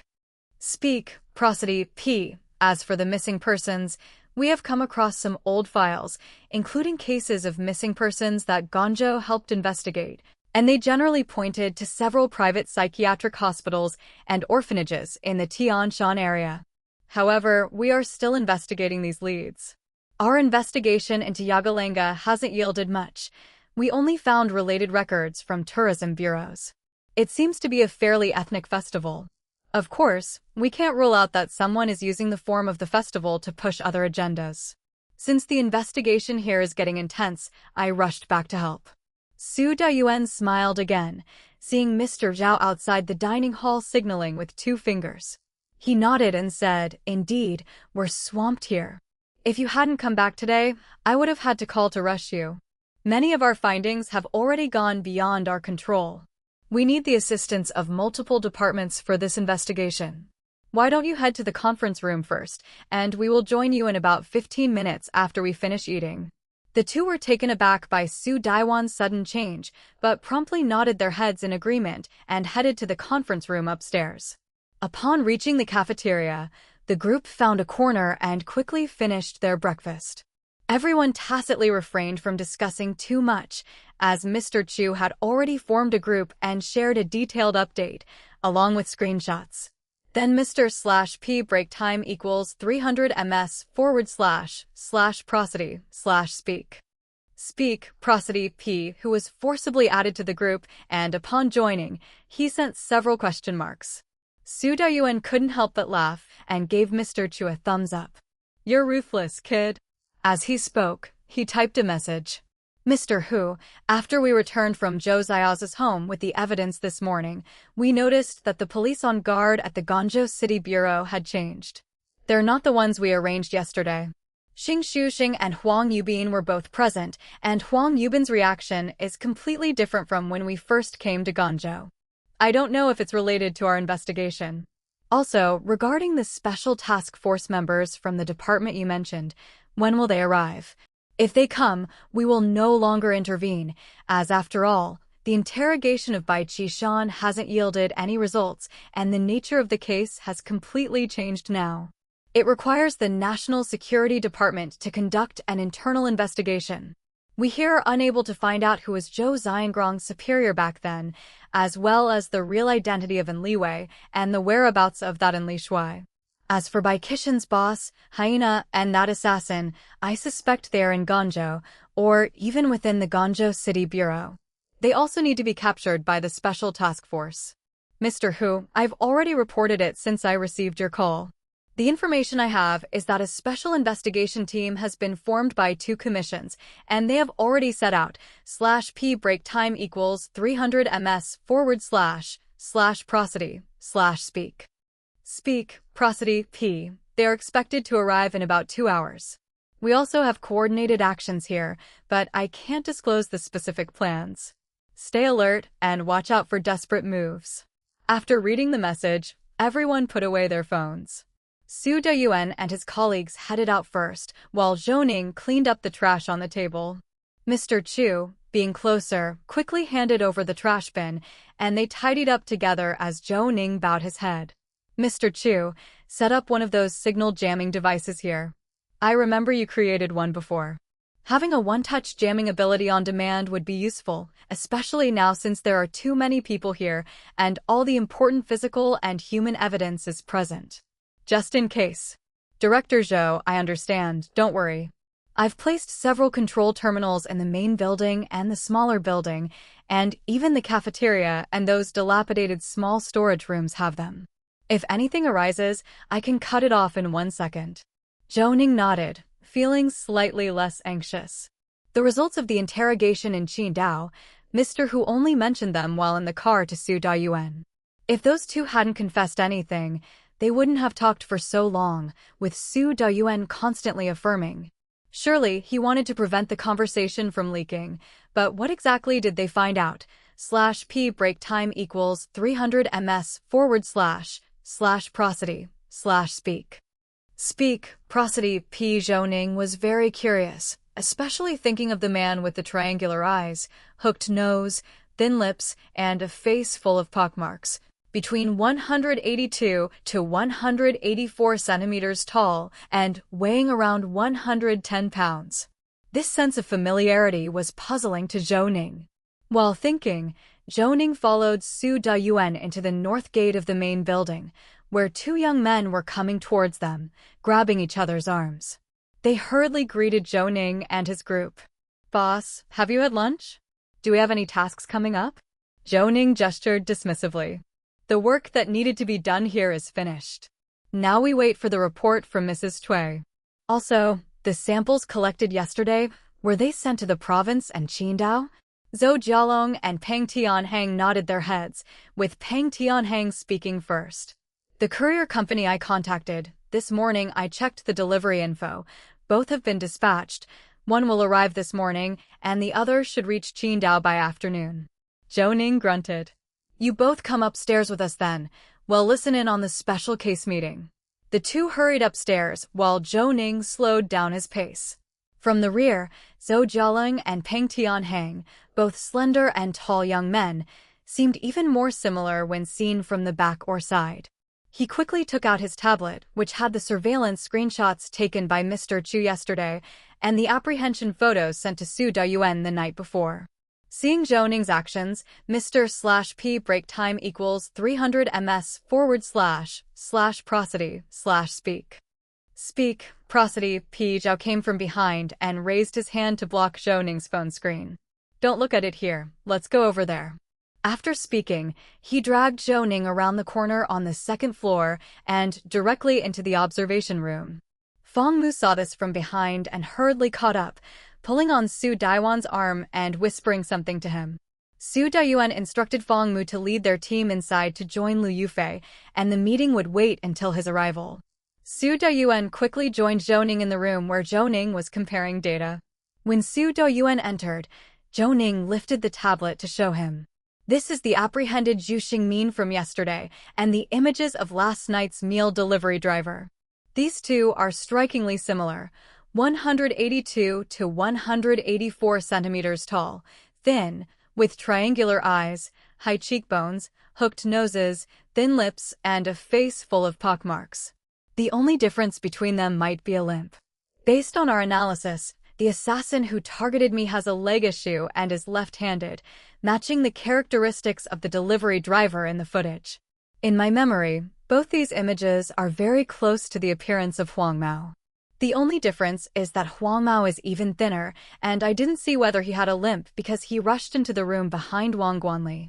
He even fell down once, and he kept bending down to pull at Wang Guanli while escaping.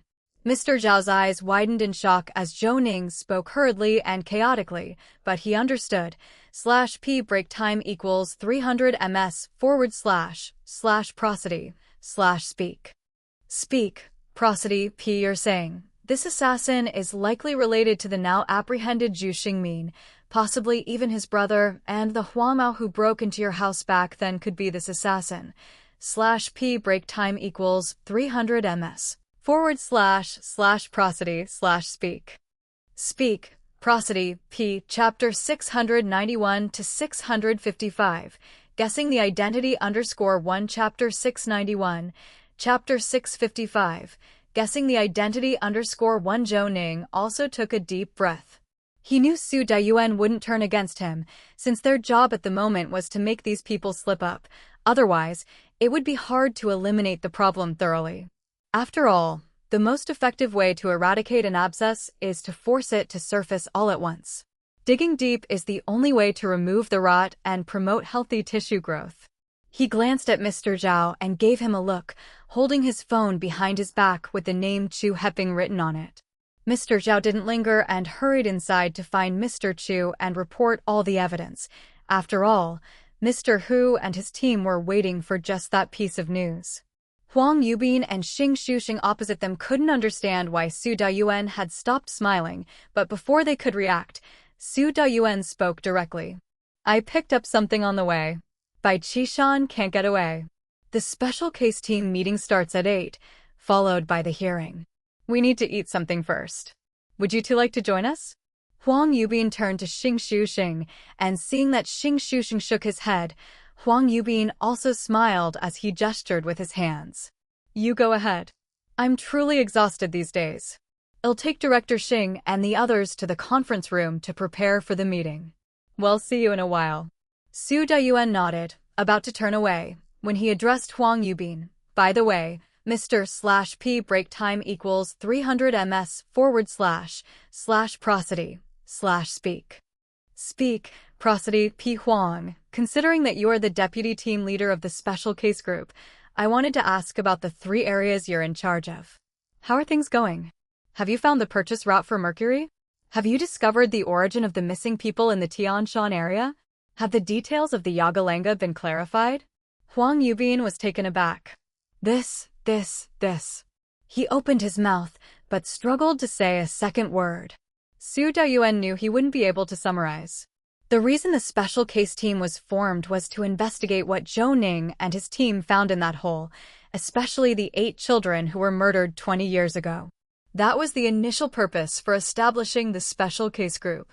As for the treasure in the coffin and the pile of things later discovered, and linking them to Zhou Xiangrong's murder and the loss of Guangzhou City Public Security Bureau's files, and the spy activities involving many people in Guangzhou City, all these emerged because of that source. Moreover, Su Dayuan had been reporting to the leadership of both provinces consistently. Although the case involved many issues of national security, it was deeply entangled with Longwu Province, making it difficult to determine how many people were involved. After all, according to their deductions, Zhou Xiangrong's superiors had already defected back then. Thus, the investigation of this case had been slow to hand over. /p break time equals 300 ms / prosody /speak. Speak, prosody, p. In just 6 days, the nature of the case had changed constantly, and materials reported to both provinces were continuously updated, causing a delay in the ministry's response. But that delay was not the same as not reporting. Su Dayuan had just informed Mr. Hu of the discovery that Qidong was deeply involved. Their initial assistance in the investigation could now actively control the progress because it involved the city-destroying plan and full-scale poisoning. If implemented, the casualties among the ordinary citizens would be incalculable. Xing Shuxing looked at Su Dayuan and directly laughed. Director Su, don't embarrass Mr. Huang. If he had your ability, he wouldn't have asked for your help in the first place. Huang Yubin appeared somewhat embarrassed. We did conduct investigations, but it's hard to verify a lot of the information due to how long ago it happened. Take Mercury, for instance. Back then, there was no need for the kinds of registrations and various certifications needed now for sales. There were many illegal workshops, especially around Mingjia Mountain of Hui County. Illegal mining was rampant at that time, and I believe the materials came from these people. After all, according to our calculations, their mercury usage was only a few hundred kilograms, and getting 10 or so tons from here was not a problem. Regarding the missing people, we found some records. /p break time equals 300 ms / prosody /speak. Speak, prosody, p. The missing person cases that were reported to the provincial office back then. Guangzhou had assisted with a few of them, all pointing towards a few private mental hospitals in the Tianshan area and orphanages. However, this is still being investigated. As for Yagalanga, we didn't get much information, only finding relevant records from various tourism bureaus. It seems to be a temple fair with ethnic characteristics. Of course, we don't rule out that someone might exploit the fair to carry out other activities. Mainly because the investigation on this side was heating up, I was anxious to come back and help. Su Dayuan smiled again, noticing Mr. Zhao gesturing towards him with 2 fingers from the restaurant's entrance. He nodded and said, "Indeed, we're too busy here. If you hadn't come back today, I would have had to call to hurry you. After all, many of our investigative findings have completely exceeded our control, and interdepartmental cooperation is needed for the investigation. Why don't you go to the conference room first? We'll be up in about 10 minutes after we finish eating." This change from Su Dayuan caught the 2 off guard, but they quickly nodded and headed towards the upstairs conference room without further ado. Arriving at the canteen, the group found a corner and quickly ate breakfast. They all had an understanding, not discussing too much, since Mr./P break time equals 300 ms / prosody /speak. Speak, prosody, P. Chu had already set up a group and had introduced the information that was just reported in detail, with screenshots included. Then, Mr. Hu was summarily dragged into the group. Mr. Hu entered and posted several question marks. Su Dayuan couldn't help but laugh and gave Mr. Chu a thumbs up. "You're ruthless, kid." He typed a message on the screen. Mr. Hu, after we collected evidence from Zhou Xiao's house this morning, we noticed changes among the police guards from the Guangzhou City Bureau. They're not the same people we arranged yesterday. Xing Shuxing and Huang Yubin were both there, and Huang Yubin's reaction was completely different from our previous visits to Guangzhou. I don't know if it has anything to do with our investigation. Also, you mentioned personnel from the Special Investigation Group within the department. What time will they arrive? If they come, we will step back, as the interrogation of Bai Qishan hasn't yielded any results. Moreover, the nature of the case has completely changed, requiring internal investigation by the National Security Department. We can't find out who was Zhou Xiangrong's superior back then, as well as the real identity of An Liwei and the whereabouts of An Li Shuai. As for the hyena, Bai Qishan's boss and the killer, I suspect they are in Guangzhou, perhaps even within the Guangzhou City Bureau. They are also the ones who should be apprehending these individuals.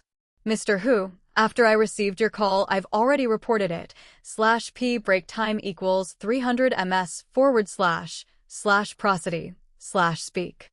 Speak, prosody, p. The information I got is that both departments have established a special investigation group, and they're en route, estimated to arrive in 2 hours. We have coordinated actions here as well, but I can't disclose the specific plans. You all need to be safe and watch out for desperate acts. After reading the information, everyone put away their phones.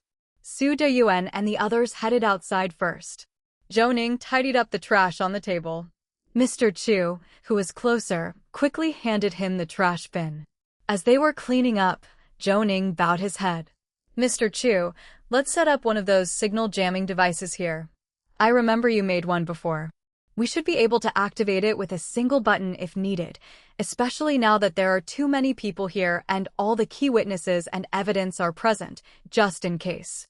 Director Zhou, I get it. I've placed several control terminals in the main building and the annex building, even in the cafeteria and those dilapidated warehouses. If anything happens, I can cut off signals in a second. Zhou Ning nodded, feeling slightly less worried. The interrogation results from Qidong, Mr. Hu only mentioned in the car to Su Deyuan. If the two men didn't confess anything, they couldn't have talked for so long and so much, with Su Deyuan constantly affirming he certainly didn't want the conversation content to be leaked. But what exactly did they find out? /p break time equals 300 ms / prosody / speak. Speak, prosody, P. Zhou Ning was very curious, especially thinking of the man with narrow eyes, a hooked nose, thin lips, and a face full of pockmarks, between 182 to 184 centimeters tall, weighing around 110 kilograms. This sense of familiarity was puzzling to him.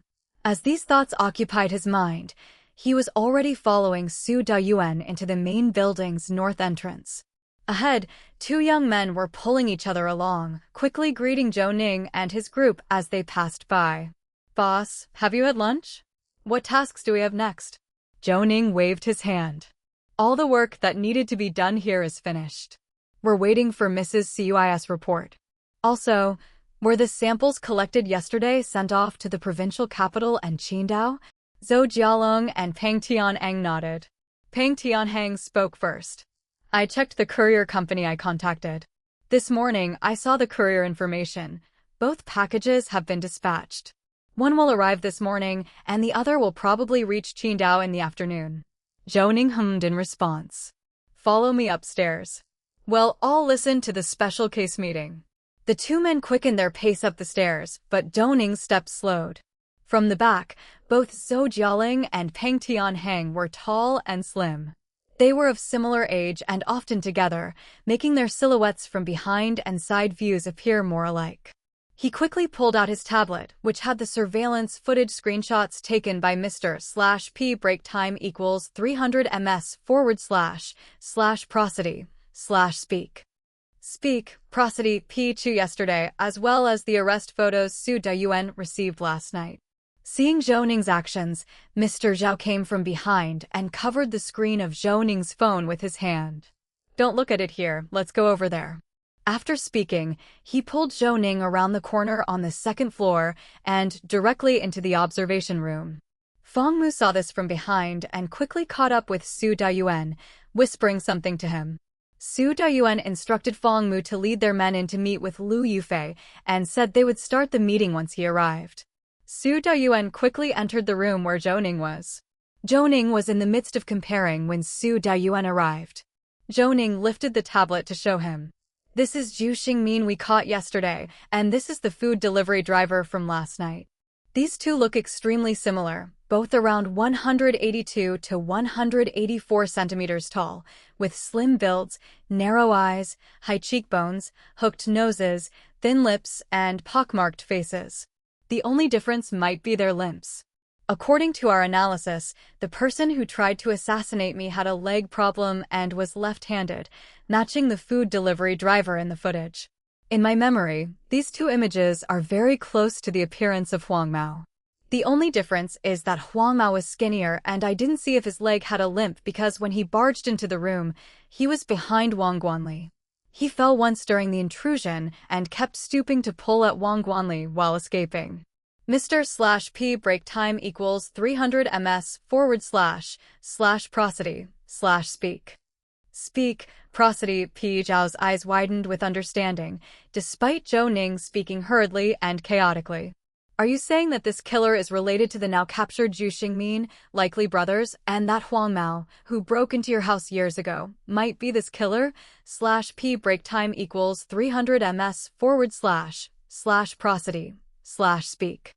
Speak, prosody. P. Chapter 692 to 655 Guessing the Identity _1 Chapter 692, Chapter 655 Guessing the Identity _1 Zhou Ning also took a deep breath. He knew Su Dayuan wouldn't turn on him. At this point, their job was to make these people slip up, otherwise, it would be tough to clean up the whole mess. After all, the most effective way to permanently rid of an abscess was to force it all out at once. Only by digging deeply could they remove the rotting flesh and enable new growth. He glanced at Mr. Zhao and gave him a meaningful look, holding his cell phone behind his back with the name Chu Heping on the screen. Without any hesitation, Mr. Zhao quickly went inside to look for Mr. Chu and report all of the evidence, as Mr. Hu and the others were waiting for exactly that news. Across from him, Huang Yubin and Xing Shuxing were puzzled by the no longer smiling Su Dayuan, but he didn't give them much time to react and went straight to the point. On the way here, I picked up some things. By Qishan Can't Escape. There will be a special case meeting at 8, followed by the hearings. We should grab something to eat first. Would you two care to join us? Huang Yubin looked at Xing Shuxing, who shook his head, and Huang Yubin then smiled and declined with a wave of his hand. You go ahead, we've really been exhausted these past few days. I'll take Director Xing and the others to the meeting room and get things ready for the meeting. We'll see you in a bit. /P break time equals 300 ms / prosody / speak. Speak, prosody. P. Su Dayuan nodded and was just about to turn away when he stopped Huang Yubin and said, By the way, Mr. Huang, since you are the deputy leader of the special case group, I want to ask about the 3 aspects you're in charge of. How are they coming along? Have you found the purchasing channels for Mercury? Have you found the source of the missing persons? Have you clarified the details regarding Yagalanga? Huang Yubin was stunned. This. He opened his mouth but found himself unable to produce a second word. Su Dayuan knew he wouldn't be able to summarize everything. The purpose of forming the special case group was to investigate the findings around the whole Zhou Ning and his team fell into, especially the 8 children who were victims 20 years ago, which was the group's initial goal. The subsequent discovery of the treasure in the coffins and that pile of items, and the link to Zhou Xiangrong's murder, as well as the missing Guangzhou City Bureau files involving so many Minjin and Sapporo undercover agents, all stemmed from this origin.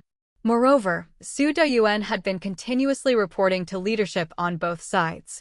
Although many issues involved the National Security Department, the case was deeply intertwined with Longwu Province, making it impossible to determine how many people were involved, especially since they suspected Zhou Xiangrong's superiors had already defected at that time. That's why the case investigation hadn't been transferred yet. /p break time equals 300 ms / prosody / speak. Speak, prosody, p. In just 6 days, the nature of the case had kept changing, with reports from both sides constantly being amended, leading to delayed reactions from the department. But it was only a delay, not a failure to report.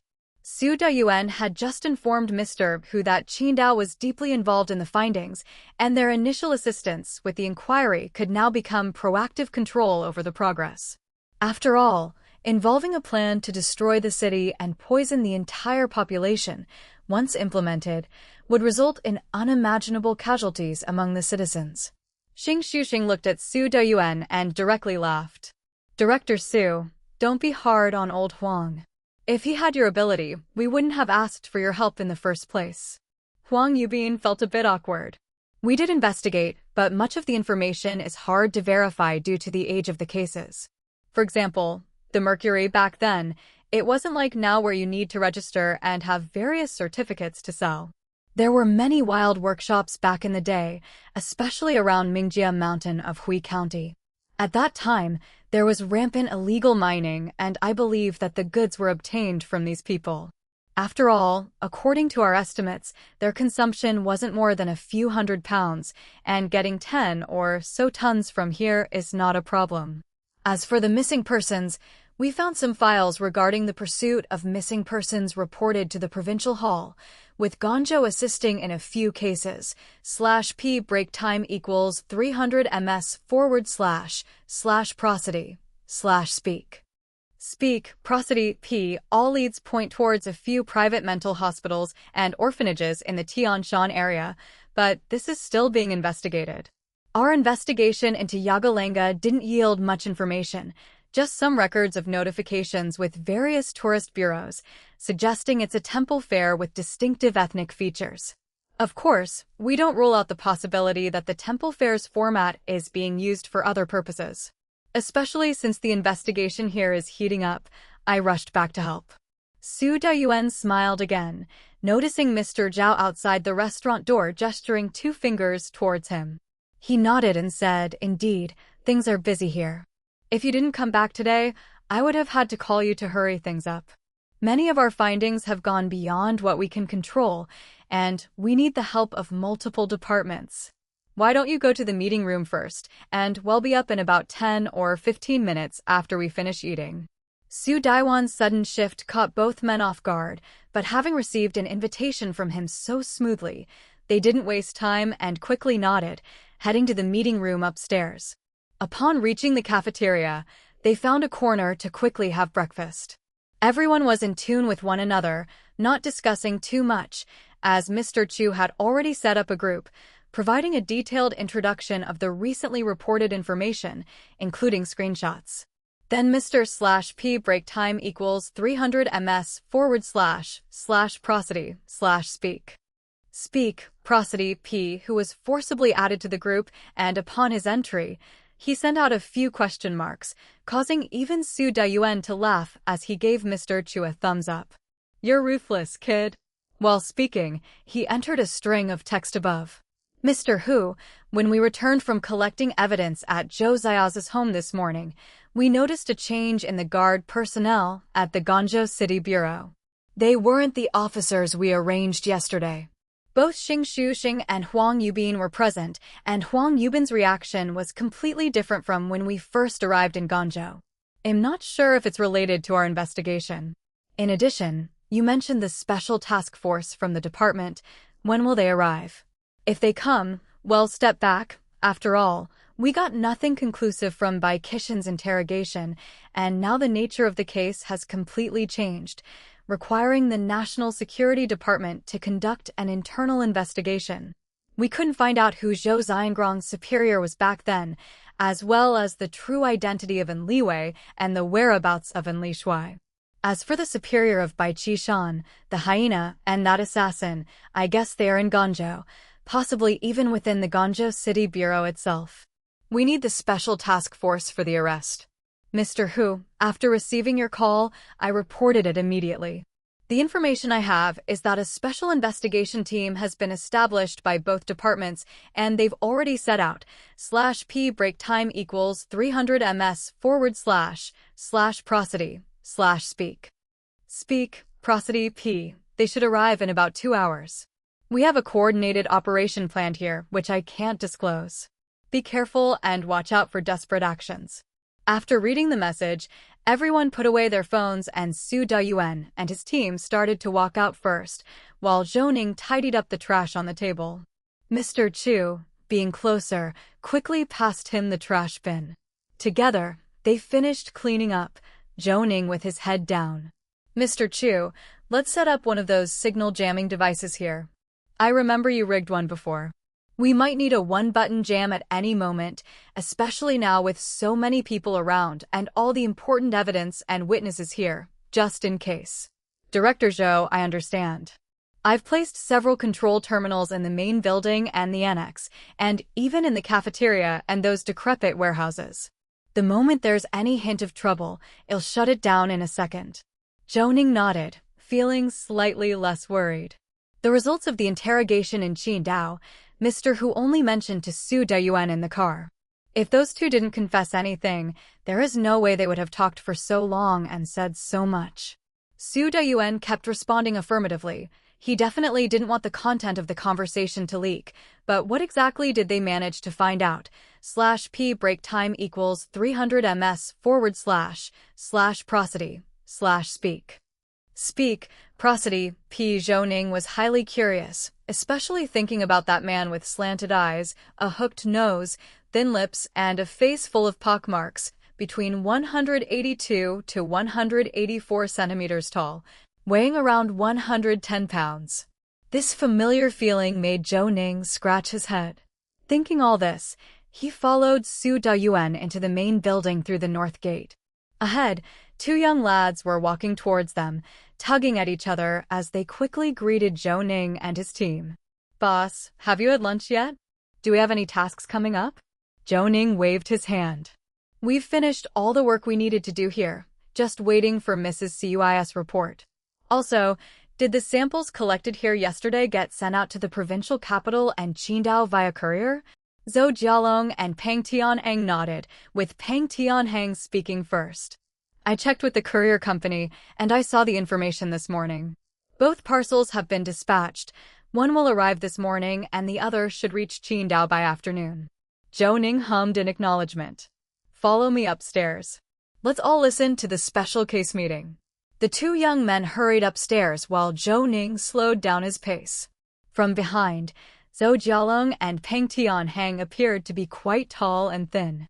They were of similar age and frequently interacted, making their silhouettes and side profiles look even more alike. /p break time equals 300 ms / prosody / speak prosody p. He quickly took out his tablet, which had screenshots of the surveillance footage from yesterday and the arrest photos forwarded to Su Dayuan last night.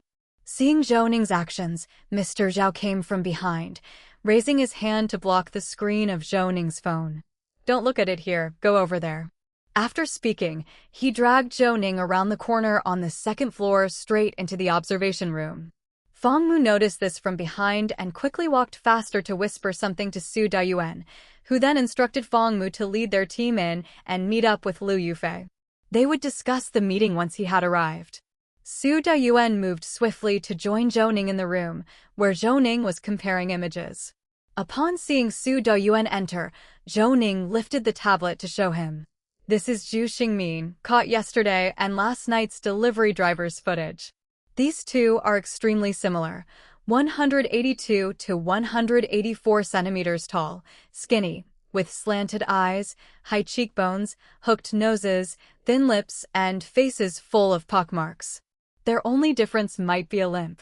Based on our analysis, the person who tried to assassinate me has a problem with his leg and is left-handed, which aligns with the delivery driver in the footage. These 2 images are very close to Huamao in my memory. The only difference is that Huang Mao is thinner, and I didn't see whether he has a limp because he rushed into the room behind Wang Guanli and even fell over once. /p break time equals 300 ms / prosody / speak. Speak, prosody p during his escape.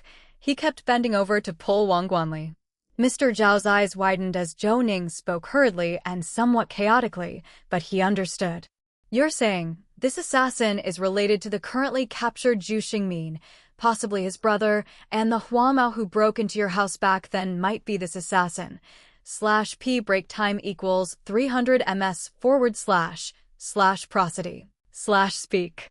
Speak, prosody, p chapter 693 to 656 the grand finale _1 chapter 693. Chapter 656 The Grand Finale _1 Su Daiyuan stared at Zhou Ning.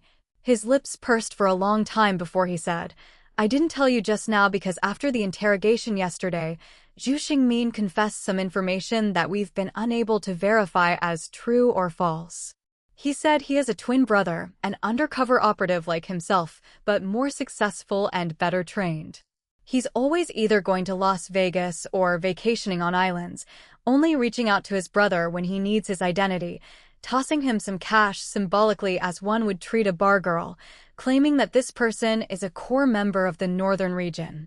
Mr. Who has not been able to verify his account, as we have limited information on the core members of their northern region.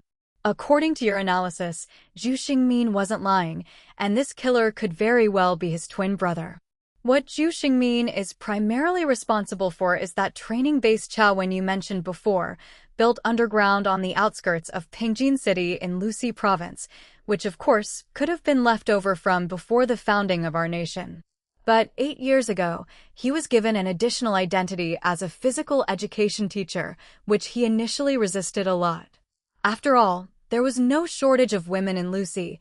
He lived freely and occasionally went abroad to bring in new recruits. /p break time equals 300 ms / prosody / speak. Speak, prosody p however, he had no choice but to comply when his superiors gave him a firm order because Deo needed a contact point.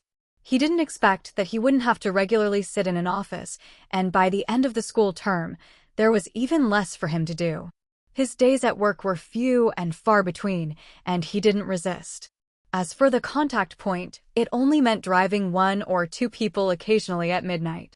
He emphasized over and over that he had never been to Guangzhou and had not taken part in that particular event.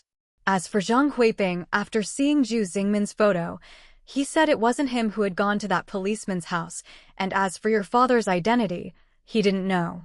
He was just a driver, temporarily assigned to the task, just another body to fill the space. Although Zhang Huiping did not recognize the 2 people he was operating with, he said they both looked like they had killed before. He said Scar-Eye was in command, and it seemed like Scar-Eye had a grudge against the police. As for the other one, Huang Mao, he was slightly lame, and all these children in his family were his own. With these 2 statements, Mr. Hu began to feel they were unreliable because some of their story didn't match up. However, according to your analysis, I think they are telling the truth. Their confession is under the premise that they hope their children won't be implicated. /p break time equals 300 ms / prosody / speak. Speak, prosody po right. Zhu Xingmin also said that his brother has a biological son who seems to be a policeman, although he didn't know exactly where he worked. But Zhu Xingmin mentioned his brother's son is already in his early 20s now. When they had this child, his brother was only 19. Since his brother said the boy is working as a policeman, it means there is a connection. He knows about his own background and has been staying in touch. Mr. Zhao covered his mouth, controlling his expression of surprise. Does that mean this killer's son could be among us and all the leaks here could be related to him? Su Daiyuan nodded. Zhou Ning was silent for a moment, processing all this information. Zhang Huiping can be disregarded. My father probably took part in Wang Guanli's arrest, which would account for his animosity. How Wang Guanli managed to escape, we can leave aside for now. After all, the provincial department is also conducting a thorough investigation. As for Zhu Xingmin's lame brother, he must be the hunter who killed people. When he was checking my mother's breathing and observing the situation below, his determination was evident. His hatred for my father is no less than that of Wang Guanli, if not more. Su Dayuan grunted in agreement, clearly concurring with the assessment, and then glanced at the time. It's almost 8 o'clock. Let's go to the task force meeting.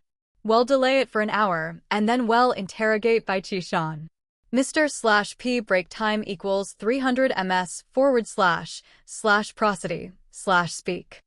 Speak, prosody, P Tao, you don't have to come up. The guard has been replaced and I've got a bad feeling, really uncomfortable. Tao Zhinshan patted his waist and said earnestly, the people we brought with us are still trustworthy. I'll check the defenses on the penthouse and the smaller building one more time.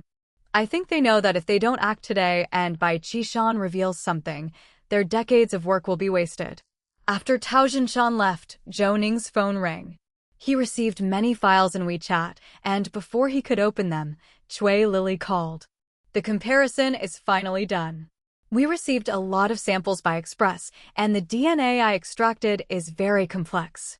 Other than one female sample, all the rest are male. When I compared the DNA to yours, I found that one of the male DNAs and that unique female DNA are related to you. They are your biological parents. One of the extracted samples matches a photo I've sent to you as well. It's your father's fingerprint. I've already printed the related report. Of course, if we find other people's DNA, we can continue the comparison.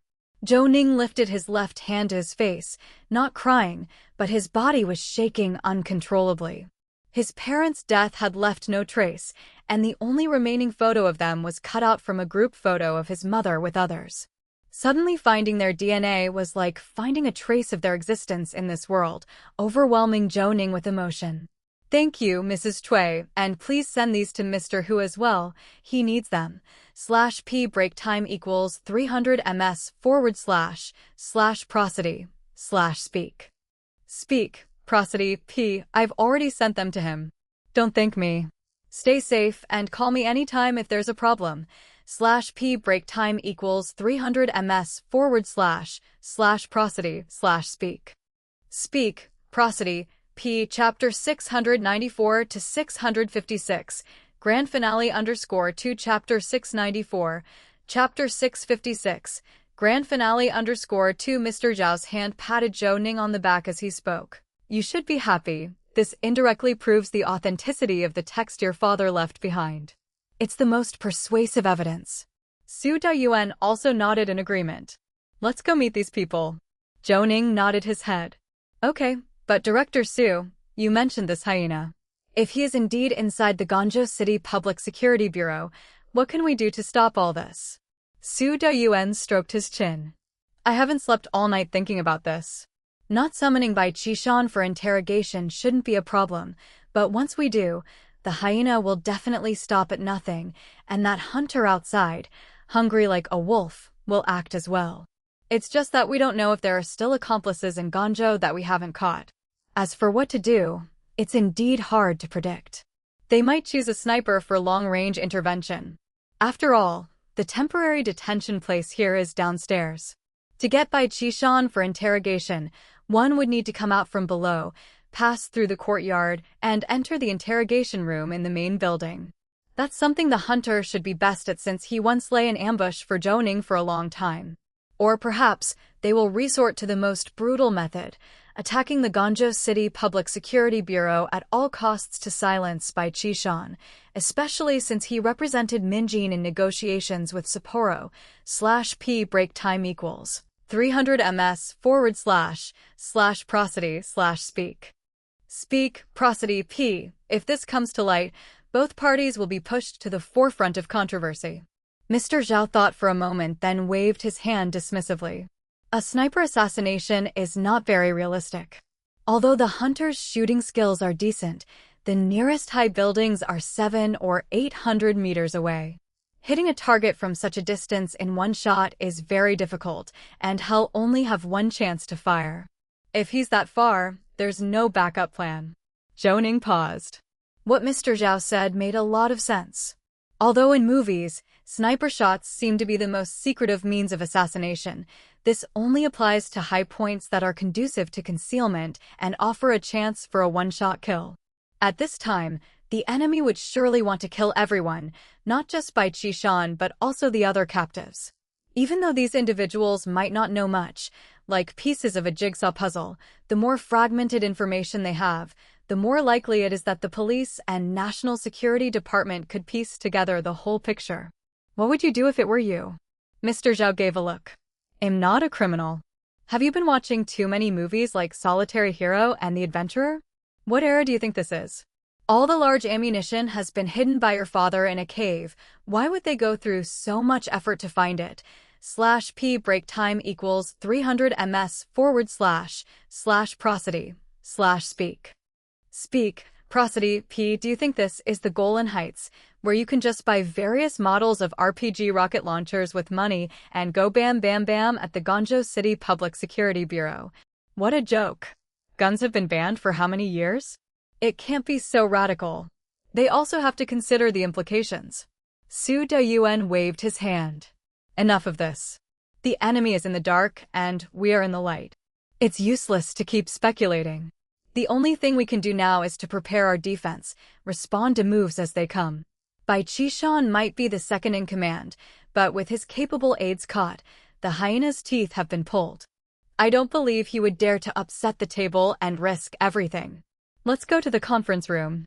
Once the people from the department's investigation team arrive, we can transfer all the evidence and personnel. As for everything about your parents, it has been thoroughly investigated. Just check the archives for a comparison, and you'll know who the traitor is. Zhou Ning didn't say much more and followed Su Dayuan and Mr. Zhao to the second-floor conference room. When Su Dayuan entered, the previously noisy room fell silent. Lu Yufei looked unhappy. It was clear that an argument had just taken place here. Su Dayuan did not ask further. He walked to the central position. Mr. Chu opened the laptop, and Su Dayuan pressed down with his hands before smiling at Huang Yubin and Xing Shuxing. Everyone, please take a seat. /p break time equals 300 ms / prosody / speak prosody p. After several days of investigation, a case that has been dormant for 20 years involving the abuse and murder of 8 children has now implicated several departments.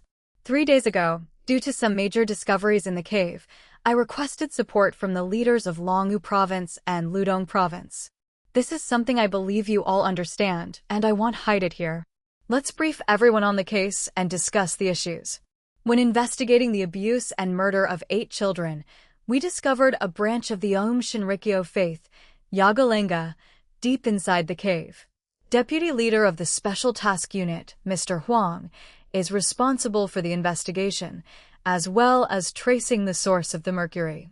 Just now at the main entrance, Mr. Huang shared some findings with me, but the investigation on that side didn't turn out well, so let me share with you what I know from my side of the investigation.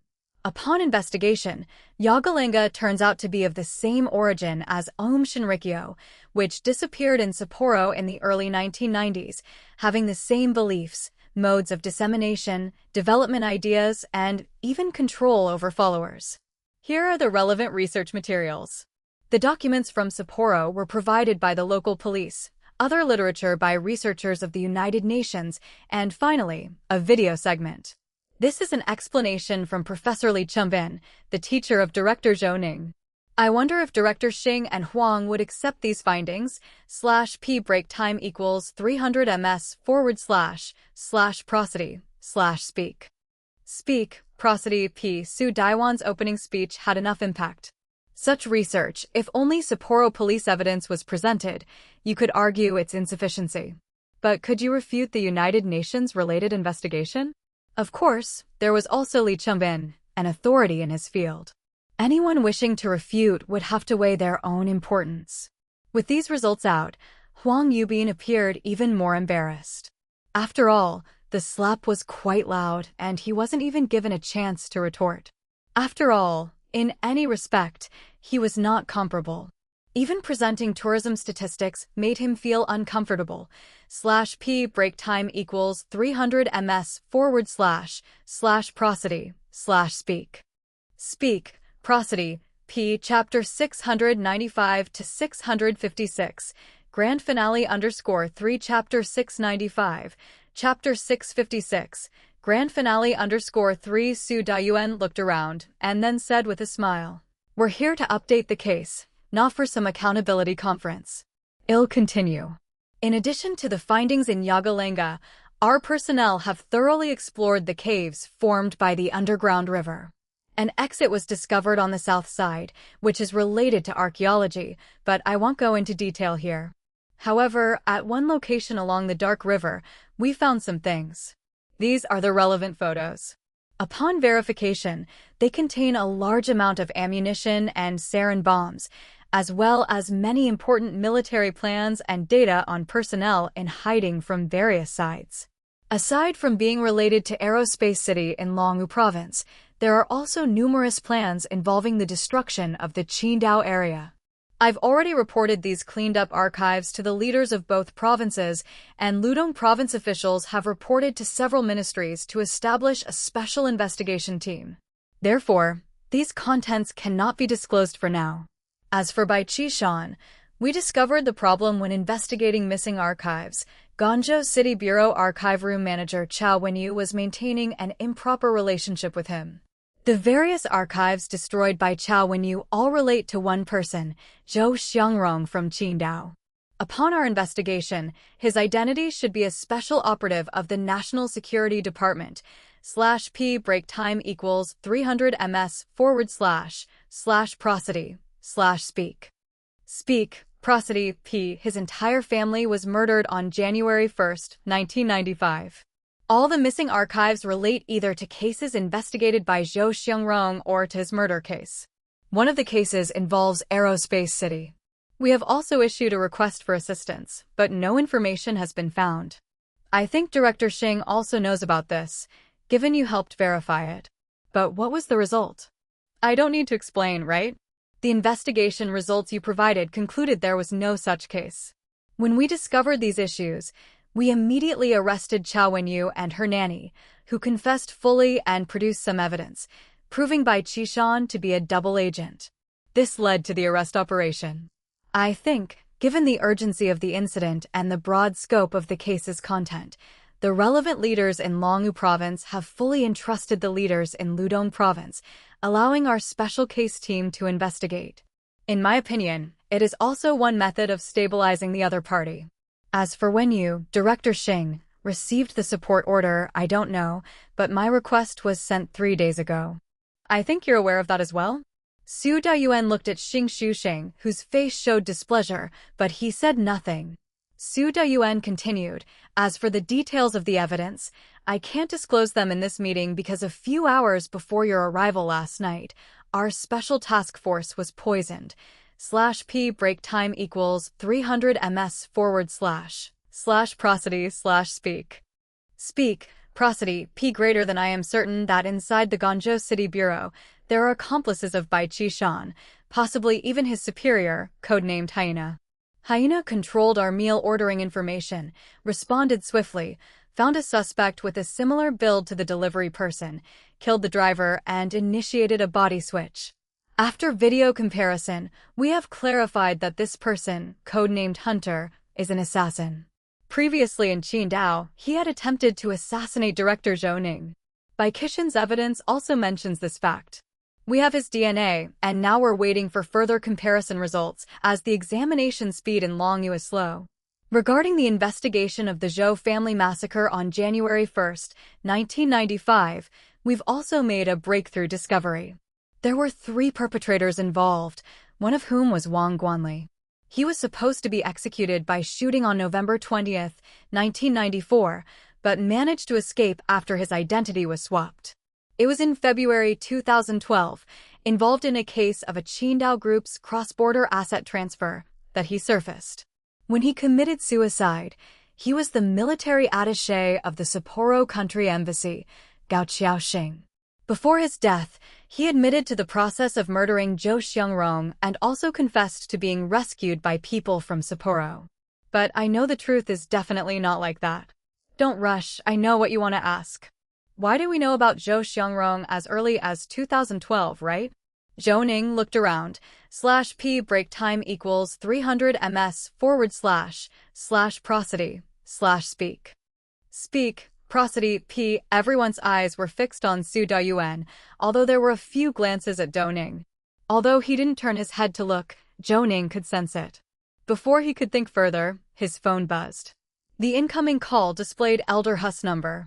Zhou Ning quickly made a gesture to Su Dayuan, who waved his hand. Zhou Ning walked briskly out of the conference room. Elder Hu, have you got a result? Haha, you really are in a rush. Mr. Liu has been urging me to call you. Here, speak to Zhou Ning. The voice switched to Dr. Liu, who spoke hastily. Zhou Xiaovo, let me tell you, we initially thought the glasses were just an emergency communication device.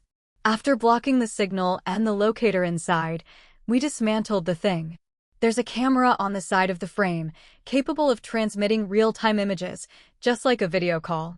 That protruding little dot you saw on the side is a control switch. If the glasses are violently smashed or fall from a great height, it can trigger information transmission. After dismantling, we discovered it had sent out a distress message during the capture time. Of course, if it were a false transmission, they might have another way to confirm it, but we don't know about that. Moreover, we found as we were dismantling it that the bridge connecting the two lenses was somewhat thick. Under a microscope observation, we noticed an almost negligible hole. Inside was a hollow needle with a poison sac. /p break time equals 300 ms / prosody / speak. Speak, prosody, p. After extraction, we rushed to analyze the toxin and found it to be highly concentrated tetrodotoxin. As little as 0.5 milligrams can be lethal, and there's no antidote.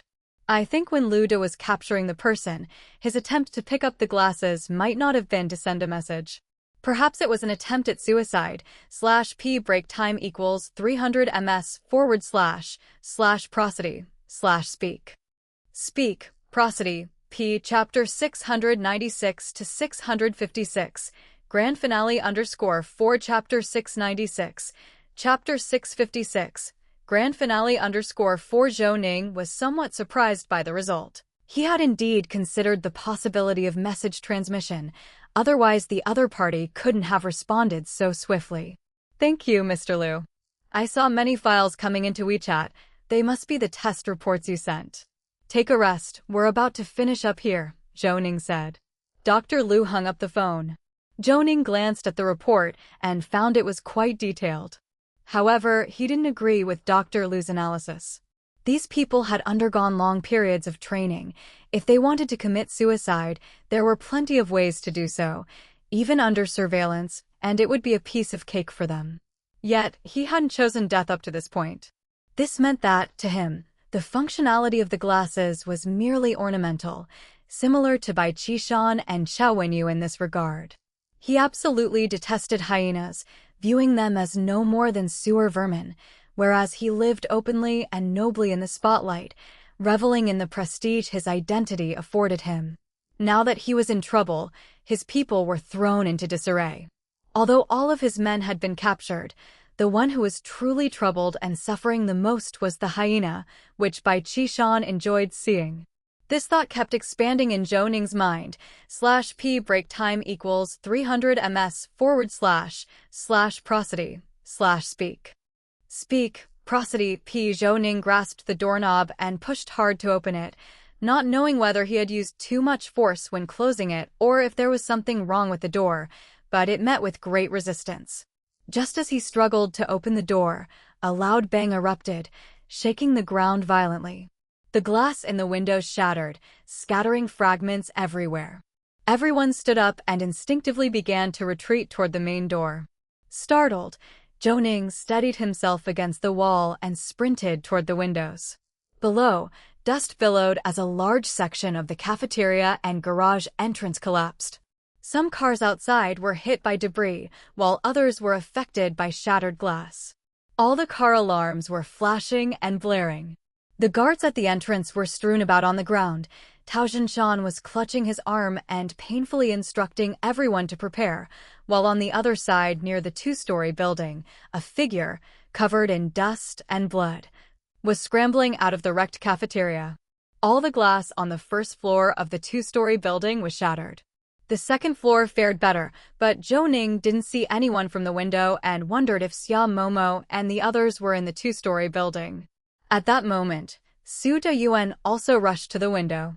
Zhou Ning pointed downward and said, "That injured one is Mr. Liang from the cafeteria, and next to him is a cart full of vegetables that probably didn't make it inside. /P break time equals 300 ms / prosody / speak. Speak, prosody P. Tauda is down there maintaining order. Director Su, what should we do?" Su Dayuan spat and said in a low voice, "What we feared has come to pass. It seems the hyena can't hold back any longer. They want to cut off our retreat and confront us head-on. You stay put upstairs with the others. It'll take people downstairs. I'm worried that Hunter might be nearby." "No way. Xia Momo and the others are in the two-story building. I need to check on them," Zhou Ning objected. Mr. Zhao came up and grabbed Zhou Ning. "Stop making a fuss. We can't help. We can only follow behind." "I'll make a call and ask," said Mr. Zhao, reaching for his phone. Su Dayuan turned back to the people inside the conference room. Those from Qidong didn't panic too much, and the local police officers were relatively composed, but half of the investigation team members who arrived later were cowering under the tables. Su Dayuan snorted and announced loudly, "All personnel, go downstairs. Lu Yufei, you take people to protect Zhou Ning and evacuate to the two-story building first. Divide the rest into 3 groups. Qidong police officers led by Fong Mu, local police officers led by Fong Dongxing, and the remaining members led by Director Xing. The second group should quickly take control of both sides of the street, block the road, and prohibit passage. The third group is responsible for guarding the backyard and inspecting the entrance and exit of the scene. /P break time equals 300 ms / prosody / speak. Speak, prosody P. The first group will follow me to clear the scene and check for casualties. Move out now." Everyone rushed downstairs, stepping over glass shards and broken bricks. The air was filled with choking dust and a pungent smell, the scent of gas leaks. Zhou Ning and Mr. Zhao hurried toward the two-story building, followed by Lu Yufei, Bai Ruixin, Yang Xuedong, Zhou Jialong, Peng Tianhang, Peng Xinyan, Mr. Wang, and others. However, the main door of the two-story building was deformed, being too close to the cafeteria. The glass above the door had shattered, but hadn't completely fallen, jammed firmly in place. Zhou Ning, in a rush, stepped back and kicked the door hard, causing all the glass on the door to break and fall. Lu Yufei gave Zhou Ning a surprised look. She knew he was anxious. With one push, she kicked between the 2 doors, and the aluminum door frame cracked open. Mr. Zhao hung up the phone and gestured to Zhou Ning. "Don't worry." Zhu Xingxing answered the call. "They're all right, just a bump on the arm." Both of them hid under the conference room table, and the glass shards didn't even touch them, he explained. Zhou Ning didn't say anything and continued to run upstairs quickly. When he reached the second floor, he charged straight into the conference room. Seemingly hearing the noise, Xia Momo had already crawled out from under the table and threw herself into Zhou Ning's arms, trembling uncontrollably, clearly very frightened. /P break time equals 300 ms / prosody / speak. Speak, prosody P. Zhu Xingxing also emerged, pale-faced, and made a face at Mr. Zhao, who gave him a stern look. "Are you hurt?" Zhou Ning asked. Zhu Xingxing shook his head. "Just bumped my elbow, nothing serious. We first heard a hissing sound, then smelled something awful. I was about to look out the window when Mr. Xia dragged me into the room. Suddenly there was a huge bang, and I couldn't hear anything. Mr. Xia stuffed me under the table. If he hadn't grabbed me, I might have fallen out. Zhao Xinli, I was so scared. /P break time equals 300 ms / prosody / speak. Speak, prosody P. Chapter 697 to 656 The Grand Finale _5 Chapter 697 Chapter 656 The Grand Finale _5 Zhou Ning tightly clutched Xia Momo's hand, his grip so strong that it actually hurt her. However, Xia Momo didn't pull away, knowing that Zhou Ning was terrified. After all, no one wants to experience the loss of a family member ever again. Don't worry so much, we'll be fine with Mr. Yang and Mr. Wang staying with us here. You go ahead with your tasks, and by the way, the canteen must have been where the gas leaked first before the explosion. The smell was really pungent. Lu Yufei glanced behind her and patted Mr. Yang and Mr. Hen on their shoulders. You two protect them, head straight back to the hotel. The investigation teams from the 2 departments will arrive soon. It seems like the opponent is making their move promptly. This place is not safe. Zhu Xingxing and Xia Momo shook their heads together. We aren't leaving. Don't worry, we definitely won't drag you down. Moreover, leaving in this chaos might actually be less safe. After all, no one can be sure that the hotel is safe. We'll stay in the main building's conference room and not go anywhere, I promise. Plus, we have our self-defense weapons. As she spoke, Zhu Xingxing held up a scalpel. Zhou Ning was at a loss for words, but the last part of her sentence indeed made an impression on him. Even though it was chaotic and dangerous here, they were all together, and the police presence was the strongest. /P break time equals 300 ms / prosody / speak. Speak, prosody, P if Xia Momo and the others were to leave his sight, if someone took advantage of that moment. Zhou Ning shuddered, not daring to continue the thought. He glanced at Lu De, too embarrassed to directly ask him to protect Xia Momo and the others. Hurriedly, he waved his hand behind him, signaling Ping Xinyan, Gao Tai, Mr. Yang, and Mr. Wang to follow them upstairs. Zhou Jialong and Peng Tianhang didn't leave and stood behind Mr. Zhao as if that would prevent Zhou Ning from noticing them. Mr. Chu, covered in dust and grime, ran out holding his notebook and joined the group. Zhou Ning didn't overthink it and waved his hand at Lu Yufei. Lu De, go and check it out quickly. I'm not worried about anything else. I'm just afraid this explosion is a diversion. The blast hasn't caused any substantial harm. It may just be a ploy to disrupt our formation and move Bai Qishan out. Once he is out in the open, regardless of whether we've prepared snipers here, the other side might be prepared to pay any price. Lu Yufei nodded and ran toward Feng Mu. Feng Mu had already picked up Mr. Liang, who was lying on the ground, and checked him from head to toe. He found that Mr. Liang only had a small cut on his head from the broken glass, which looked terrifying with dust and blood, but was not a big deal. Master Liang, how are you feeling? Mr. Liang kept shaking his head as if he was extremely shocked and at a loss for words. He just pointed toward the kitchen, his finger trembling. /P break time equals 300 ms / prosody / speak. Speak, prosody, P. Following his pointing finger, Lu Yufei looked in that direction, but didn't see anything wrong and waved his hand at Feng Mu. Help Master Liang up and take him to Zhou Ning so they can treat his wound. I'll go take a look over there. Feng Mu grabbed Lu Yufei's arm and stuffed Mr. Liang's arm into his hands. You're joking, I'm still here. You guys fall back and I'll take a look. It must have been a gas cylinder that exploded. If there are others that haven't, it could cause a secondary explosion. I have experience with this. While speaking, he picked up a piece of what looked like a torn curtain from the ground, poured a bottle of mineral water over it, and headed toward the smoky area. Lu Yufei, despite her worry, dragged and pushed Mr. Liang over to where Zhou Ning and the others were. Bandage Mr. Liang, he said, panting. He hit his head and seems pretty shaken up by the ordeal. I'm going over to help. Without needing Zhou Ning to act, Mr. Zhao found some clean gauze, dampened it, and started treating Mr. Liang's wound.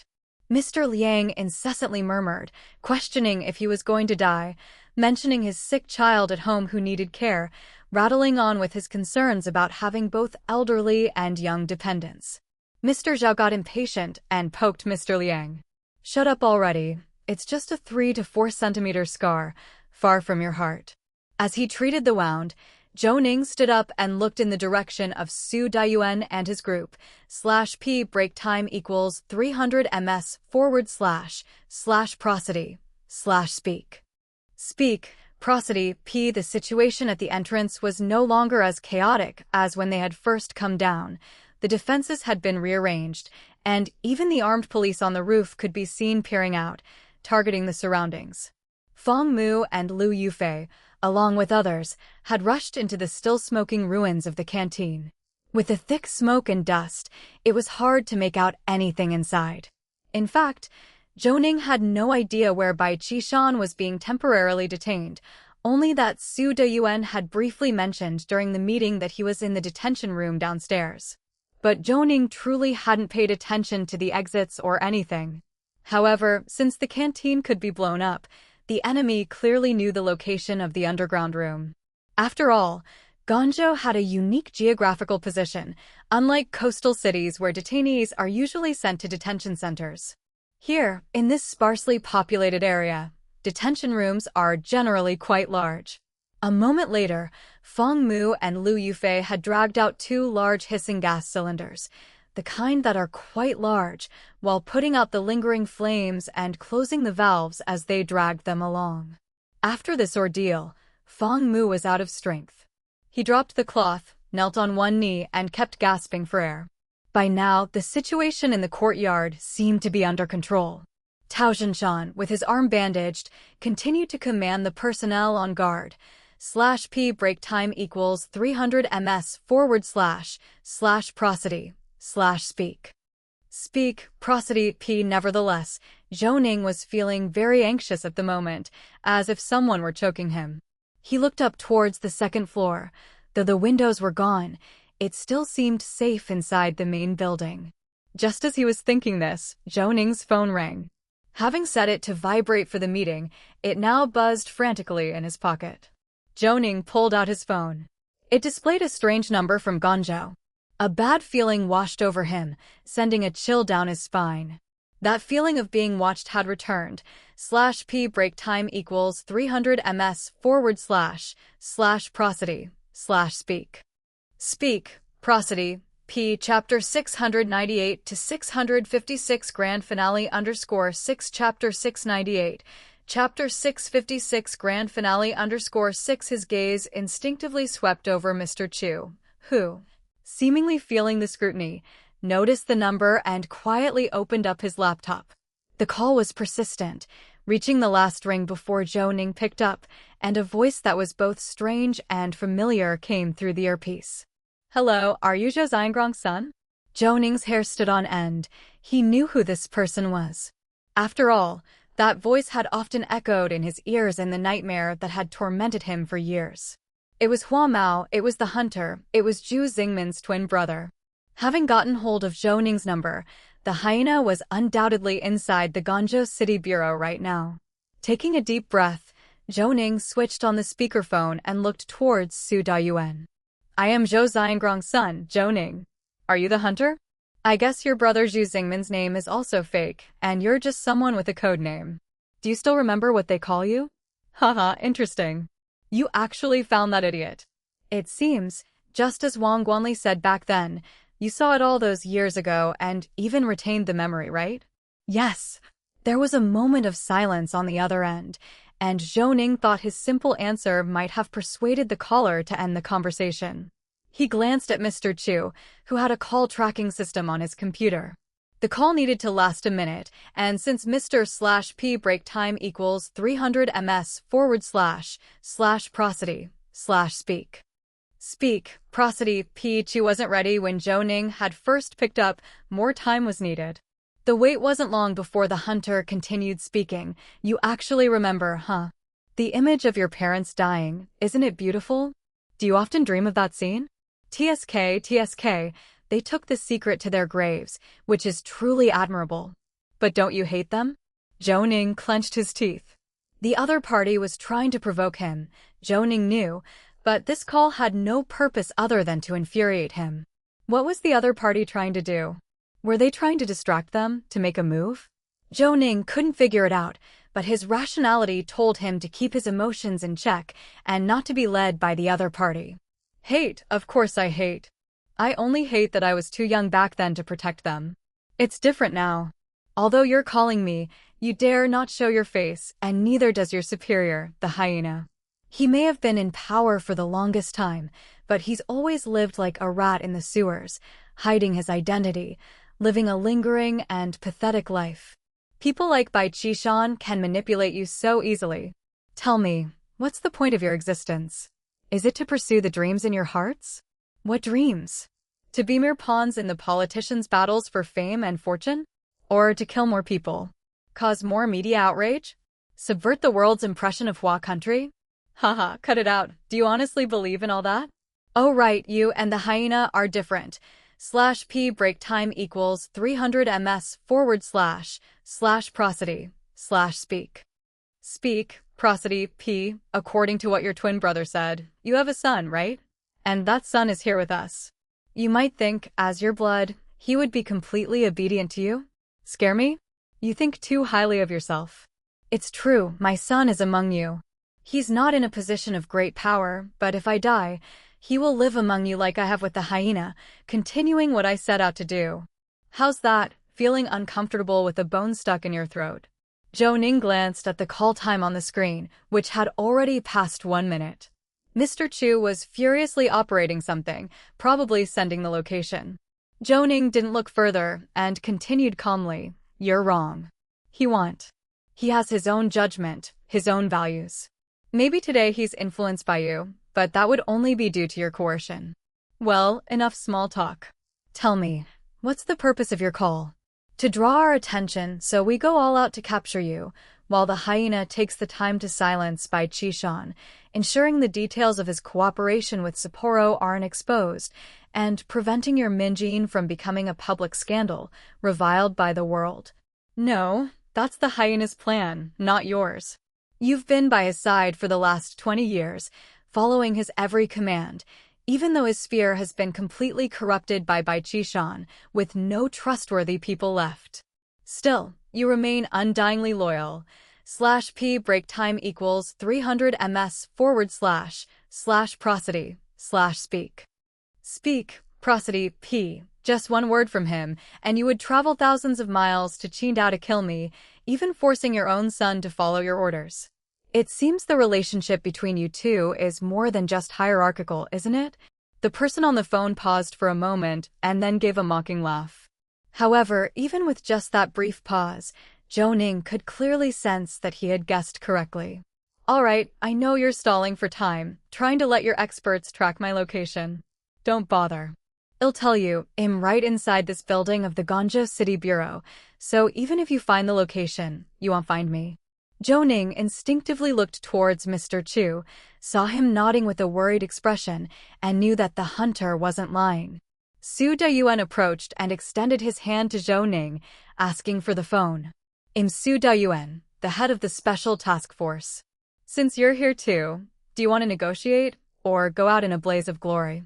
Hee, straight to the point. Well, it'll be reasonable too, not making excessive demands. First, bring out Bai Qishan. Second, remove the armed police snipers at the top of the main building. I give you 3 minutes. If the person isn't out in 3 minutes, I'll start killing. Police, civilians, they can all become my targets. The countdown starts now. /p break time equals 300 ms / prosody / speak. Speak, prosody, p. Chapter 699 to 656.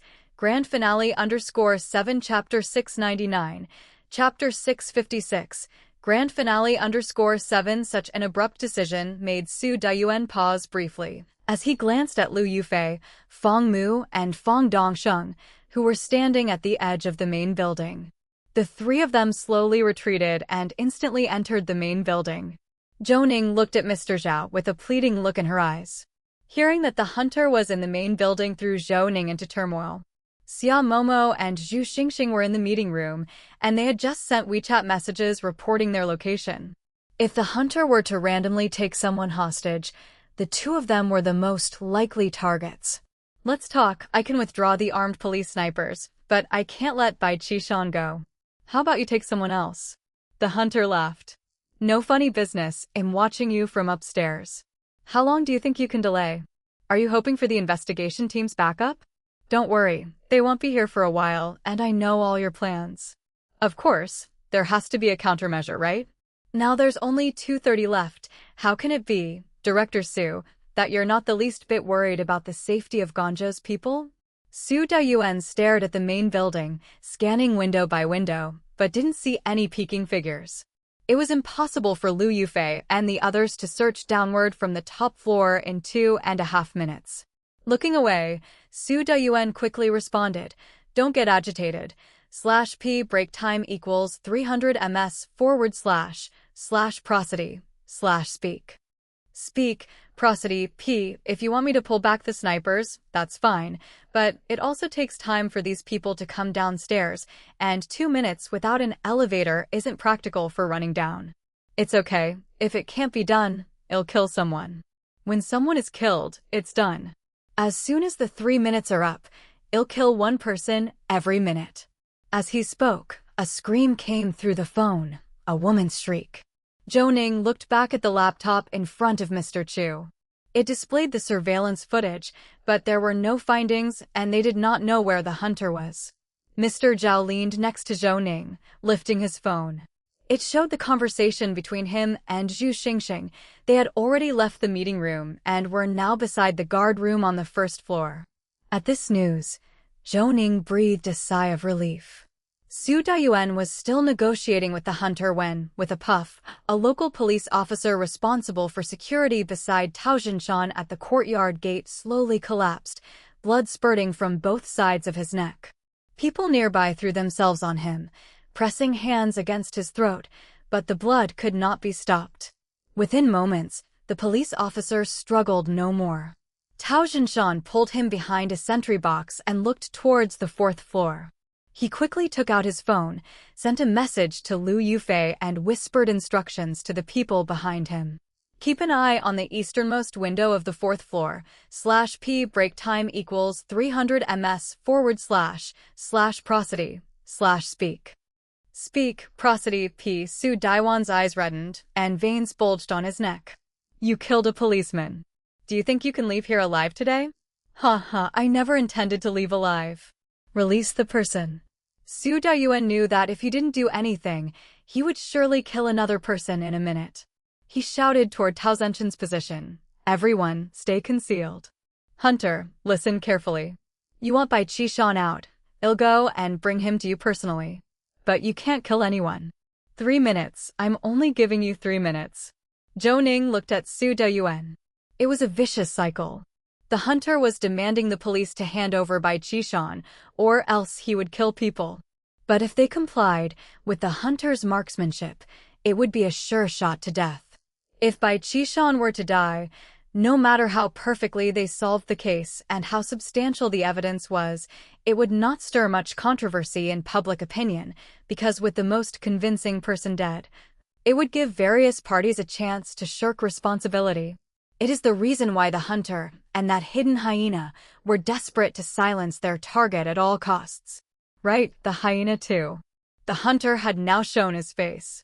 The hyena was likely the mastermind behind the explosion, and it was because of this explosion that the hunter was able to find a place to hide and carry out the standoff and negotiation.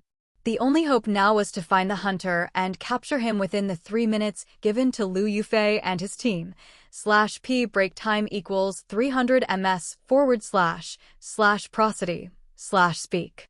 Speak, prosody, p. At this moment, Su Dayuan, holding his phone, walked towards the direction of the destroyed canteen. Zhou Ning did not know if that was the entrance to the detention room, but his heart was already in the air.